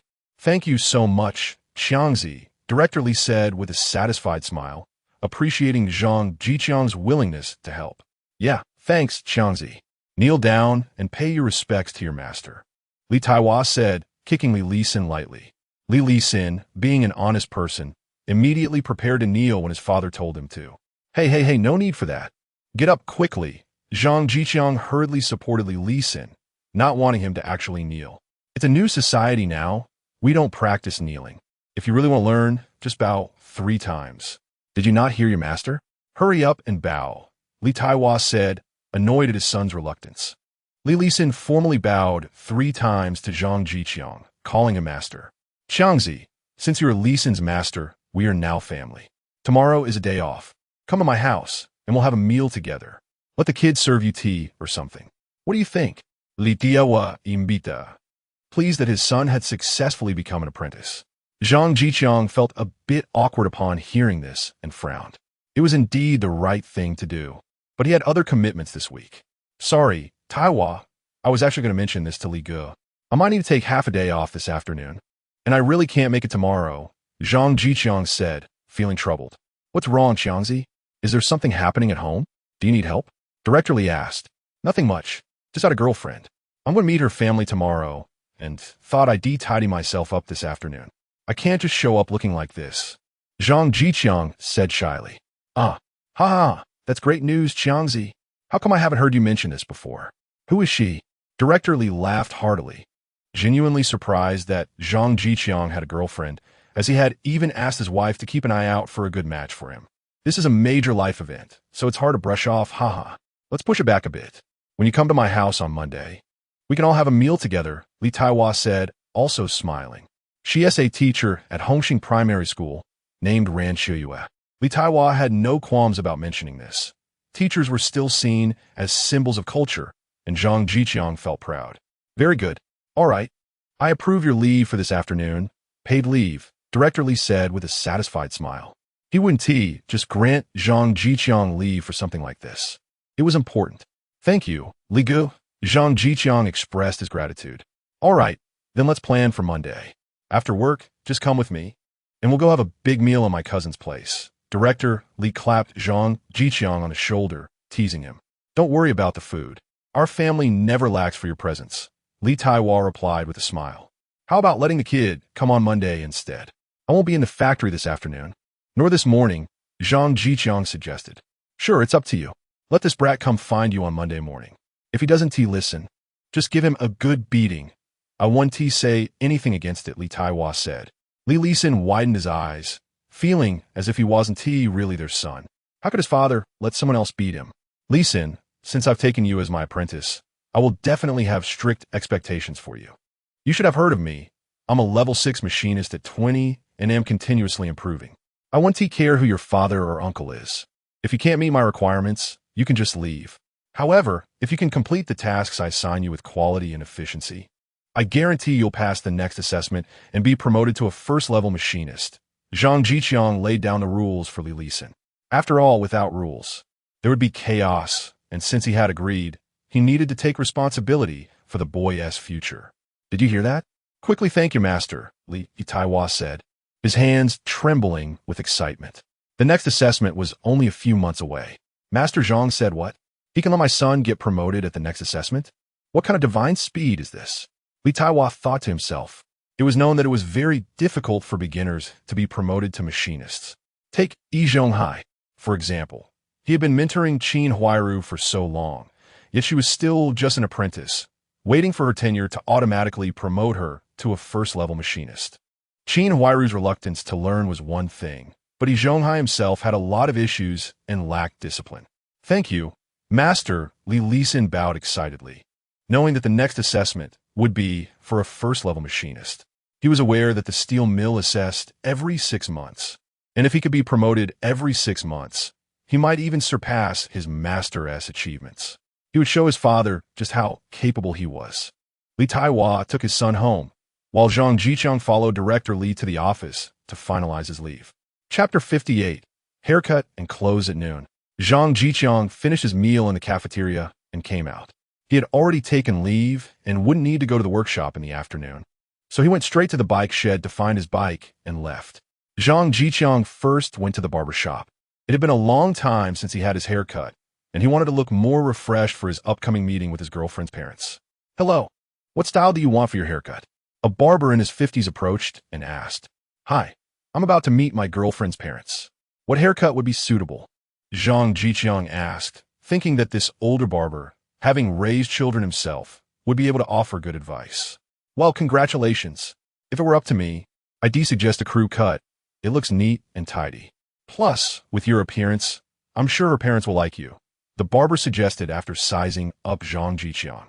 Zhang Zhiqiang, standing at 1.8 meters tall and with a robust physique, certainly looked the part, and a crew cut was indeed a good choice.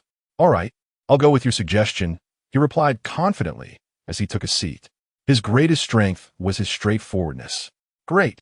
The barber was quick with his hands. At that time, hair clippers were manual, making haircuts a time-consuming task, so the barber struck up a conversation. You look like a novice. Is this your first time visiting your girlfriend's family? He asked.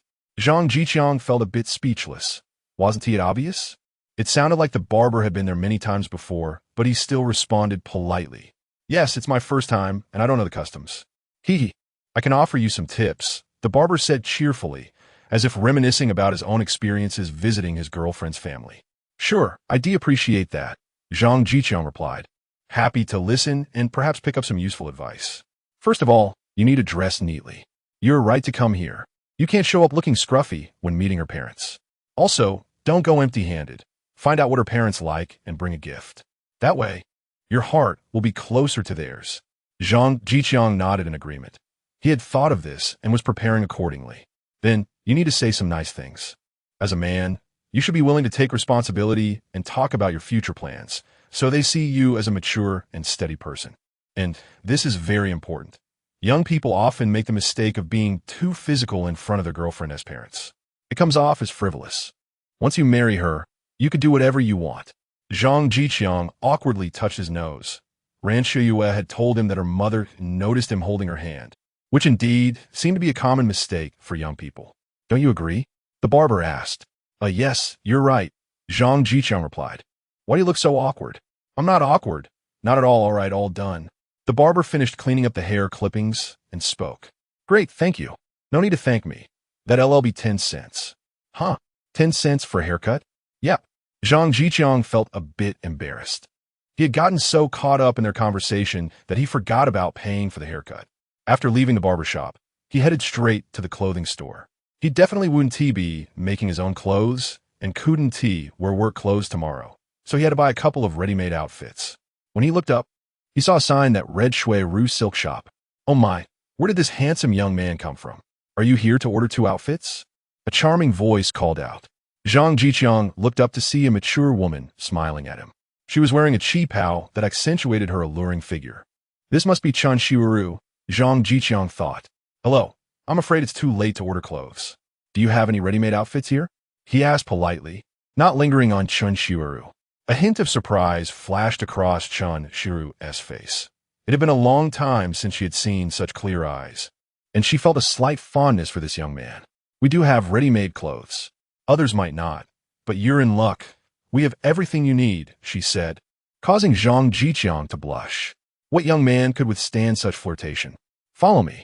Qin Huairu chuckled lightly and turned to enter the shop, and Zhang Zhiqiang quickly followed. She led him to the ready-made clothing section. Here are all the finished outfits. Take a look and see if there is anything you like. Zhang Zhiqiang immediately spotted a gray Zhongshan suit. He had Qin Huairu take it down for him to try on, and it fit him perfectly, making him look quite impressive. Not bad, not bad. You really are a good-looking model. Anything you wear looks great. Qin Huairu clapped her hands and praised him. At 8 meters tall, Zhang Zhiqiang instantly appeared more heroic in a different outfit. You could actually get measured for a custom fit. I can make you a suit that will fit even better, Qin Huairu suggested. I don't have time. I'm meeting my girlfriend as parents tomorrow, Zhang Zhiqiang replied, as if wanting to share this news with everyone he met. Oh wow, I didn't expect such a young man to be getting married so early.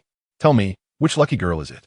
Those who run shops are usually quite talkative, and Zhang Zhiqiang felt a bit of warmth from Qin Huairu's few words. Let's not talk about that for now. Can you take my measurements and make me a suit? I want to look presentable when I get married. Sure, I'll get my measuring tape, Qin Huairu said, turning to walk to the counter. She was right. This handsome young man was indeed well off, considering he was not only buying one suit, but also ordering another. As she measured Zhang Zhiqiang, her hands brushed against his solid muscles, and she couldn't help but touch him a couple more times, her face turning crimson as she thought about how good-looking this young man was. How much is it in total? Zhang Zhiqiang asked as he had his clothes wrapped up at the counter. The outfit cost $9, and the custom one would be $12. Since they hit it off, I'll give you a discount and charge you $11. You'll also need 32 yards of fabric for the custom suit. Qin Huairu calculated the price, and then said, "For the custom suit, you need to pay half the deposit, which is $5.50. The ready-made outfit is $9, so in total, it will be $14.50, along with 32 yards of fabric." Zhang Zhiqiang paid without hesitation. He didn't buy clothes often and had plenty of fabric coupons at home that would expire if not used. After buying the clothes, Zhang Zhiqiang left, remembering Qin Huairu's reminder to come back in a week to pick up the outfits. Chapter 59. Yin Bugui's scheming after buying clothes. Zhang Zhiqiang went to the market and bought 20 pounds of pork, preparing to take it to the Rand family tomorrow. In this era, people love the fatty and lean belly pork the most, which is the pork from the abdomen. The fat can be stir-fried and also used to render lard. The leftover lard residue, sprinkled with a bit of sugar, is also a rare delicacy. Adding some lard when stir-frying vegetables gives even stir-fried cabbage a meaty flavor. The pork Zhang Zhiqiang bought was from the best part of the pig's belly, and it was oily to the touch. As it was getting late, Zhang Zhiqiang was too lazy to cook, especially since there weren't many ingredients left at home. He casually found a noodle shop, spent 50 cents, and enjoyed a bowl of meat soup noodles. If the noodles weren't enough, he could always add more. It was quite delicious, and he ate 2 big bowls before feeling full. When he returned to the courtyard, he saw Uncle Yin Bugui continuously pulling people aside, talking about something. Upon seeing Zhang Zhiqiang approach, Yin Bugui hurried over. "Oh, Qiangzi, are you preparing to celebrate the new year early?" Yin Bugui's eyes lit up when he noticed the pork on the back of Zhang Zhiqiang's bicycle. It looked like about 20 pounds, quite a bit of money. With so much fat, Yin Bugui thought, how long would it take to render all that in a lard? "Haha, no, I just bought some meat casually," Zhang Zhiqiang replied, preparing to push his bicycle home, as he was tired after wandering around all afternoon. "Hey, wait a minute, Qiangzi, I have something to tell you." Yin Bugui continued. "Yesterday, my eldest son, Yin Zhiqiang, went on a blind date. They got together, and this afternoon, they went to get their marriage certificate." Yin Bugui said excitedly, "Now that we have a daughter-in-law, how far can the grandson be?" "Oh, good news, congratulations." Zhang Zhiqiang wished him well and prepared to leave since it didn't concern him much, but he was stopped by Yin Bugui again. "Haha, Qiangzi, here's the thing. Isn't the country now advocating frugality? Yin Bugui, will definitely respond to the national call. We want to hold a banquet. I'm thinking of giving each household 2 eggs. Everyone can enjoy it, and later tonight, I'll send them over." A glint of shrewdness flashed in Yin Bugui's eyes. This was something he discussed with Aunt Sen last night. The bride price was 10 yuan, which made Yin Bugui feel pained, but since the Yu family wouldn't budge, refusing to let her marry unless they agreed, Yin Bugui could only hold his nose and accept it. He was thinking about how to recoup that 10 yuan. By not holding a banquet, he could save a lot of money, and giving each household 2 eggs wouldn't affect the collection of gift money. How great was that? This is how one can't be poor from eating or dressing, but if one doesn't plan, they'll be poor. Unfortunately, Zhang Zhiqiang had no elders at home to explain these customs to him, and he had never seen a situation where no banquet was held in his previous life. So he couldn't understand Yin Bugui's underlying intention to collect gift money. "Well then, thank you, Uncle San." Zhang Zhiqiang, unaware of the situation, expressed his gratitude to Yin Bugui, thinking that 2 eggs would be enough for him to fry a dish. "Ahem, Qiangzi, you see, since there's no banquet, the gift still needs to be given, right?" Yin Bugui said, pulling out a pen and a notebook as if he was going to record the gift money. "Huh?" Zhang Zhiqiang was taken aback, finally understanding Yin Bugui's intention. He saw Yin Bugui's eyes darting, and he quickly put the pen and notebook away. "Let us do it this way. Qiangzi, you don't have to give me the gift money. Uncle Sam will take a little loss, and this piece of pork can count as your gift money." After finishing, Yin Bugui reached to take the pork off Zhang Zhiqiang's bicycle, but Zhang Zhiqiang stopped him. "No, Uncle San, I'll give the gift money. I still need to deliver this piece of pork tomorrow," Zhang Zhiqiang said, speechless, stopping Yin Bugui, who was eager to grab it. To refer to 20 pounds of pork as a small piece is truly calculating to the extreme. "Who are you preparing to send it to, Qiangzi? If I were you, I'd just send it to me. Wherever Uncle San goes, I'll sing your praises." Yin Bugui continued. All right, I work in the same office as teacher Ranxioya. I can say some good words for you. Yin Bugui had a look of having Zhang Zhiqiang in his grasp, as if he could already see the pork in his bowl. If it went back home for others to eat, that was fine, but if Yin Zhiqiang and his wife wanted to eat, they'd have to pay him. After all, they were already married. It wouldn't make sense otherwise. Zhang Zhiqiang smiled politely, thinking that he could use some good words too, as his own marriage was approaching. What? Yin Bugui was shocked. How quickly did he get involved? How did he not see it while being in the front yard every day? Originally, Yin Bugui was thinking of acting as a matchmaker between Ranxioya and Zhang Zhiqiang. That way, if the couple had something good in the future, they wouldn't forget to share a portion with him, the matchmaker. Xiangzi, you're breaking the rules. When two people get married, there must be a matchmaker. Look at Uncle San. I'm a teacher at Hongxing Primary School and a caretaker of the courtyard. My status is definitely sufficient. Yin Bugui patted his chest confidently. You give the things to Uncle San, and Uncle Sam will come to propose for you. I guarantee you'll be satisfied. Zhang Zhiqiang didn't believe a word of Yin Bugui's talk. With Yin Bugui's character of feathering his own nest, anything that came into his hands would shrink by at least half. As for the idea of a matchmaker, Zhang Zhiqiang did have that thought in his heart. He hadn't contacted her in a while. Forget it, Uncle San, I have my own arrangements. I'll give you the gift money. Zhang Zhiqiang took out some money from his pocket and handed a yuan to Yin Bugui as his gift money. At that time, a yuan was quite a bit of gift money. If Yin Bugui received 1 yuan from each person, 10 people could easily cover the bride price and get a daughter-in-law for free. Yin Bugui quickly accepted the 1 yuan. It was already a relatively large amount of gift money. Aside from Uncle Da and Uncle Air, who contributed 3 yuan, Su Daomao and Shaju gave 1 yuan each, while most others contributed 50 cents. What made Yin Bugui the angriest was the Jia family, who only contributed 20 cents, saying that their family was struggling. Could Yin Bugui not know whether the Jia family had money? They had discussed donations together many times. It was really too much. However, Zhang Zhiqiang giving 1 yuan still made Yin Bugui feel it was a bit too little. He thought, with Zhang Zhiqiang living so lavishly, shouldn't he contribute a little more? Xiangzi, look, Uncle Da and Uncle Air both contributed 6 yuan. You are a level 6 fitter. 1 yuan might not look good. Yin Bugui thought it would be best if Zhang Zhiqiang could give 6 yuan. Once Zhang Zhiqiang reacted and gave it, what could he do? The money that went into Yin Bugui's pocket had never been seen to come out. It's fine. My family isn't doing well. And I don't have much money. A light gift carries heavy feelings. Goodbye, Uncle San. Zhang Zhiqiang pushed his bicycle toward the backyard. Yin Bugui's face turned ugly. A level 6 fitter's monthly salary was double his own. How could one person not spend it all? Just now, Yin Bugui had seen Zhang Zhiqiang take out money, and there were even 2 large unity bills among them.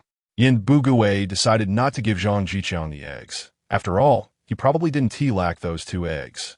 Chapter 60 Meeting Rand's father and mother passing through the courtyard. Qin Huairu was washing clothes. Upon seeing the large piece of pork on the back seat of Zhang Zhiqiang's car, a hint of envy flashed in her eyes, and her mouth involuntarily watered. However, she did not approach to speak, as her mother-in-law had just been sent in by Zhang Zhiqiang.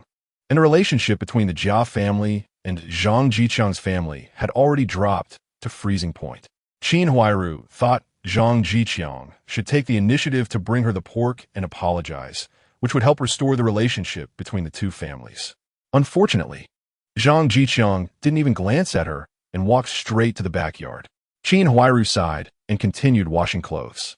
After returning to his room, Zhang Zhiqiang picked up a book but couldn't focus at all. He was extremely nervous about meeting his girlfriend's parents for the first time. Remembering the barber's words, Zhang Zhiqiang silently reminded himself not to make any mistakes, practicing how to answer Rand's father and mother's questions in his mind, starting with a smile. The night passed without any conversation. The next day, Zhang Zhiqiang woke up early, worked out, and filled a basin with water from the hose, constantly tidying himself up. He put on the Zhongshan suit he bought yesterday, which added a mature and composed aura to him.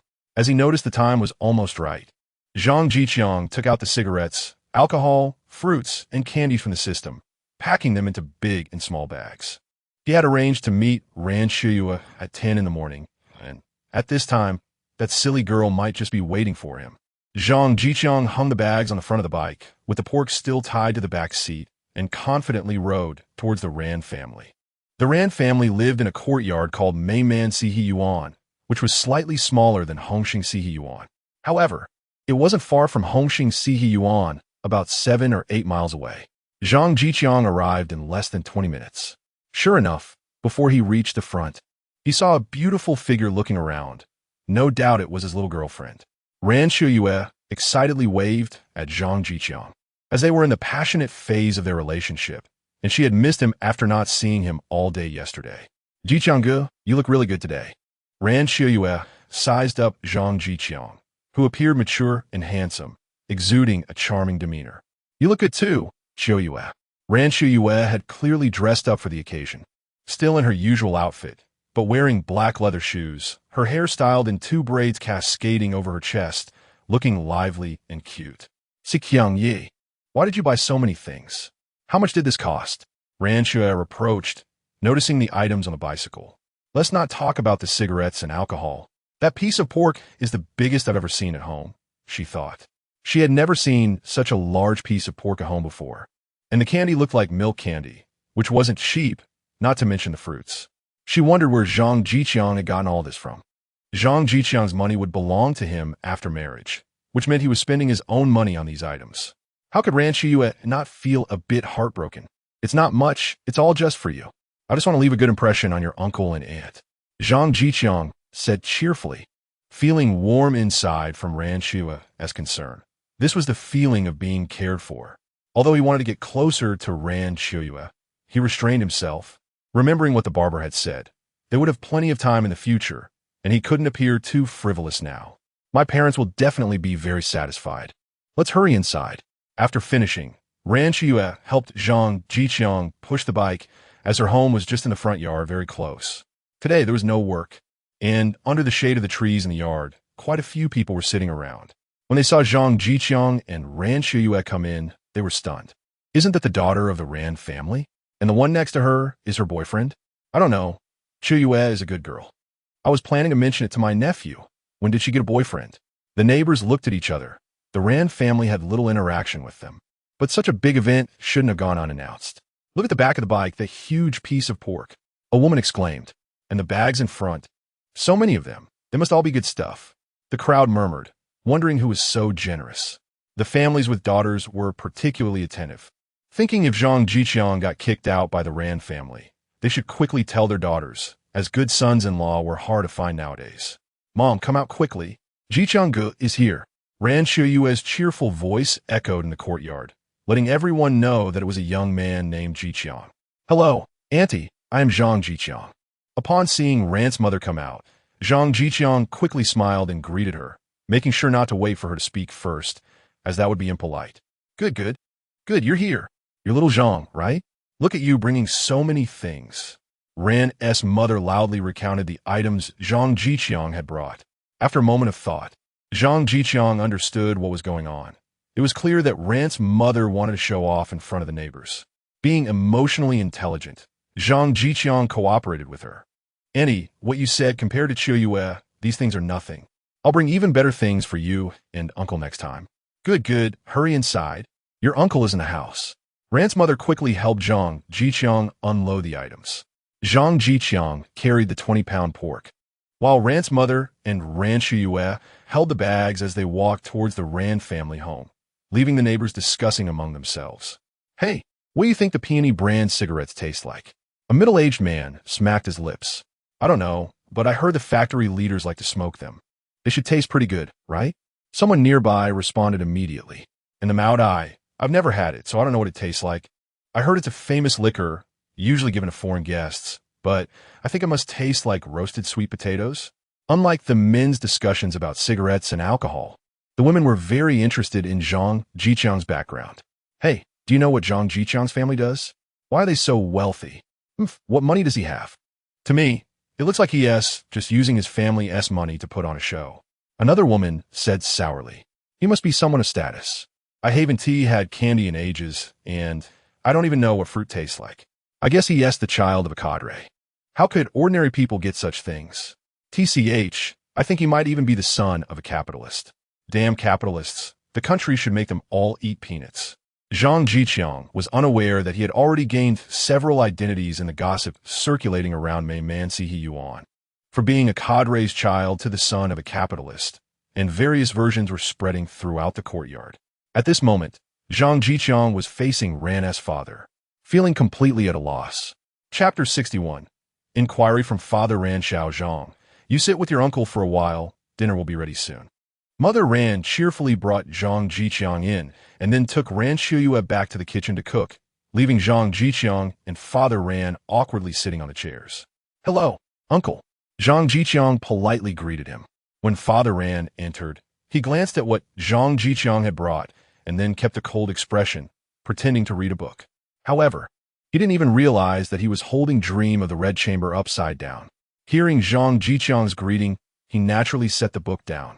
Xiao Zhang, how did you meet Siheyuan? Father Ran asked, thinking about how his father-in-law had asked him back in the day. It was in the library, uncle. Siheyuan was so engrossed in her reading that she accidentally bumped into me.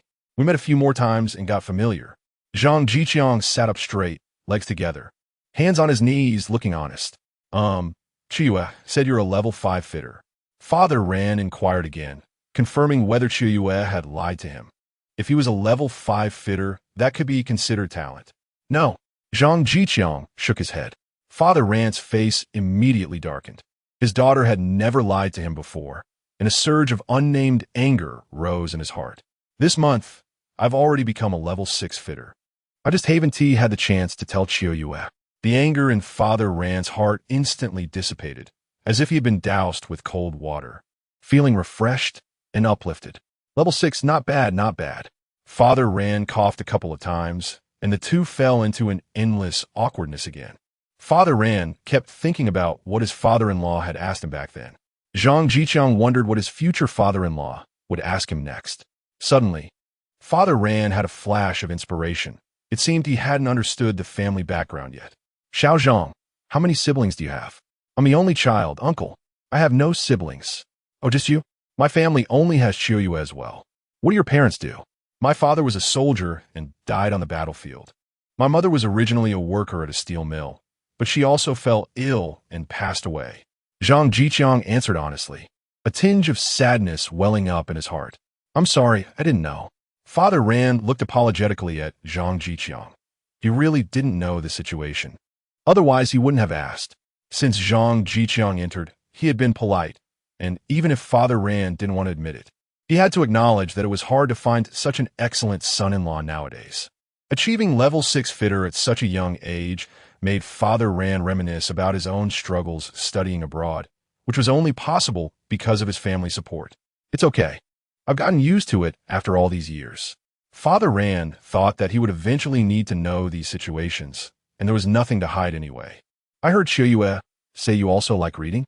Father Ran changed the topic. Yes, I've been reading some engineering books lately, planning to take the engineer exam in the future. Zhang Zhiqiang shared his plans, hoping to let Father Ran know his goals and reassure him about marrying Ran Siheyuan. Good lad, ambitious. Have you encountered any difficulties? Father Ran praised Zhang Zhiqiang's words. Young people should have goals and that fighting spirit. Not really. The books are quite detailed. Zhang Zhiqiang had a solid foundation now, and with practical opportunities at work, he and T faced any difficulties. Well, if you do have difficulties, you can tell me. I have some connections with Engineer Chung at your factory. Father Ran's words essentially indicated his approval of the son-in-law, wanting to help him as much as possible. Zhang Zhiqiang knew Engineer Chung. He was the only level 8 engineer at the steel mill, named Chung Hongjun, and was a legendary figure who had started as a blacksmith and worked his way up to engineer through hard work. Even the factory director had to be cautious when talking to him. Thank you, uncle. I will speak up if I need anything. Zhang Zhiqiang nodded gratefully. Well, let us have some tea. For now, the two were getting along quite harmoniously. Xiao Zhang, Lao Ran, come eat. Mother Ran called them over. Zhang Zhiqiang saw that Ran Siheyuan's face was flushed and wondered what Mother Ran had said to her in the kitchen. After washing his hands, Zhang Zhiqiang came to the table. The Ran family had prepared a lot for this meeting, There was chicken, duck, fish, and meat, all laid out on a large table. A small bowl of fluffy white buns looked very inviting. The fruits he brought were also washed and placed in the center, along with a plate of sunflower seeds and milk candies together, and a bottle of Moutai he had bought. Xiao Zhang, just treat this place like your own home. Don't be polite. Mother Ran was very happy about Zhang Zhiqiang's arrival and hurriedly invited him to take a seat. All right, thank you, Auntie. Zhang Zhiqiang was very polite.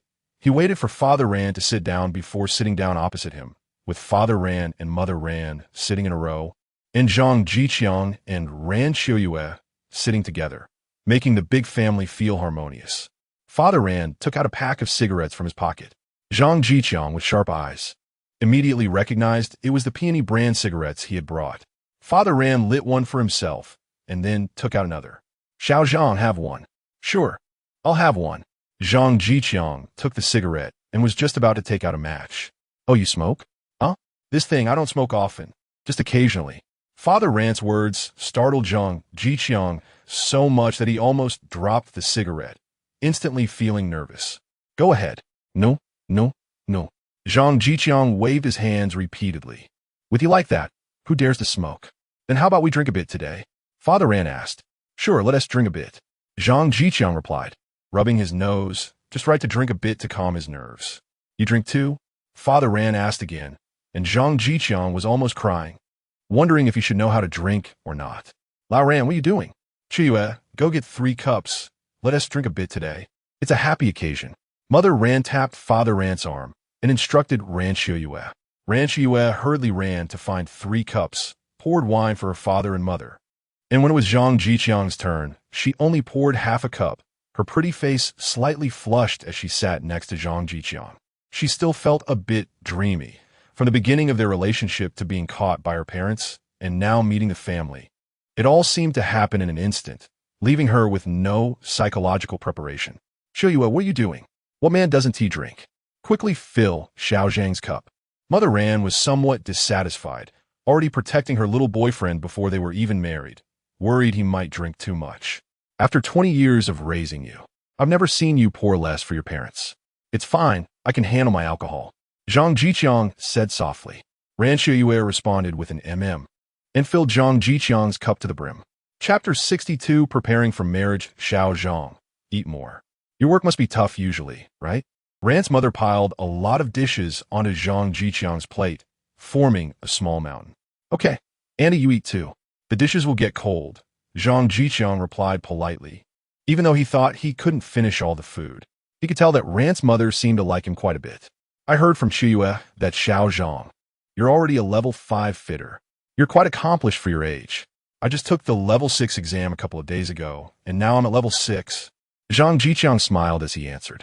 Oh, level 6? How much do you make in a month? Ran's mother, being a housewife, didn't know how rare a level 6 fitter was, but still felt her son-in-law was impressive. Over 70 yuan a month. I'm the team leader in the workshop, and I also get some bonuses, Zhang Zhiqiang said. The economic foundation determines the superstructure. A marriage without material support is like a castle in the air. This way, the Ran family could rest assured handing Ran Siheyuan over to him. Wow, over 70. Now Ran's mother understood why Zhang Zhiqiang could bring so much to their family, and even ride a bicycle. It was all because he worked hard and earned so much at a young age. Xiao Zhang, when do you think we should arrange for our families to meet and finalize a relationship? Ran's mother didn't want her golden son-in-law to slip away. Such an excellent man had many people eyeing him, so it was essential to settle things quickly. Ran Siheyuan lowered her head and said nothing, nearly turning the piece of meat in her bowl into mush. Old Ran, why are you pulling me? Am I wrong? Ran's mother scolded as she pushed aside Ran father's hand. Ran father quickly whispered something in Ran mother's ear, and her expression shifted from surprise to sympathy. She looked apologetically at Zhang Zhiqiang. It's okay, Annie. My parents aren't around, so you can take charge of our matter, Zhang Zhiqiang assured her, indicating that he didn't understand these things and would leave it all to Ran father and mother. All right, then I'll say it. Don't take offense, Xiao Zhang. We have no objections to your relationship, as long as you both live well together, Ran mother said, very satisfied with Zhang Zhiqiang's qualities. Young men like Zhang Zhiqiang are hard to find nowadays. Not only does he have a bicycle, but his background is good too. His father was a martyr, and his mother is working class. As a level 6 fitter, he earns quite a bit. My daughter will definitely not suffer if she marries him. Don't worry, Annie. After we get married, I will definitely treat Qiyue well. I'll hand over my entire salary to her for safekeeping. I'm like your son, taking care of you and uncle in the future. Zhang Zhiqiang quickly stood up and promised. Who needs your salary? Ran Siheyuan retorted softly. Nowadays, men are the heads of households, and it's the housekeeper who should manage the money. If Zhang Zhiqiang gave all his money to her, how would others view her brother? Ran mother didn't expect Zhang Zhiqiang to say that, and tears of gratitude welled up in her eyes. Nowadays, life is hard for every family, and few men are willing to take care of their wives' families. Just look at Qin Huairu. After marrying into the Jia family for so many years, she worked like a horse for them. When she returned to her own family, she couldn't bring anything back and even had to take things from her family to support the Jia family. Ran mother increasingly felt that Zhang Zhiqiang was a son-in-law that was hard to find even with a lantern. Ran father's gaze towards Zhang Zhiqiang gradually softened. This way, he not only wouldn't lose his daughter, but might also gain a son, and perhaps in the future, there would even be a grandson. Zhang Zhiqiang had no parents. Who would he bring the child to in the future? Ran father was already imagining the joyful scenes of doting on grandchildren. That being said, we still need to follow the proper procedures. Xiangzi, you need to find a matchmaker to propose first. That's the proper etiquette, Ran mother said. The Ran family comes from a scholarly background and values rights. First, a matchmaker should propose, then come the marriage certificate and the banquet. Only then can Ran Qiyue truly be considered married. I know, Annie. I will find a matchmaker to propose after I get back. Zhang Zhiqiang excitedly clenched his fist. The change in how Ran mother addressed him was also a form of recognition, and he had already thought about who to ask to be the matchmaker. There are 3 elders in the courtyard, and their status is sufficient, but they are all beasts. Zhang Zhiqiang didn't want to get involved with them. No matter who he asks for help, he would owe someone a favor. Zhang Zhiqiang planned to approach Director Zhou from the neighborhood committee. After all, it is the responsibility of the neighborhood committee to handle marriages in the community. He felt that Director Zhou wouldn't refuse, and besides, she had already asked him to call her Aunt Zhou. How could she not support her nephew's marriage? Okay, that's settled. What about the betrothal gifts? Old Ran, you decide. Ran mother handed the matter of the betrothal gifts to Ran father. According to her, there should be no betrothal gifts, since Zhang Zhiqiang was alone and must be having a tough time. Moreover, betrothal gifts have always been a difficult issue. If they ask for too much, the man might not be happy, which could lead to both families being unhappy in the end. If they ask for too little, it might make their daughter seem cheap. And now betrothal gifts are seen as a form of security for the woman. Ran mother thought it would be better not to ask for any, as this way Zhang Zhiqiang would owe them a favor. And in the future, when there are some bumps in life, he wouldn't let Qiyue down. You decide. When have I ever made the decisions at home? Ran father said awkwardly. Scholars tend to fear their wives, and Ran father was famously so. He wouldn't dare provoke Ran mother, who might hit him if she got angry. Ran mother was very satisfied with Ran father's performance, nodded, and said, in my opinion, since I'm marrying off my daughter, as long as you treat Qiyue well, it's better for you two to live happily together than anything else. I won't ask for any betrothal gifts. Ran mother stared into Zhang Zhiqiang's eyes, wanting to see his reaction.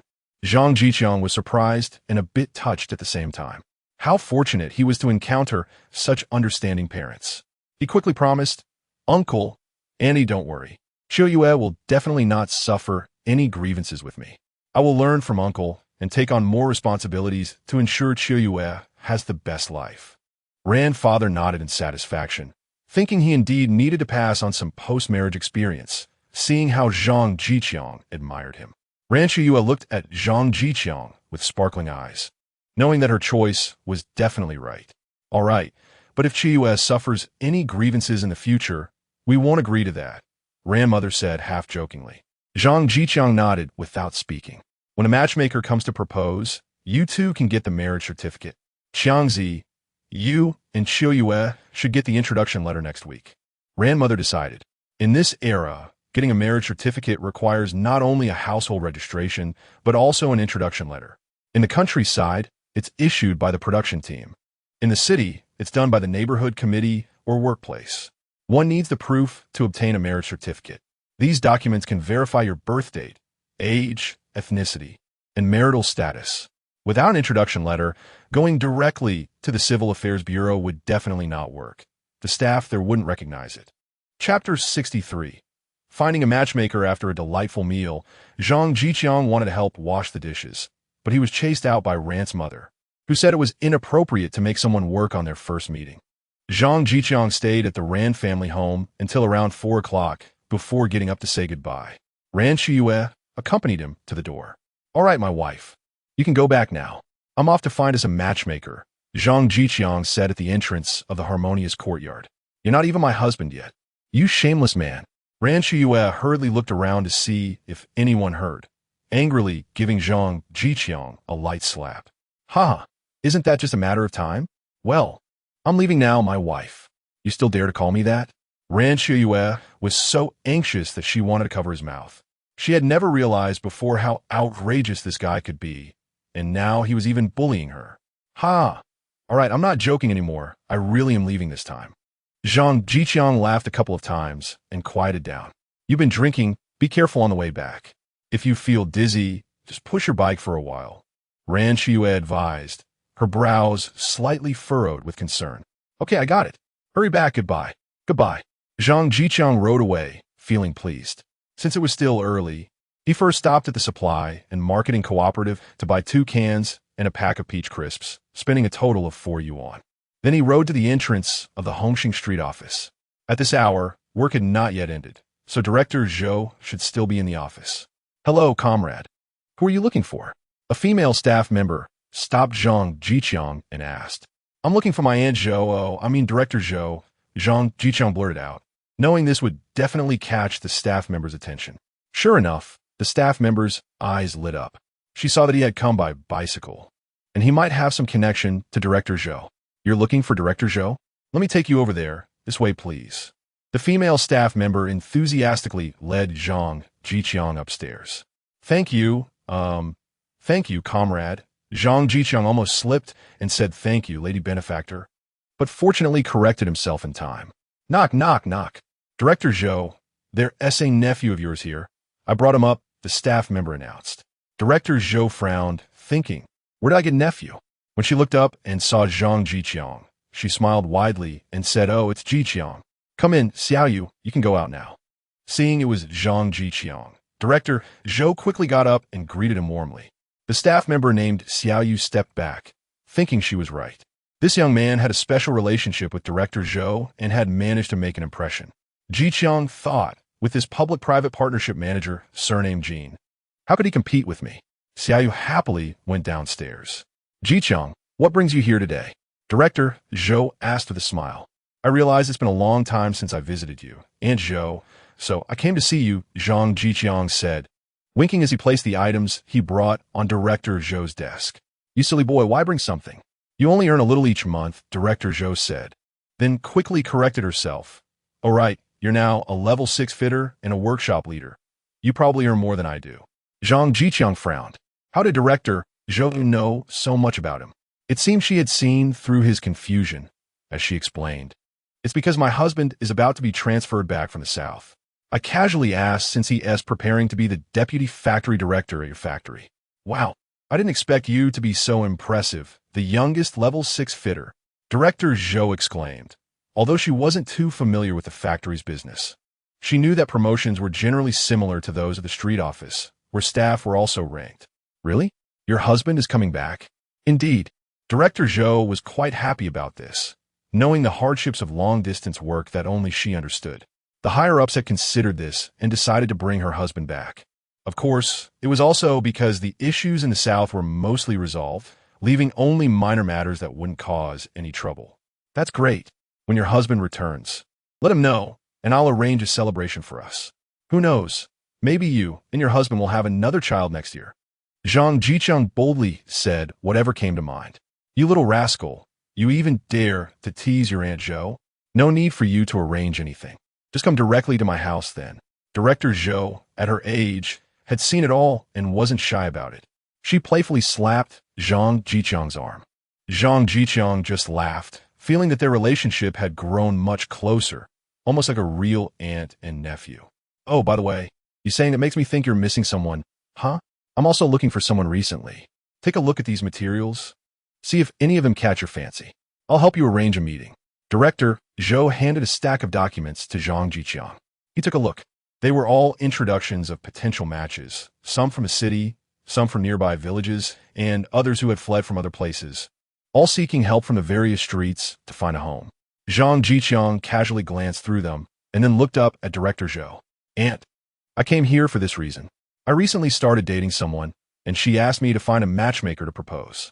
I don't know anything about this, and my parents passed away early, so I came to ask Aunt Zhou for help, Zhang Zhiqiang said, rubbing his hands and looking somewhat embarrassed.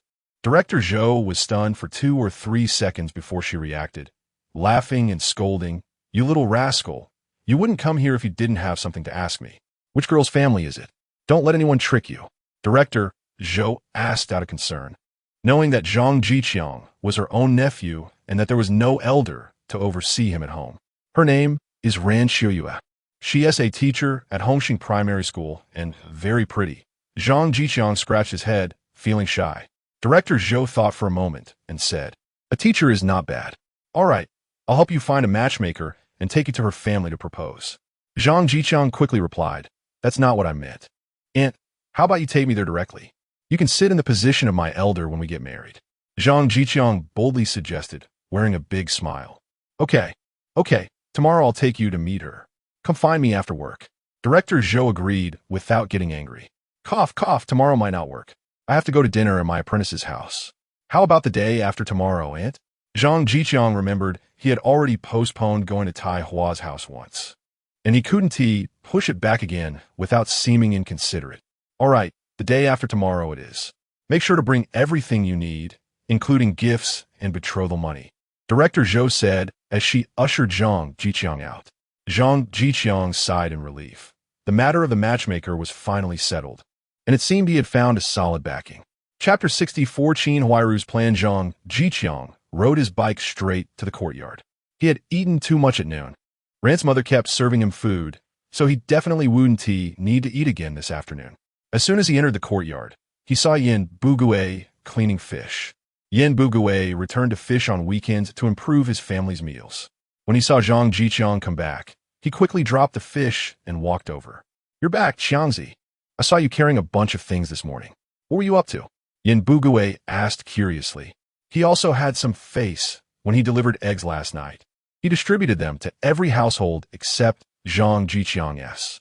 Now, seeing Zhang Zhiqiang giving away a bunch of things, he felt embarrassed to approach him. Didn't I say yesterday? I went to Chuya's house for dinner. I had to prepare something, right? Zhang Zhiqiang said with a cold face. He had seen Yin Bugui delivering eggs yesterday, and even the deaf old lady got some, but he didn't. What did that mean? Hey, that's a bit excessive. Isn't it? I think just a piece of pork would have sufficed. To me, Qiangzi, without the support of the elders, you'll end up at a disadvantage sooner or later. Yin Bugui sighed, feeling frustrated. I don't need your opinion. I want my own opinion, Zhang Zhiqiang retorted, leaving Yin Bugui speechless. Has the matchmaker been arranged? Uncle San and Teacher Ran are colleagues. If needed, I can run an errand for you. Just give $3 for the matchmaking fee, Yin Bugui asked, pretending to be helpful, but actually looking for Zhang Zhiqiang as $3. I really don't trust Uncle San's character. Just yesterday, he said he would give 2 eggs, and what happened? Zhang Zhiqiang's words left Yin Bugui at a loss. This matter was indeed handled poorly on his part. But don't you think you're at fault too? Living so well, and only giving $1 for the gift. Who wouldn't he be upset? Yin Bugui said, feeling that Zhang Zhiqiang was being unreasonable. Oh, Qiangzi, you've misunderstood Uncle San, haven't you? He intended to give you the remaining eggs, Yin Bugui explained, but unexpectedly. The eggs were all gone, which was frustrating. However, I had Jie Chung and Yuli go buy some this afternoon. You'll definitely get them tonight. Dad, what are you two talking about? Just then, Yin Jiecheng returned with his new wife Yuli, both empty-handed, creating an awkward atmosphere. All right, Uncle San, you carry on. I'm heading back, Zhang Zhiqiang said as he pushed his bike toward the backyard. You guys sigh? Yin Bugui sighed heavily as he returned home. What is wrong with Dad? Yuli asked, confused, not knowing who Zhang Zhiqiang was, but he seemed tall and rode a big bike. Who knows? He acts like this now and then. Scholars have heavy thoughts, Yin Zhiqiang replied. All right, dear, let us go home and prepare for dinner. Once in the courtyard, Yuli directly linked arms with Yin Zhiqiang and swayed her hips as they headed home. Old Yin, what is bothering you again? Aunt San, who had been sleeping with Yin Bugui for many years, immediately noticed her husband was in a bad mood. It's that Zhang Zhiqiang. He asked getting married. And because he didn't give me eggs yesterday, he didn't even invite me to be his matchmaker. Yin Bugui said angrily, implying that Zhang Zhiqiang was being inconsiderate. How can he do this? Giving just $1 for the gift, and he feels justified? Aunt San's thoughts were influenced by her husband's mood.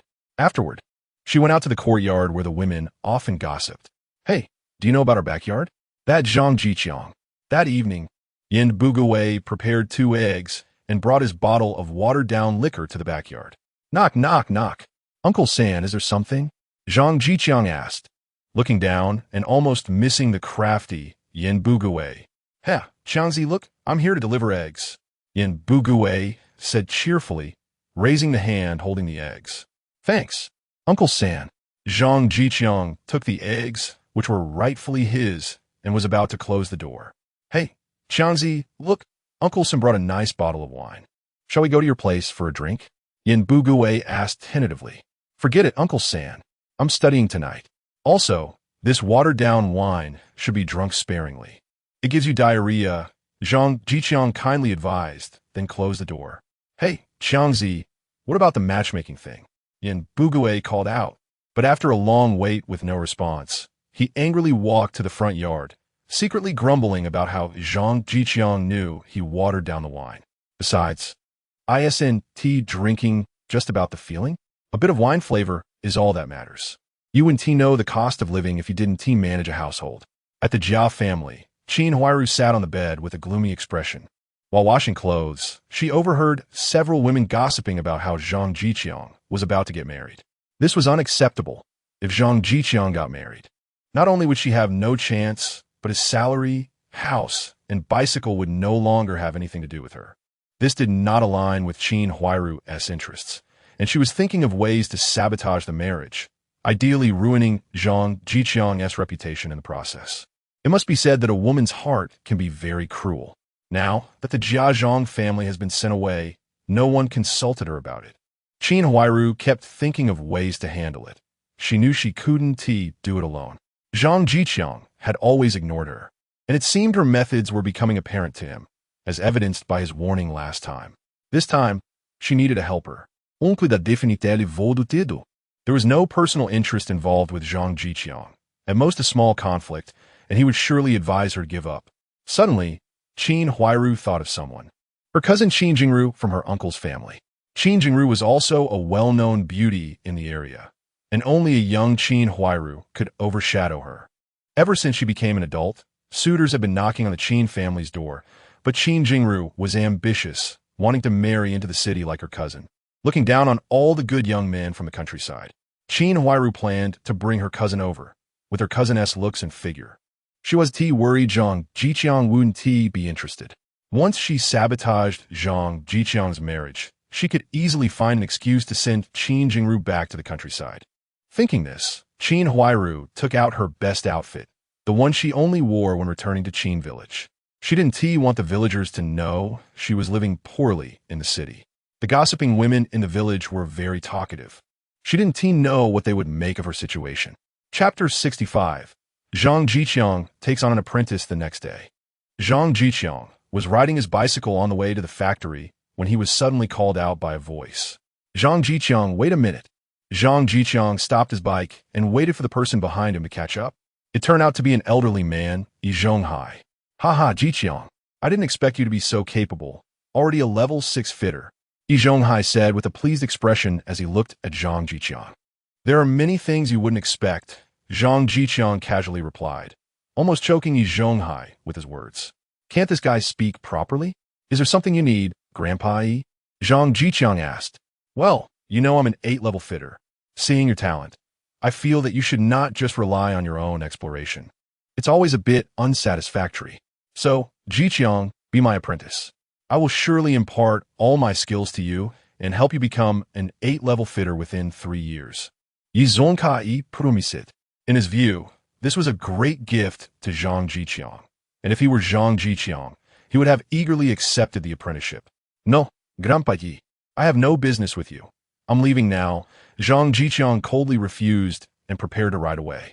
Hey, young man, don't be too hot-headed.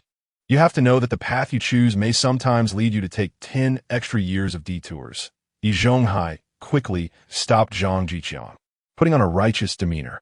Is being hot-headed the characteristic of youth?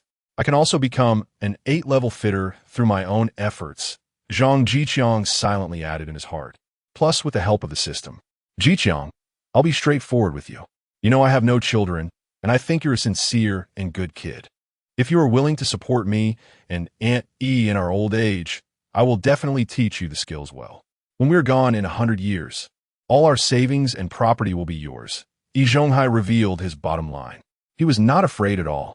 As long as the house and money were still in his hands, he could control Zhang Zhiqiang. Forget it, Grandpa Yi. I think you're not sincere. You might as well find Shaju to support you in your old age. He would probably be very willing, Zhang Zhiqiang said and rode away, completely ignoring Yi Zhonghai's ugly face. Yi Zhonghai didn't expect Zhang Zhiqiang to refuse so decisively, giving no face to him as an elder. He was already thinking of ways to take revenge on Zhang Zhiqiang. On the other side, Qin Huairu had taken a leave of absence early in the morning from the steel rolling factory and immediately returned to the courtyard to entrust her 2 daughters to Aunt E. Change her clothes and went to catch a bus. After all, time waits for no one. If she was any later, Zhang Zhiqiang's wife might have already been brought back. Qin Huairu planned to bring her sister, Qin Jingru, over in the afternoon. Back to Zhang Zhiqiang. He arrived at Workshop 11 and assigned tasks to everyone as usual. His apprentice, Li Lisin, had also arrived early and even brought breakfast for him. Master, here, have breakfast, Li Lisin said with a simple smile as he handed over the food. Well, just this once. It won't happen again. I don't have the habit of eating breakfast. You should focus that energy on learning the skills, Zhang Zhiqiang said. As a master, even if his apprentice did well, he had to scold him a little to prevent him from becoming arrogant. Yes, I understand, Master, Li Lisin replied, lowering his head. Zhang Zhiqiang was serious about teaching his apprentice. He did not want Li Lisin to be just a fitter for his entire life. So he gave him 2 books on fitting techniques and encouraged him to ask questions whenever he didn't understand something. Li Lisin's face visibly fell. After all, at his age, entering the steel rolling factory, it could be said that 90% of him didn't like studying. However, he didn't dare to refute his master, as he often heard his family say that Zhang Zhiqiang was capable. He then sat down and started reading. Upon reading, he suddenly found it quite interesting. It was completely different from the Chinese, math, and English he learned in school.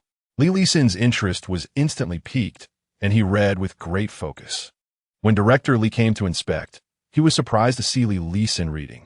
Team Leader Zhang, what? Isn't this kid going to practice hands-on? Director Li had seen others take on apprentices before. They usually let them dive right into practice, telling them a standard to meet, and if they did it well, they passed. If not, they were scolded.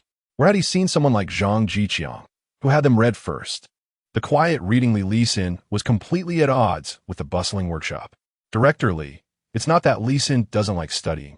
He just hasn't used the right methods. I don't want him to be just a fitter in the future. If he looks at fitting books more now, with some effort later, he might even become an engineer or technician, Zhang Zhiqiang said earnestly to Director Li. Since he had taken on an apprentice, he had to be responsible for the person's life. Upon hearing this, Director Li felt that although Zhang Zhiqiang was painting a rosy picture, it still sounded appealing. Becoming a technician was no longer just being a worker, it was a technical position. Although workers and farmers had a high status nowadays, especially in a large factory like the steel rolling mill, where management was based on systems rather than leadership, no worker was afraid of their bosses. However, technical talents were different. Not only were they capable, but the country also valued them more, and their achievements in the future would definitely not be lacking. Li Lisin, come here, Director Li called over his nephew. What's up, uncle? Li Lisin hurried over to see what his uncle wanted. Don't call me uncle here. It's Director Li in the factory. Director Li sternly reprimanded his nephew, who seemed to know nothing about social etiquette. Yes, Director Li, Li Lisin felt a bit wronged. After all, you're my uncle. Listen to your master, study hard, or I will definitely tell your dad to deal with you, Director Li threatened. Li Lisin shivered at the thought and immediately said, yes, I will definitely listen to my master's words and study hard. Although Li Taihua was not like the second Uncle Liu Haizhong, who would hit children for no reason, he believed in the principle that a good child comes from discipline. Li Lisin had not been spared the rod growing up and was still very afraid of his father. All right, Team Leader Zhang, don't rush to leave after work this afternoon. Team Leader Li said we should leave together, Director Li said. Many things in work cannot be said too clearly, but Zhang Zhiqiang definitely understood what he meant. All right, then I won't disturb you. Let's leave together in the afternoon. Zhang Zhiqiang did not refuse. He was originally planning to have dinner with Li Taihua today, and now that he was also somewhat of a father to Li Lisin, it was only right for the family to have a meal together. Okay, Team Leader Zhang, you get busy, I will leave first, Director Li said as he left Workshop 11, walking lightly, his mind always thinking about what Zhang Zhiqiang said about technicians and engineers. Master, look here. Why do we operate this way? It says differently in the front. Li Lisin asked enthusiastically about the introductory fitting book, asking several questions throughout the morning. Zhang Zhiqiang patiently answered him, knowing that this was the right time to build a foundation and that he could not be careless. Chapter 66.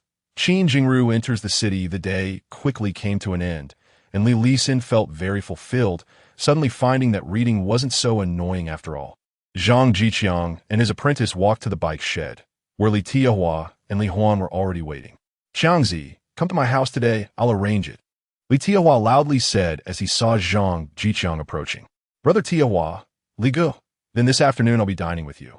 Zhang Zhiqiang quickly took out a pack of cigarettes, handed one to each of them, struck a match to light them, and lit one for himself as well.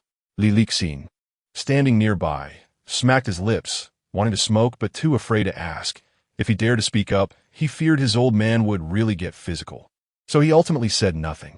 Li Tiahua also had a bicycle, so in the end, Li Tiahua took Li Director, while Zhang Zhiqiang took his apprentice Li Lisin, and the four of them sped off on two bikes. The Li family had quite a few members, all warmly welcoming Zhang Zhiqiang's arrival. There were Li Lisin's grandparents, Li Taihua's wife, Li Director's wife, and Li Director's youngest son. Zhang Zhiqiang first greeted the elderly couple, shaking hands and chatting for a while. He then met Li Taihua's wife, Yu Meili, and Li Director's wife, Su Rue. Li Gu, you should have told me earlier that the elderly were here. I could have bought something. Zhang Zhiqiang reproached Li Director, pulling him aside. If it were just Li Tiahua and Li Director's family, it wouldn't have mattered. But with elders present, it felt a bit inappropriate for him, as a younger generation, to come empty-handed. I just didn't think of it. It's fine. Just treat it like your own home. There aren't so many rules, Li Director patted Zhang Zhiqiang on the shoulder. With Li Lisin's relationship, they could now be considered family. What are you two whispering about? The food is almost ready. Li Tiahua came over, seeing Zhang Zhiqiang and Li Director talking quietly. Xiangzi is blaming me for not telling him in advance about the elders. He wanted to buy something. Li Director bluntly revealed Zhang Zhiqiang's intentions. What do I care? Xiangzi, are you scolding me? This is your home. Where's the need to bring things when you come home? No more of this in the future. Come on, let's eat, Li Tiahua said, pulling Zhang Zhiqiang toward the dining table. Yu Meili and Su Rue, both quick with their hands, quickly prepared a table full of food, including chicken, duck, fish, and meat. After all, both Li Director and Li Tiahua had decent salaries, so it was fine to eat like this occasionally. Due to the number of people, they specially combined two tables. They first invited the elderly couple to the main seat, and then everyone else took their seats in order. I'll raise a glass first. Today is a great day, as my son, Li Lisin, apprentices under you. Xiangzi will be family from now on. So let's all have a meal together and get to know each other, Li Tiahua said, lifting a glass of wine. Lisin, follow your master closely and learn well. If you dare to disobey your master's orders, I'll beat you to death, Li Tiahua said loudly as he stood up. Everyone stood up in respect, except for the elderly couple, who remained seated and shared a drink. Lisin, aren't you going to toast your master? Li Tiahua reprimanded. Master, cheers, Li Lisin said. holding up his glass and walking to Zhang Zhiqiang, who downed it in one go. Kowtow, Li Sin obediently knelt down and bowed to Zhang Zhiqiang. That's enough. 3 is fine. Get up quickly. Zhang Zhiqiang hurriedly helped Li Sin up, feeling it was strange for someone his age to have someone bow to him. He was genuinely afraid it would shorten his lifespan. Xiangzi, we're family now, so I'll call you that. From now on, Li Sin will be in your care. You can discipline him as needed, and we won't complain, Yumei said, having been surprised at how young Zhang Zhiqiang looked at first. But then she showed her graciousness and made her intentions clear. Don't worry, sister-in-law, Li Sin is a good kid.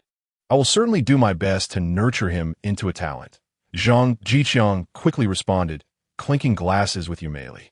Zhang Zhiqiang then toasted the elderly couple, calling them uncle and aunt. After all, he had to respect the hierarchy, and calling them grandpa and grandma was definitely inappropriate, as they hadn't yet reached that level of familiarity. Li Sin's grandparents were very pleased with Zhang Zhiqiang, repeatedly praising him as a good kid. As the meal progressed, everyone became more familiar with each other and chatted. Hey, I heard a new deputy factory director has recently come to the factory, responsible for discipline, but I don't know who it is, Li Tiawa sighed, as it's always the case that a new leader brings changes, and no one knows what kind of person the new deputy factory director will be. Who cares? Brother, just do your job well. These matters of big shots are beyond our control, Li Director said, taking a straightforward view. It was better not to get too close to the new factory director. Who knows if it would bring good or bad fortune? What do you think, Xiangzi? Li Director turned to ask. I'll just sit back and watch. Zhang Zhiqiang rolled his eyes, causing everyone to burst into laughter. Zhang Zhiqiang thought they were probably talking about Aunt Zhou's man. Although he didn't have much impression of this man, he had the advantage of having a relationship with Aunt Zhou, making it easier to build rapport. Meanwhile, at the Red Star Courtyard, Qin Huairu walked in with someone who resembled her somewhat. The newcomer had 2 thick braids, wore a floral shirt and green pants, and was carrying a bag of local specialties. In terms of looks, she was not much different from Qin Huairu in her youth. Cousin, is this where you live? Qin Jingru asked, her big eyes sparkling with curiosity as it was her first time in the city, closely following Qin Huairu. Yes, come on, let me take you home. Qin Huairu led Qin Jingru to the courtyard. Oh, Qin Jie, who is this? Sha Zhu came over carrying a lunchbox, his eyes shining as he looked at Qin Jingru behind Qin Huairu. This is my cousin Qin Jingru. My mother-in-law is in the hospital, so she has come to help me take care of the kids for a couple of days. Qin Huairu explained to Sha Zhu with a smile, naturally taking the lunchbox from him. Sha Zhu's heart began to race again, now that Yin Jieqing was married, and Zhang Zhiqiang, who was much younger than him, was also said to be getting married soon. He was the only one left as a bachelor. What kind of situation was this? Sha Zhu felt that Qin Jie must know his thoughts, so she brought her cousin over for him to meet. He and T worked hard for nothing. Hello, my name is Heyuzhu. I have 2 rooms in the courtyard, and I'm an 8th level chef at the steel factory, earning 37 yuan and 50 cents a month. Heyuzhu introduced himself enthusiastically, extending his hand to shake hands with Qin Jingru. Although Qin Jingru had a rural household registration, she was beautiful, and what excited him most was that she resembled Qin Jie a bit, making her his destined partner. Startled, Qin Jingru quickly took 2 steps back, thinking to herself, who is this? Why does he smell so strong? When was the last time he bathed? Chapter 67. Regretful Yuli, Qin Jingru wanted to marry into the city, and her looks didn't matter much. However, she didn't want to marry someone who was much older than her, who looked to be in his 40s or 50s. Zhuzi, don't scare my sister, Qin Huairu said, pulling Qin Jingru into the house. Sister, who is the person you're introducing to me? Just so you know, I don't want someone like the one we just saw, Qin Jingru asked impatiently as soon as she entered the house. Don't worry, he's definitely a handsome young man. Come on, I'll take you to see him right now, Qin Huairu said, putting the local specialties she brought back on the table and dragging Qin Jingru to the backyard. Knock, knock, knock. Strongzy, open the door quickly. Sister Qin has good news for you. Qin Huairu excitedly knocked on the door, but suddenly noticed the lock on the door and frowned. Oh no, it's really unfortunate. The person I'm introducing you to hasn't come back yet. He's a level 6 fitter at the steel mill, earning over 70 yuan a month. If it weren't for the fact that you're my sister, I wouldn't introduce him to you, Qin Huairu exaggeratedly said, her tone implying that Qin Huairu should be grateful. "Thank you, sister. I knew you were the best of me." Silly and sweet Qin Huairu said, touched. "That's right, he even has a bicycle at home. The most expensive kind," Qin Huairu said happily, as if the bicycle belonged to her. She then pulled Qin Huairu to the window. "See that? Look at that furniture. Who could afford that in an ordinary family? If you marry over here, you'll be ahead of most people in the courtyard." Qin Huairu was very happy, as if she had already envisioned her life after marrying into this family. "Who are you? What are you doing at Strongsy's door?" Su Damao suddenly emerged from the door, seeing the two women sneaking around his neighbor's door. "Oh my, what a beautiful girl. May I ask how old you are and whether you're married?" As soon as Su Damao saw Qin Huairu, he couldn't take his eyes off her. Qin Huairu, aside from being a bit darker than Liu Shaoyi, had no other flaws. Just by looking at her figure, it was clear she could bear boys, and with her ample bosom, neither she nor her children would go hungry. "Hello, my name is Qin Huairu. My sister brought me here for a blind date," Qin Huairu said, looking at the man in front of her, who was quite handsome. "Marrying him wouldn't be bad. Nice to meet you. I'm Su Damao, a projectionist at the steel mill. You should have seen me before, right?" Su Damao said in a flirtatious tone. He had shown movies in Qinjiakan before, yet he had never encountered such a beautiful girl. "Su Damao, you're already married. So stay away from my sister," Qin Huairu said, pulling Qin Huairu behind her and watching Su Damao warily. Su Damao was not a good person. He had once asked for 5 steamed buns and nearly dragged her to the warehouse of the steel mill, which had scared Qin Huairu badly. It was really excessive. It was just 5 steamed buns, yet Su Damao claimed he had eaten his buns, so he wanted to eat his too. Unlike Silly Zhu, who had helped the Jia family for years without making such outrageous demands. Wasn't his own bun something he could just give away? This was after Su Damao had already married Liu Shaoyi. "Oh, Sister Qin, you misunderstand me. I'm a promising young man. I'm not that kind of person. I just want to be friends with Jingru," Su Damao chuckled, showing his true colors as a sly person who only cared about using Qin Huairu when it was beneficial. "Jingru is the one I'm planning to introduce to Zhang Zhiqiang as a match. If you dare to mess around, be careful he doesn't beat you up," Qin Huairu warned. Zhang Zhiqiang was quite formidable now, the #1 warrior of the courtyard, easily beating Silly Zhu, not to mention Su Damao. "Hee, Sister Qin, your information is outdated. Zhang Zhiqiang is about to get married. How could he still be going on blind dates?" "Su Damao Chuka, you don't need to worry about that. Jingru, let's go," Qin Huairu said, directly pulling Qin Jingru away from the courtyard, not wanting Su Damao to have more contact with her. At the Jia family, on the way back, Qin Huairu picked up her 3 children from Uncle Da's house. However, Bonding seemed very resistant to the new aunt. Qin Huairu heated up a few steamed buns, served some pickled vegetables, and combined it with Silly Zhu's lunchbox, preparing to eat together. "You can't eat this. It's from our Jia family," Bonding said, knocking Qin Jingru's chopsticks away and pulling the lunchbox to himself. "Bongeng, this is your little aunt," Qin Huairu scolded, turning around to apologize to Qin Jingru. "Jingru, Bongeng is still a child and hasn't met you before, so don't take it to heart. It's fine, kids are like that. I'll just eat some pickled vegetables." Qin Jingru forced a smile. Once she married Zhang Zhiqiang, she would eat well every day, and Bongeng wouldn't get any either. He thought Qin Jingru was easy to bully. Even if Zhang Zhiqiang didn't work out, Qin Jingru remembered Su Damao she had just met. He was also a decent choice, even though she heard he was already married. But it didn't matter. Who said married people couldn't get divorced? She had plenty of ways. At the Yin family in the front yard, Yuli hadn't been doing well lately, mainly due to her in-laws. During the blind date, they pretended to be decent people, saying that marrying meant becoming a family and that she wouldn't have to do anything every day. On the day of the blind date, they had set a table full of good food and wine, and she was quite satisfied, so she agreed to the marriage without thinking much. The wedding was also very unhappy. Not only did they only give 10 yuan as betrothal gifts, but her stingy father-in-law didn't even want to host a banquet. A woman only gets married once in her life, and when she argued with Yin Zhiqiang, he just remained silent, saying he would listen to his father, showing no initiative whatsoever. What Yuli couldn't stand the most was that Yin Zhiqiang was incompetent in that regard, which had to be mentioned from their wedding night. Yuli had prepared to endure the pain and experience an unforgettable night. Who knew that 5 minutes later, Yin Zhiqiang was sweating profusely, lying on Yuli, leaving her completely confused. Hey, what's wrong with you? Yuli asked, looking at Qin Zhiqiang, who was panting heavily on top of her, unable to understand why her husband was so hot. Wife, you're too beautiful, and I get nervous seeing you. Then can you still do it? Yuli tentatively asked, but this directly stimulated Qin Zhiqiang, as no man would admit he was incapable. Of course I can.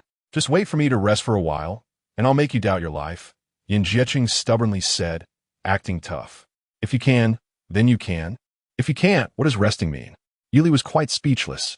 Wait 5 minutes, and you'll see whether I can or not. Qin Zhiqiang wiped the sweat from his forehead vigorously.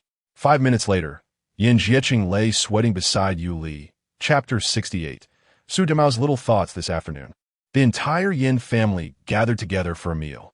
Zhiqiang, starting tomorrow, you need to pay an extra dime for your meals every day, Yin Bugui said shrewdly. Since reaching adulthood, every member of the Yin family has had to pay for their meals at home. Now that Qin Zhiqiang is married, of course, he has to pay for 2 people. Dad, can I owe you for now? Once I find a job, I'll definitely pay you back right away, Qin Zhiqiang said with a difficult expression. During this time, he took his wife out to have fun, and the little money he had on him was long gone. How could he come up with any money now? That's not acceptable. You can't be poor from eating or wearing clothes. If you don't manage your finances, you'll end up in poverty. If you don't pay, you'll have to figure out your own meals. Yin Bugui shook his head in refusal. You can owe for anything, but not for money. Dad, Zhiqiang is just a temporary worker right now, and I don't have a job either. Where are we supposed to get the money to pay you? Yuli said unhappily, her respect for her father-in-law decreasing. All his little thoughts were focused on his family. What kind of person was he? Temporary workers can still earn quite a bit. I heard they make around $1.20 a day. You can also look for work. If there are problems, we can solve them, Yin Bugui said earnestly, as if teaching them life lessons. The rest of the Yin family silently ate their meal, not daring to say a word, fearing that Yin Bugui would require them to pay for their meals as well. Not every day has work, Yin Zhiqiang muttered, feeling quite dissatisfied but not daring to argue back. All right, it's decided. Let's eat, Yin Bugui said and began to drink his thin porridge. And I want to eat. I can save today's meal fee, right? Yuli felt a wave of sadness, wondering what kind of wolf's den she had entered. No way, it's already been made. Whether you eat or not is your business. From now on, if you don't want to eat, write a formal application in advance, have Zhiqiang sign it, and then submit it to me. I want to prepare meals for you too. Yin Bugui, a former elementary school teacher, was indeed thorough and formal. Zhang Zhiqiang stumbled drunkenly into the courtyard. He had quite a bit to drink today. After chatting, he was pulled into more drinking with no way out. As he walked into the courtyard, he was spotted by Qin Huairu. Okay, Qin Huairu had been watching for when Zhang Zhiqiang would return. Jingru, come here. That's Zhang Zhiqiang. How about it? Handsome, right? Qin Huairu pointed at Zhang Zhiqiang and said to Qin Jingru, he seems all right. I'll go take a closer look. Qin Jingru said and prepared to run outside.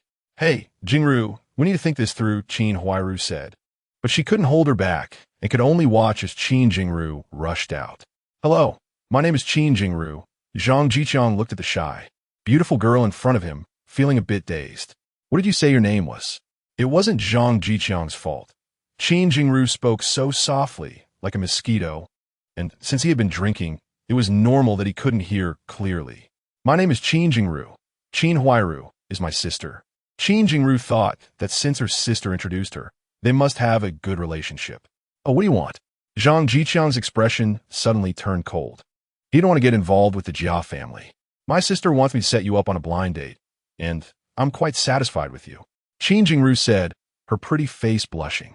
It was quite embarrassing for a girl to say such things. You might not know, but I already have someone I'm going to marry, and my relationship with the Jia family.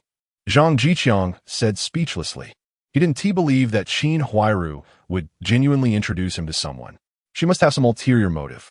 Is your relationship with the Jia family not good? Qin Jingru frowned, sensing something was off. It's not that bad. The frown on Qin Jingru's forehead relaxed a bit. Actually, we have a grudge. Qin Jingru gasped, covering her mouth. A mediocre relationship was still acceptable, but how could there be a grudge? Yes, all right, you can go now. I need to head back. Zhang Zhiqiang turned and walked towards the back courtyard, leaving Qin Huairu standing there in a daze. As soon as Zhang Zhiqiang returned to the back courtyard, someone came up to him, and it was none other than Su Damao. Xiangzi, wow, how'd you drink so much? Su Damao came over to help Zhang Zhiqiang push his bicycle. Zhang Zhiqiang let go of the bike, allowing Su Damao to push it. Brother Damao, I just took on a new apprentice recently, and they invited me for a meal, so I ended up drinking this much. Zhang Zhiqiang greeted him as he walked to the door, preparing to open it. Once inside, Su Damao first poured Zhang Zhiqiang a glass of water, and then sat down next to him. You're impressive, starting to take on apprentices at your age, Su Damao said with admiration. Isn't it because you don't want to take an apprentice? So many people want to be your apprentice, but you don't take them. Zhang Zhiqiang joked. Su Damao awkwardly scratched his head. This was indeed true. The projectionist at the steel factory had a stable job, being one of the 8 key positions. And there were only a few projectionists needed in a factory. Who would dare to take on apprentices? In this line of work, it's too easy for the apprentice to starve the master. Su Damao was still thinking about passing it on to his son, not realizing that he might never have a son in his lifetime. Forget about that. Xiangzi, did you know? Qin Huairu brought her younger sister to set you up on a blind date. I think her name is Qin Jingru. Su Damao changed the subject to Qin Jingru. I know. I just ran into her when I went back to the courtyard. I felt she didn't have good intentions. Zhang Zhiqiang took a couple of sips of water, feeling a bit better. Of course, your marriage news has spread all over the courtyard. It's not like you didn't take her before. Why bring her now? It's obvious she wants to disrupt your blind date, Su Damao analyzed. As he was also a smart person, just don't engage with her. These days are crucial for me. I can't be careless. Zhang Zhiqiang shook his head. Not caring. The most important thing right now was to marry his wife. Everything else could wait. That Qin Jingru is quite pretty, though. The looks and the figure are appealing. Su Damao gave Zhang Zhiqiang a knowing look. Brother Damao, don't mess around. Sister Xiao Yi is great. Don't wait until things get out of hand and regret it, Zhang Zhiqiang warned. He clearly knew that the biggest reason Su Damao ended up divorced from Lu Xiao Yi might be because of Qin Jingru. Oh, Xiangzi, what are you talking about? You know what kind of person your brother Damao is. I'm a very upright person, Su Damao assured repeatedly. And Sister Xiao Yi? Is she still at the Lu family? I haven't gone to pick her up yet, Su Damao said with an unnatural smile. Actually, having been back for a few days and just resting. The widows in the village were too demanding. He needed to recuperate a bit before dealing with Lu Xiao Yi. Then hurry up and bring her back. What is the deal with your wife staying at her parents' house every day? When I get married, you both have to come, Zhang Zhiqiang said. Of course. We're brothers. How could I not help out at your wedding? Su Damao happily agreed, feeling that Zhang Zhiqiang thought highly of him. All right, brother Damao, you go back now. I've drunk too much today and am ready to sleep. Okay, Xiangzi, if you need anything, just let me know. Su Damao said as he opened the door to leave, the little spark in his heart not yet completely extinguished. Chapter 69. Yi Zhonghai's schemes in the courtyard. Yi's family. Third uncle, it looks like you're about to become a grandfather soon. Second uncle Lu Haizhong said, sitting comfortably in a chair and chatting with Yin Bugui. That'll be next year at the earliest, but it's fine. With one of them married, my pressure will be a bit lighter, Yin Bugui replied with a smile. As it is indeed a joyous occasion when one's son gets married. That's right, with your salary, it's really not easy to support your whole family, Lu Haizhong, who was not well educated and often spoke thoughtlessly, inadvertently made third uncle unhappy. Yin Bugui was at a loss for words for a moment. What kind of talk is that? Sure, your salary is high, but over 80 yuan a month is still only double mine. His words nearly broke Yin Bugui's composure. All right, the reason I called you both here today is that I have something to discuss, Yi Zhonghai said with a grim expression. Both Lu Haizhong and Yin Bugui turned their attention to him, curious about what he could possibly want. Don't you think Zhang Zhiqiang is too much a troublemaker? He doesn't follow any management at all. Yi Zhonghai shared his thoughts. Yes, I've noticed that too. Without any elders at home to discipline him. The kid is becoming increasingly unruly, Yin Bugui said with an unhappy expression, recalling how many times Zhang Zhiqiang had embarrassed him. When he was asked to treat when buying furniture, he didn't and now that his son is getting married, earning so much yet only giving 1 yuan as a gift. And even when he tried to act as a matchmaker, Zhang Zhiqiang was still reluctant. It's just 3 yuan. It's infuriating that Zhang Zhiqiang behaves like this, Yin Bugue lamented. Huh, is that so? Lu Haizhong asked, somewhat slow to catch on. Zhang Zhiqiang Henti caused him much trouble directly. The most he felt was a bit of jealousy over Zhang Zhiqiang's bicycle. Yes, if this continues, he'll be riding over the heads of the three of us. Yi Zhonghai nodded seriously. So what do we do? Lu Haizhong asked, as he usually had no ideas. I was thinking, since he is getting married soon, he will definitely host a banquet in the courtyard. When the time comes, if no one shows up, it'll show Zhang Zhiqiang our strength, Yi Zhonghai said ominously. Are you afraid they won't listen to us? Lu Haizhong hesitated. Yes, especially those with children. This is a rare opportunity for them to improve their meals. Yin Bugue nodded, admitting he wouldn't miss such an opportunity himself. I know. Here's what I think. Once we find out when Zhang Zhiqiang is hosting the banquet, on that day, Old Yin, you can also host a banquet. We'll have our neighbors go eat at Old Yan's instead, putting Zhang Zhiqiang in a difficult position. Yi Zhonghai laid out his plan, aiming to ensure that Zhang Zhiqiang's wedding would not receive everyone's blessings, showing the consequences of offending them. The plan sounds good, but you know my family situation. Where would I get the money for a banquet? Yin Bugue said with a pained expression. Actually, if we grit our teeth, we could manage a banquet. But thinking of all the money I've saved over the years, it feels wasteful, he quickly countered when he heard Yi Zhonghai's suggestion. I've thought it through. I'll cover the banquet cost with Old Lu, 20 yuan each, but the meat tickets have to come from you, Old Yen. With 40 yuan, they could host a decent banquet, setting up 10 tables, with 4 yuan worth of food per table, mostly vegetarian dishes. All right, I have no objections, Yin Bugue happily agreed. It was a great opportunity to host a banquet without spending money, and the leftover food could last at least half a month, thus saving money. Hey, how did you two decide this without consulting me? I want to put in any money.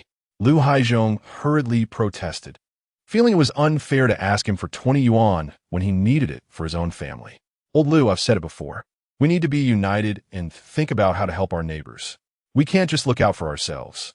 Now that Old Yan's family is in trouble, what's wrong with lending a hand? And it's just 20 yuan. For you, second uncle, isn't that a drop in the bucket? Yi Zhonghai began to morally pressure Lu Haizhong, but it seemed to have little effect. No way, we have too many kids at home, and the money we earn isn't enough each month. We're still in debt. Lu Haizhong replied bluntly, offending Yi Zhonghai with his words. Old Lu, tone it down. That's too much, Yin Bugue added, not feeling particularly good either. Without Lu Haizhong's agreement, they wouldn't be able to host the banquet. Although he admired Lu Haizhong's straightforwardness, everyone knew Yi Zhonghai was childless and could save quite a bit of money each month. But no one dared to say it out loud, fearing they would face repercussions since he was a senior with power. Lu Haizhong, however, was bold enough to bring such things to light. Then you don't need to pay. Just get the people in the back courtyard to eat at Old Yin's banquet. Surely you can manage that. Yi Zhonghai didn't continue the moral pressure, recognizing that Lu Haizhong was not unwise. Unlike Sha Zhu, who was both uneducated and clueless and could easily be manipulated. That could work. But Su Damao probably won't listen to me. He has a good relationship with Zhang Zhiqiang, and that guy is also a troublemaker. Lu Haizhong nodded at the idea of not having to pay. Not having to spend money while enjoying a nice meal with his family was an excellent deal. His own son Lu Guangqi had just gotten married, and with Lu Guangtian and Lu Guangfu still being young, it was great to treat the kids to a good meal. All right, let us not worry about him. Su Damao has been a bit unruly lately. Once we deal with Zhang Zhiqiang, we'll let Sha Zhu handle Su Damao. Yi Zhonghai casually remarked, not taking Su Damao seriously. As long as he had Sha Zhu in his corner, he could always keep Su Damao in check. All right, it's settled then. Just let me know once you determine the date. Lu Haizhong agreed. Okay, Old Yin, once the date is confirmed, I'll give you the money, Yi Zhonghai said with satisfaction. Good, Yin Bugue cheerfully replied, feeling he had no downside in the situation. Not only would he have a banquet, but he would also save money and perhaps even gain something from it. Thus, the three elders at the peak of power in the courtyard, under various motives, united to plot against Zhang Zhiqiang. Chapter 70 Proposal by Zhang Zhiqiang the next day. Early in the morning, Zhang Zhiqiang woke up from bed. Today was the day he had set for his engagement. After his usual routine of practicing martial arts and washing up, he rode his bicycle to the steel plant. The only difference being that he brought along a bag containing the Zhongshan suit he planned to wear when visiting the Rand family. He needed to dress formally for the proposal and figured he wouldn't have time to return home, so he decided to take the clothes with him. Upon arriving at the factory, Zhang Zhiqiang still arranged things in Workshop 11, instructing Wan Heng to take Li Lisin under his wing. Wan Heng was a third-level fitter, more than capable of mentoring an apprentice like Li Lisin. Wan Heng was quite excited. He never expected to be able to take on an apprentice so soon after becoming a junior worker. Although it was only for a day, it was enough to make him happy. When Director Li arrived, Zhang Zhiqiang pulled him aside. "Li Ge, I might need to take leave this afternoon," he said with a smile. "What? Xiangzi, what are you up to now?" Director Li was a bit confused. It was unusual for someone to request leave so frequently, as it could be frowned upon. "I found a matchmaker, and I'm going to propose to her family this afternoon. I was thinking of buying something for the girl's family," Zhang Zhiqiang explained, lighting a cigarette for both himself and Director Li, feeling cheerful. "Oh, that's great news. Xiangzi, you're finally getting married. You have to invite me." "I'll definitely come," Director Li said, playfully punching Zhang Zhiqiang on the chest, genuinely happy for his brother. Now, taking leave wasn't hard. The tough part was getting paid leave. However, getting time off for a proposal was much easier. The factory couldn't possibly stop someone from getting married. "All right, I'll approve your leave. It'll all be paid, and I'll report it later," Director Li said generously. There's one more thing." Zhang Zhiqiang rubbed his hands together, feeling a bit shy. "Just say it. What is there to be shy about between brothers?" Director Li teased, considering them family due to Li Lisin. "Well, all my money went into buying a bicycle, and I don't have much left. I was wondering if I could get an advance on next month's salary," Zhang Zhiqiang admitted. He knew it would be difficult to get an advance, but he was in a bind. He had no idea where his money had gone and only had about 100 yuan left, which made him anxious. You should head back for now." "Let me think of something," Director Li frowned, as he didn't have many contacts in finance either. "Alright, no worries. If it doesn't work out, I'll borrow some money elsewhere," Zhang Zhiqiang said before leaving, knowing that getting an advance on his salary was a challenging task. Director Li was efficient. Before noon, he returned with an envelope for Zhang Zhiqiang. "Xiangzi, this is your salary for the month, and here is mine too. Your wedding is the priority." "What? Li Ye? This isn't right." Zhang Zhiqiang quickly declined.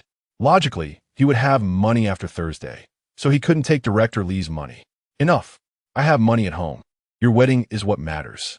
Just take it," Director Li insisted, shoving the envelope into Zhang Zhiqiang's hands before turning to leave.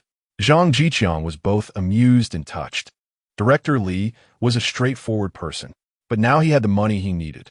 After lunch, Zhang Zhiqiang set out to buy some peanuts, sunflower seeds, a piece of pork rib, a few cans, and some snacks, which was about all he could manage. There was no place to buy fruit these days. Realizing he had brought too many clothes, he decided to go home and rest for a bit since he still had time. Around 5 in the afternoon, Zhang Zhiqiang changed into his suit, strapped the items he bought onto his bicycle, and headed to the street office to pick up Aunt Zhou. "Hey, I recognize you. You're here to see Director Zhou, right?" As soon as Zhang Zhiqiang parked his bicycle, he heard a voice calling out. It was the female clerk who had given him directions last time. "It's Comrade Xiaoyu." "Yes, I'm here to see Aunt Zhou. Thanks for your help last time," Zhang Zhiqiang said, pulling 2 candies from his pocket and handing them to Xiaoyu. "Oh, you shouldn't have. You're too kind," Xiaoyu said, but immediately unwrapped one of the candies and popped it in her mouth, her eyes squinting happily. Candy was indeed a rarity these days. "Thank you. Do you want me to take you upstairs?" Xiaoyu eagerly offered to lead Zhang Zhiqiang up. "No need, Comrade Xiaoyu. Thank you. Aunt Zhou should be off work soon. I can wait here." Zhang Zhiqiang politely declined, wanting to keep an eye on his things. "All right, then I'll head out. Goodbye." "Goodbye." Zhang Zhiqiang waited at the bottom for Director Zhou, who soon came downstairs. Director Zhou took this matchmaking seriously, dressed in a proper work uniform, and with her demeanor. It was clear she was a capable female cadre. Upon seeing the items Zhang Zhiqiang had prepared, she was surprised, thinking he was quite extravagant. "Aunt Zhou, thank you for agreeing to be my matchmaker. How can I pick you up?" Zhang Zhiqiang said, grinning next to his bicycle. "Well, Xiangzi, you look quite dapper in that suit," Director Zhou said, circling around him with a smile. All right, Aunt Zhou, let us hurry up and go before it gets dark. Zhang Zhiqiang said, quickly getting on his bicycle, hanging the pork in front, and inviting Director Zhou to hop on. Okay. As Director Zhou sat on the bicycle, she asked, how much betrothal gift are you planning to give? It would be good to know. According to my future father-in-law, he said not to worry about it.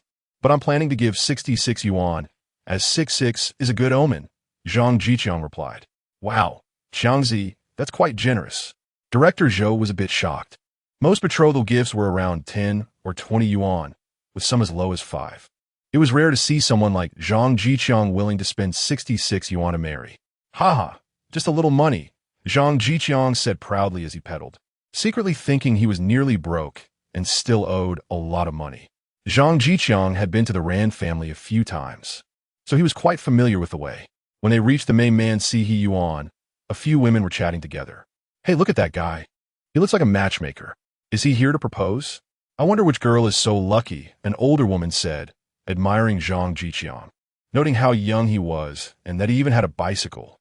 And look at all the things he bought. He must come from a well-off family.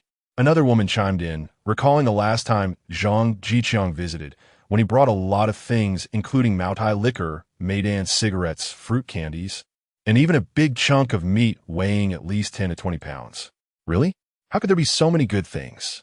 One older woman exclaimed, shocked that she had lived most of her life without hearing of such items. Of course, look, he asked, walking towards the Rand family. I was thinking of introducing him to my niece, but he looks like a good young man. Keep an eye on him. What if he doesn't succeed? The opportunity might just slip away, another woman advised.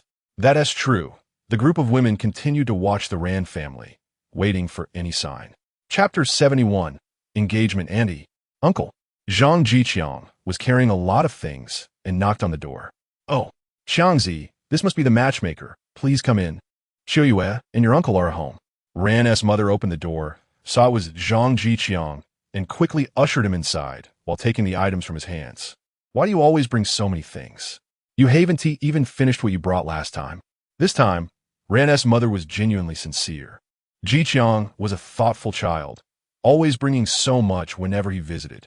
It's nothing special, just bringing some things for my family.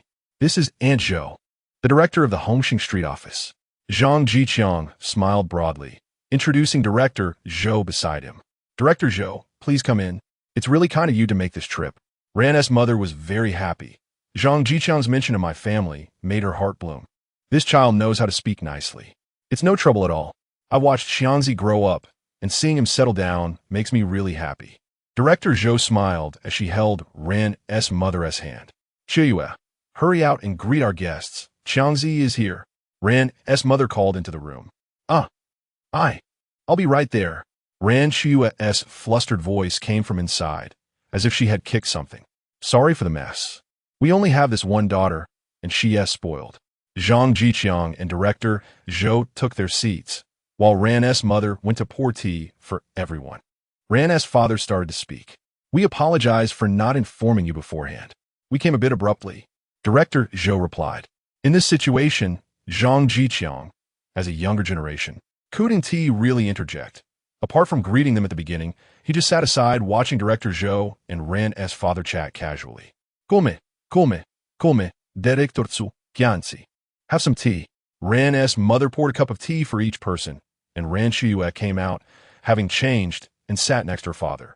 Ran's mother moved a stool to sit down, and the family was finally gathered together. I'm here today, mainly, because Qiangzi asked me to be the matchmaker for his proposal.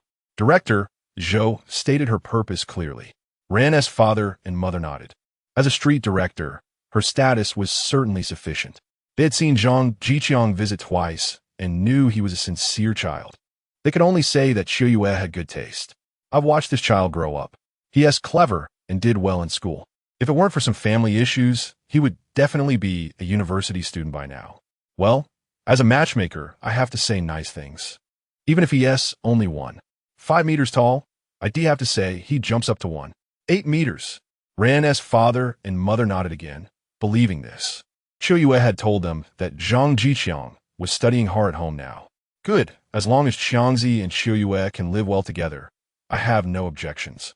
Ran's father took a puff of his cigarette, speaking bitterly, as if someone had stolen his little cotton-padded jacket. I have no objections either. I liked Xiangzi the first time I saw him. Ran's mother also said, it's really like a mother-in-law looking at her son-in-law. The more you look, the more you like. Rest assured, Xiangzi entered the steel mill at 16, and now at 20, he is already a level 6 fitter. He is a child who knows how to work hard and will definitely treat Siheyuan well. As Director Zhou spoke, she nudged Zhang Zhiqiang with her elbow, signaling that it was his turn to express himself. Zhang Zhiqiang quickly stood up and assured them, Uncle, Annie, you can rest assured. I will work hard to give Siheyuan a good life. Then he turned to look at Siheyuan, his face determined. I, Zhang Zhiqiang, swear I will love you for a lifetime, treat you well, protect you, and take care of you. I will make you happy. Siheyuan was speechless, staring blankly at Zhang Zhiqiang. Oh my God, this was the first time she heard such sweet words. And it was the most beautiful declaration she had ever heard in her life. Siheyuan felt she would never forget that afternoon. The words and promises from this boy were enough for her to be willing to entrust her future to him. Oh, I'm getting older and can't stand such words anymore. Director Zhou rubbed her eyes and said, she just wanted Zhang Zhiqiang to make a statement. But who knew he would make such a big declaration? Who could withstand that? Didn't they see the little girl crying so hard she seemed ready to throw herself into the boy's arms? Who says it's not true? All right, Xiangzi, hurry and sit down. Uncle and Annie believe you. Ran's mother also rubbed her eyes. The Ran family was a scholarly family, and they all had a romantic sentiment. Zhang Zhiqiang's words almost materialized happiness, leaving no room for them not to be moved. Ran's father also picked up his cup and handed it to Zhang Zhiqiang, asking him to drink water, genuinely accepting this son-in-law. And about the bride price. Director Zhou brought up the topic of the bride price again. As long as the children are happy, we don't want a bride price. Ran's mother immediately stated, this was agreed upon beforehand. Exactly. Xiangzi has had a hard time these past few years. We want to make it difficult for him regarding the bride price. As long as he treats Siheyuan well, that's enough. Ran's father supported her statement. The children understand your intentions. Xiangzi means that nowadays, every family has a bride price for their daughters. And if he doesn't have one, how will others view Siheyuan and the Ran family? Ran's father and mother frowned slightly. This was indeed a problem.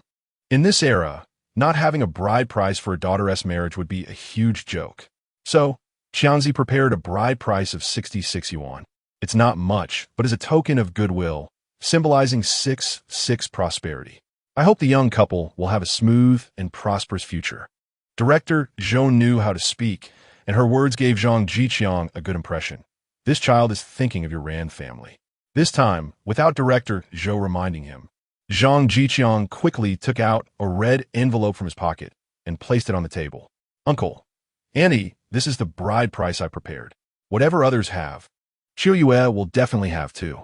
Even if we don't have it now, I will work hard, and we will have in the future. Oh dear, what are you doing? My parents said they don't want a bride price. Siheyuan was a bit anxious. After all, this would be their money in the future. What was Zhang Zhiqiang doing? It seemed that after getting married, she really had to take over the financial power. Even if he earned more, he couldn't spend it like this. If that's the case, Andy will accept it. As for your matters, my husband and I have no objections. Ran's mother took the envelope and put it away, looking at Zhang Zhiqiang with even more satisfaction. Thank you, Uncle and Annie. I will definitely treat Siheyuan well. Zhang Zhiqiang said gratefully. This child is still calling us Uncle and Annie? Now that things were settled, Ran's mother was in the mood to tease this prospective son-in-law. Zhang Zhiqiang was stunned for a moment, his face showing excitement, and he quickly called out, Dad, Mom. Hey, Sister Zhou, look, this child isn't foolish. Ran's mother replied happily, turning to Director Zhou and saying that they were now considered in-laws. Indeed, very much alive. Director Zhou chimed in. Ran's father nodded, feeling less upset. It was like having an extra son. Hey, don't call me randomly. Siheyuan's cheeks flushed slightly, and she protested. Chapter 72, The Three Uncles in Action. Let's see when we can get the two kids to get their marriage certificate. Since we are matchmaking, everything needs to be settled. Director Zhou mentioned the marriage certificate again. I looked and saw that this Friday is a good day, so let's get the certificate then. Father Ran has already asked someone to check the date, and now it comes in handy. All right, then it's Sunday. Do you two have any objections? Director Zhou asked. I have no objections. Zhang Zhiqiang replied cheerfully. Marrying a wife is obviously better sooner than later. I have no objections either. Ran Siheyuan shook her head. Although it feels a bit dreamy, she wants to get married. Dad, Mom, Aunt Zhou, this is what I think. The country is now advocating frugality, and the elders have personally written about hard work. We should go along with that. Let's invite some relatives and friends, and we'll hold the event directly at a restaurant. Zhang Zhiqiang said after considering his words, as he didn't want to invite those people from the courtyard. The Jiazhang family, Uncle 1, Uncle 2, Uncle 3, etc., are all people who can't stand seeing others live well, so it's definitely impossible to invite them to dinner. That's fine, but won't it cost too much to hold it at a restaurant? Father Ran frowned and asked. Restaurants are not cheap nowadays. I rarely eat out myself. No witties. We can confirm the number of attendees first. Since Zhang Zhiqiang has said this, others will surely have no objections. Ran Siheyuan felt that Zhang Zhiqiang valued her. Not only was the bride price so high, but the wedding was also at a restaurant. Which family's daughter can achieve that? Their marriage was thus decided. Zhang Zhiqiang and Director Zhou had a simple meal together and then took their leave. Aunt Zhou, you must make time on Friday and come with Uncle to our wedding banquet. Zhang Zhiqiang rode his bicycle and first took Director Zhou back home. Haha, sure. Your uncle will be back tomorrow. After you finish work, come over, and we can celebrate together. Director Zhou said cheerfully. Although it was his first time as a matchmaker, he felt he was doing pretty well and had some talent for it. That's great. What is your uncle like? I'll bring something over. Zhang Zhiqiang was pleasantly surprised. This was a good thing. No need. What do you need to bring to our house? Just come with your mouth. I bet you've forgotten what your uncle looks like. His name is Qiu Ming, and once he has settled in, he can take care of you. Director Zhou scolded, treating Zhang Zhiqiang like his own child. That's great. I'm counting on my Uncle Qiu at the factory. Ride carefully. Director Zhou's home was not far from the Hongxing courtyard, and Zhang Zhiqiang quickly delivered him. After saying goodbye to Director Zhou, Zhang Zhiqiang went to the Fengzi Garden restaurant to book a table, a 10-person set meal. When he returned to the courtyard, he saw Uncle Yin Bugui still sitting in the yard as soon as he entered. Hey Qiangzi, is it settled? When are you preparing to get the marriage certificate? Yin Bugui asked with concern. We'll get the certificate on Friday. Is there something wrong, Uncle 3? Zhang Zhiqiang frowned and asked. Haha, nothing. I want to disturb you from going home. Yin Bugui said and went straight home. What a mystery. Zhang Zhiqiang muttered and pushed his bicycle home. Knock, knock, knock. Who is it? Su Damao opened the door and saw Zhang Zhiqiang outside. Oh, Qiangzi, where have you been? Su Damao looked at Zhang Zhiqiang, who was dressed so well as if he was going on a blind date. Brother Qiangzi, you look very handsome today. Lu Xiao popped out from behind, looking at Zhang Zhiqiang with surprise. Su Damao's face darkened. His wife praised another man for being handsome right in front of him, even if they had a good relationship. Su Damao felt a bit green on his head. Big brother Damao, Sister Xiao, I'm here to invite you to my wedding banquet. Zhang Zhiqiang smiled and said. He didn't need to invite others in the courtyard, but since he had a good relationship with Su Damao and Lu Xiao, not inviting them would be unreasonable. Wow, so soon? When is it? Su Damao asked excitedly. Now all the peers would be left with only Shaju, who isn't married. He had to have a good laugh about it. Yeah, brother Qiangzi, whose girl is it? Lu Xiao asked curiously. She hadn't been around for a few days. And why was brother Qiangzi getting married? Normally, she just thought about this strong brother's body, but now someone else could actually enjoy it. It's teacher Ran Siheyuan from Hongxing Primary School, this Friday at Fengzi Garden Restaurant. Zhang Zhiqiang answered their questions, as it was indeed quite fast, and it was normal for others not to know. Still holding it at a restaurant? How much will that cost? Su Damao couldn't help but exclaim. He had his wedding in the courtyard and didn't go to a restaurant. Cut it out, Damao, as if no one can afford it. Lu Xiao pouted and said, getting married at a restaurant doesn't cost that much. If it weren't for her father Lu Jinhua saying it's not appropriate during these times, she would have already had her wedding at a restaurant. Seeing Su Damao's clueless expression. All right, I'll definitely be there with Sister Xiao. Su Damao patted his chest and promised. If it weren't for his own wedding, he would have wanted to go with Zhang Zhiqiang to pick up the bride. After Zhang Zhiqiang received their promise, he went back. Others didn't qualify to be invited by him. At this moment, in the central courtyard, the three uncles met again, each with a tea jar in front of them. What's going on, old Yen? Did you find out the details? Lu Haizhong asked loudly. Shoo, keep your voice down.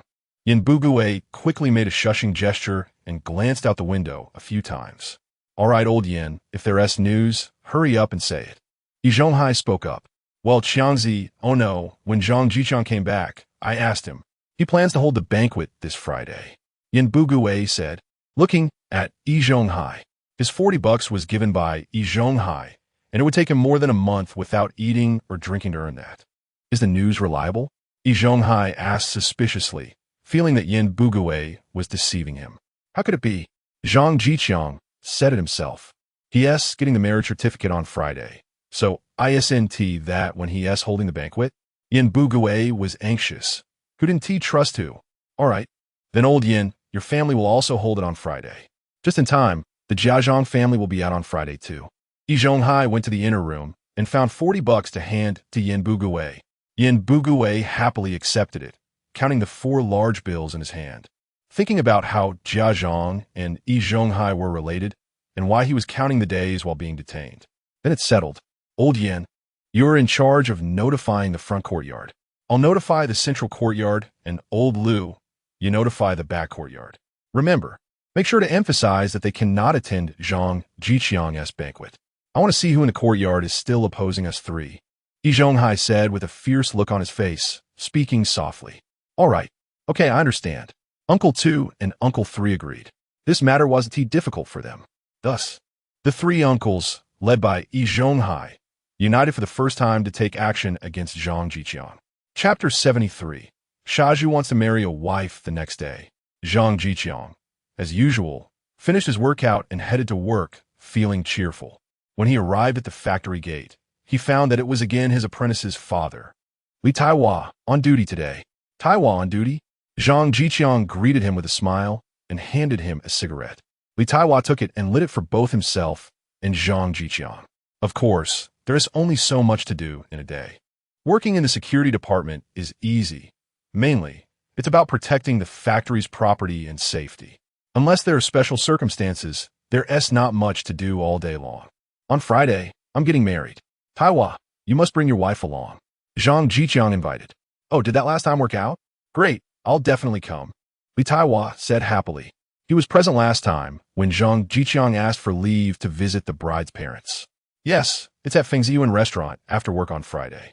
Don't be late, Zhang Zhiqiang announced. After a brief silence, the workers erupted into cheers. Oh wow, the team leader is getting married. Haha, wedding Gendi. I'm going to pick up the bride. You're already married. Why would you pick up the bride? I should be the one to pick up the bride. Team leader, choose me. I'm great at picking up brides, a professional. When will it be your turn? The workers chattered excitedly, all happy for Zhang Zhiqiang. Qiangzi, tell me this isn't true. It's not true, right? The jokester Wan Hung grabbed Zhang Zhiqiang's arm and shook it vigorously. I regret to inform you that it's true, Zhang Zhiqiang said cheerfully, happy to play along with his brother. Oh no! Wan Hung dramatically clutched his chest, pretending to be drained of all strength as he looked at Zhang Zhiqiang. Seeing you happy makes me feel worse than dead. Everyone laughed at Wan Heng's performance. Before they knew it, it was time to work. The workers quickly returned to their posts and completed their tasks as assigned by Zhang Zhiqiang. Master, when you get married, take me to pick up the bride. I'll ride my dad's bicycle, Li Lisin said, approaching Zhang Zhiqiang. Sure, you can come.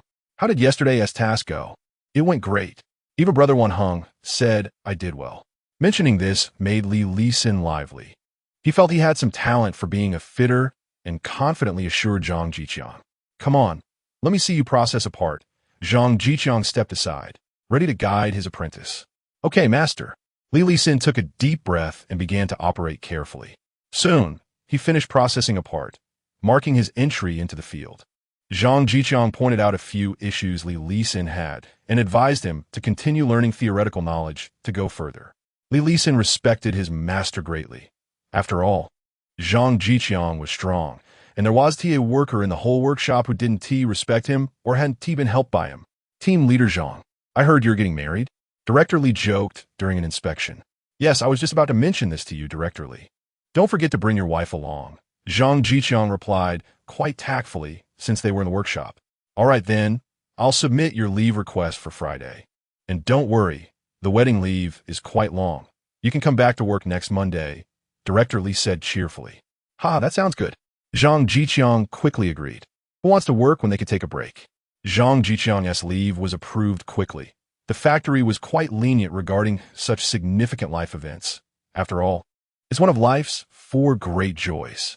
The 4 great joys of life are, after a long drought, meeting sweet rain, meeting an old friend in a foreign land, the wedding night, and the moment of being on the list of successful candidates.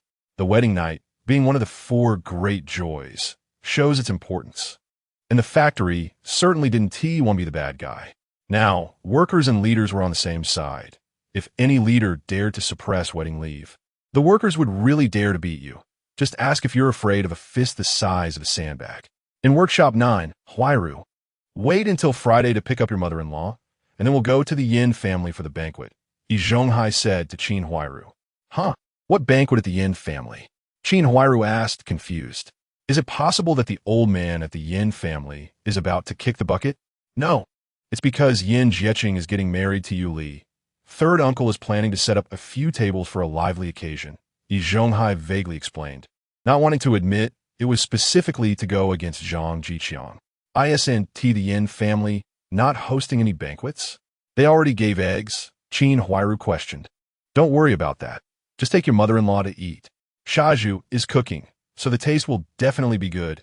Zhonghai interrupted Qin Huairu's inquiries. All right, can you go with me on Friday, Uncle Li? I'm scared to go to the police station alone. Qin Huairu looked at Zhonghai pitifully. Ahem. We're in the factory.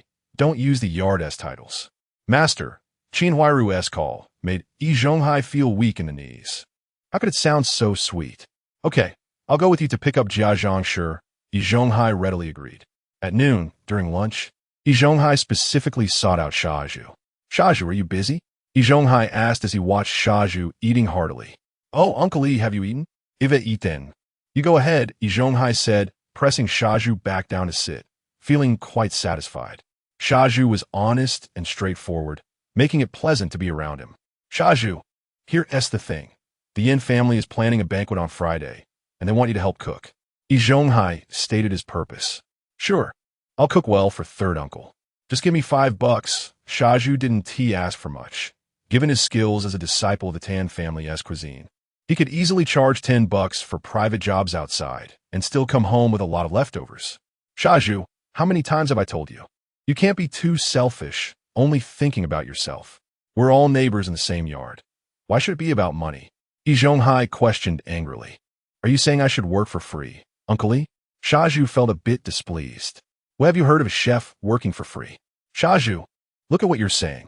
Helping your third uncle means he will definitely help you when you need it. They will all be grateful. Zhonghai started to morally pressure Shaju. All right, but Shaju hesitated. But what? Zhonghai frowned. How did Shaju learn a bargain? Wenli, can you introduce me to someone? Look at my age. I still haven't married. Shaju's words stunned Zhonghai. Why did he suddenly want to get married? Chapter 74. The uncle-in-law takes the initiative to borrow a wedding car. Zhuzi, why do you suddenly want to get married? Zhonghai felt he had to figure things out, as the situation was getting out of his control. It was still that Su Damao, saying that Zhang Zhiqiang was getting married. I'm the only old bachelor in the whole courtyard, and I gave him a good beating. It was evident that Su Damao's words had a significant impact on Shaju, making him look listless. Zhuzi, you're still young. There's no rush to get married. But uncle, I'm almost 30. How can I not be anxious? Shaju complained, saying that Zhang Zhiqiang was getting married at 20, while he was 30 and still single, which would only make people in the courtyard laugh at him. All right, Zhuzi, just wait for a blind date. I'll keep an eye out for any good girls. Do you have any requirements? Seeing he couldn't avoid it, Zhonghai had to agree. Not much, just someone pretty, similar to Sister Qin would be fine, and if she has a city household registration, that would be even better. Shaju cheerfully stated his requirements, as if he was about to get married immediately. Okay, I'll remember. Don't forget to cook for the Jia family on Friday. Got it, uncle, don't worry. After Shaju agreed to Zhonghai, He left, thinking about how to introduce someone to Siheyuan to mess up this matter. As long as the person was Qin Huairu, Siheyuan getting married wouldn't be in Zhonghai's interest. Zhonghai decided to discuss this with Qin Huairu, as she would definitely be more anxious about it than he was. After work in the afternoon, Zhang Zhiqiang rode his bike directly to the market, first buying pig head meat, then going to the supply and marketing cooperative to buy a few bags of snacks, and finally rode to Director Zhou's house. He had just delivered to Director Zhou yesterday, so he was quite familiar with the route. "Aunt Zhou, uncle, I'm here," Zhang Zhiqiang shouted as soon as he entered the door. The door to Director Zhou's house opened, revealing Aunt Zhou's warm smile, with an apron tied around her waist. She hurriedly came over to greet Zhang Zhiqiang. "Xiangzi, look at you. I told you not to bring anything when you came over. Can our family not afford to feed you?" Aunt Zhou scolded. Zhang Zhiqiang smiled and said, "Aunt Zhou, it's better to bring something than to come empty-handed. How could I feel right about coming to eat without bringing anything? All right, come in quickly. Your uncle is inside," Aunt Zhou said, ushering Zhang Zhiqiang into the house. "Old Qiu, stop looking. Xiangzi is here." As soon as Zhang Zhiqiang entered, he saw a man in a Zhongshan suit sitting on the sofa, looking meticulous. Obviously a military man, with a hint of gray at his temples and his hair neatly combed back. "Uncle, I came to see you." Zhang Zhiqiang greeted him with a smile, while glancing around Director Zhou's house, which was clean and tidy, with well-placed furniture that exuded style. Unlike his own home, Director Zhou's house had a sofa, which was obviously genuine leather, but that was normal. After all, it was the home of a leader. Qiu Ming, on the surface, remained calm, but his eyes kept glancing at Aunt Zhou, silently asking, "Who is this? Your relative? Old Qiu, don't you remember? This is the son of Zhang Damon. Look how big he has grown. His name is Zhang Zhiqiang." Aunt Zhou, of course, understood her husband's meaning and subtly informed Qiu Ming of Zhang Zhiqiang's basic information. "Oh, Damon's son, he has grown so big. Your dad used to serve under me. Sit down, make yourself at home." Qiu Ming warmly invited Zhang Zhiqiang to sit down, thinking of him as a comrade's child, similar to his own. Zhang Zhiqiang was a bit confused. How could this be related? He had never known he had such a powerful background. Is this the protagonist's halo? I had heard my dad mention this. Zhang Zhiqiang sat down and thanked Aunt Zhou for the cup of tea she handed him. "Of course, you weren't even born then. Back when we were at the Hutushan base, your father was always training hard and fighting bravely. After the founding of the country, I was demobilized, and later I heard that your father had sacrificed himself." Qiu Ming sighed, as if recalling the glorious years of the past. Hearing this, Zhang Zhiqiang couldn't help but feel a bit sad, as he had always been alone. Sometimes he would really fall into a state of melancholy, but fortunately, he would soon have a family. "You're not bad either. I inquired about you a while ago, and you're already the youngest 6th-level fitter." Qiu Ming changed the subject, looking at Zhang Zhiqiang with appreciation.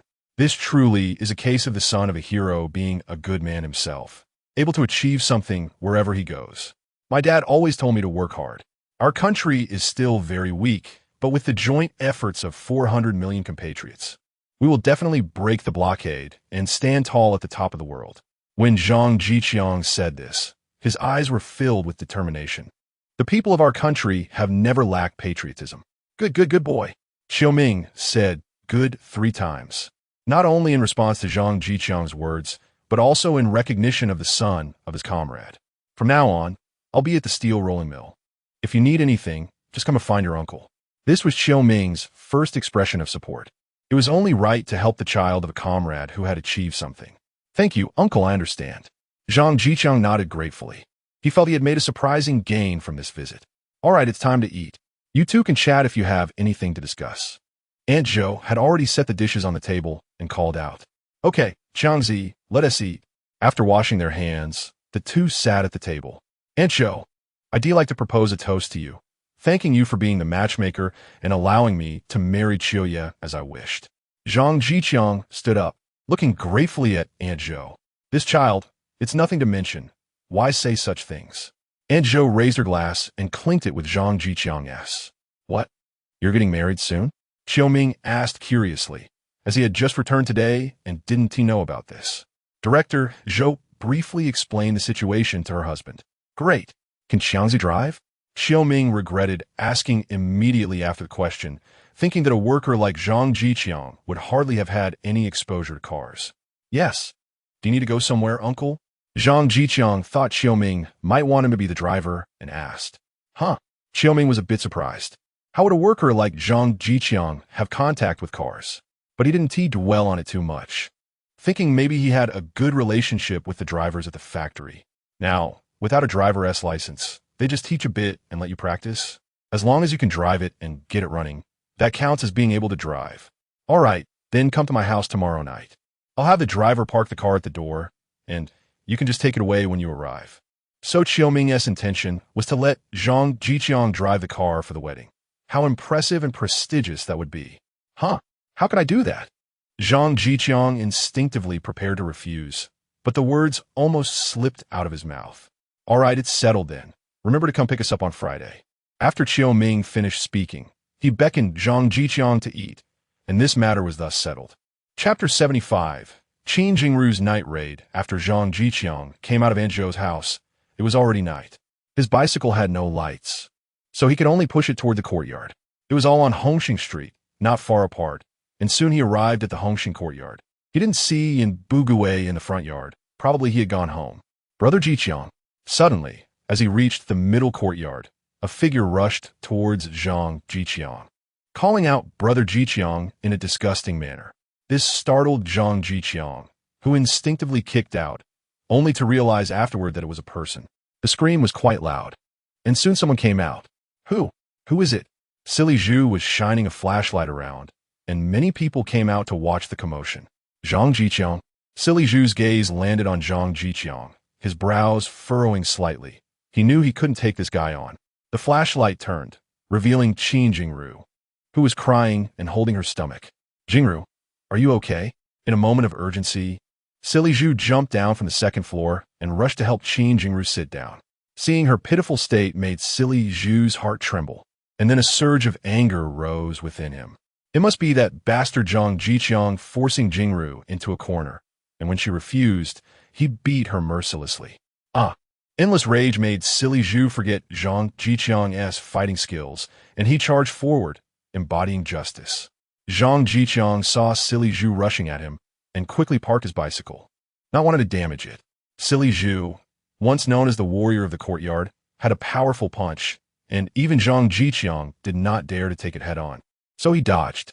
After all, Silly Zhu had no martial arts background and fought without any technique, making him easy to evade. Zhang Zhiqiang seized the opportunity and punched Silly Zhu in the kidneys, causing him to lose the ability to fight back. He could only protect his head, bending over to brace for Zhang Zhiqiang's storm-like attacks, which Zhang Zhiqiang did not hold back on, beating Silly Zhu until he screamed in agony. Good. Zhang Zhiqiang, well done. Kick him in the stomach. Yes, the face exposed the face. Oh my, this scene is satisfying. Everyone cheered, as if watching Silly Zhu getting beaten was an entertaining spectacle. Stop it. Everyone stop. Yi Zhonghai came out and saw Silly Zhu being beaten by Zhang Zhiqiang, calling out anxiously. Zhang Zhiqiang pretended not to hear and continued beating him, wanted to subdue Silly Zhu so he would think twice before attacking him again. Yin Jieqing, Yin Jiequang, go pull Zhang Zhiqiang away. Seeing that his words were ineffective, Yi Zhonghai urgently commanded the Yin family, who had just arrived. As Yin Jieqing was about to go up, he was stopped by Yu Li, worried that if her husband went up, he might get hit a couple of times. Yin Jiequang was younger and excited to see Silly Zhu getting beaten, so he didn't care what Yi Zhonghai said. With no other choice, Yi Zhonghai had to go up himself to pull Zhang Zhiqiang away, but Zhang Zhiqiang seized the opportunity to punch Yi Zhonghai in the kidneys, feeling good about it. He then stood aside, crossing his arms and coldly laughing at Silly Zhu. Yi Zhonghai held his back, unable to catch his breath. See? This is what happens when you intervene.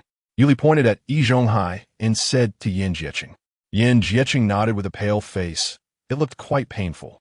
Silly Zhu was beaten and in pain, blood trickling from the corner of his mouth, crawling desperately towards Qin Jingru.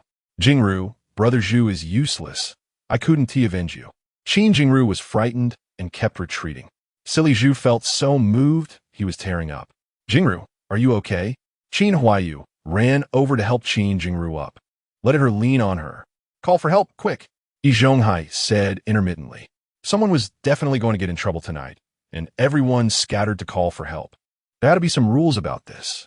Soon, a large crowd gathered, including Su Damao and his wife, Lu Xiaoa, who came over to Zhang Zhiqiang's side. Brother Damao, why is your face so red? Zhang Zhiqiang asked Su Damao, who was panting and had an abnormal red face, while Lu Xiaoa shyly lowered her head. I'm just spirited. Su Damao found an excuse, not wanting to admit he had been under the covers for too long. Why are you yellow? Huh? What yellow? Zhang Zhiqiang momentarily thought Su Damao had time traveled, but fortunately, he didn't continue with his second sentence. Otherwise, Zhang Zhiqiang would have thought Su Damao was also a time traveler. It's nothing. Zhang Zhiqiang casually replied. It was dark now, and they hadn't set up tables or stools, so everyone was standing. Come on, Zhang Zhiqiang, tell us what happened? Yi Zhonghai directly asked, as many people had witnessed the incident and wanted to see how Zhang Zhiqiang would defend himself. It was so dark as soon as I arrived in the middle courtyard. I saw a shadow rushing towards me. I thought Silly Zhu was going to attack me, so in a panic, I kicked out. Zhang Zhiqiang's explanation was reasonable and matched what had just happened. Qin Jingru was crying, wanting to refute instinctively, as she had clearly made a sound earlier. Are you sick? Why would I attack you at night? Silly Zhu cursed. Well, who knows? You have that precedent of attacking Brother Damao at night. Zhang Zhiqiang countered. You. Silly Zhu was speechless. He had indeed secretly beaten Su Damao at night, and many people knew about it. Xiangzi, did you hit him? Su Damao asked, looking at Silly Zhu's miserable state, trying to suppress a laugh. Yeah, I did. Why didn't you call me? Su Damao was furious, pounding his thigh. What a good opportunity it was to kick him a couple of times. Shut up, Qin Jingru, you tell us, is that how it happened? Yi Zhonghai scolded and asked Qin Jingru. He knew Qin Jingru was there to help watch the children, as Qin Huairu had said. I just had something to discuss with Brother Zhiqiang and ran a bit fast, Qin Jingru said through her tears. Yi Zhonghai quickly grasped the key phrase, Brother Zhiqiang? This could potentially ruin Zhang Zhiqiang's reputation. A smile crept onto Yi Zhonghai's lips. Don't be afraid, Jingru. I'm the elder of the courtyard. If there's an issue, I'll take care of it for you. Yi Zhonghai put on a kind and benevolent face, appearing trustworthy. Really? I want Brother Zhiqiang to marry me. Qin Jingru whispered her request, but everyone in the courtyard heard it. Then tell us, did Zhang Zhiqiang do anything to you? Yi Zhonghai asked leadingly, ready to have someone restrain Zhang Zhiqiang if Qin Jingru revealed anything. Then he would directly send him to the police station, and, as for marriage, he could be charged with violating a woman's will, and might even end up eating peanuts. Chapter 76, Calculating the Bicycle, however. This time, Yi Zhonghai was disappointed. Qin Jingru did not say what he had expected. No, my sister brought me to the city to meet Zhang Zhiqiang. I am very satisfied with him, and I wanted to talk to him about it tonight. Uncle, you will help me, right? Qin Jingru blinked her big eyes, looking at Yi Zhonghai with anticipation. She hoped Yi Zhonghai could say a word that would compel Zhang Zhiqiang to marry her, making her the happiest little girl in the world. Yi Zhonghai was silent. Nowadays, free love was promoted. How could he say anything? Silly Zhu, weren't you the one who brought Jingru to meet me? Silly Zhu questioned with wide eyes. According to his original plan, he would first keep Qin Jingru hanging and then have Yi Zhonghai introduce him to a match in the city. If that worked out, he would marry the city girl. If not, he would still have Qin Jingru as a backup. She was pretty and somewhat resembled Qin Huairu, so Silly Zhu thought he could accept that. But now, what was Qin Jingru saying? That Qin Huairu brought her here to meet Zhang Zhiqiang? What did that make him, Silly Zhu? Zhuzi, let me explain. It's not what you think. You misunderstood from the beginning, Qin Huairu kept explaining. She knew her sister would never like Silly Zhu, so it was better to clarify things. The people in the courtyard began to discuss. This situation was getting more interesting. What? You're meeting him, and he's meeting her? I've never heard such a shocking story in my life. Quiet, everyone quiet. Second, Uncle Lu Haizhong stood up to maintain order, acting like a leader. Why did Zhang Zhiqiang hit Silly Zhu? Yi Zhonghai asked again, trying to find a breakthrough from Zhang Zhiqiang's actions. Who knows what Silly Zhu was thinking? He came over to hit me directly. Should I just stand there and let him hit me? Zhang Zhiqiang rolled his eyes. You bully women and still have a reason? I'll beat you to death, Silly Zhu said, preparing to come forward again, but was stopped by Yi Zhonghai. No matter what, fighting is wrong, Yi Zhonghai said sternly. Everyone in our courtyard knows that Zhuzi is a good kid. For so many years, he has been helping families in need in the courtyard, selflessly contributing, always thinking of others first, treating the deaf old lady in the back as his own grandmother. He can be considered one of the few good youths in our courtyard. It's just that sometimes he can be a bit stubborn and hot-tempered. But that is not a big problem. With just a few words, Yi Zhonghai shaped Silly Zhu's image, and everyone nodded in agreement. After all, Silly Zhu had been like this for many years, and everyone had gotten used to it. However, Zhang Zhiqiang, on the other hand, was cold and selfish, seeking pleasure, eating meat at home without sharing with the neighbors, and not helping others in need. He was a tumor that undermined the unity of the courtyard, and we should unite to educate Zhang Zhiqiang and make him turn back. With another 2 sentences, Yi Zhonghai painted Zhang Zhiqiang as completely worthless, already on the brink of rebellion. People thought for a moment, and it was indeed like that. In this era, it was not about lacking, but about inequality. Zhang Zhiqiang's family ate meat every day, and they could smell it. That made people's hearts unbalanced. Everyone was human. Why should your family eat meat and fine grains every day, while mine only is cornbread and thin porridge? The looks everyone gave Zhang Zhiqiang became increasingly unfriendly. Why should he live so well? If he earned more, he should share his money with those in need. I suggest we take Zhang Zhiqiang's bicycle and use it as a public bicycle for the courtyard, managed by us 3 uncles. If anyone in the courtyard wants to use the bicycle, they can apply, and after we discuss it, the bicycle can be borrowed. This way, everyone in the courtyard will have a chance to ride a bicycle. What do you all think? Yi Zhonghai was good at creating atmosphere. With just a few words, he brought the mood to a climax. Now everyone had only one thought in their minds. They could ride a bicycle too, and they all supported Yi Zhonghai's proposal. Good, Uncle said it well. That's right. I just happen to be going back to the countryside this week. Can I borrow the bicycle? No way. I feel like I'm definitely going to be sick this weekend. I need to use the bicycle. Stop arguing. I'm going on a blind date this week. I need to use the bicycle first. You old bachelor, what blind date are you going on? Forget it. Cough, cough, quiet, quiet. Yi Zhonghai interrupted the discussion about using the bicycle, looking kindly at Zhang Zhiqiang. Zhang Zhiqiang, this is the courtyard's decision. Hand over the bicycle. You need to change your mindset. Come find me after work every day, and I'll have a good talk with you. Exactly. Hurry up and hand it over. Yeah. Quickly take it out so I can touch my bicycle. Everyone chimed in. Qin Huairu was dumbfounded. What was going on? Weren't they discussing her marrying Zhang Zhiqiang? Why were they now demanding Zhang Zhiqiang's bicycle? Should we call the police? Zhang Zhiqiang's words silenced the crowd, and the people in the courtyard looked at each other in surprise.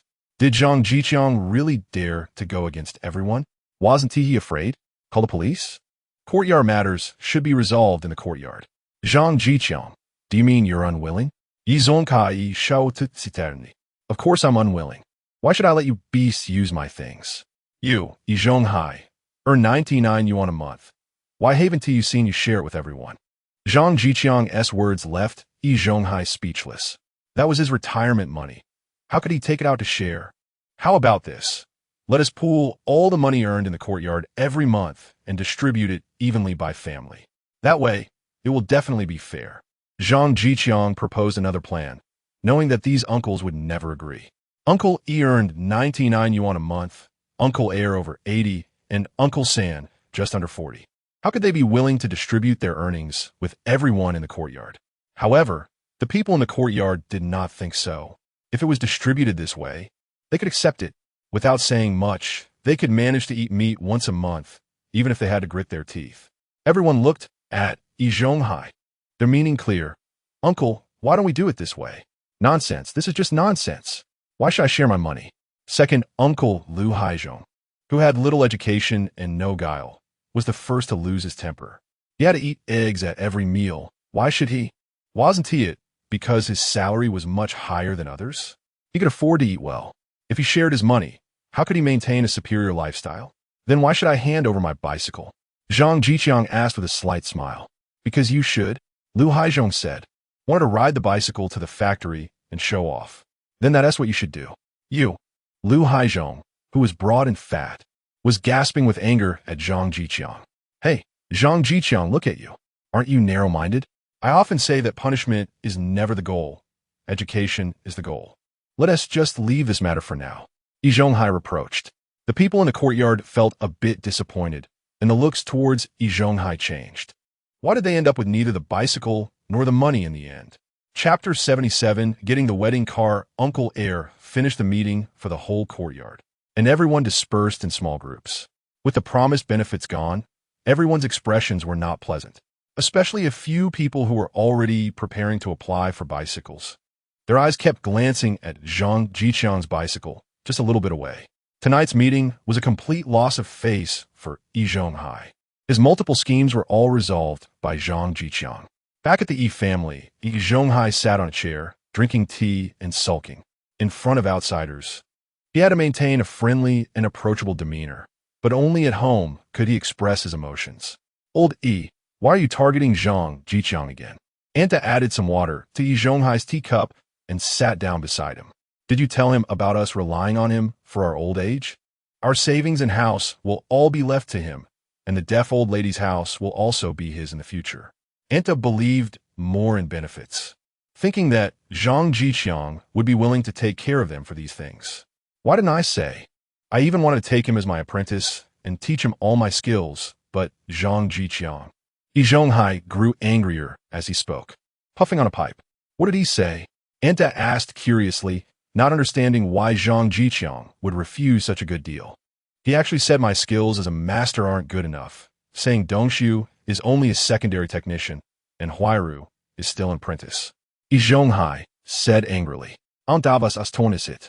Did Zhang Zhiqiang really say that? I don't know why, but it sounds quite reasonable.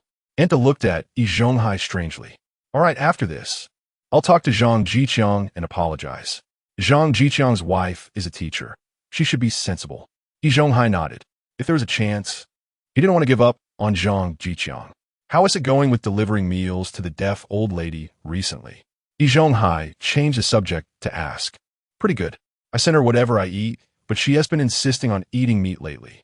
Anta thought for a moment and said, the deaf old lady had always been cared for by their family, just to set an example for supporting the elderly. Sigh. When the Yin family holds the banquet the day after tomorrow, let her eat more. There was no more conversation that night. The next morning, Zhang Zhiqiang woke up early. It was Thursday, the day for signing in again. System, sign in. Zhang Zhiqiang silently thought. Ding. Please choose between normal sign-in or V50 upgrade prize pool. Upgrade prize pool. Zhang Zhiqiang gritted his teeth. Although he didn't have much money left, he wanted to take a gamble. A bicycle turning into a motorcycle. So far, the system had never let him down. Ding. Deduction successful. Ding. Congratulations. The host has received a set of wedding rings, 2 packs of Peony brand cigarettes, 20 tickets for Great Unity, 10 pounds of White Rabbit milk candy, 10 pounds of apples, 10 pounds of bananas, and basic cooking skills. Zhang Zhiqiang shouted excitedly. The system indeed never disappoints, as if it knew what he was going to do next. After finishing his workout and washing up, Zhang Zhiqiang went to work. Today was his last day. Hey, Qiangzi, you look particularly cheerful today. Team leader, you better control your smile. Your teeth might fall on the ground. All right. We know you're getting married. Don't be too excited. The workers in the workshop teased Zhang Zhiqiang, and the team leader was overly excited today. All right, get back to work. Zhang Zhiqiang dispersed the crowd, and then found Wan Heng. Hengzi, take the afternoon off tomorrow. Come with me to pick up the bride. Zhang Zhiqiang nudged Wan Heng's shoulder. Sure, but I don't have a bicycle. Wan Heng hesitated, saying he was only a third-level technician and couldn't afford a bicycle. No problem, just try my bike back this afternoon. Here's the key. Zhang Zhiqiang handed the bike lock key to Wan Heng. What about you, Qiangzi? Wan Heng stared at the key in a daze, wondering if he could ride a bicycle now. I have my own arrangements. Zhang Zhiqiang patted Wan Heng's shoulder, looking mysterious. Then he approached Li Xin, who was studying diligently. How's it going, Li Xin? Is it difficult? It's okay, master. I can understand it for now. Li Xin nudda respectfully. Today was just the beginning, and he hadn't encountered any difficult parts yet. Good. Come with me to pick up the bride tomorrow afternoon, and remember to ask for leave in advance. Zhang Zhiqiang patted Li Lisan's shoulder. Really? All right, master, I got it. Li Lisan jumped up happily.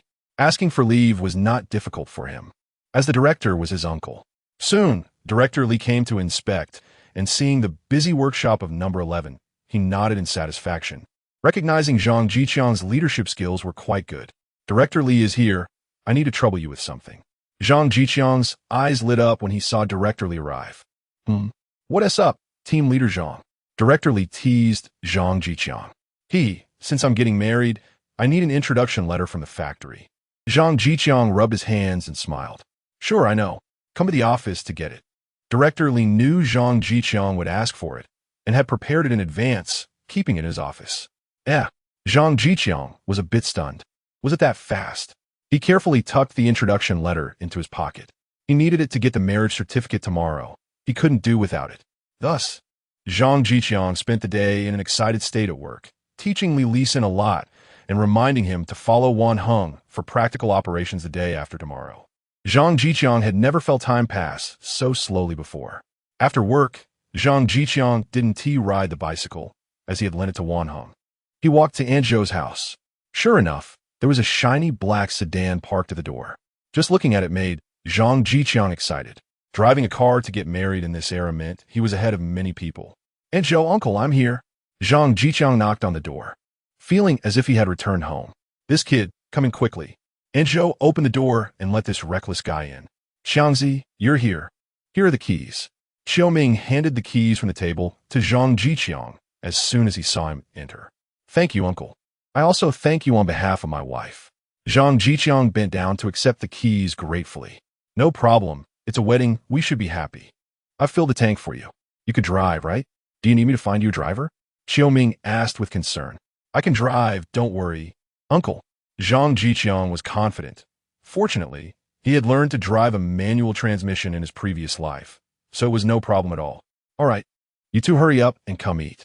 Aunt Zhou called out. The meal was simple that day. Each person had a bowl of noodles topped with a fried egg, and the oil floating on the broth indicated that the noodles must be delicious. No need, Aunt.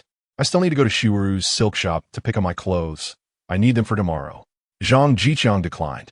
You must eat something. Be obedient. Sit down and eat before you leave. Aunt Zhou really treated Zhang Zhiqiang like her own child, pulling him to sit in front of the chair. With no choice, Zhang Zhiqiang could only start eating. Chapter 78. Back to Shiwaru's silk shop after finishing dinner. Aunt Zhou and Xiaoming sent Zhang Zhiqiang to the door. Although they both believed in Zhang Zhiqiang, they still couldn't fully trust that he could drive without seeing it with their own eyes. Aunt Zhou, uncle, I'm leaving now. I'll come to pick you up tomorrow afternoon. Zhang Zhiqiang got into the car, familiarized himself with it, skillfully started the engine, released the handbrake, pressed the clutch, and shifted gears in one go. With a push on the gas pedal, the car shot out far ahead. How about that? I told you Xiangzi can drive. Aunt Zhou glanced at Xiaoming proudly. Yeah, this kid is really talented, Xiaoming said, stroking his chin as he watched Zhang Zhiqiang accelerate. Well, we bet and you lost. That was agreed upon 5 times. When do we start? Aunt Zhou gently linked her arm with Xiaoming's, startling him. He awkwardly laughed. Well, you're the one who wanted to bet. I never said anything about gambling. Let us be reasonable. Xiaoming tried to evade Aunt Zhou's plan, but it was futile. I'm living with you, not here to reason with you. Let's go inside. Xiaoming was reluctantly dragged into the house by Aunt Zhou. Meanwhile, Zhang Zhiqiang drove to Shiwaru's silk shop. After parking, he walked inside and immediately saw Chen Shiwaru sitting at the front desk with a worried expression. Hello, boss. Zhang Zhiqiang greeted, pulling Chen Shiwaru out of her thoughts. Oh, it's my little brother. What brings you here today? Chen Shiwaru changed to a smiling face and said to Zhang Zhiqiang, I'm getting married tomorrow and came to pick up the clothes I ordered. Zhang Zhiqiang replied with a happy smile. Oh, so early? That's really not good news. Zhang Zhiqiang frowned. What do you mean not good news? The clothes aren't ready, are they? This made him think that Shiwaru really had no chance now. Chen Shiwaru's next words dispelled Zhang Zhiqiang's doubts. Well, the boss is just teasing you again. However, Zhang Zhiqiang admired Chen Shiwaru for being able to joke like this in this era, as not many dare to do so. Boss, are you joking? Are my clothes ready? Zhang Zhiqiang asked. They are ready. If you call me Sister Shiwaru, I'll go get them for you, Zhang Zhiqiang said, playfully twisting her body, exuding the charm of a mature woman, making Zhang Zhiqiang blush. Sister Huairu? Zhang Zhiqiang murmured softly, not expecting Qin Huairu to hear him. All right, I'll go get your clothes now, Qin Huairu exaggeratedly replied, swaying her hips as she went inside. Zhang Zhiqiang felt embarrassed, wishing he could escape. It was truly shameful. After a while, Qin Huairu returned, holding a large bag. Here you go, little brother. Every stitch and thread was sewn by me, representing my feelings for you. Qin Huairu took out the clothes from the bag, which was a set of beige Zhongshan suits, fitting the mainstream colors of the era. Come on, try it on and see if it fits, Qin Huairu said, preparing to help Zhang Zhiqiang try it on. I'll do it myself. Zhang Zhiqiang quickly took it, thinking to himself as he put it on, what do you mean by feelings? It sounds like I'm marrying another woman while wearing a woman's feelings. Isn't that just being a scumbag? The clothes were quickly changed, and since Qin Huairu owned a clothing store, her craftsmanship was extraordinary. The suit fit perfectly, elevating Zhang Zhiqiang's entire demeanor. Qin Huairu looked at her creation with satisfaction and praised, "You're still handsome, little brother. Wearing this, you don't know how many young ladies will be mesmerized." Seeing that the clothes fit, Zhang Zhiqiang quickly took them off and changed back into his own clothes, pulling out $5.50 from his pocket. "Boss, please stop teasing me. Here, the leftover $5.50 for you." Zhang Zhiqiang handed over the money. "Don't call me boss. What? Do you think I'm not good enough to be your sister?" Qin Huairu said unhappily. "Of course not. It's my honor," Zhang Zhiqiang quickly replied. "All right, then from now on, just call me Sister Huairu. When you come to buy things, I want to charge you," Qin Huairu said with a smile, happy to have an attractive younger brother. "Okay, Sister Huairu, I saw you looking worried when I came in. Are you unhappy?" Zhang Zhiqiang changed the topic and asked. Speaking of this, Qin Huairu's face showed another trace of worry. "Yes, recently the street committee said something about public-private partnerships and wants to assign a manager to my shop. Will this store still belong to me?" It wasn't a secret, and Zhang Zhiqiang casually asked, leading to Qin Huairu revealing her concerns. Zhang Zhiqiang remembered that the country had already begun piloting public-private partnerships, starting with long-standing brands like Dongxing Lu and Siheyuan. The main goal was to coordinate resources and promote state-owned enterprises, and now it seemed they were about to fully implement public-private partnerships. This was the tide of the times, and no one could stop it. Zhang Zhiqiang organized his thoughts. "Sister Huairu, I understand the situation you mentioned." Qin Huairu's eyes lit up. This handsome younger brother knew a lot.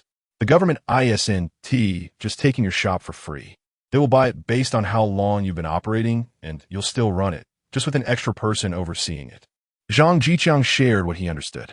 "Huh? Not for free?" Qin Huairu thought to herself that if they were paying, it wouldn't be unacceptable.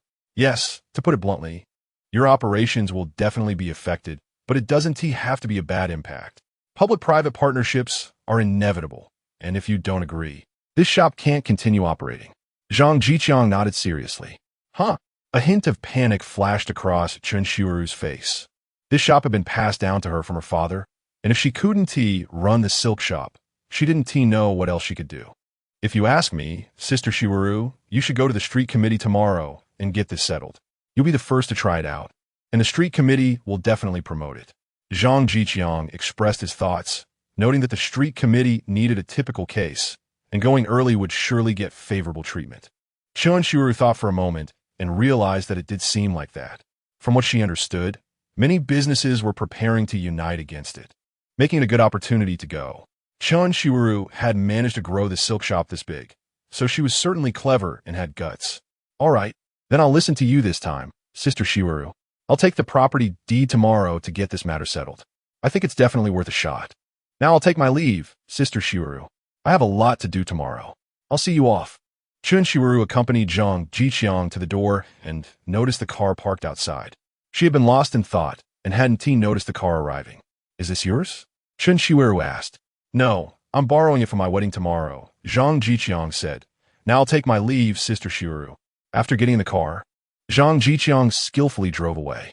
Qin Huairu's gaze gradually firmed up, preparing to go to the street committee tomorrow. Even if the car wasn't this younger brother's. Being able to borrow a car was no ordinary feat. There might be some insider information. Qin Huairu directly closed the shop and returned home to prepare the materials she would need for tomorrow. Chapter 79. Marriage 1 the next day. Zhang Zhiqiang got up early from bed. He was too excited last night and hardly slept at all. He got up to wash his hair, face, body, and shave, getting himself all tidied up. Then he took out the beige Zhongshan suit he had brought back from Huairu's silk shop, put it on, and immediately transformed into the well-known handsome young man of the nearby villages. Zhang Zhiqiang looked at himself in the mirror and was satisfied, grabbed the car keys, and headed out. He had agreed to meet Ran Siheyuan at 8 o'clock, and if he delayed any longer, he would be late. At the front yard gate, the neighbors of the courtyard suddenly noticed a small car parked at the entrance. They gathered around the car, pointing and speculating about whose car it was. This car is really nice. Look, our factory director has one. Don't touch it. Be careful not to break it. The driver might be nearby. I wonder whose car it is. My niece isn't married yet. Don't say that. Your niece has her own ideas. Who would dare to marry her? I saw inside the car. I tell you, it can seat 4 people. Uncle Lu Haizhong leaned against the car window, peering inside. This was a small car, a mode of transportation only for leaders. While looking, Lu Haizhong fantasized about sitting inside the small car. Wouldn't that make the neighbors envy him? Make way, everyone make way. Zhang Zhiqiang pushed through the crowd of neighbors and walked toward the car door. Do you understand the order of arrival? So rude. Is this your home? Why are you pushing us? The few people who were pushed aside complained in low voices, but they didn't dare approach Zhang Zhiqiang. After all, this guy could easily handle even the most foolish of them. Stop. Zhang Zhiqiang, are you crazy? This is a small car. If you break it, will you take responsibility? Seeing Zhang Zhiqiang's hand about to touch the handle, Lu Haizhong immediately stepped forward and scolded him sternly. This is my car, Zhang Zhiqiang replied, speechless, but not wanting to make a fuss on his wedding day. He explained briefly. Ha ha ha, you're killing me. Did you dream last night that you had a small car? Lu Haizhong laughed heartily, as if he had heard a funny joke. Zhang Zhiqiang took out the key, unlocked the door, and sat in the car. Lu Haizhong's laughter abruptly stopped, and his face turned ugly as if he had eaten a fly. He then ran frantically to the driver's side and knocked on the window. Are you sick? Zhang Zhiqiang rolled down the window and cursed. Zhang Zhiqiang, tell me, where did you get this car? Otherwise, I'm going to report you today. Lu Haizhong asked with righteous indignation, as if Zhang Zhiqiang had committed some heinous crime. Go ahead. If you don't go, you're my grandson, Zhang Zhiqiang sneered. Realizing that with Lu Haizhong's brain, it's no wonder he often gets used by Zhonghai. What attitude is that? Can I not say a few words, as your uncle? Lu Haizhong said, hands on his hips, then quietly bent down. If you drive me to the factory gate, I won't report you. How about that?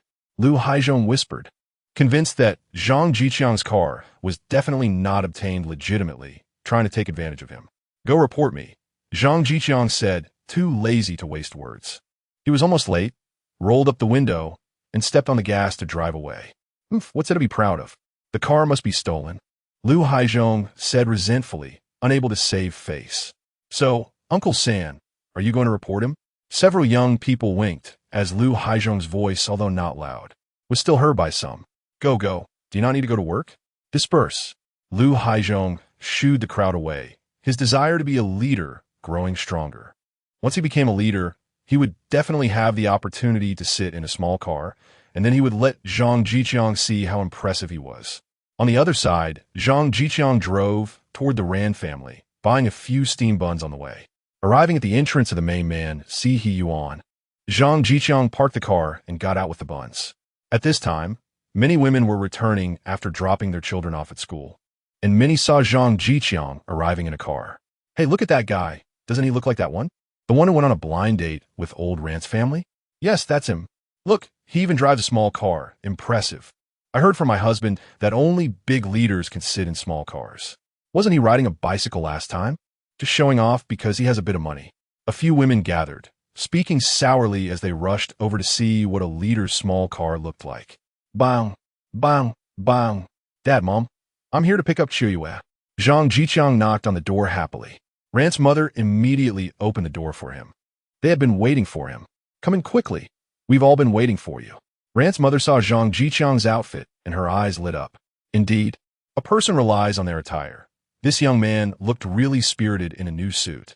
Mom, you haven't had breakfast yet, right? I bought some buns.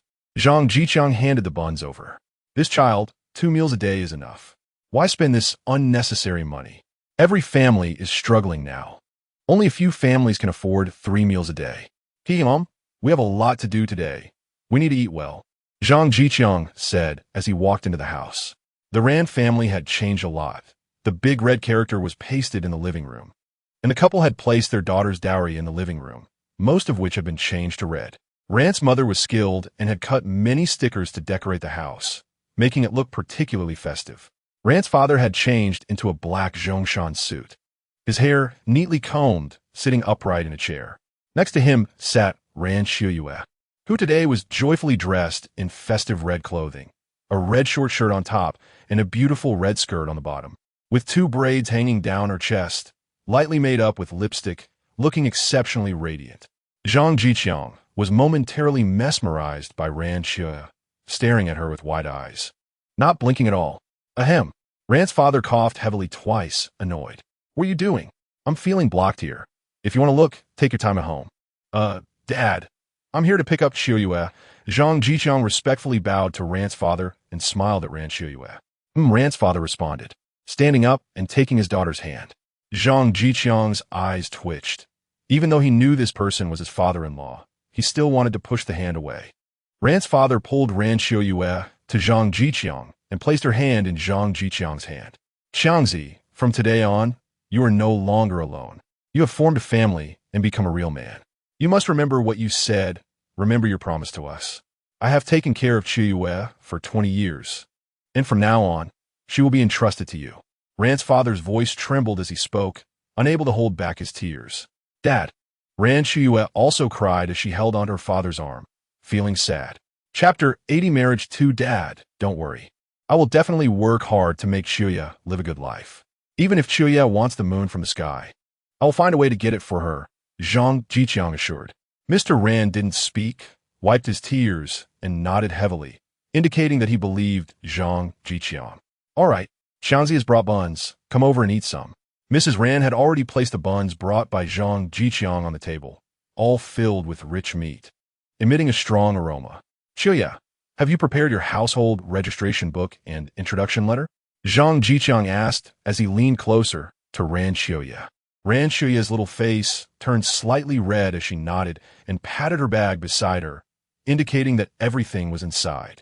Then hurry up and eat. After we finish, let's go quickly. Zhang Zhiqiang was very happy. Today was a memorable day. After the meal, Mr. and Mrs. Rand sent Rand Siheyuan to the door. Xiangzi, where's your bike? Mrs. Rand looked around the yard and noticed Zhang Zhiqiang's bicycle was missing, asking in confusion.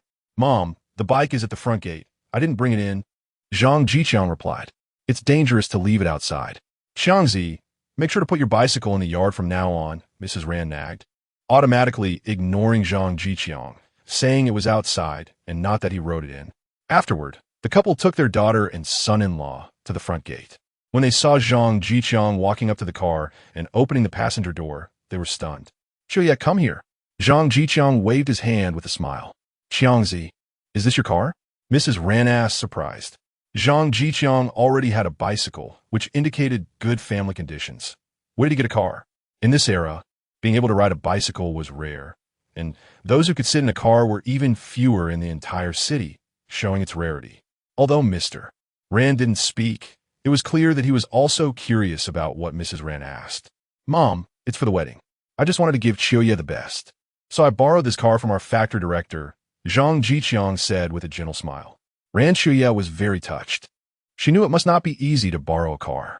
Zhang Zhiqiang's efforts showed that she had not chosen the wrong person. Dad, Mom, I'm leaving now. Rand Siheyuan turned to say to her parents, tightening her grip on her bag, suddenly feeling panic, unsure of what to do next. It wasn't until Zhang Zhiqiang came over to hold her hand that Rand Siheyuan felt grounded. This man would definitely love her well. Go ahead, Mrs. Rand wiped her eyes and waved. Watching Rand Siheyuan get into the passenger seat, Zhang Zhiqiang entered the driver's seat, started the car, and drove towards the Civil Affairs Bureau. Old Rand, how did our daughter get married?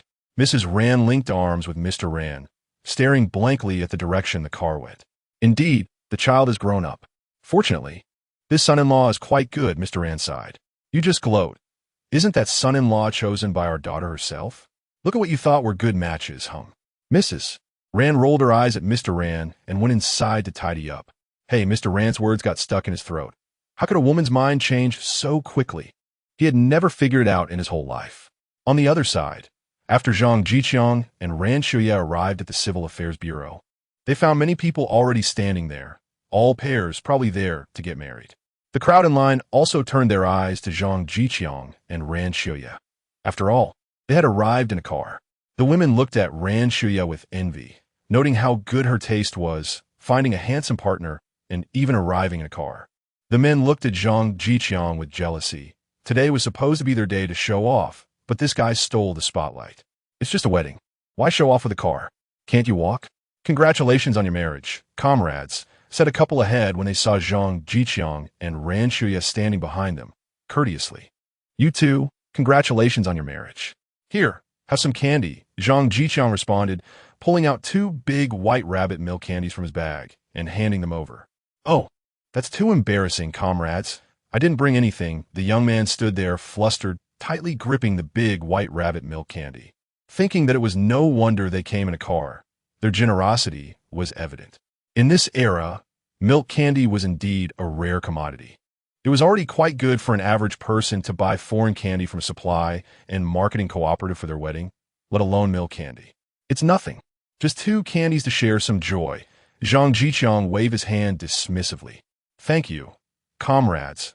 I wish you both progress together, the young man said gratefully, shoving one candy into the mouth of the woman beside him and putting the other in his pocket. Zhang Zhiqiang was taken aback. Isn't the usual blessing something like wishing for eternal love or a harmonious marriage? What does progress together even mean? However, he didn't dwell on it and took out another big white rabbit candy from his bag, unwrapped it. Here, Shuya, you have one too. MHM. Ran Shuya's pretty face turned slightly red as she let Zhang Zhiqiang feed her the candy, her heart racing.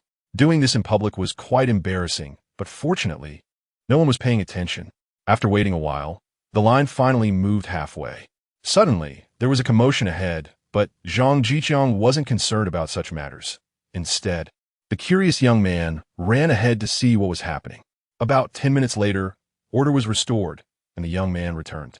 Comrade, do you know what happened up front? The young man asked Zhang Zhiqiang. Oh, I don't know what happened. Zhang Zhiqiang didn't mind listening if someone spoke to him. Well, there was a couple up front wanting a divorce, but we haven't seen any divorces in years.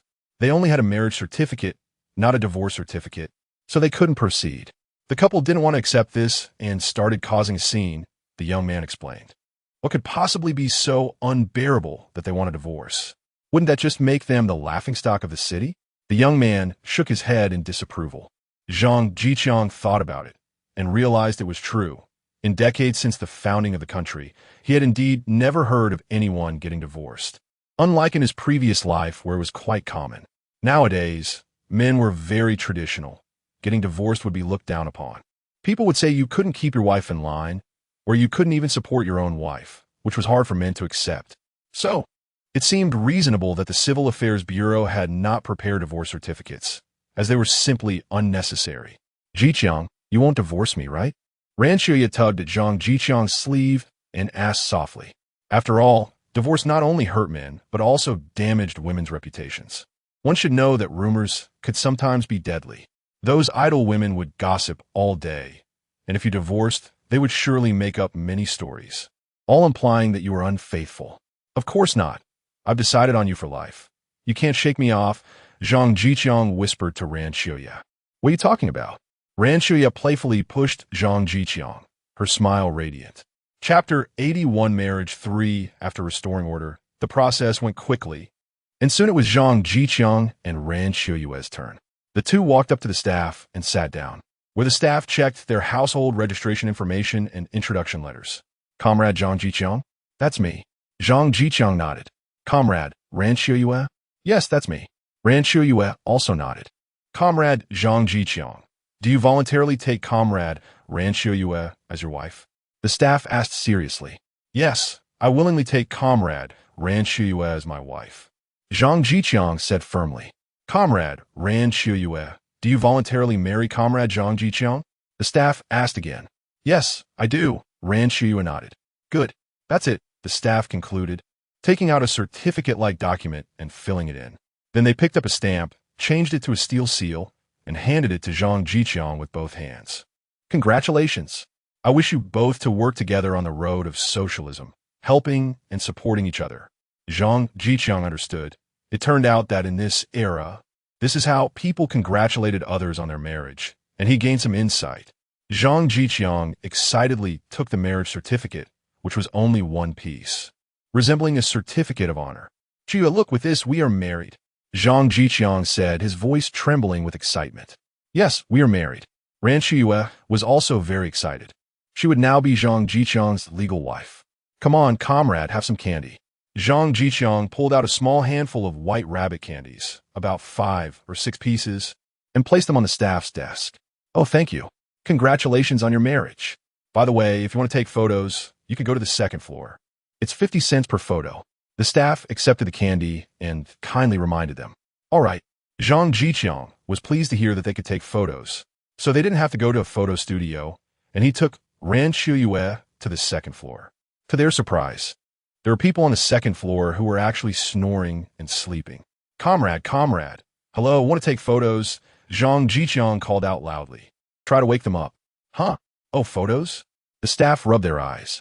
Sorry to disturb your sleep. Ran Siheyuan politely bowed. It's fine, I just took a quick nap. It doesn't matter, the staff said with a yawn. Do you want black and white or color? The staff asked. Color, of course. Who would want black and white? Zhang Zhiqiang decisively stated. This time, Ran Siheyuan had no objections. She thought the same as Zhang Zhiqiang. Who would want black and white if they could have color? They then sat down on the stools. In this era, there was no need for poses, just like taking a family photo. Okay, the two of you, move a little closer. Comrade, lift your head a bit more. Yes, that's it. The staff took 3 shots, preparing to select the best one. Pick it up in 3 days, the staff said, and sat down to rest. Comrade, is there any other way to do this? Zhang Zhiqiang asked as he handed over a pack of cigarettes. The staff took the cigarettes, took a glance, and gasped. It was a pack of Peony brand cigarettes, worth a day's wage. All right, I thought you looked familiar. You just wait here for 15 minutes, the staff said, and went into a room next door, which seemed to be for photo printing. Zhiqiang, isn't this inappropriate? Ran Siheyuan frowned and asked.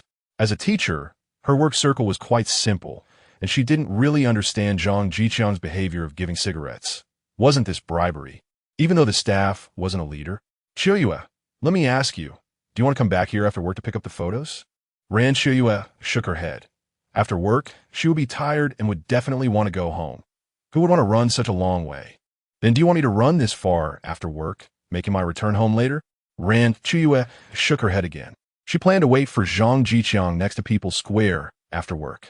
So you see, we only need to pay a small price now. And we won't have to make another trip, saving time, right?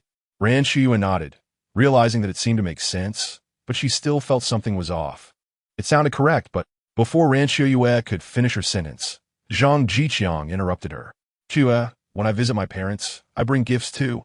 The world isn't all about fighting. It's about human relationships. Zhang Zhiqiang said earnestly. The two chatted casually, and soon the staff came out. Comrade, originally, I was only going to print 1 photo, but I printed 2 for you. You can still pay just 1 yuan and 20 cents. The staff handed Zhang Zhiqiang an envelope containing the photos. Zhang Zhiqiang pulled one out and looked at it with Ran Siheyuan. A talented couple. Zhang Zhiqiang paid happily, and that was the end of the certificate process. Take care, comrade. If you want to take photos in the future, you can come find me and say you're looking for Xiaolu.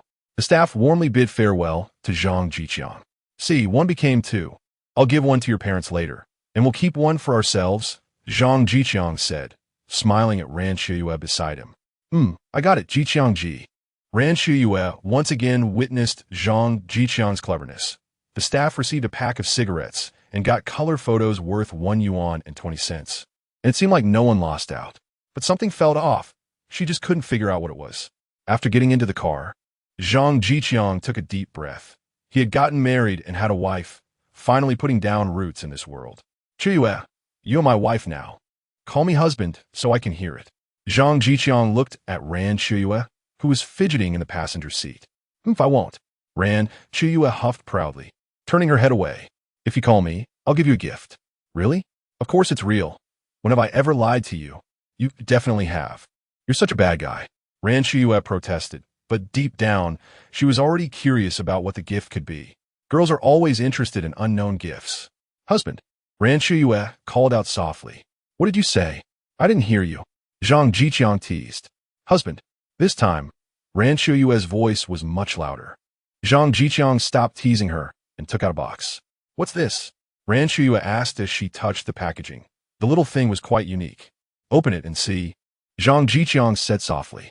Ran Chuyue opened the box and couldn't help but cover her mouth. This is a gold ring? Chapter 82. Jia Zhangshi came out Chuyue. This is passed down from our ancestors. Come, let me put it on you. Zhang Zhiqiang gently said as he took Ran Chuyue's hand. A fleeting spark is just a moment of excitement, but companionship is the eternal descent of love. Chuyue, I love you. Zhang Zhiqiang slowly slid the ring onto Ran Chuyue's ring finger. I love you too, brother Zhiqiang.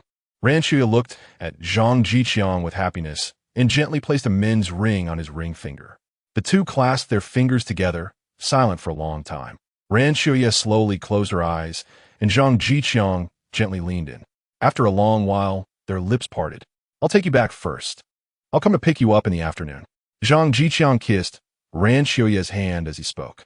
Ran Chuyue nodded. Zhang Zhiqiang drove away. On the other side, Yi Zhonghai also didn't go to work today and accompanied Qin Huairu to the police station's entrance. Uncle, why hasn't my mother-in-law come out yet? Qin Huairu anxiously waited. She should be out by noon. It should be soon. Yi Zhonghai kept peering inside. Soon, the police station's door slowly opened, and a police officer came out. Go, 9527. Don't come back again. Behind the police officer was a dispirited elderly woman, looking even worse than the deaf old lady.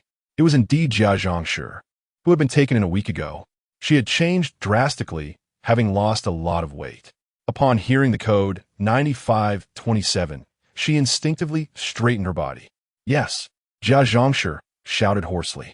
The police officer nodded in satisfaction and turned to leave. Mom, how are you?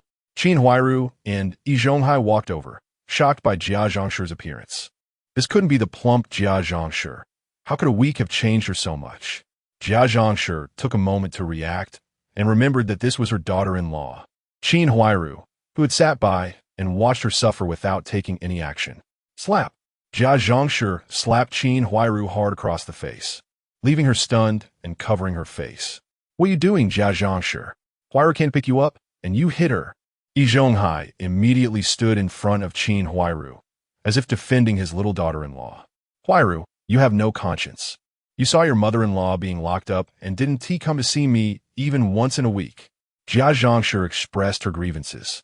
She had originally planned to call for Lao Jia and Jia Dongshu, but suddenly remembered something terrifying and glanced fearfully at the police station.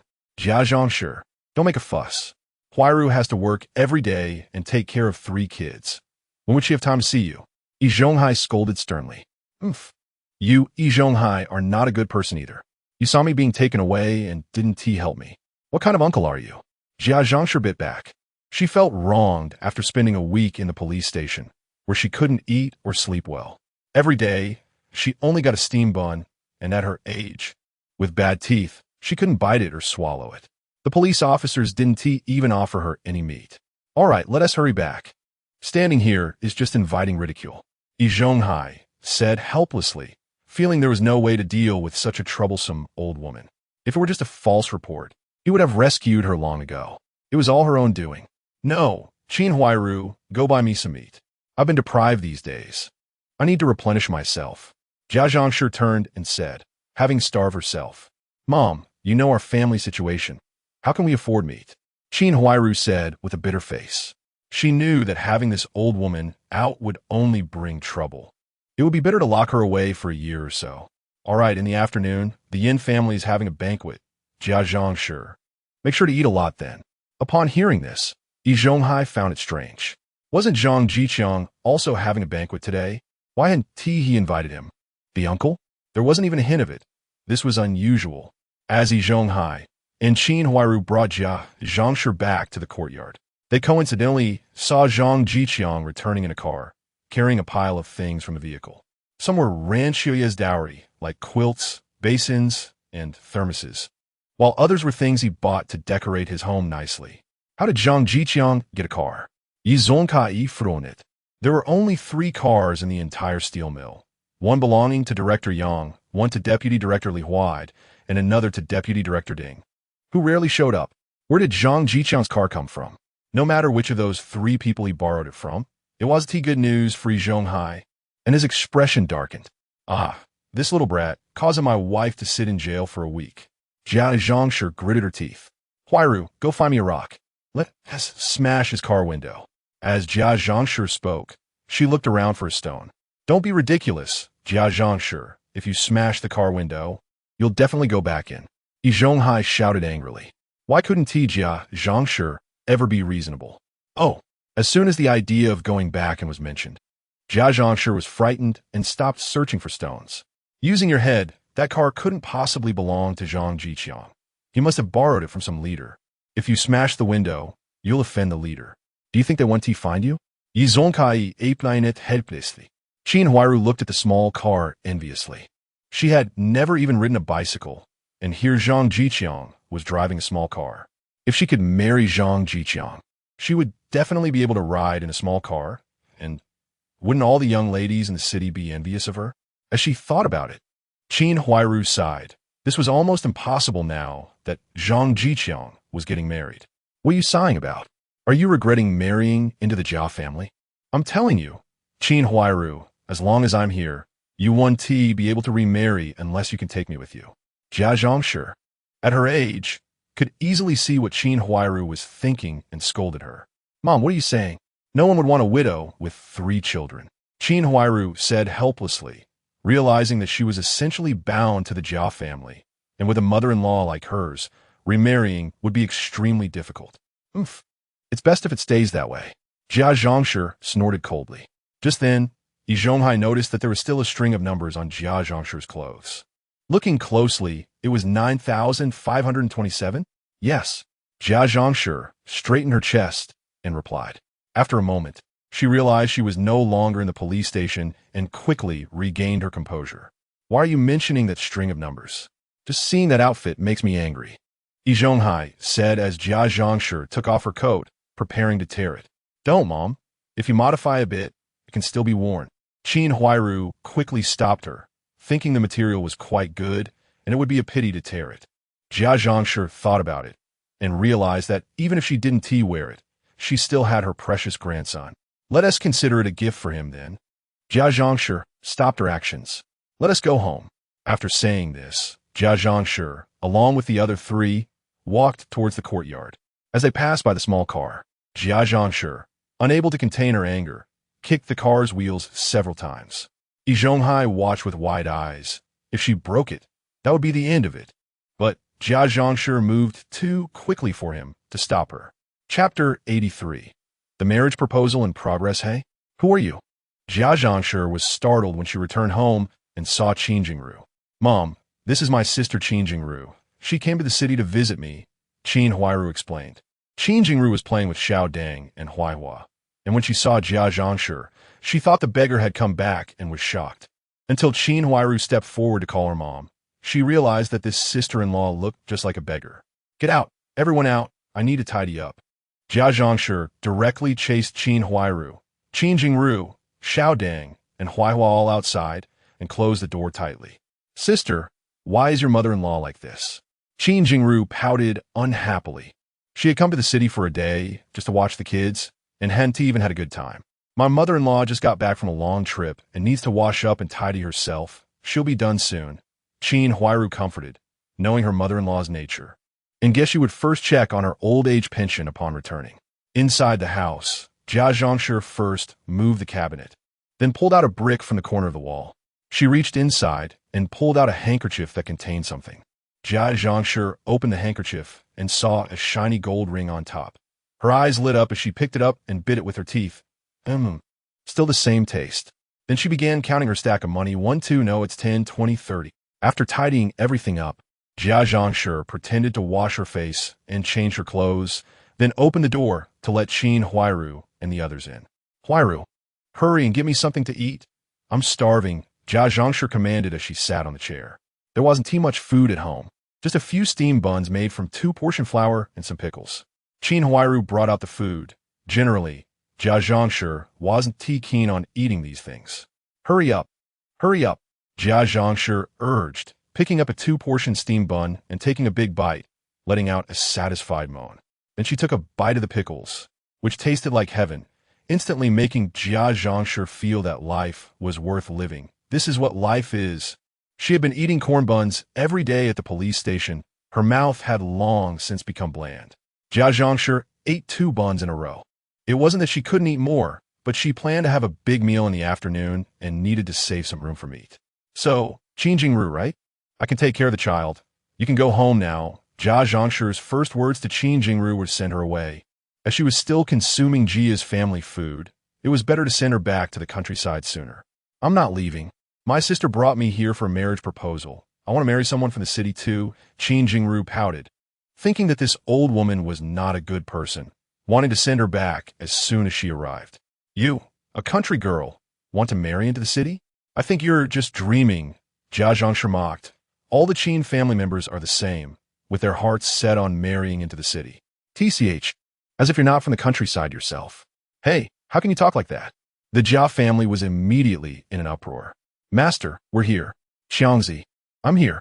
Zhang Zhiqiang opened the door and saw Wan Heng and Li Lisin, each riding a bicycle, looking quite dapper. Not bad, you dressed well today. Zhang Zhiqiang praised. I changed specifically for noon. This is my best piece of clothing, Wan Heng said, feeling very satisfied with his appearance today. Unfortunately, you all came too early. We won't set off until around 3. Zhang Zhiqiang shook his head and smiled. That's because I went back once. Otherwise, we would have come even earlier. Yeah, Master, is there anything I can help you with? My dad told me to have something to do when I come to your place. Li Lisin patted his chest and said, All right, good boy. Just in time for you to come. Lisin, go fetch a bucket of water. Let us do a big cleanup in the house. Got it, Master. Zhang Zhiqiang didn't directly make them work. He poured each of them a bowl of water to drink first. Wow, Xiangzi, your furniture is nice. Wan Heng was curious as he touched the tables and chairs in Zhang Zhiqiang's house. It was different from the last time he came. It had changed a lot. Master, can you give me this thermos? It looks really nice. Li Lisin picked up the red new thermos, which had mandarin ducks playing on it. That's your master's wife's dowry, Zhang Zhiqiang said with a dark face. Huh? Then forget it. Li Lisin quickly put it down. The dowry can't be touched. When you get married, your master will buy you a pair. Zhang Zhiqiang patted his apprentice's shoulder. All right. After the 3 finished their water, they began to clean up. The saying, many hands make light work, was indeed true. In less than an hour, they had tidied up the house. Zhang Zhiqiang arranged for the 2 to take a nap. Today, they were all his own people, helping him run around, and they were quite tired. Wan Heng and Li Lisin didn't refuse, having worked hard all morning. Zhang Zhiqiang saw that it was almost time and called Li Lisin and Wan Heng to wake up. Have you eaten? Li Lisin rubbed his eyes and asked. Eat what? We're going to marriage proposal. Hurry up and get up. Zhang Zhiqiang slapped Li Lisin on the head. It's soft and plump. This feels nice. No wonder Taiwan likes to pat Li Lisin's head. Wan Heng and Li Lisin woke up a bit, washed their faces, and then prepared to set off. Wan Heng pushed Zhang Zhiqiang's bicycle, while Li Lisin pushed his dad's bicycle, and the 2 of them arrived at the door. Seeing Zhang Zhiqiang walk to the small car door, open it, and get in. Wow, Master, where did you get a car?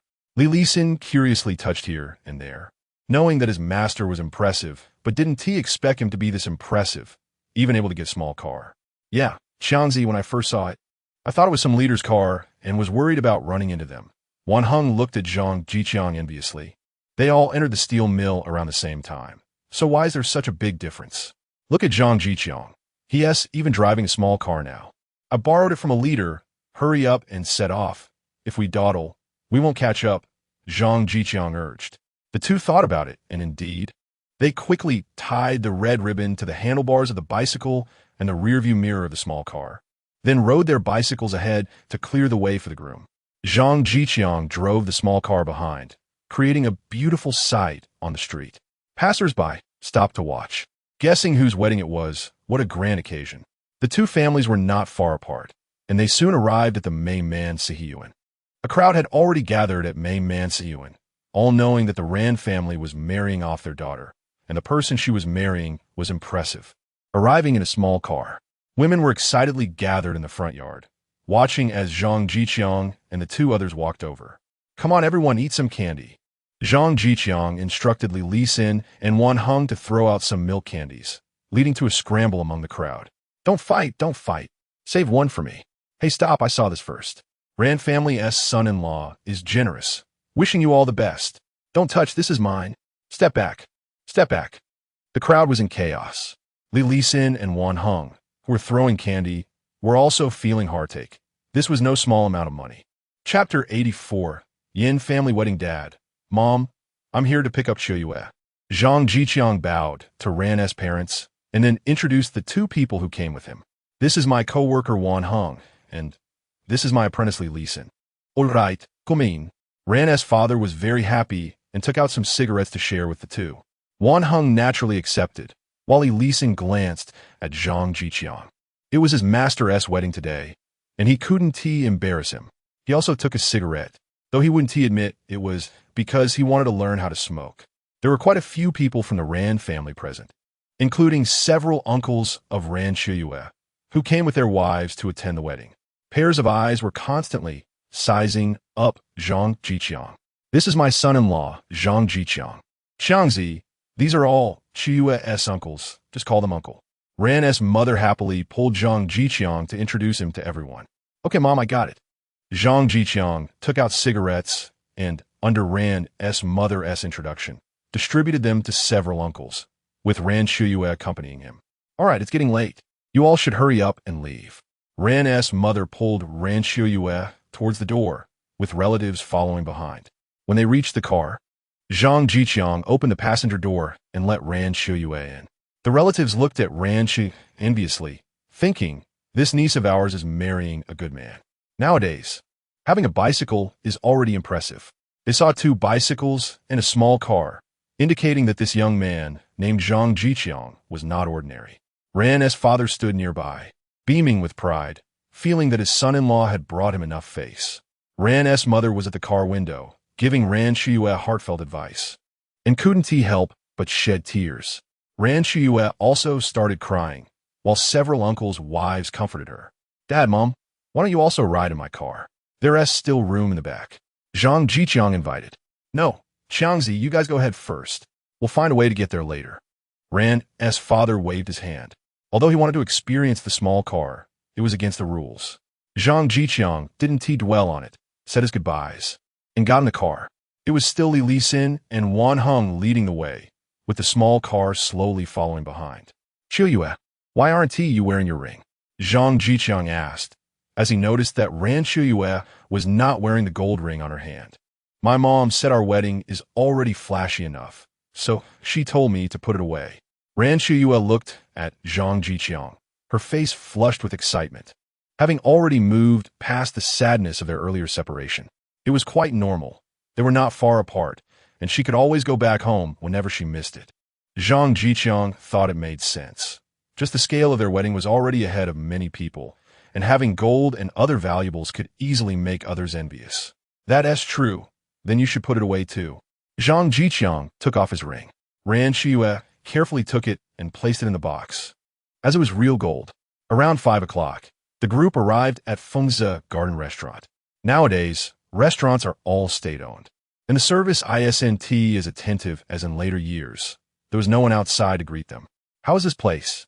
Not bad, right? Zhang Zhiqiang turned to ask Ran Siheyuan. It's pretty good. Ran Siheyuan smiled happily, not having expected to come to such a place for her wedding. Hello, I'm Zhang Zhiqiang. I reserve a meal for today.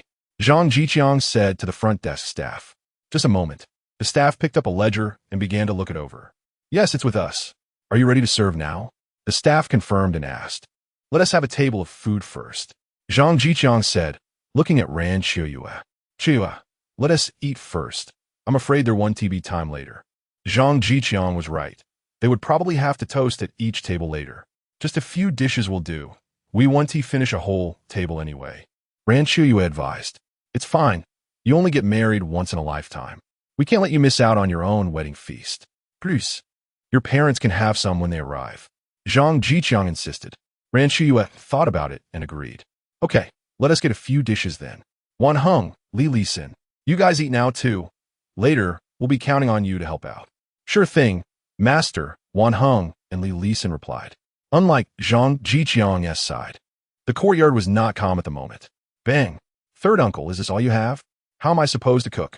Shaju angrily threw the ladle into the pot. How can't you cook? There are so many dishes, just do well with it. Yin Bugui looked at Shaju with a grim expression, feeling that Shaju was embarrassing him in front of so many people. Do well with what? It's all just cabbage and potatoes. I can only make 3 dishes at most. Stir-fried cabbage, stir-fried potatoes, and cabbage stir-fried with potatoes. Shaju sneered. Who gets married this stingy? Using cheap stuff to deal with people? Nonsense. Can't you see that big piece of meat? Yin Bugui angrily pointed at the meat nearby. Oh, what a big piece of meat. Does it even weigh 2 pounds combined? It's a stretch to get 2 slices on the table. A big uncle gave you 40 yuan. Where did you spend it? Shaju asked, as Yi Zhonghai had told him not to give him wages, saying that Yin Bugui's family wasn't easy, and that the banquet money was all from him. And now, buying 2 pounds of meat and a bunch of vegetable leaves for 40 yuan? He must have pocketed 30 yuan or more. Old Yin, this is really too much. Hurry up and buy some more meat. Yi Zhonghai's face was also grim. Everyone knew that Old Yin loved to count pennies, but he didn't expect him to even calculate against himself, which made Yi Zhonghai feel embarrassed. I've spent it all, really spent it all. It's almost autumn, and vegetable prices are high. How about this? I'll take out some of my lard. Just a bit of meat flavor will do. Yin Bugui said with a pained expression, as if taking out some lard was going to cost him his life. Where did Zhang Zhiqiang go? Isn't he getting married today? I haven't seen anyone notify me. Lu Haizhong asked in confusion. He saw Zhang Zhiqiang's car driving off this morning and thought they were going to have a grand celebration in the courtyard. Yet now, there was no sign of him. Wasn't he getting married? That bastard must have been dumped. Truly, heaven has eyes. I've always thought Zhang Zhiqiang wasn't a good person. Shaju grinned, feeling a rush of relief. Shaju, say less today. It's a big day for the Yin family. Just focus on making a few dishes so everyone can celebrate together. Yi Zhongkai reproached, as there are some things you can do, but not say. Shaju still hadn't understood this principle. All right, I'll listen to you, big uncle. Shaju said, then started chopping vegetables. A chef who doesn't steal, a harvest that isn't bountiful. But even the stuff from a Yin family made him lose all desire to work. No matter what, this banquet had to go on today. The rest could be discussed later. Yi Zhonghai concluded that there was no way around it. Everyone was waiting, and they couldn't cancel just because Zhang Zhiqiang didn't hold a wedding. Otherwise, they would be drowned in spit from the people in the courtyard. At the Jia family, Bangung, come, take this basin. We must grab the dishes later and bring everything to our Jia family. Jia Zhangshi handed a small basin to Bangung. Chapter 85. Wedding in progress. After finishing his meal, Zhang Zhiqiang drove to Aunt Zhou's house to pick up Xiao Ming, then went to the street office to pick up Aunt Zhou, driving towards Fengzi Garden. Aunt Zhou, uncle, you've helped me so much. Today we must drink a few more cups. Zhang Zhiqiang expressed his gratitude. Of course, I'm a matchmaker, so I won't stand on ceremony with you. Aunt Zhou laughed as she sat in the back seat with Xiao Ming. Xiangzi, your driving skills are pretty good. Where did you learn? Xiao Ming had been worried that Zhang Zhiqiang might damage his car, as it was quite difficult to get repairs these days. I practiced a couple of times at the factory. Driving isn't that hard, Zhang Zhiqiang casually lied. He couldn't exactly say he already knew how to drive in his past life. Yeah, being young is great. You learn things quickly, Xiao Ming believed him, recalling how quickly he learned things when he was young. Uncle, are you feeling unwell? You look a bit pale today. Work is important, but you need to take care of your health, Zhang Zhiqiang advised, noticing that Xiao Ming seemed a bit unsteady when he picked him up. Cough, cough. Xiao Ming started coughing from Zhang Zhiqiang's question, unsure how to respond, and glanced at Aunt Zhou. Aunt Zhou looked rosy, thinking to herself that this child really lacked awareness. Asking everything. Zhang Zhiqiang realized he might have said something wrong, and a strange silence fell over the car. However, they drove quickly, and soon they arrived at their destination. Standing at the door, Ran Siheyuan saw Zhang Zhiqiang's car return and hurried over. "Brother Zhiqiang." Zhang Zhiqiang opened the door and got out, patting Ran Siheyuan on the head. He turned and opened the back door. Qiu Ming and Aunt Zhou got out of the car. Aunt Zhou, Ran Siheyuan recognized Aunt Zhou, her matchmaker, and sweetly called out, "Yes, Siheyuan, you look beautiful today." Aunt Zhou praised as she took Ran Siheyuan's hand. "Siheyuan, this is our uncle. He lent us the car." Zhang Zhiqiang introduced them. "Hello, uncle. Thank you for lending us the car." Ran Siheyuan bowed to Qiu Ming, sweetly saying, "Ha ha ha, good, it's nothing." Qiu Ming smiled, clearly satisfied with Ran Siheyuan, his eyes full of joy. He glanced at Zhang Zhiqiang as if to say, "You're a good judge of character." "Aunt Zhou, uncle, let us go inside. It's getting late," Zhang Zhiqiang said. "Yes, Aunt Zhou, make sure to eat more today," Ran Siheyuan urged as she pulled Aunt Zhou inside. "All right, you all go ahead. Don't mind us." Aunt Zhou smiled and walked in with Ran Siheyuan. Ran Siheyuan's relatives had also arrived, and Zhang Zhiqiang led Aunt Zhou and Qiu Ming over. "Dad, this is the head of Aunt Zhou's family, my uncle, and the car I drove today was lent by him." Zhang Zhiqiang introduced them. "Uncle, this is Siheyuan's father." He continued with the introductions. Aunt Zhou and Ran's mother had already met, and now they were happily chatting away. One praised the other's daughter for being well-raised and knowledgeable, while the other complimented the other's nephew for being a level 6 fitter at such a young age. Their voices weren't low. After all, weddings are occasions for showing off. "Hello, uncle, I'm Ran Bowen." Ran's father was the first to extend his hand. Noticing Qiu Ming's extraordinary demeanor and assuming he must be a person of high status. "Hello, I'm Qiu Ming." They shook hands, and the two, one a scholar and the other a person of high rank, quickly struck up a lively conversation. Zhang Zhiqiang sighed in relief and left. He still had things to do today. He had to remember the favors owed to Ran Siheyuan's uncle, who had excellent calligraphy, and ensure everything was noted down for future repayment. For collecting debts, Zhang Zhiqiang used one hung. They were all familiar, so he felt reassured. "Ha ha, Qiangzi. Quite a show you're putting on." Su Damao laughed as he walked in, followed by Lu Shaoyi. Su Damao was full of pride, without mentioning anything else. Just taking his wife out was enough to give him face. "Brother Damao is here, Sister Shaoyi." Zhang Zhiqiang smiled and shook hands with Su Damao, nodding at Lu Shaoyi. "You look great, Brother Qiangzi. This outfit really suits you." Lu Shaoyi gave Zhang Zhiqiang a thumbs up, feeling a bit regretful that such a good man would soon belong to someone else. "Siheyuan, this is our neighbor, Brother Damao, and Sister Shaoyi," Zhang Zhiqiang introduced. "Brother Damao." Sister Shaoyi, Ran Siheyuan sweetly greeted, making Lu Shaoyi's heart blossom. "You must be Sister Siheyuan. So beautiful. Since this is our first meeting, I don't have anything to give you, so here is this bracelet," Lu Shaoyi said as she took off a bracelet from her wrist and put it on Ran Siheyuan. No, Sister Shaoyi, this is too precious. I can't accept it." Ran Siheyuan repeatedly declined, trying to take the bracelet off, but Lu Shaoyi wouldn't allow it. The two were stuck in a standoff. Ran Siheyuan looked at Zhang Zhiqiang for help.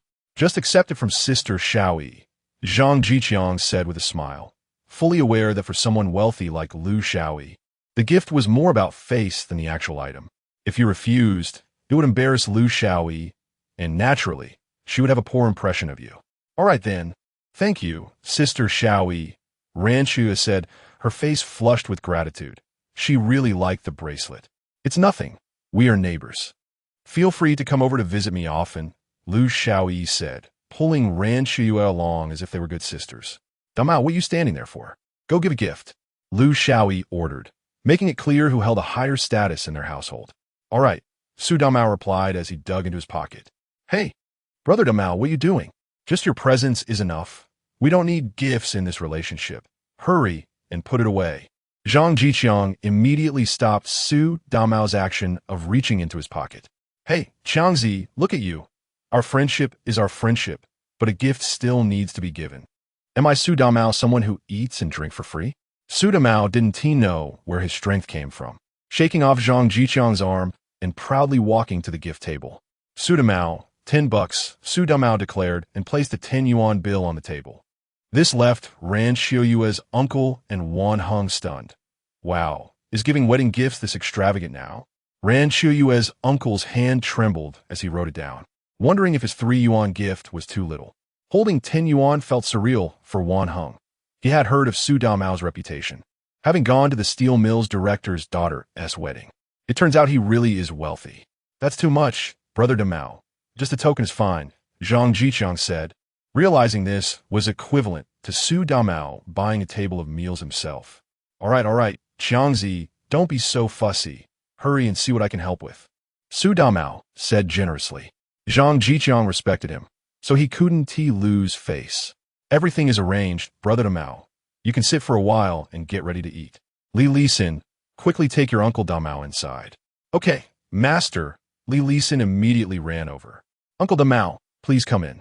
Li Lisin warmly welcomed him inside. Is that Damao? Su Damao prepared to say Brother Damao, but hearing Li Lisin call Zhang Zhiqiang Master, he wondered if calling a brother meant he was a generation below Zhang Zhiqiang. But calling him Uncle Damao felt too old. Su Damao looked conflicted as he walked in with Lu Xiaoyi. Chapter 86. Yin family's feast. Zhang Zhiqiang and Ran Xiuyue stood at the door, ready to welcome the guests.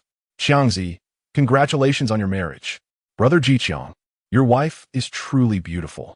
Li Taizhua and Yu Meili arrived very early, and upon seeing Zhang Zhiqiang, they greeted him happily. Brother Taizhua, sister-in-law, thank you for coming. Zhang Zhiqiang was referring to their borrowing of bicycles. Although it was his son riding, they also helped out, so he needed to remember this favor. Qiuyue, these are our apprentice Li Lisin's parents, Brother Taizhua, and sister-in-law Yu Meili, Zhang Zhiqiang introduced.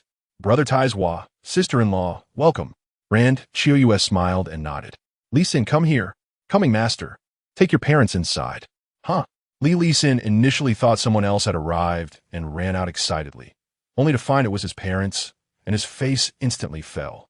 Hey, you little brat, what do you mean by this? Li Taizhua puffed his cheeks and glared, ready to give Li Lisin a couple of slaps. All right, Brother Zhiqiang is getting married. What are you doing? Hurry up and go inside. You made pulid li Shuayin. After a while, another car drove up, and Zhang Zhiqiang frowned slightly. Apart from his uncle, he didn't know who else was driving a car. Who could it be? Once the car parked, Director Li got out of the passenger seat and hurried to the back door, respectfully opening it. Zhang Zhiqiang was surprised to see that it was actually Director Yang. Qiuyue, this is our factory director. Let's hurry over. Zhang Zhiqiang reminded and quickly walked forward, with Ran Qiuyue closely following behind, feeling a bit nervous. She hadn't heard that such a high-ranking leader was coming. Director, why didn't you let me know in advance? I could have gone to pick you up.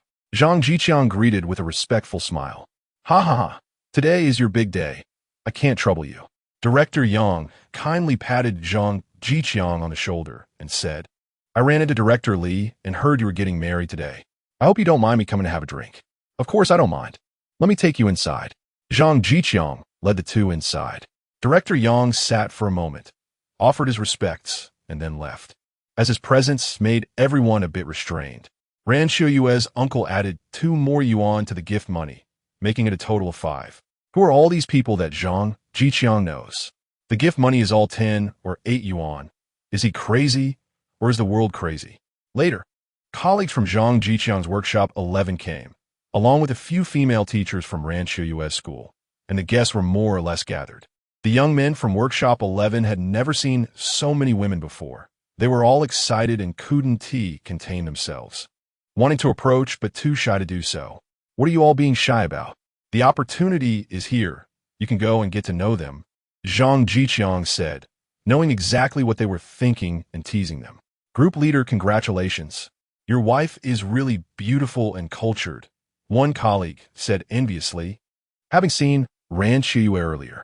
How could someone as stunning as her fall for Zhang Zhiqiang? Well, it seemed that group leader Zhang was indeed capable. That table won't be filled if you don't go over now. You'll miss your chance, Zhang Zhiqiang said with a smile, happy to help his colleagues find girlfriends. Don't get too proud. Today is your big day. Just wait and see how I'll get you drunk later. All right, let us see who falls first today. Once all the guests were gathered, the wedding banquet began.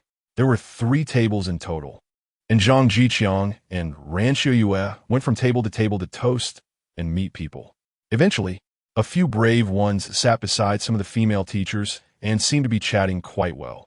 Dishes were served one after another, with 10 yuan set for each table.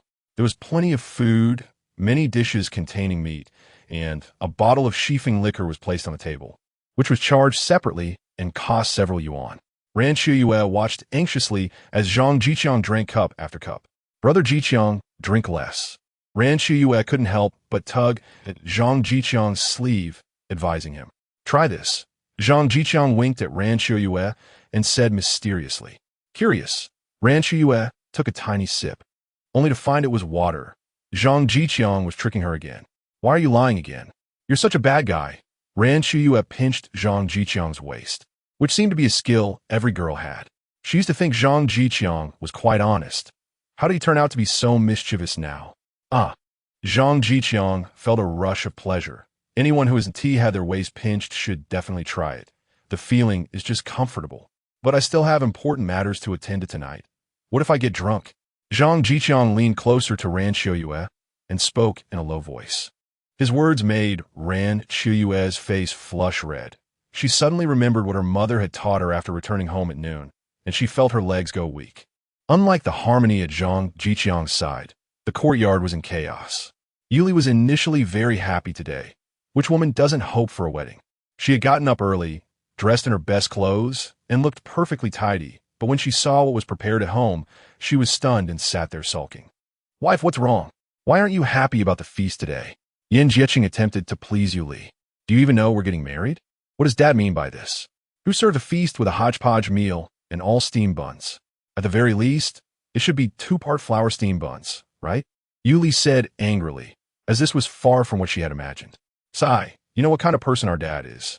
It's already great that he is willing to spend money on our feast, so don't dwell on it too much, Yin Jieqing advised earnestly. That's one thing, but who serve a feast without any alcohol? How are we supposed to toast later? Yuli's lips curled bitterly. Marrying into the Yin family was truly the worst decision of her life. It's nothing. How much an alcohol cost? We can fill up on water. Yin Jieqing didn't mind this. The people in the courtyard had already contributed their share, and this time it was just free food and drink. Nothing was calculated. It was already generous of them to provide food, so what more could they ask for? Yuli felt her chest tighten with anger. Even her husband wouldn't stand by her. She had never felt so clearly like an outsider before. Seeing Yuli silent, Yin Jieqing thought he had calmed his wife down, so he began to embrace her and kissed her face. Yuli, irritated, pushed him away. What else can you do besides spitting all over my face? Yin Jieqing suddenly felt humiliated. What kind of talk was that? I've already asked my friend to buy some medicine, imported stuff. Don't run away later. Let us see if I can handle you. Yin Jieqing said angrily before storming out, feeling that Yuli was being unreasonable and that there was no romance at all. Chapter 87. The Isolated Jia, Zhangshi Zhuzi. Can't you at least make a couple of dishes? You just throw everything into one pot to make a stew. Where are you going to put third uncle's face? Third uncle was discussing with Shaju, having bought several kinds of vegetables himself, but Shaju was good at mixing all the vegetables together for a stew. Who only serves one dish at a banquet? Don't worry, third uncle. I'm a disciple of the Tan family cuisine, and I make the best big stew. Shaju confidently held the spoon, knowing that the Yin family couldn't even gather the condiments, many of which he had to bring from home. This was the first time in his many years as a cook that he was doing a losing business. Yin Bugui's calculations were indeed not simple. He wasn't paying wages and was still using his materials. But we can't just make one dish. Should we mix a cold dish? Yin Bugui tentatively asked. What cold dish? Cabbage or potatoes? Shaju asked helplessly, realizing that Yin Bugui was always coming up with strange ideas. Zhuzi, doesn't your cellar still have quite a few radishes? Yin Bugui rubbed his hands, plotting to use Shaju's radishes. Get lost. Don't even think about it. Shaju directly chased Yin Bugui away. How dare he plot to use his family's radishes? Wouldn't he next be scheming to get Shaju to support their Yin family? Bastard. He deserves to be schemed against by Lao, Yi, and the others. Yin Bugui muttered darkly, knowing very well what Yi Zhonghai was up to. Only Shaju, who was schemed against daily, still smiled and seemed eager to acknowledge Yi Zhonghai as his father. Shaju, are you busy? The deaf old lady leaned on her cane to see her eldest grandson. Hey, Old lady, please rest. We'll be eating soon. Shaju helped the deaf old lady to sit aside.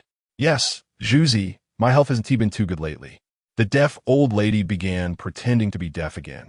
Old lady, you need to take care of yourself. We're still waiting for you to see your great-grandson. Shaju was currently waiting for Yi Zhonghai to introduce him to someone. Yes, I need to eat some meat to replenish. The deaf old lady responded off-topic, looking at the more than a pound of pork on the chopping board. All right, I'll serve you some more meat later. Great-grandson, I haven't seen you bring me a lunchbox in a long time. The deaf old lady changed the subject with satisfaction. This was also why she couldn't stand the Jia family. Before, Shaju would always bring her delicious food. Ever since Shaju started supporting Qin Huairu, she hadn't been able to get any food for herself, as it was all taken by that heartless widow. Not to mention her. Even Shaju's own sister, He Shui, couldn't get any, and she couldn't even remember what Shaju's lunchbox tasted like anymore. Okay, old lady. After I get the lunchbox tomorrow, I'll bring it to you. Shaju felt a bit dazed, thinking he might have been less caring towards the old lady, and said with a smile, Good, dear grandson. The deaf old lady perked up immediately upon hearing what she wanted to hear. In the Jia family, Qin Huairu, you've gotten bold, even taking vegetables home from the banquet. Why shouldn't you? Jia Zhangshi angrily scolded, even prepared to personally fight for vegetables, questioning why Qin Huairu wouldn't be willing. Mom, that would be so embarrassing. I can just tell Shaju to save some vegetables for us. Qin Huairu said helplessly, noting that there was no way to steal vegetables at someone else's banquet. How would that make the Jia family look? Oh, good idea. Jia Zhangshi suddenly remembered that Shaju could be used, having forgotten about him for so long. Then hurry and tell Shaju, then steal a bit from the table. Jia Zhangshi still hadn't given up on her plan to steal vegetables, thinking about how many meals they could eat if they took more. Sister, why is your mother-in-law like this? Qin Jingru quietly asked Qin Huairu, feeling that ever since Jia Zhangshi returned, she had been nitpicking at her. It was as if Qin Jingru only ate and did no work, resenting her for eating their food. Sigh, my mother-in-law is like this. Jingru, don't take it to heart, just eat more later. Qin Huairu helplessly went out. She still needed to say something to Shaju. Jia Zhangshi continued to teach the others how to steal vegetables, whispering together. People in the courtyard began taking out their tables and stools to set up for the banquet. Otherwise, there wouldn't be enough furniture from the Yin family. The dishes were quickly prepared, and Shaju first scooped a big bowl for himself, with several pieces of meat on top, meant for the deaf old lady. What Shaju wasn't satisfied with was the steamed cornbread. How could he let the old lady eat that? Old lady, hurry and eat. There's only cornbread left. Just soak it in soup and eat a little. Shaju placed the dish in front of the deaf old lady and said loudly, What? You want to serve me another bowl? No, I can't eat that much at my age. Just a few more pieces of meat will do. The deaf old lady looked at the meat slices, drooling, and took the cornbread and chopsticks to start eating. Wow, this old lady has a good appetite. Look at her. Shaju marveled at how effortlessly the deaf old lady was eating the meat, wishing he could have such good teeth at her age. Then Shaju divided another bowl, placing a layer of meat slices on top, which was meant for Qin Huairu. Just now, Sister Qin mentioned wanting a bowl of vegetables and specifically said not too much meat, thinking it wouldn't be good. Cut it out as if I, Shaju, would give Sister Qin less meat. Sister Qin was busy tidying up at the moment, so she certainly needed to eat more. As a result, there was even less meat left. If each table could get 4 or 5 pieces, it would already be quite good, and sharing 1 piece per person was out of the question. Today is my son Yin Zhiqiang and his wife Yuli's big day. Everyone eat and drink well. Eat and drink well. Yin Bugui was overall quite happy as the banquet was set up and most of the neighbors had arrived, giving him a good face. The neighbors didn't say anything, but secretly rolled their eyes. This was probably the worst banquet they had ever attended, with mostly steamed buns made from mixed flour. Who would use cornbread for a banquet? It would be a miracle to eat well. Besides, what kind of banquet doesn't tea even have wine? Even the worst liquor would show that third uncle had some heart. Yet here he was, serving plain water, unwilling to pay even a little cost. It would be strange if the food was good. However, everyone couldn't say anything due to Yin Bugui's authority. After all, Yin Laoshi hadn't even planned to hold a banquet, and was only prepared to collect gifts and give out a few eggs. Now, they could enjoy a free meal, so they might as well be secretly happy, knowing the eggs would definitely not be returned. All right, third uncle, hurry and serve the dishes. Everyone is hungry. Jia Zhangshi, sitting at the banquet, said, having steeled herself and prepared to make her move. At Jia Zhangshi's table, there were all women, and they all sat far away from her. Jia Zhangshi occupied the space of 3 people by herself, while others huddled together. It wasn't tea because Jia Zhangshi was fat. It was because she had been in trouble before, and in the eyes of the neighbors in the courtyard, she was someone who had made mistakes, her reputation long ruined. So naturally, no one wanted to sit too close to her. Jia Zhangshi didn't notice anything amiss. Instead, she felt proud, thinking that others were afraid of her. Chapter 88. Jia Zhangshi spits in the vegetable bowl. Yin Bugui frowned. Jia Zhangshi was really outrageous. She came out of the courtyard without saying a word and interrupted him instead. In Yin Bugui's eyes, this was inauspicious, and he didn't want this old woman who had been in the courtyard to come. But unfortunately, she had the support of Zhonghai, a respected elder in the yard, which made it difficult for him to confront her.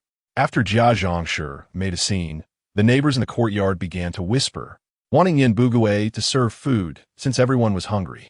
All right, let's serve the dishes. Yin Bugui waved his hand to bring out the food, with each table getting a plate of steamed buns and a pot of mixed stew. As soon as it was served, it was snatched up. What are you doing? Jia Zhangshi, an angry woman scolded. You're going too far. Seeing that everyone was grabbing the food too quickly, Jia Zhangshi decided not to compete and directly knocked away others' chopsticks with hers, then scooped food for herself. If you can't get it yourself, blame who? Jia Zhangshi arrogantly continued to scoop food into her bowl. Oh, so you can get it, huh? What are you doing, old Zhao? The woman at the same table. Old Zhao was also strong-willed. Hearing Jia Zhangshi, this former convict, mock others, she directly took Jia Zhangshi's bowl and poured it into hers. Come on, scoop. With old Zhao's command, everyone started scooping up the food, and as soon as Jia Zhangshi reached out with her chopsticks, they were knocked away, unable to get anything. You all forced me to do this. Spit. Jia Zhangshi spat an ancient phlegm into the dish and stirred it vigorously with her chopsticks. Jia Zhangshi, how disgusting can you be? Right, people like you probably get beaten every day in the courtyard. What good can a convict be? Exactly. I've never seen such a disgusting person. Several women surrounded Jia Zhangshi, scolding her, mainly because her actions were truly repulsive. You're all talking nonsense. That was detention. Do you understand? Not a convict. Jia Zhangshi was furious, blowing her cheeks and glaring, feeling that this group of gossipy women was ruining her reputation. Who knew? We don't understand the law. We just know you went into the courtyard. Exactly. I remember you used to be chubby and healthy. How did you end up like this? Needless to say, you must have suffered a lot in there. Right, just got beaten for no reason. The women laughed heartily. There's nothing more enjoyable than mocking the person in question. You bastards, I'm not talking to you anymore. Jia Zhangshi knew she couldn't win the argument. So she simply picked up her bowl, added it to her large bowl, took 5 or 6 steamed buns, and turned to leave home. Almost simultaneously, another table faced a similar situation, but the outcome was entirely different. Bang Gung heard Jia Zhangshi's words and sat separately from his grandmother to get more food. So, Bang Gung sat among a group of men, with not a single woman at the table. Yin Bugui had not prepared any drinks. It was just a simple meal. And as soon as the dishes were served, they were snatched up. Hey, move aside. No, leave me some. Stop. This food belongs to the Jia family. Oh dear. A table full of men stood up to grab food, and Bang Gung, holding his chopsticks, couldn't squeeze in at all, becoming increasingly anxious. He didn't know he'd been pushed by some man and ended up sitting on the ground. Bang Gung was a bit dazed, not expecting anyone in the courtyard to dare to lay hands on him. After all, Bang Gung was still young and had a naive mindset, always thinking that the Jia family was the most powerful in the courtyard. Even the war god Shaju wouldn't dare to act tough in front of him, which naturally gave Bang Gung the illusion of being a little tyrant in the courtyard. Everyone stop, Bang Gung said angrily, suddenly remembering the last trick Jia Zhangshi had taught him. I spit. Bang Gung spat into the bowl, feeling a wave of relief at the thought of them grabbing food again. What the? Slap. Yang Damon, sitting at the same table, was hot-tempered. Seeing Bang Gung dare to do this, he didn't think twice and slapped him. Wah. Bang Gung was knocked to the ground, crying loudly. What's going on? What happened? Bang Gong, my son. Qin Huairu, who was eating, rushed over and held Bang Gong, crying. What happened? What's going on here? The three elders came out of the house. They were the three oldest men in the courtyard, of course, sitting inside eating. Hearing the commotion outside, they hurried out to check. Who? Who at Bang Gong? Shaju rushed over with a spoon. Seeing Sister Qin crying like a rain-soaked pear, her eyes red. He never expected that someone would dare to bully Sister Qin in the courtyard. Elder brother, second brother, third brother, you have to judge this. Everyone was having a good meal, and this little brat spat in. How disgusting is that? How can we eat? Exactly, third brother, Jia Zhangshi spat in. And now the bowl has gone to the Jia family. We have nothing left to eat. Right, third brother, you need to come up with a solution. The crowd looked at Yin Bugue, who organized the meal, to see what the third elder thought. How about we just eat a little at the other tables first? Yin Bugue tentatively suggested. Third elder is right. Look, there's no food left now. Someone complained. Yin Bugue realized it was true.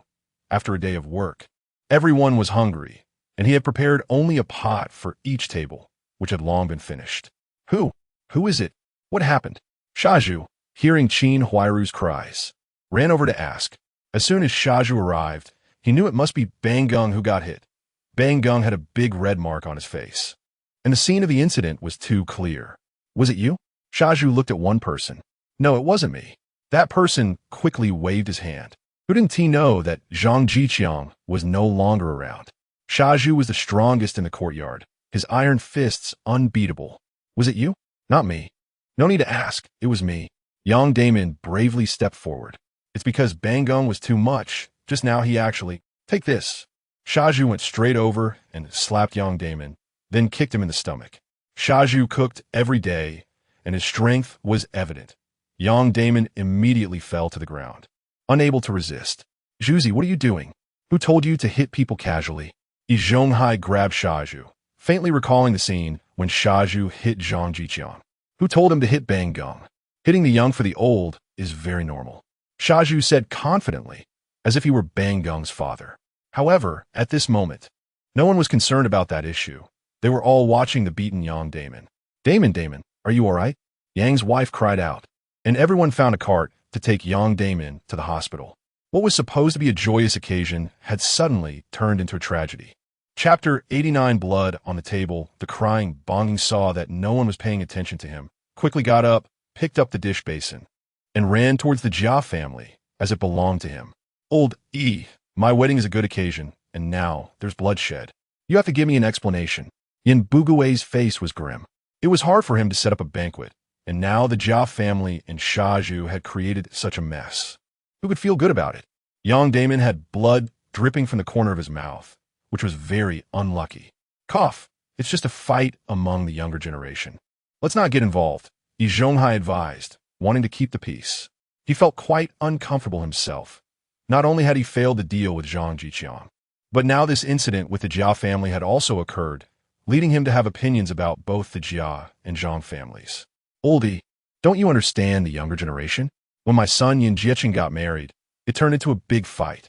Does that mean my son and daughter-in-law won't have a good life after getting married? Every day is a hassle?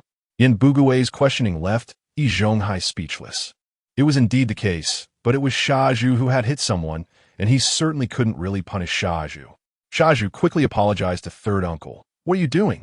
Yi Zhonghai said, and Shaju had no choice but to listen, though he was very reluctant.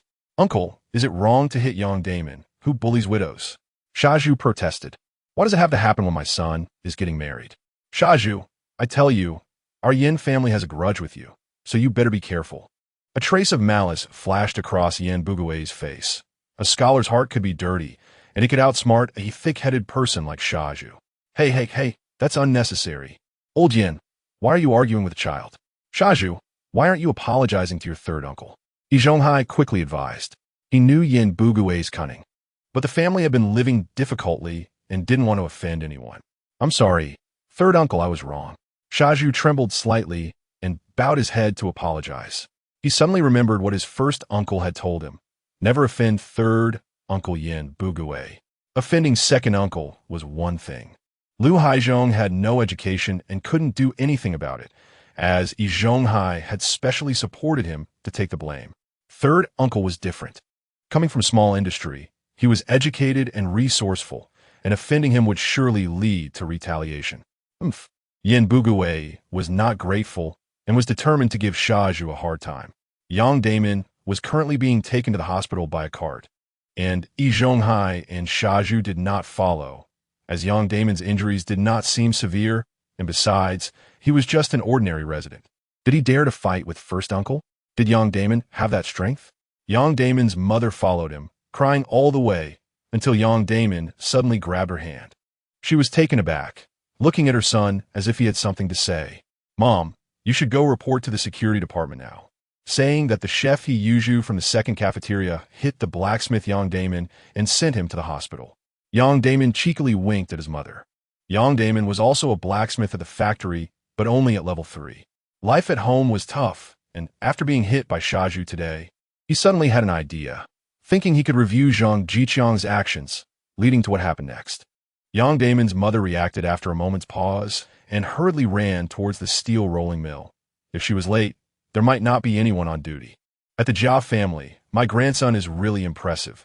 He brought back so many dishes, Jia Zhangshi said happily, enjoying a meal with Bonging. It's all that Yang Damon's fault. He dared to hit me. Otherwise, I could have brought back a few more steam buns. Bonging said resentfully. What do you want those lousy steam buns for? Eating them won't make you poop, Jia Zhangshi said disdainfully. Ever since Shaju had helped her family, they had long stopped eating such things, with at least 2 flour steam buns being the minimum. But we can give them to my mom, Bonging said, as if it were a matter of course. Jia Zhangshi was taken aback. She didn't expect Bonging to say that, but quickly reacted and smiled, giving Bonging a piece of the few remaining meat dishes. Right? We can give it to your mom. Come on, Bonging, you are the pillar of the Jia family. Eat a piece of meat. Qin Huairu felt a pang in her heart, not expecting her son to say such a thing. Mom, how can you teach Bonging like this? This is harming the child.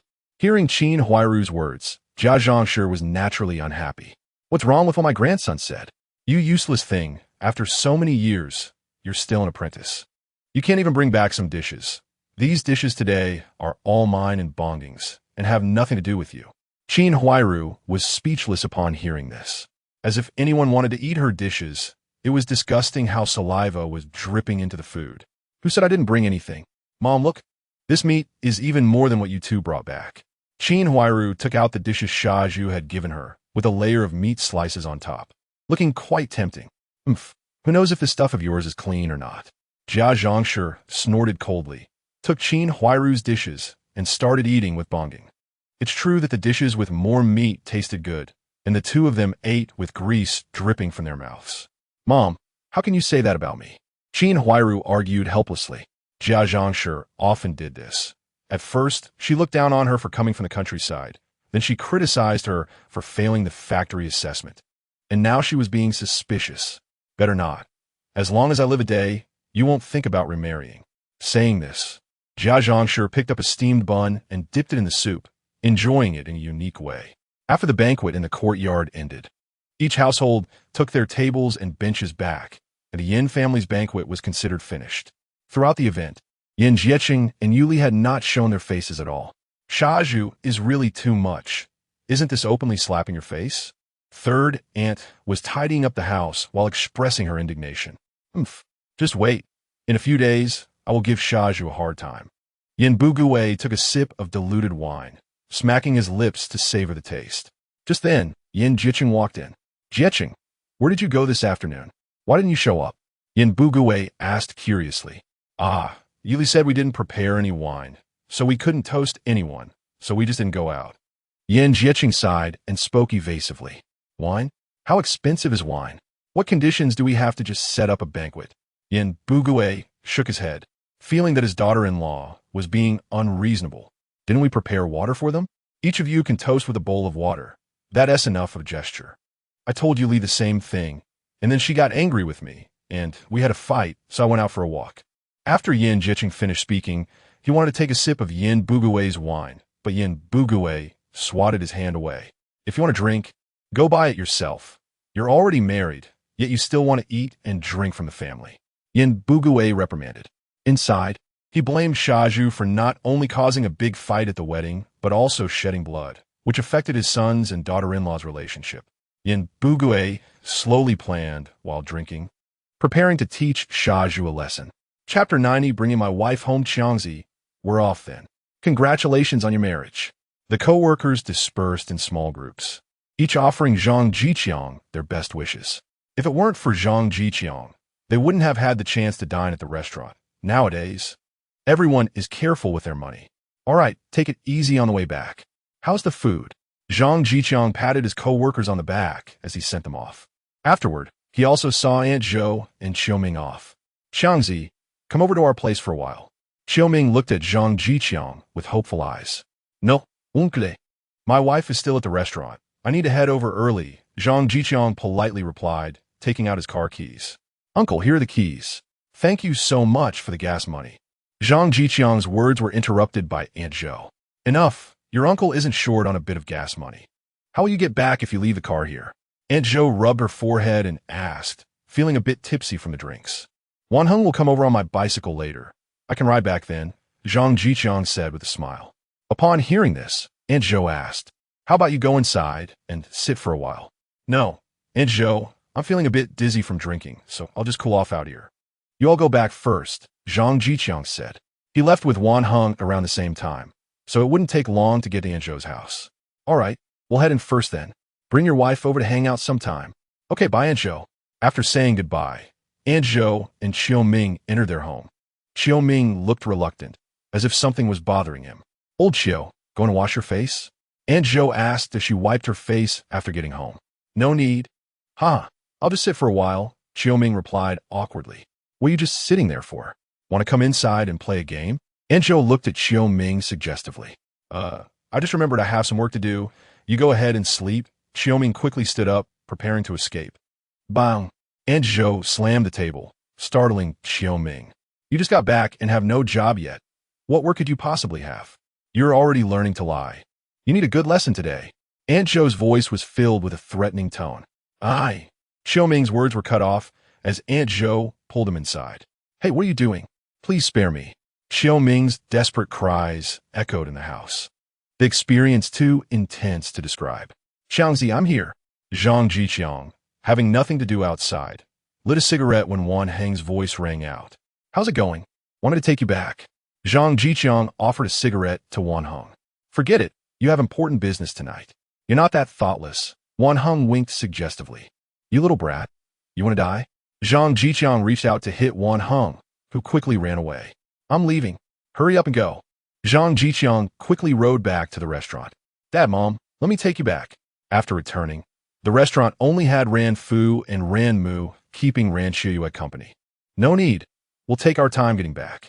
You two hurry along, Ran Mu said with a smile, clearly pleased with her son-in-law. All right. It's not far from the harmonious courtyard. We'll head back now. You two hurry along, Ran Fu said, and they slowly walked away. Zhang Zhiqiang and Ran Siheyuan watched from the door. Dear wife, shall we head back? Ran Siheyuan's face flushed slightly.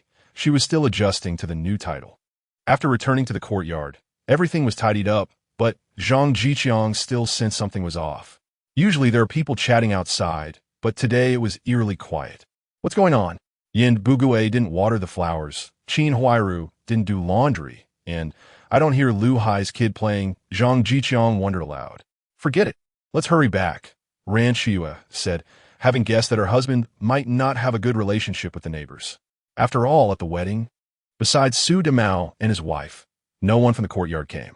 Exactly, home we go, wife. Zhang Zhiqiang opened the door and pushed his bicycle inside. Ran Siheyuan followed with a small bag. Brother Zhiqiang, even though I've hardly been to your place, it feels quite familiar now, Ran Siheyuan said, placing her bag on the table and looking around.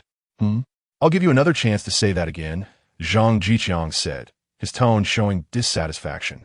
Our home? Ran Siheyuan asked cautiously. Just remember that. And also, you need to call me husband. Zhang Zhiqiang slowly cornered Ran Siheyuan against the table. What are you doing? Ran Siheyuan lowered her head, not daring to look at Zhang Zhiqiang. Zhang Zhiqiang's deep voice sounded. Nothing. Seeing that Ran Siheyuan didn't understand, Zhang Zhiqiang stopped teasing her and turned to tidy up the things. Ran Shiyue eagerly arranged her dowry. In the courtyard. Knock, knock, knock. Who's there? Shaju opened the door. Hello, we're from the security department. You're Hiyuju, right? Two members of the security department asked. I am. What do you want? Shaju's legs felt weak. He definitely didn't want to go back to that hellhole. You're suspected of assaulting a colleague at the factory. Please come with us, said a worker from a steel mill. Shaju suddenly remembered hitting Yang Damon in the afternoon and was shocked that the guy dared to report him. I'm the only one at home. Can I just tell my neighbor? Shaju asked, not planning to resist. Those in the security department were all veterans. He certainly didn't dare to fight back. Sure, but make it quick. The two were not heartless. Besides, fighting wasn't a big deal, so they nodded in agreement. Knock, knock. Knock. Uncle, open the door, are you there? Shaju knocked on Yi Zhonghai's door. Zhuzi, what's up? Yi Zhonghai, already dressed for bed, opened the door. Uncle, they're from the security department and want to arrest me. You have to help me, Shaju said with a distressed face. Huh? What happened? Yi Zhonghai furrowed his brows, wondering when Shaju got into trouble again. It's Yang Damon. That guy actually had the guts to report me to the security department. Just mentioning it made Shaju quite angry. Let's go. I'll talk to them, Yi Zhonghai said as he put on his coat and headed outside. It was all Zhang Zhiqiang's fault. In the past, the courtyard would handle matters internally, but now everyone was learning to report. Hello, comrades. I'm Yi Zhonghai, an 8th-level worker at the factory and a respected elder in the courtyard. Yi Zhonghai introduced himself to the two, letting them know who he was. This matter has already been dealt with in the courtyard. Could you let it go? Yi Zhonghai asked tentatively. Sorry, Master Yi, but we're just following orders. The two replied, their eyes showing respect upon hearing Yi Zhonghai's status, but still refusing. How about this? Zhuzi, you go with him first, and I'll head to the hospital for a bit. Yi Zhonghai didn't say much more. His status was established, and further discussion would be futile. It would be better to get a letter of understanding. Okay. Shaju felt relieved knowing he had the elder's assurance and followed them without worry. Chapter 91. Let Ran Shiyue catch her breath. Old Auntie, where are you going at this late hour? Auntie asked as she watched Yi Zhonghai put on his clothes and shoes, looking as if he was going out. Zhuzi was taken away by the security department. I'm going to hospital to get a letter of understanding from Yang Damon, Yi Zhonghai casually replied. Yang Damin? He reported it. Annie was aware of the incident in the afternoon, but didn't expect that the Yang family, who usually seemed quite honest, would actually dare to report it. Of course. Should I take something with me? No need. Let's see if Yang Damon dares to blow up in front of me, Yi Zhonghai said with disdain. Zhang Zhiqiang was hard to deal with, but handling Yang Damon was simple. Meanwhile, on the other side, Zhang Zhiqiang looked at Ran Shiyue with a lewd grin. How about something exciting, wifey? What are you doing? Ran Shiyue, sitting on the bed, panicked and asked with a trembling voice. Zhang Zhiqiang pulled out a small bag and a notebook. Of course, we're going to do something fun. Haha. He took out a stack of money, which was given to him by Wan Hong. So much. Ran Shiyue's eyes widened. She had never seen so much money before. Yeah, let's count how much there is, Zhang Zhiqiang said eagerly. Okay. The two excitedly began counting the money. To their surprise, they found there was actually more than 150 yuan. People like Director Yang and Zhou, Sudamao, Director Li, and Li Taihua all contributed 10 yuan, and most of the rest were around 5 yuan, which added up to quite a bit. And this, Ran Shiyue mysteriously took out a handkerchief and opened it to reveal another stack of money. What is this? Zhang Zhiqiang asked, puzzled. Your bride price. Ran Shiyue joyfully counted the 2 stacks of money together. How did you get the bride price back? Zhang Zhiqiang scratched his head. Wasn't the bride price supposed to go to the bride's family? My parents said we only have you in our family, and without any elders to support us, life must be tight. So they gave me the money to help us start our new little home. But this money is mine, and I won't give it to you. Ran Shiyue tightly gripped the money, looking quite greedy. Okay, it's all yours.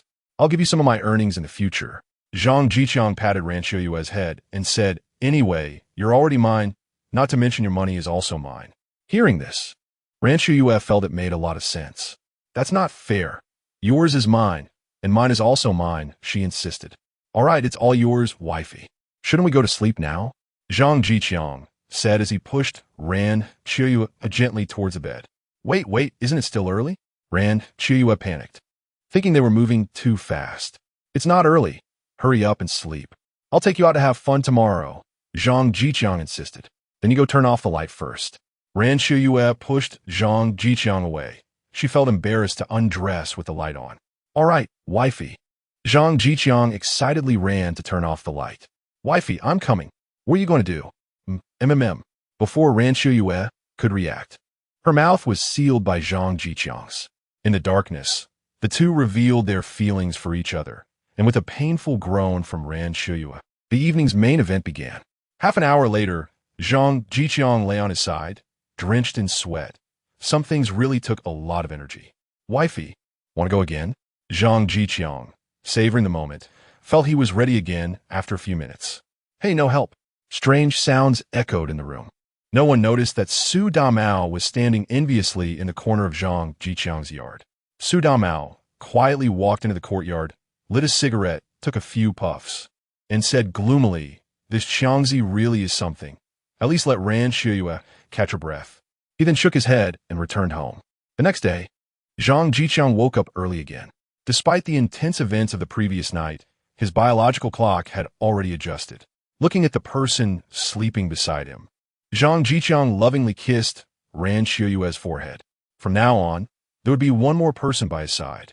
He truly felt like he had settled down in this world and gained a new responsibility. Zhang Zhiqiang didn't go boxing today. It wouldn't be good to wake his wife. Since Ran Siheyuan had a tough night, he decided to make a hearty breakfast for her. He opened the cupboard, where there were flour, pork, vegetables, eggs, tomatoes, and a variety of other items. He also added some bananas and apples. Zhang Zhiqiang didn't plan to let Ran Siheyuan know about the system, as it was too unbelievable. She would probably find it hard to accept. Zhang Zhiqiang prepared to make 2 bowls of noodles and fry 2 eggs. With his beginner chef skills, he hadn't had the chance to use them yet. Before long, the kitchen was filled with the aroma of food. The beginner chef skills were indeed remarkable.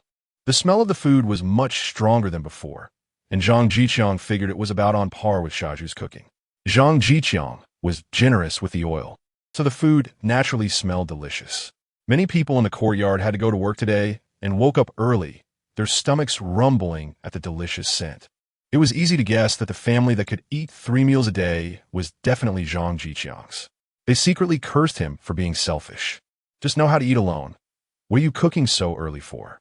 Nowadays, every household struggled to get by, and most had only 2 meals a day. Zhang Zhiqiang was making such tempting food just to tease everyone. Zhang Zhiqiang was unaware of others' thoughts. Even if he knew, he wouldn't care. It had nothing to do with him. Ran Siheyuan's cute nose twitched. She smelled the delicious aroma too. Instinctively, she reached out to find Zhang Zhiqiang, only to realize the space beside her was empty. Ran Siheyuan instantly woke up, relieved to see she was in Zhang Zhiqiang's house. Otherwise, she would have thought last night's events were just a dream. Hiss! As she moved her body, a sharp pain shot from her lower body, making Ran Siheyuan gasp. Wifey, you're awake. Come eat.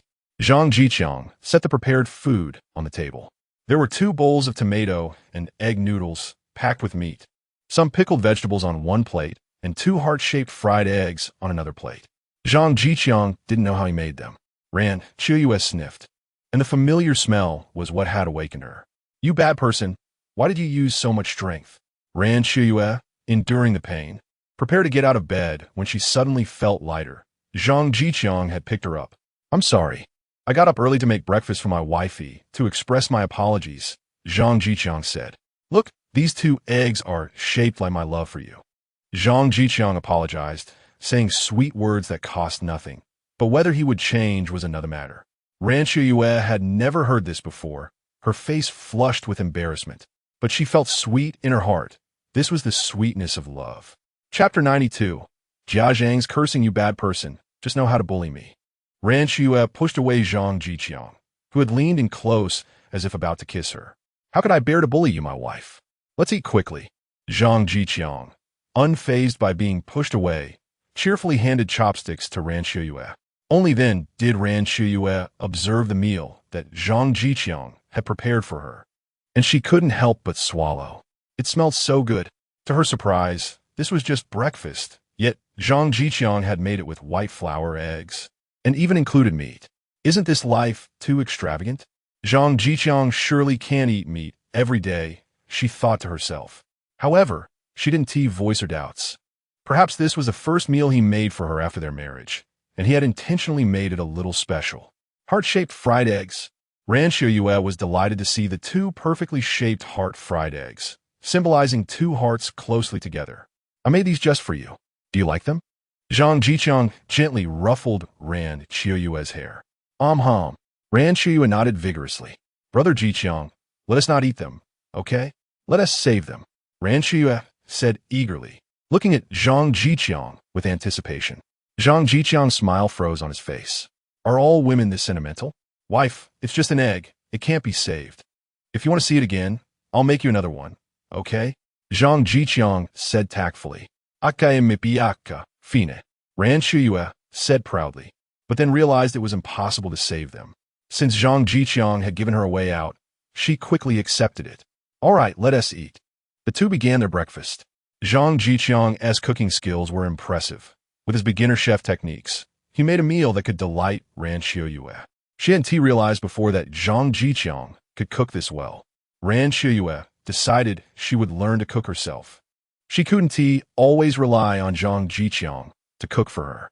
In the courtyard, Jia Zhang went to the toilet to relieve herself and also emptied the chamber pot from the night before. Before she returned, she smelled a strong aroma. This smell was familiar to Jia Zhang. It was definitely the smell of meat. Since there was only cabbage left in the house, and they had eaten all the meat yesterday, Jia Zhang couldn't help but swallow hard. The smell was coming from the backyard, and Jia Zhang knew, without guessing, that it was that little brat Zhang Zhiqiang cooking. Eating meat so early in the morning, doesn't he fear he'll eat himself to death? She had heard that he got married yesterday. What right does this unfilial little punk have to get married? He should be childless for life. As these thoughts crossed her mind, a surge of unnamed anger rose within Jia Zhang. In a fit of rage, she ran to the backyard and started cursing. Zhang Zhiqiang, I F you damn thing. What are you eating meat for so early in the morning? You don't even know to bring a bit to the Jia family. Why don't you choke to death, you bastard? You'll definitely have no children in the future. Jia Zhang yelled in the backyard. Ran Siheyuan frowned slightly. She had obviously heard Jia Zhang's words. Is that old Granny bonging? Ran Siheyuan felt very uncomfortable. She knew Granny bonging from when she went to the Jia family to ask for tuition fees, and she had been very critical of her. Who would have thought that she would come to the backyard to curse while she was just having a meal at home?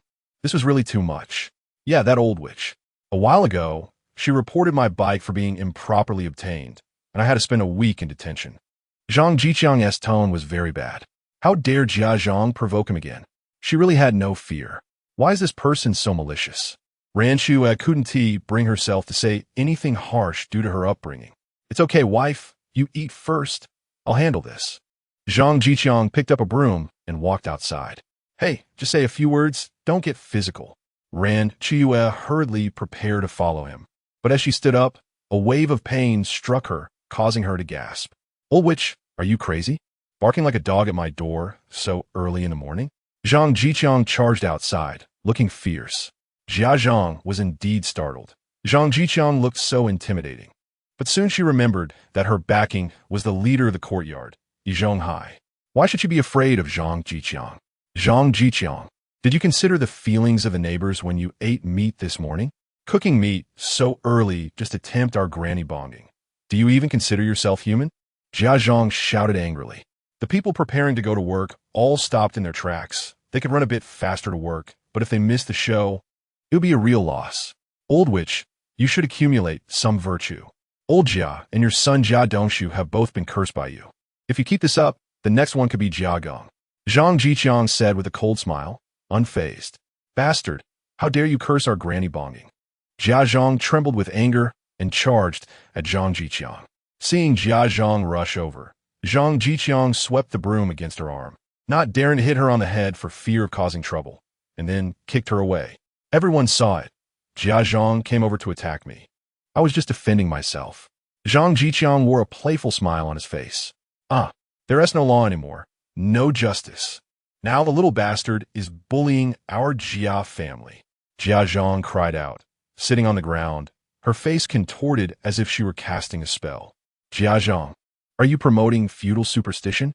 Haven't you spent enough time in the police station? Do you want me to show mercy and send you back in for a couple of days? Zhang Zhiqiang coldly snorted. Jia Zhang really had no memory. Having been inside once, she still dared to engage in feudal superstition. You're talking nonsense. Zhang Zhiqiang, you just wait. Mentioning the police station made Jia Zhang fearful, as if she recalled that week of dark days that were truly unbearable. After throwing out a harsh word, she quickly got up and ran away. The neighbors saw that there was no longer any excitement to watch and began to disperse in twos and threes, thinking that Jia Zhang was really incapable. She couldn't even handle the beginning. Zhang Zhiqiang chuckled lightly and turned back to the house. All right, wife, it's all settled. Let's eat. Zhang Zhiqiang put down the broom and washed his hands. You're really amazing, husband. Ran Siheyuan rewarded Zhang Zhiqiang by calling him husband. Wife. Our courtyard is not as harmonious as your beautiful courtyard. There are quite a few dirty matters inside.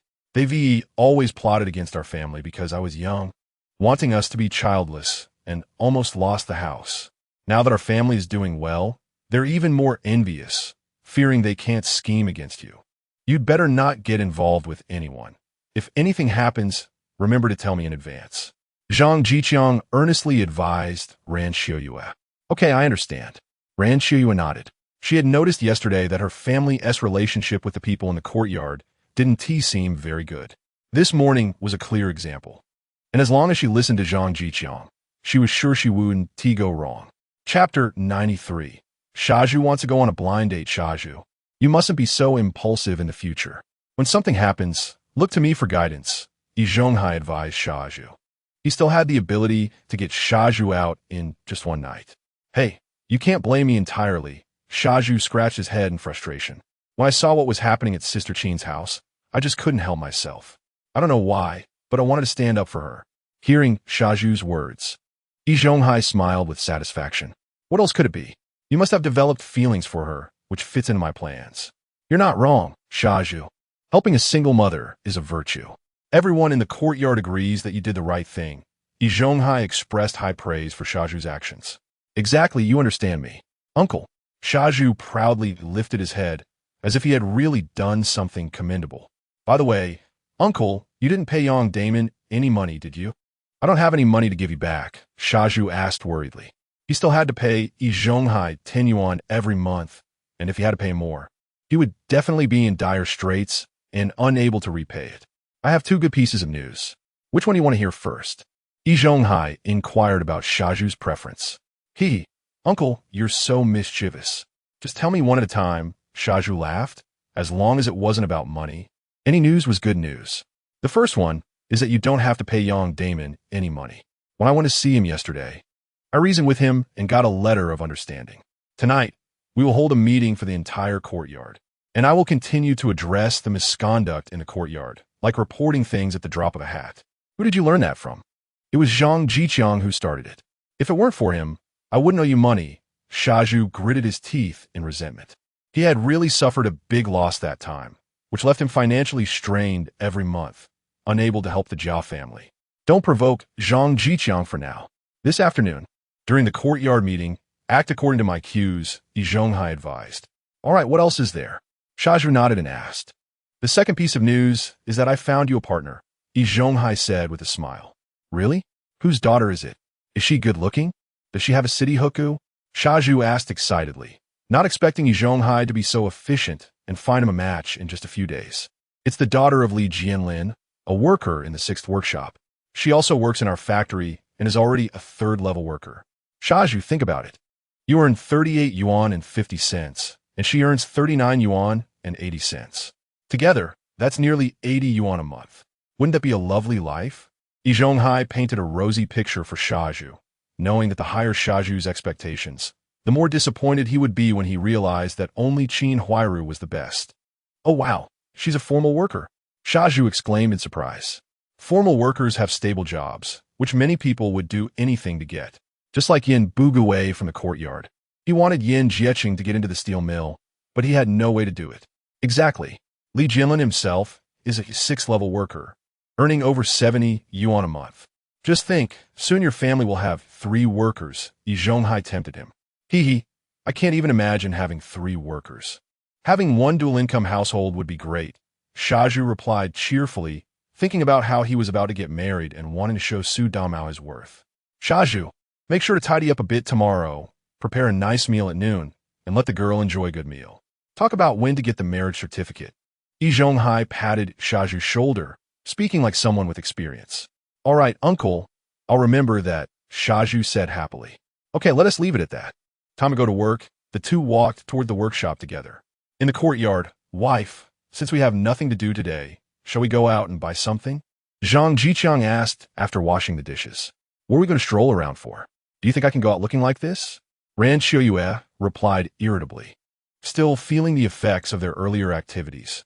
She couldn't believe how many tricks Zhang Zhiqiang had up his sleeve and flushed at the thought of last night's embarrassing moments. Hee. Then let us just stay home and rest. I'll take good care of you.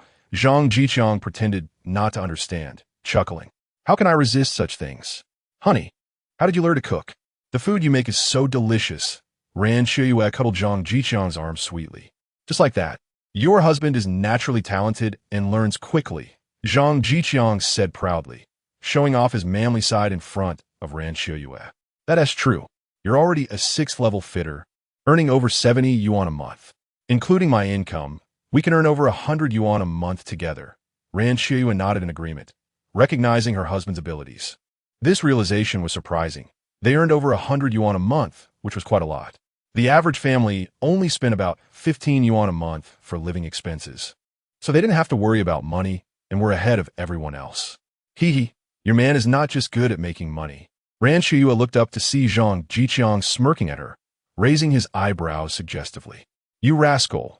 Ran Siheyuan understood immediately, her cheeks flushing as she scolded him. I woke up too early today. I should catch up on sleep. Zhang Zhiqiang picked up Ran Siheyuan, not with any ulterior motive, but just enjoying the feeling of holding his wife. At the Jia family, Jia Zhangshe returned home angrier the more she thought about it. She had been humiliated by Zhang Zhiqiang, who had just brushed her off and kicked her. However, she didn't dare to call the police, as she had indeed lost her temper and made a scene earlier, and many people in the courtyard had seen it. If the police came, they would probably arrest her first. Watching Qin Huairu play with the little boy, she felt increasingly annoyed. Qin Huairu, you have nothing to do here. Go home. Jia Zhangshe prepared to drive Qin Huairu away, who was just mooching off the Jia family, doing nothing but eating and drinking. Huh, I'm still waiting for my sister to introduce me to a partner. Qin Huairu replied unwillingly. Going home meant facing a life of hard labor, which was not what she wanted. What partner? She just tricked you into coming to look after the child. Hurry up and leave. You eat our Jia family's food and drink our Jia family's water. Jia Zhangshe glared at her and began to scold. You old witch. You do nothing but eat and wait to die. You might as well not live and waste food. Qin Huairu retorted without holding back. Get out, get out. You country bumpkin. You're not welcome here anymore. Jia Zhangshe was furious, feeling that everyone dared to bully her now. Fine, then I'm leaving. Who cares about this lousy place? Qin Huairu started packing her things, clearly unwilling to stay in the Jia family any longer. Chapter 94.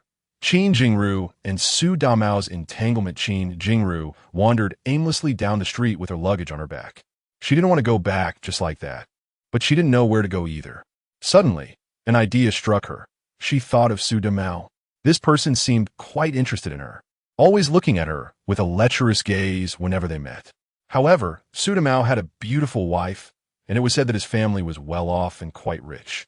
Qin Huairu felt that she couldn't guarantee that she could win over Su Damao completely. In the courtyard, there was a silly Zhu who lived up to his name and seemed easy to manipulate.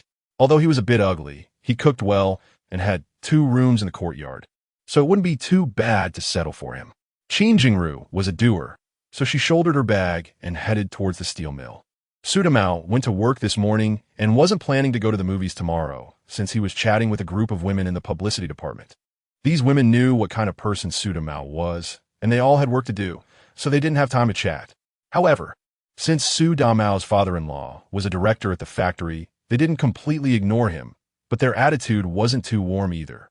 Feeling frustrated, Su Damao came out of the publicity department, got on his bicycle, and was ready to go out for a meal and a drink as it was close to noon.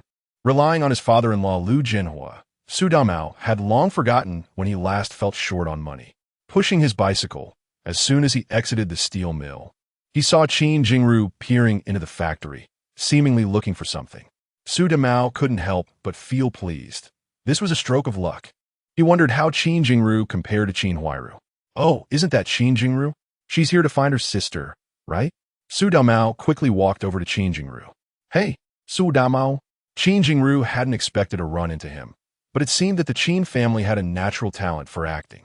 After being stunned for a few seconds, she immediately put on a pitiful expression.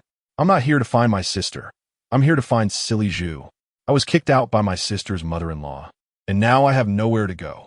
As Qin Jingru spoke, her eyes turned red, just like Qin Huairu would do. What? Kicked out by Jiazhong? Su Damao exclaimed in surprise, having long known that Jiazhong was not a good person. Today he finally witnessed it firsthand. Even his sister-in-law's younger sister could be kicked out. Well, looking for silly Zhu won't help. I advise you not to go looking for him. Let me tell you, that silly Zhu's reputation is bad. He's almost 30 and still hasn't found a partner. You'd better not get too close to him.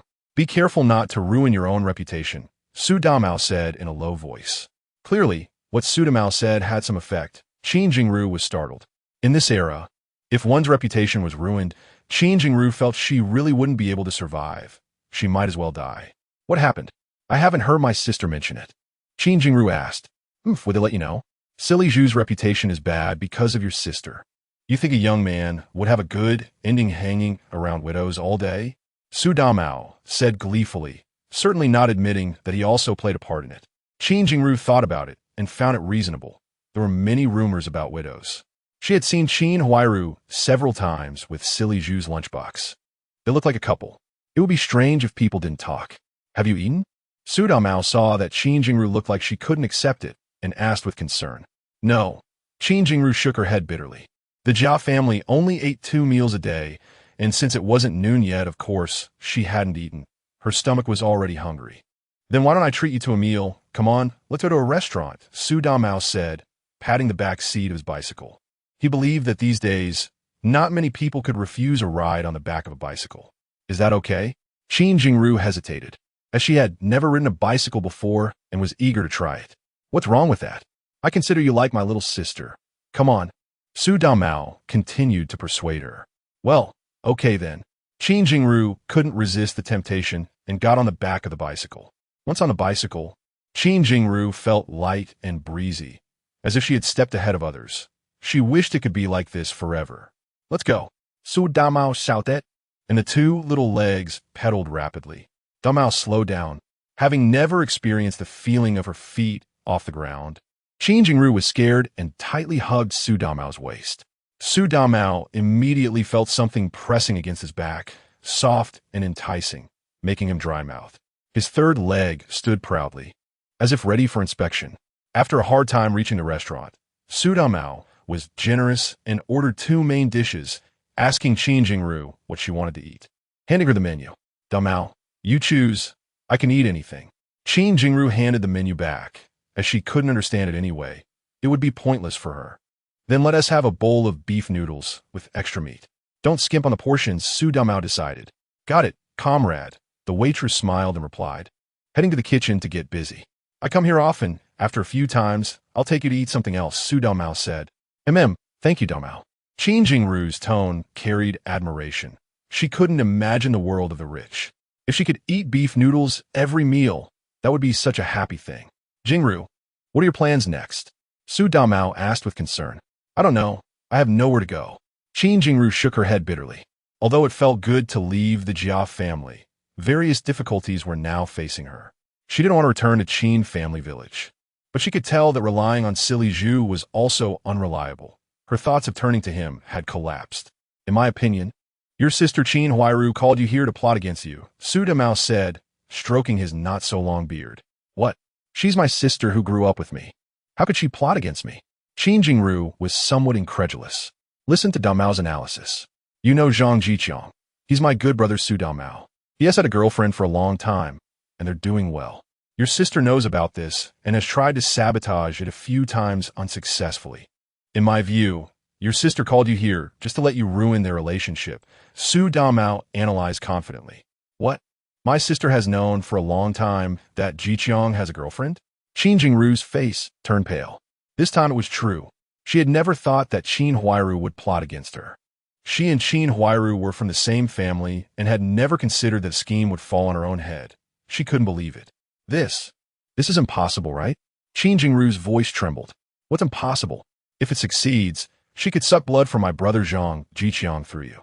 If it fails, she can still have you help take care of the kids. Either way, she wouldn't lose, Su Damao said, his analysis getting closer to the truth of the matter. Upon hearing this, Qin Jingru realized that it really was like that and couldn't help but burst into tears. Chapter 95 Amao, love me. Sigh.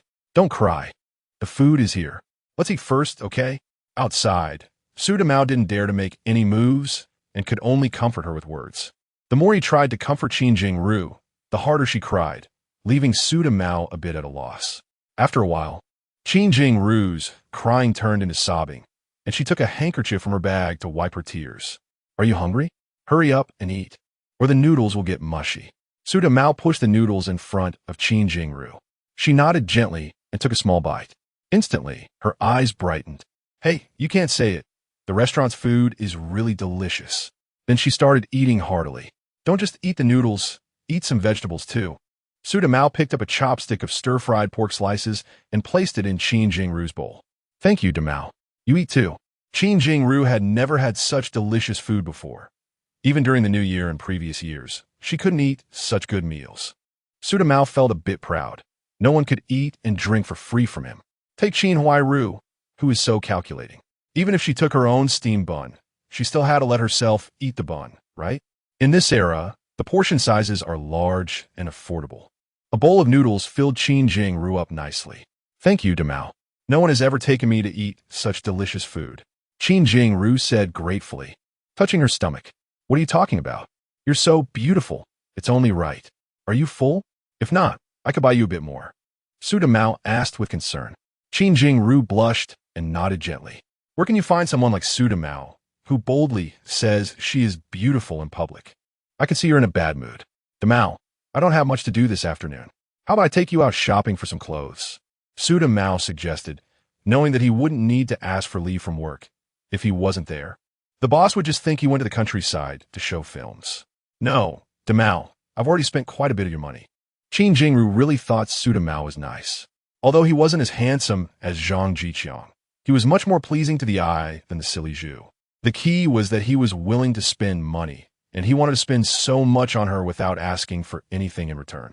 What's the big deal? Money is meant to be spent. Come on, I'll take you out to shop for some clothes. After saying that, Su Damao settled the bill and took Qin Jingru outside. The two of them walked to the supply and marketing cooperative, where Su Damao took Qin Jingru around. 2 hours later, Qin Jingru had completely transformed.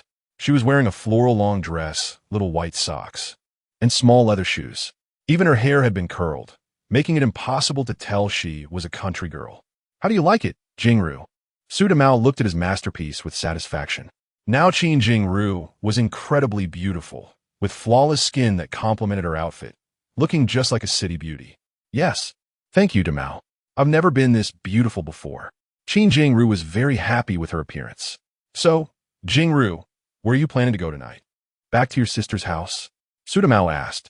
I don't want to go back. Qin Jingru now knew that Qin Huairu was calculating her, so of course, she didn't want to return to the Jia family. However, it seemed she had nowhere else to go. How about this? I'll book a room for you at the guest house, and you can stay there temporarily.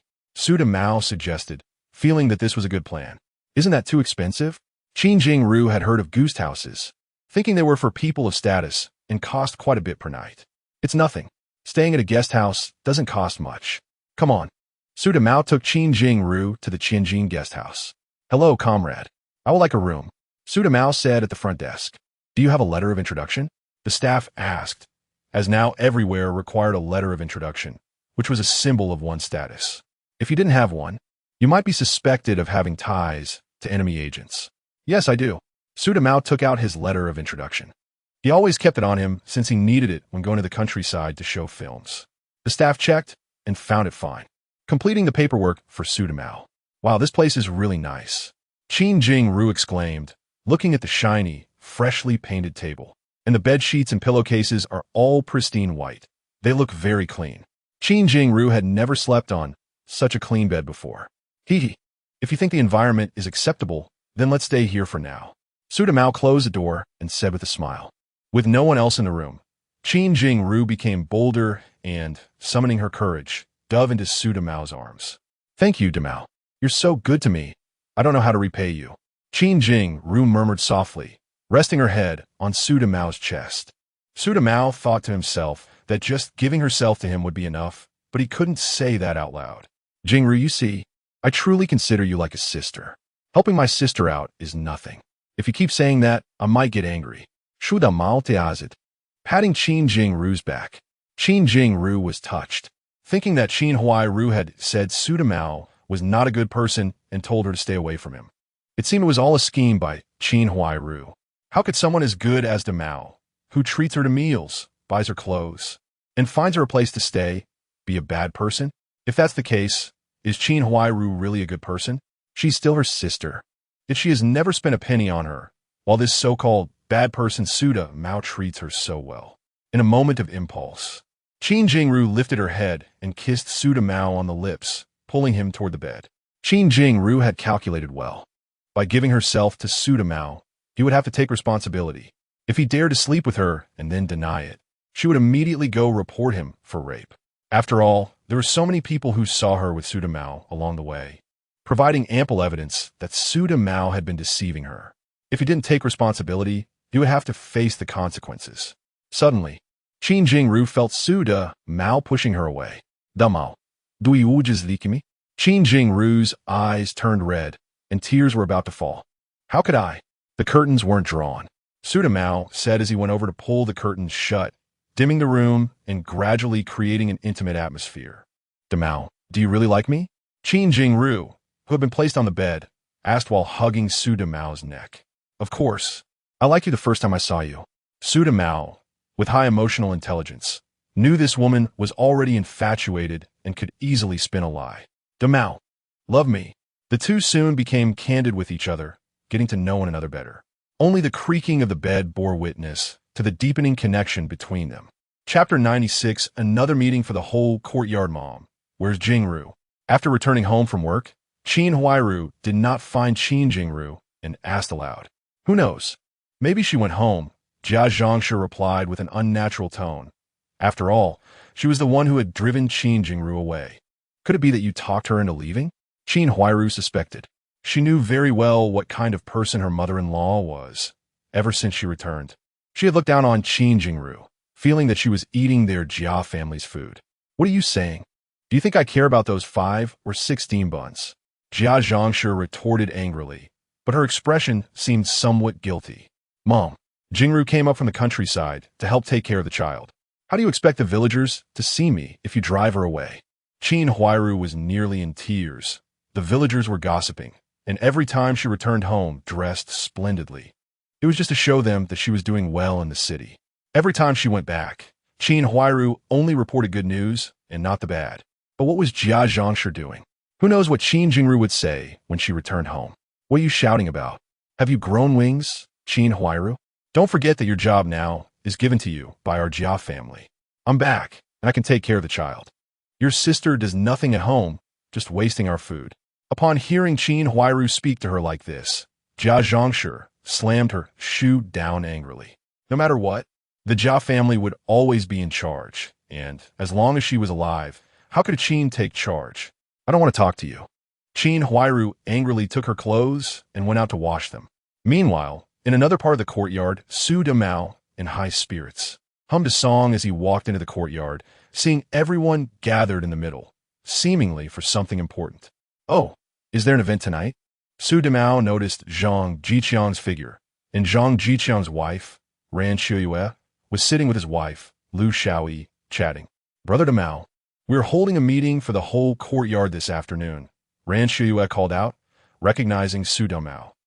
Sister-in-law, hello, and you are here too, wife Su Damao responded. What are you talking about, Damao? Why shouldn't I be here? Lu Xiaoyi said, a bit displeased. Shouldn't she be here? Wife, look, I'm just greeting you. Su Damao said with a flattering smile, feeling a sense of guilt and fear after such exchanges. Xiangzi, what happened? Su Damao turned to ask Zhang Zhiqiang, wondering why they needed to hold a meeting again. I don't know. We just came out. Zhang Zhiqiang shook his head, unsure of the reason. The three elders sat at the 8 immortals table. Slurp spit. Second elder, Lu Haizhong, first took a couple of sips of tea and then stood up. Quiet, quiet. Everyone quieted down, preparing to listen to Lu Haizhong. Today I called everyone together mainly to discuss two things. What are these specific matters? Lu Haizhong said, looking at the first elder, asking him to speak. After Lu Haizhong finished, he sat back down, which was when he got to shine the most. First elder, Yi Zhonghai, stood up and smiled kindly. What the second elder said is correct. We mainly have two issues to discuss. The first is regarding the banquet at third elder's house yesterday. As he spoke, Yi Zhonghai glanced at Jia Zhangshi. Jia Zhangshi lowered her head, feeling guilty. Her actions could be considered serious or not serious. Serious for Yin Bugui, who had a rare opportunity for a banquet that Jia Zhangshi ruined. And it would be surprising if Yin Bugui felt good about it. Not serious for Jia Zhangshi, as she had Yi Zhonghai backing her in the courtyard. After all, it was just a little food taken away, small matters. What Jia Zhangshi did not understand was why Yi Zhonghai was making such a big deal out of it. She had even prepared to apologize to Yin Bugui privately, but to bring it up at the courtyard meeting made her feel uneasy. Qin Huairu, however, remained calm. These matters had already been discussed with Yi Zhonghai, and she knew exactly what to do. Yesterday at Third Elder's banquet, Jia Zhangshi had caused a scene, spitting into the food and taking away a table of dishes. Not only did it disrupt the normal hosting of Third Elder's banquet, but it also brought a bad influence to the courtyard. After discussion among the three elders, it was decided that Jia Zhangshi would clean the courtyard for a month as a warning. Yi Zhonghai finished speaking and started clapping. Good. The first elder said, well, I didn't get to eat a single bite at that banquet. Exactly. What about the pig's trotter? I barely had a few bites. Did the Yin family hold a banquet? Zhang Zhiqiang asked in confusion. He was so busy with his wedding that he hadn't been paying attention to the courtyard's affairs. Of course, it was on the same day as your wedding. They just didn't want the people from the courtyard to attend your banquet, Su Damao said with a sneer.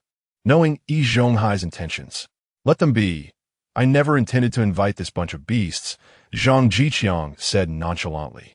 He was sure that if he invited these people, his banquet would also be a mess.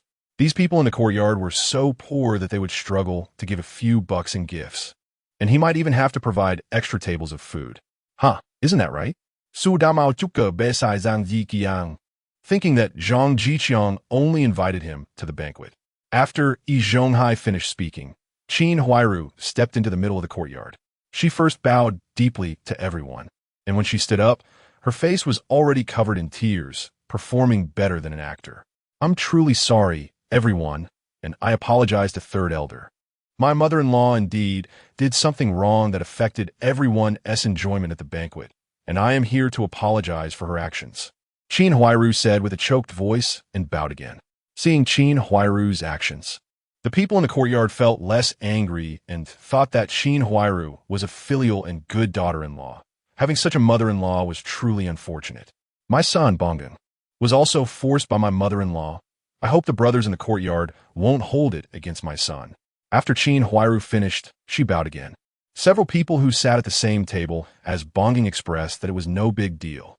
It wasn't a serious matter, and moreover, Qin Huairu's public apology in front of so many people was already a sincere gesture. Everyone was men, and what mattered was generosity, especially since Qin Huairu was a widow, with no men in the family. If they were to hold grudges, her reputation would be in ruins. Chapter 97. Who the hell is your grandfather? To express our Jia family's apologies, I believe my mother-in-law should sweep the courtyard for not just 1 month, but 2 months, and I hope to receive everyone's understanding. This part was added on the spot by Qin Huairu, as Jia Zhangshi drove Qin Jingru away without her consent. Isn't this making her unable to lift her head in the village?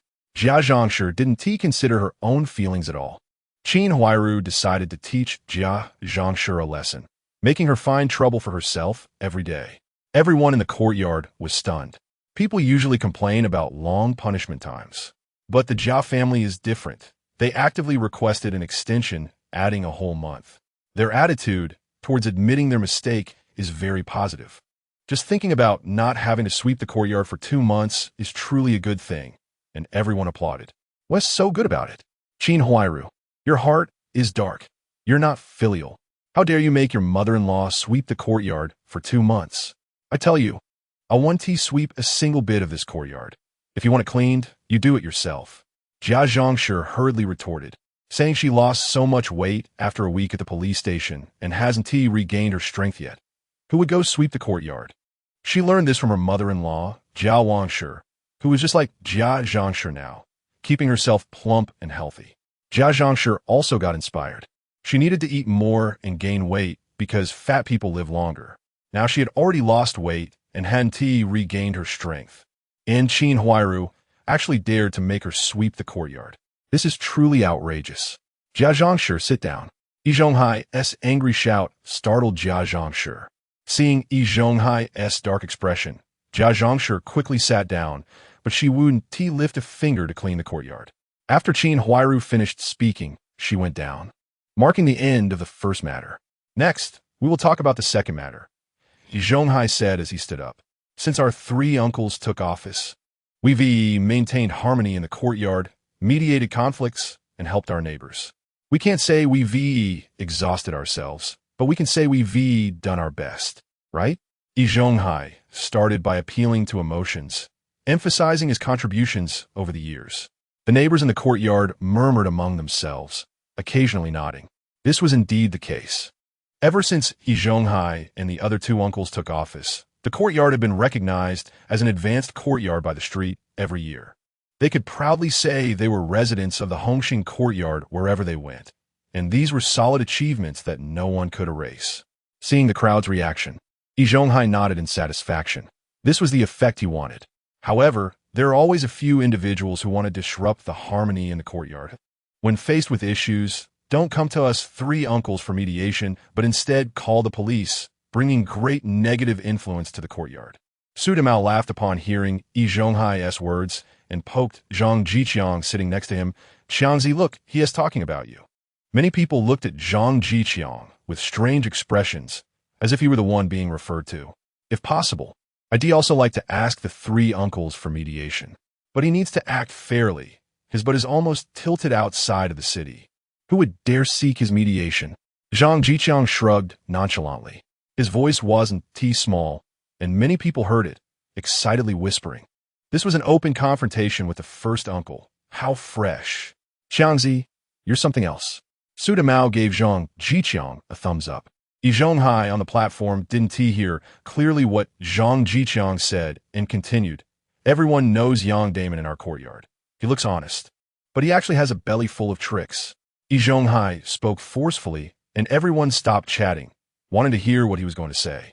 Everyone knew that Bang Gung was a good child, but he was incited by Jia Zhangshi to spit in the vegetables. See? His butt is tilted again. Zhang Zhiqiang said with a smile. ISNT that right? But I heard that Bang Gung is his son, so it makes sense. Su Damao nodded, analyzing. Zhang Zhiqiang was taken aback. Who told you Bang Gung is Yi Zhonghai's son? Zhang Zhiqiang was stunned. He was just guessing, but it seemed it might actually be true. Xiangzi, you don't know this? Look, Jia Dongshu has straight hair, and Qin Huairu also has straight hair. But why does Bang Gung have curly hair? Su Damao said mysteriously. Zhang Zhiqiang lost interest in the conversation. Wasn't this just speculation from himself? It's Yang Damon. He actually bullied a child and slapped Bang Gung.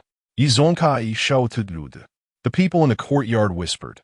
Many saw Yang Damon hitting Bang Gung, and no one could find fault with Yang Damon bullying a child. Everyone knew that Zhuzi was straightforward, with no bad intentions.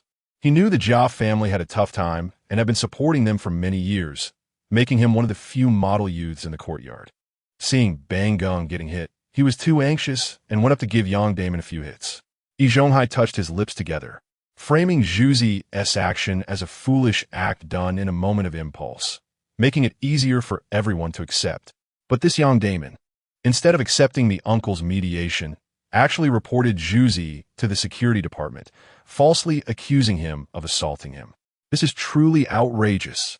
After Yi Zhonghai finished speaking, he slammed the table heavily, expressing his anger. Only then did everyone understand what was going on.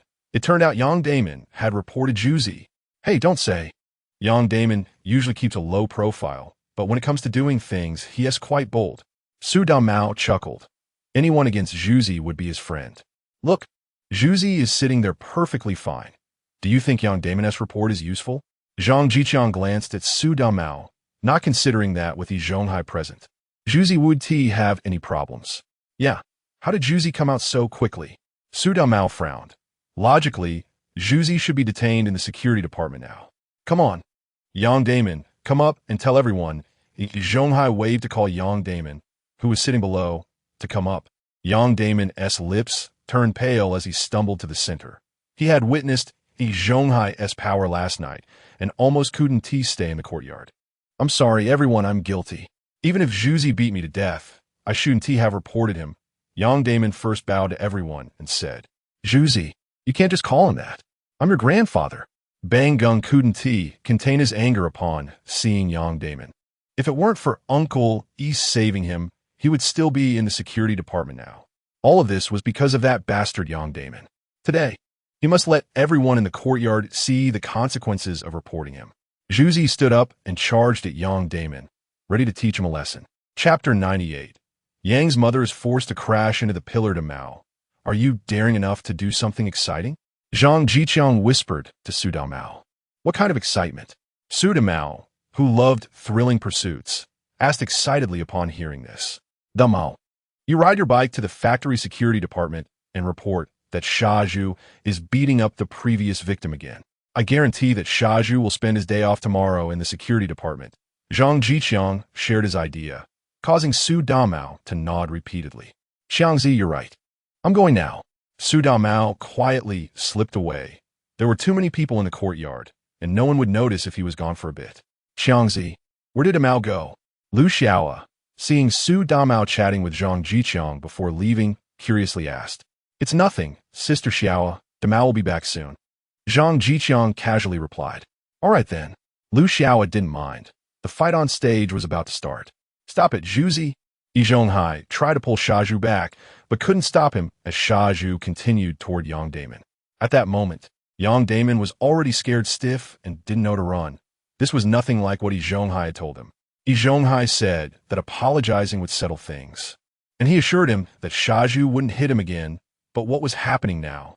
Shaju was once the first warrior, and beating up Yang Damon would be no trouble at all. With one punch and kick, Yang Damon fell heavily to the ground, and Shaju climbed on and kept beating him. Yang's mother rushed in to intervene, but was shoved to the ground by Shaju, while Yang Damon screamed in pain. After a long time, Shaju finally felt he had vented his anger and got up, releasing Yang Damon. At this point, Yang Damon was a pitiful sight. Blood dripping from his mouth and nose, lying on the ground, groaning heavily, clearly severely injured. My son, are you all right? Help! Shaju has killed someone, quick, help! Yang's mother wailed, holding her son tightly, tears streaming down her cheeks, expressing her deep sorrow. Zhu Zi, he has already apologized. Why are you hitting him? And hitting him so badly? Yi Zhonghai said with a grim expression. He had promised Shaju that he absolutely wouldn't hit Yang Damon. What was this all about?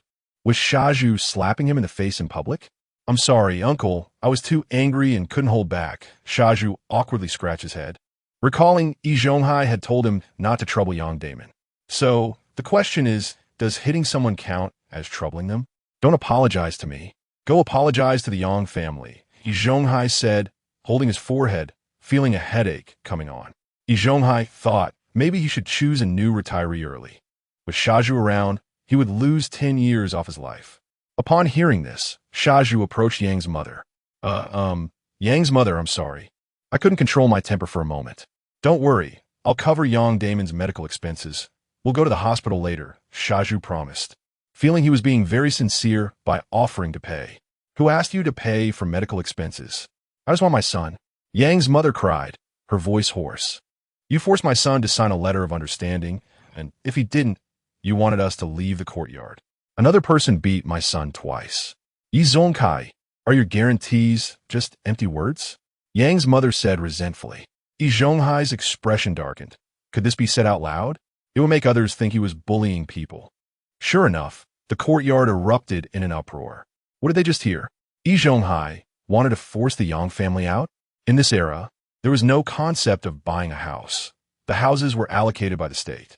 Now to drive the Yang family away was tantamount to sentencing them to death. All right, it seems you all don't want us to live well. Yi Zhonghai, Shaju, I will haunt you even as a ghost. Yang's mother laid Yang Damon on the ground and stood up, charging straight at Shaju, preparing to crash into him. Quick, everyone stop her, hurry. Yi Zhonghai frantically ran towards Yang's mother, shouting as he went. He was genuinely scared. If Yang's mother really crashed here today, needless to say, Uncle would definitely not want to take on that responsibility, and Yi Zhonghai might end up facing dire consequences. In a peaceful era, forcing someone to death would instantly ruin Yi Zhonghai's reputation, something he couldn't wash away no matter how hard he tried. The neighbors in the courtyard also got up. Yang's mother was usually kind and often helped everyone with small tasks. How could they just watch her seek death? Finally, Yi Zhonghai caught up and wrapped his arms around Yang's mother's waist. However, it was still a bit late.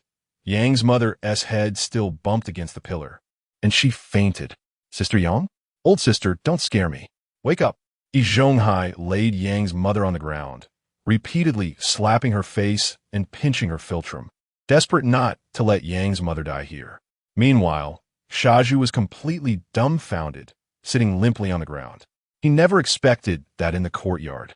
He had always been the one who fought everyone around him, and for over 20 years, nothing had ever happened. Why was it that today, he almost forced someone to death? Shaju was genuinely frightened. All he could think about was what Yang's mother had said about haunting him, even as a ghost. Yi Zhonghai's first aid methods were effective. Soon, Yang's mother began to regain consciousness and immediately pushed Yi Zhonghai away. Am I in the underworld? Yang's mother looked around and, after a long time, accepted the fact that she seemed not to be dead. Sometimes the desire to die only lasts a moment, and after being saved, Yang's mother no longer had the courage to crash into the pillar. She crawled over and hugged Yang Damon, crying. At this point, Yang Damon was also somewhat aware and embraced Yang's mother, crying along. Only then did Zhang Zhiqiang release his tightly clenched fists and sit down on a chair. He had also planned to rush up to save Yang's mother earlier, but there were people in the way, and Yang's mother moved too quickly for him to react. Shaju felt a bit of strength returning to his legs and slowly got up. This was too terrifying, constantly seeking death. He decided that he would definitely keep his distance from the Yang family in the future. This family was troubled. How could they be so good one moment and then not want to live after just a little bullying? Xiangzi, I'm back. What's going on? Su Domao jogged back, parking his bike at the courtyard entrance, ensuring Shaju wouldn't know he was the one who reported him. He usually dealt with Shaju in a subtle way. It's like this, Domao. Just now, Shaju. Zhang Zhiqiang briefly recounted the situation to Su Domao. Is there anyone in the security department? Zhang Zhiqiang asked, noting that if there was no one, they would have to call the police today. There is right behind us. They should be here soon. Su Domao nodded and said, thinking he had exaggerated when he reported, but unexpectedly, Shaju's actions were even worse than what he had described. Chapter 99. From now on, we'll only follow the schedule, Sister Yang. Please stop crying. This was something Zhu did that was not right. How about this? I'll have Zhu reimburse your medical expenses and give you 30 yuan. What do you think? Yi Zhonghai, who had been pushed aside, didn't he dare to get angry. Instead, he approached Yang's mother and son with a smile, speaking cautiously. Aunt Yang remained silent, just holding on to Yang Damon and crying. At this moment, the security personnel arrived, led by Zhang Zhiqiang, who happened to know Yi Zhonghai. He was the father of Yi Zhonghai's apprentice and the captain of the security team, Li Tiexin. Li Tiexin stormed in with 2 security personnel pushing through the crowd. Lu Haizhong's eyes lit up. He recognized Li Tiexin, having seen him on duty at the entrance. Lu Haizhong didn't bother hiding anymore and hurried over to Li Tiexin. Hello, leader. I'm a level 7 blacksmith from the factory, Lu Haizhong. I'm the manager of the courtyard, the second uncle. Lu Haizhong smiled broadly, bowing and nodding to Li Tiexin. In Liu Haizhong's eyes, Li Tiexin was the captain, which meant he was a leader to be courted. Perhaps he would say something nice about him someday, and he might become a leader himself. Master Liu, what's going on here? Who hit the person? Li Tiexin asked, his tone softening. Liu Haizhong, being a level 7 blacksmith, was considered a skilled worker, deserving of some attention. It was that silly Zhu who hit him, the one named Zhu, Liu Haizhong said, feeling pleased at being addressed as Master Liu while pointing at the silly Zhu. Arrest him, Li Tiexin said, his expression turning cold as he waved his hand. The two men behind him immediately went over to grab the silly Zhu. The silly Zhu didn't resist. He was almost used to it, having been caught for the 3rd time. Wait, hold on, stop. Yi Zhonghai rushed over. Hello, Captain Li. I'm an 8th level fitter from Workshop 9, Yi Zhonghai. And Director Li is our workshop director. Yi Zhonghai clearly recognized more people and knew the relationship between Li Tiexin and Director Li, who oversaw workshops 9 to 11, making him a familiar face. Oh, Master Yi, do you have something to say? Li Tiexin asked, a hint of respect in his eyes for the 8th level worker. What I mean is, we should at least investigate first. How can you just arrest someone like this? It's not fair to the public, is it? Yi Zhonghai wanted to buy some time, and with him here, the people in the courtyard wouldn't dare to speak out. Are you teaching me how to do my job? Li Tiexin's face darkened. Did he have to take orders from Yi Zhonghai on how to act? Calling him master, he was already giving him face. Not giving him face meant nothing. Not at all. I'm just making a suggestion, Yi Zhonghai said with a smile. In this era, leaders didn't have the right to stop people from speaking out. The person is standing here, the victim is lying on the ground, and the injuries are visible on his face. The accident scene is very clear. What else is there to investigate? Li Tiexin said, speechless, but he still needed to follow the proper procedures. Li Tiexin walked over to Yang Damon. Comrade, how are you? Can you get up? Mom, you get up first. I'll try, Yang Damon said, tears on his face as he gasped for breath. Hey, Damon, be careful. Aunt Yang stood up and moved aside, looking worriedly at Yang Damon. Bang! Yang Damon struggled to push himself up, but didn't have much strength and fell back to the ground. He still wanted to stand, kicking and slowly turning in circles on the ground, sweating profusely. Oh, my son, don't try to stand anymore. My poor son, what happened to you? The onlookers didn't find this scene funny. Instead, they felt it was tragic. How could a good person be bullied like this? Yang Damon was beaten to the ground by the silly Zhu, and Aunt Yang was driven to the brink of despair. People's feelings began to change. If only the silly Zhu could be punished, this person was just too terrifying. If it came to it, a life sentence would be acceptable too. Damon, who did this to you?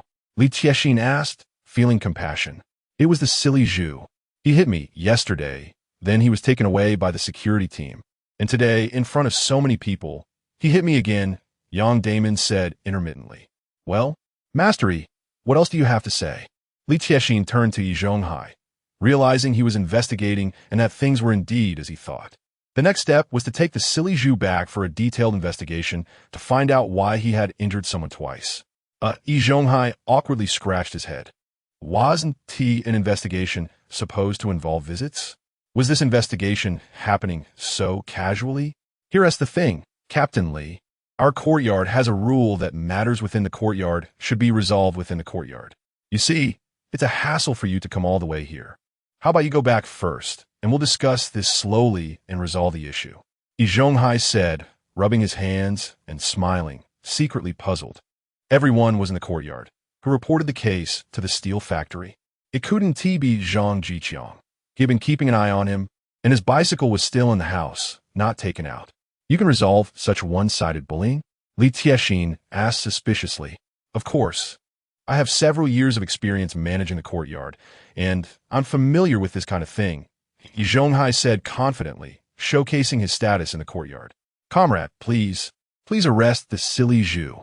My son has been beaten twice in 2 days. He just came out of hospital and was beaten like this again by the silly Zhu. Please, I'm begging you. I'll kneel for you. Aunt Yang ran over, crying desperately. Li Tiexin was her last hope. Hey, don't do that. Auntie, please get up. Li Tiexin was startled and hurried over to help Aunt Yang up. While helping Aunt Yang, Li Tiexin noticed a bruise on her forehead. He was instantly furious. Goodness, this bastard named Silly Zhu even hit an elderly woman. Take the silly Zhu away. Li Tiexin shouted angrily.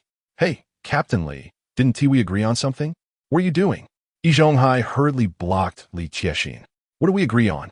To let you handle it? Someone like the silly Zhu, who even hits elderly people, is simply heartless.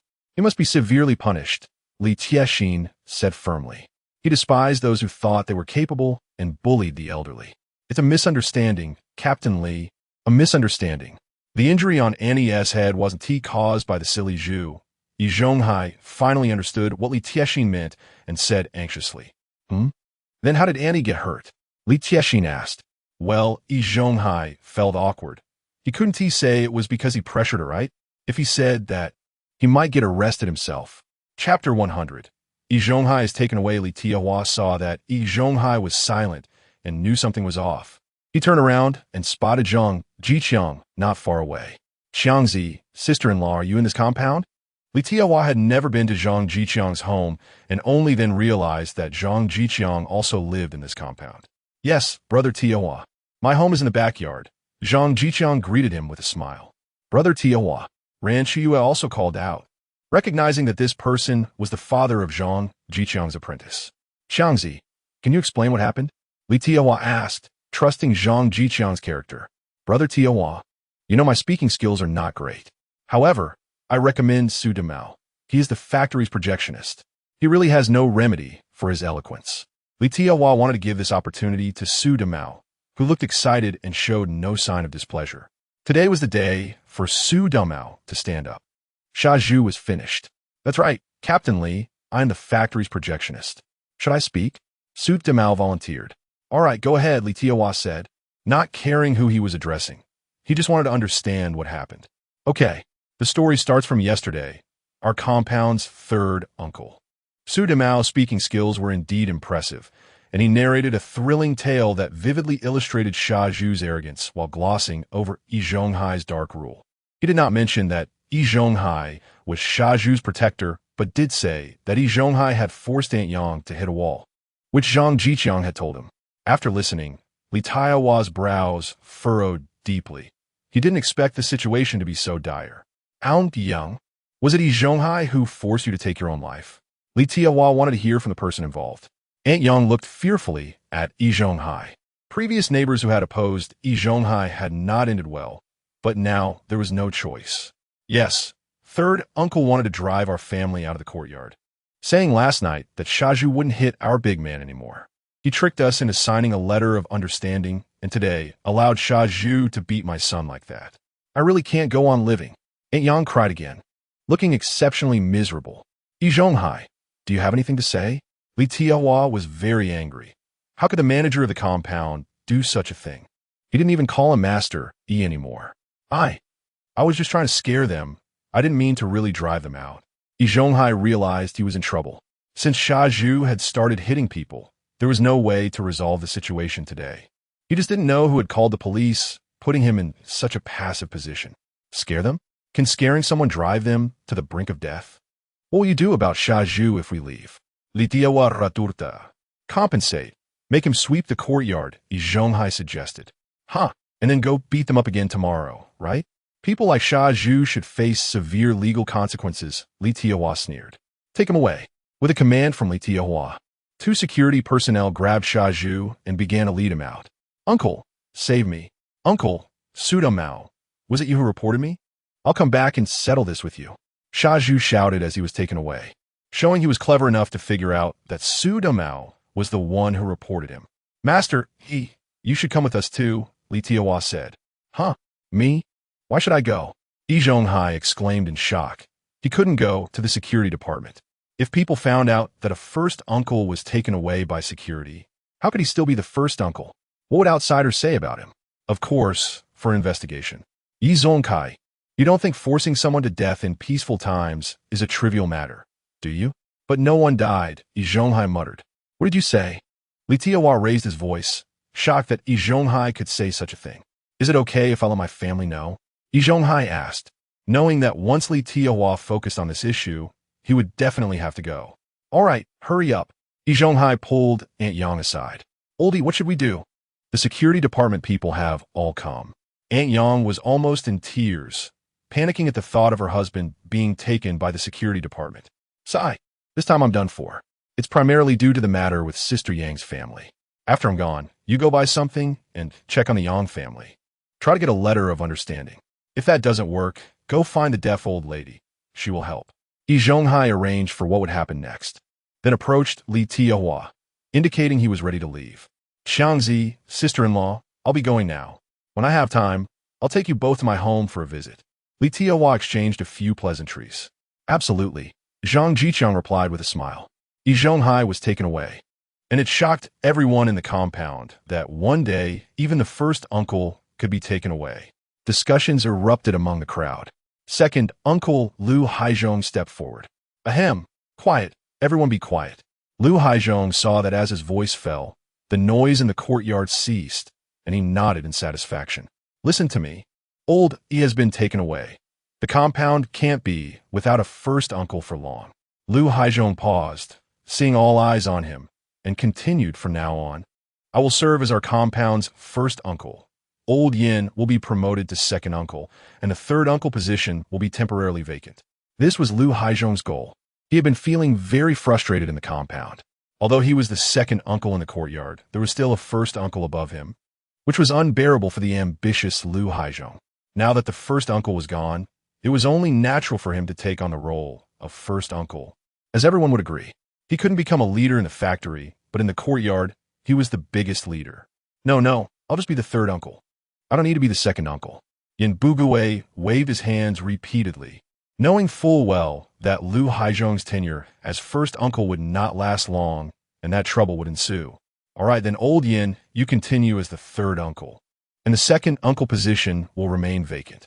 Lu Haizhong looked disdainfully at Yin Bugui, feeling that this old Yin had such a limited perspective that he would never enjoy a full meal. Yi Zhonghai had been taken away. What was there to be afraid of? Seeing that no one had any objections, Lu Haizhong felt secretly pleased, thinking everyone was very supportive of him as the newly appointed first uncle. Little did he know that most people were actually quite speechless. Very few fools could survive in this era,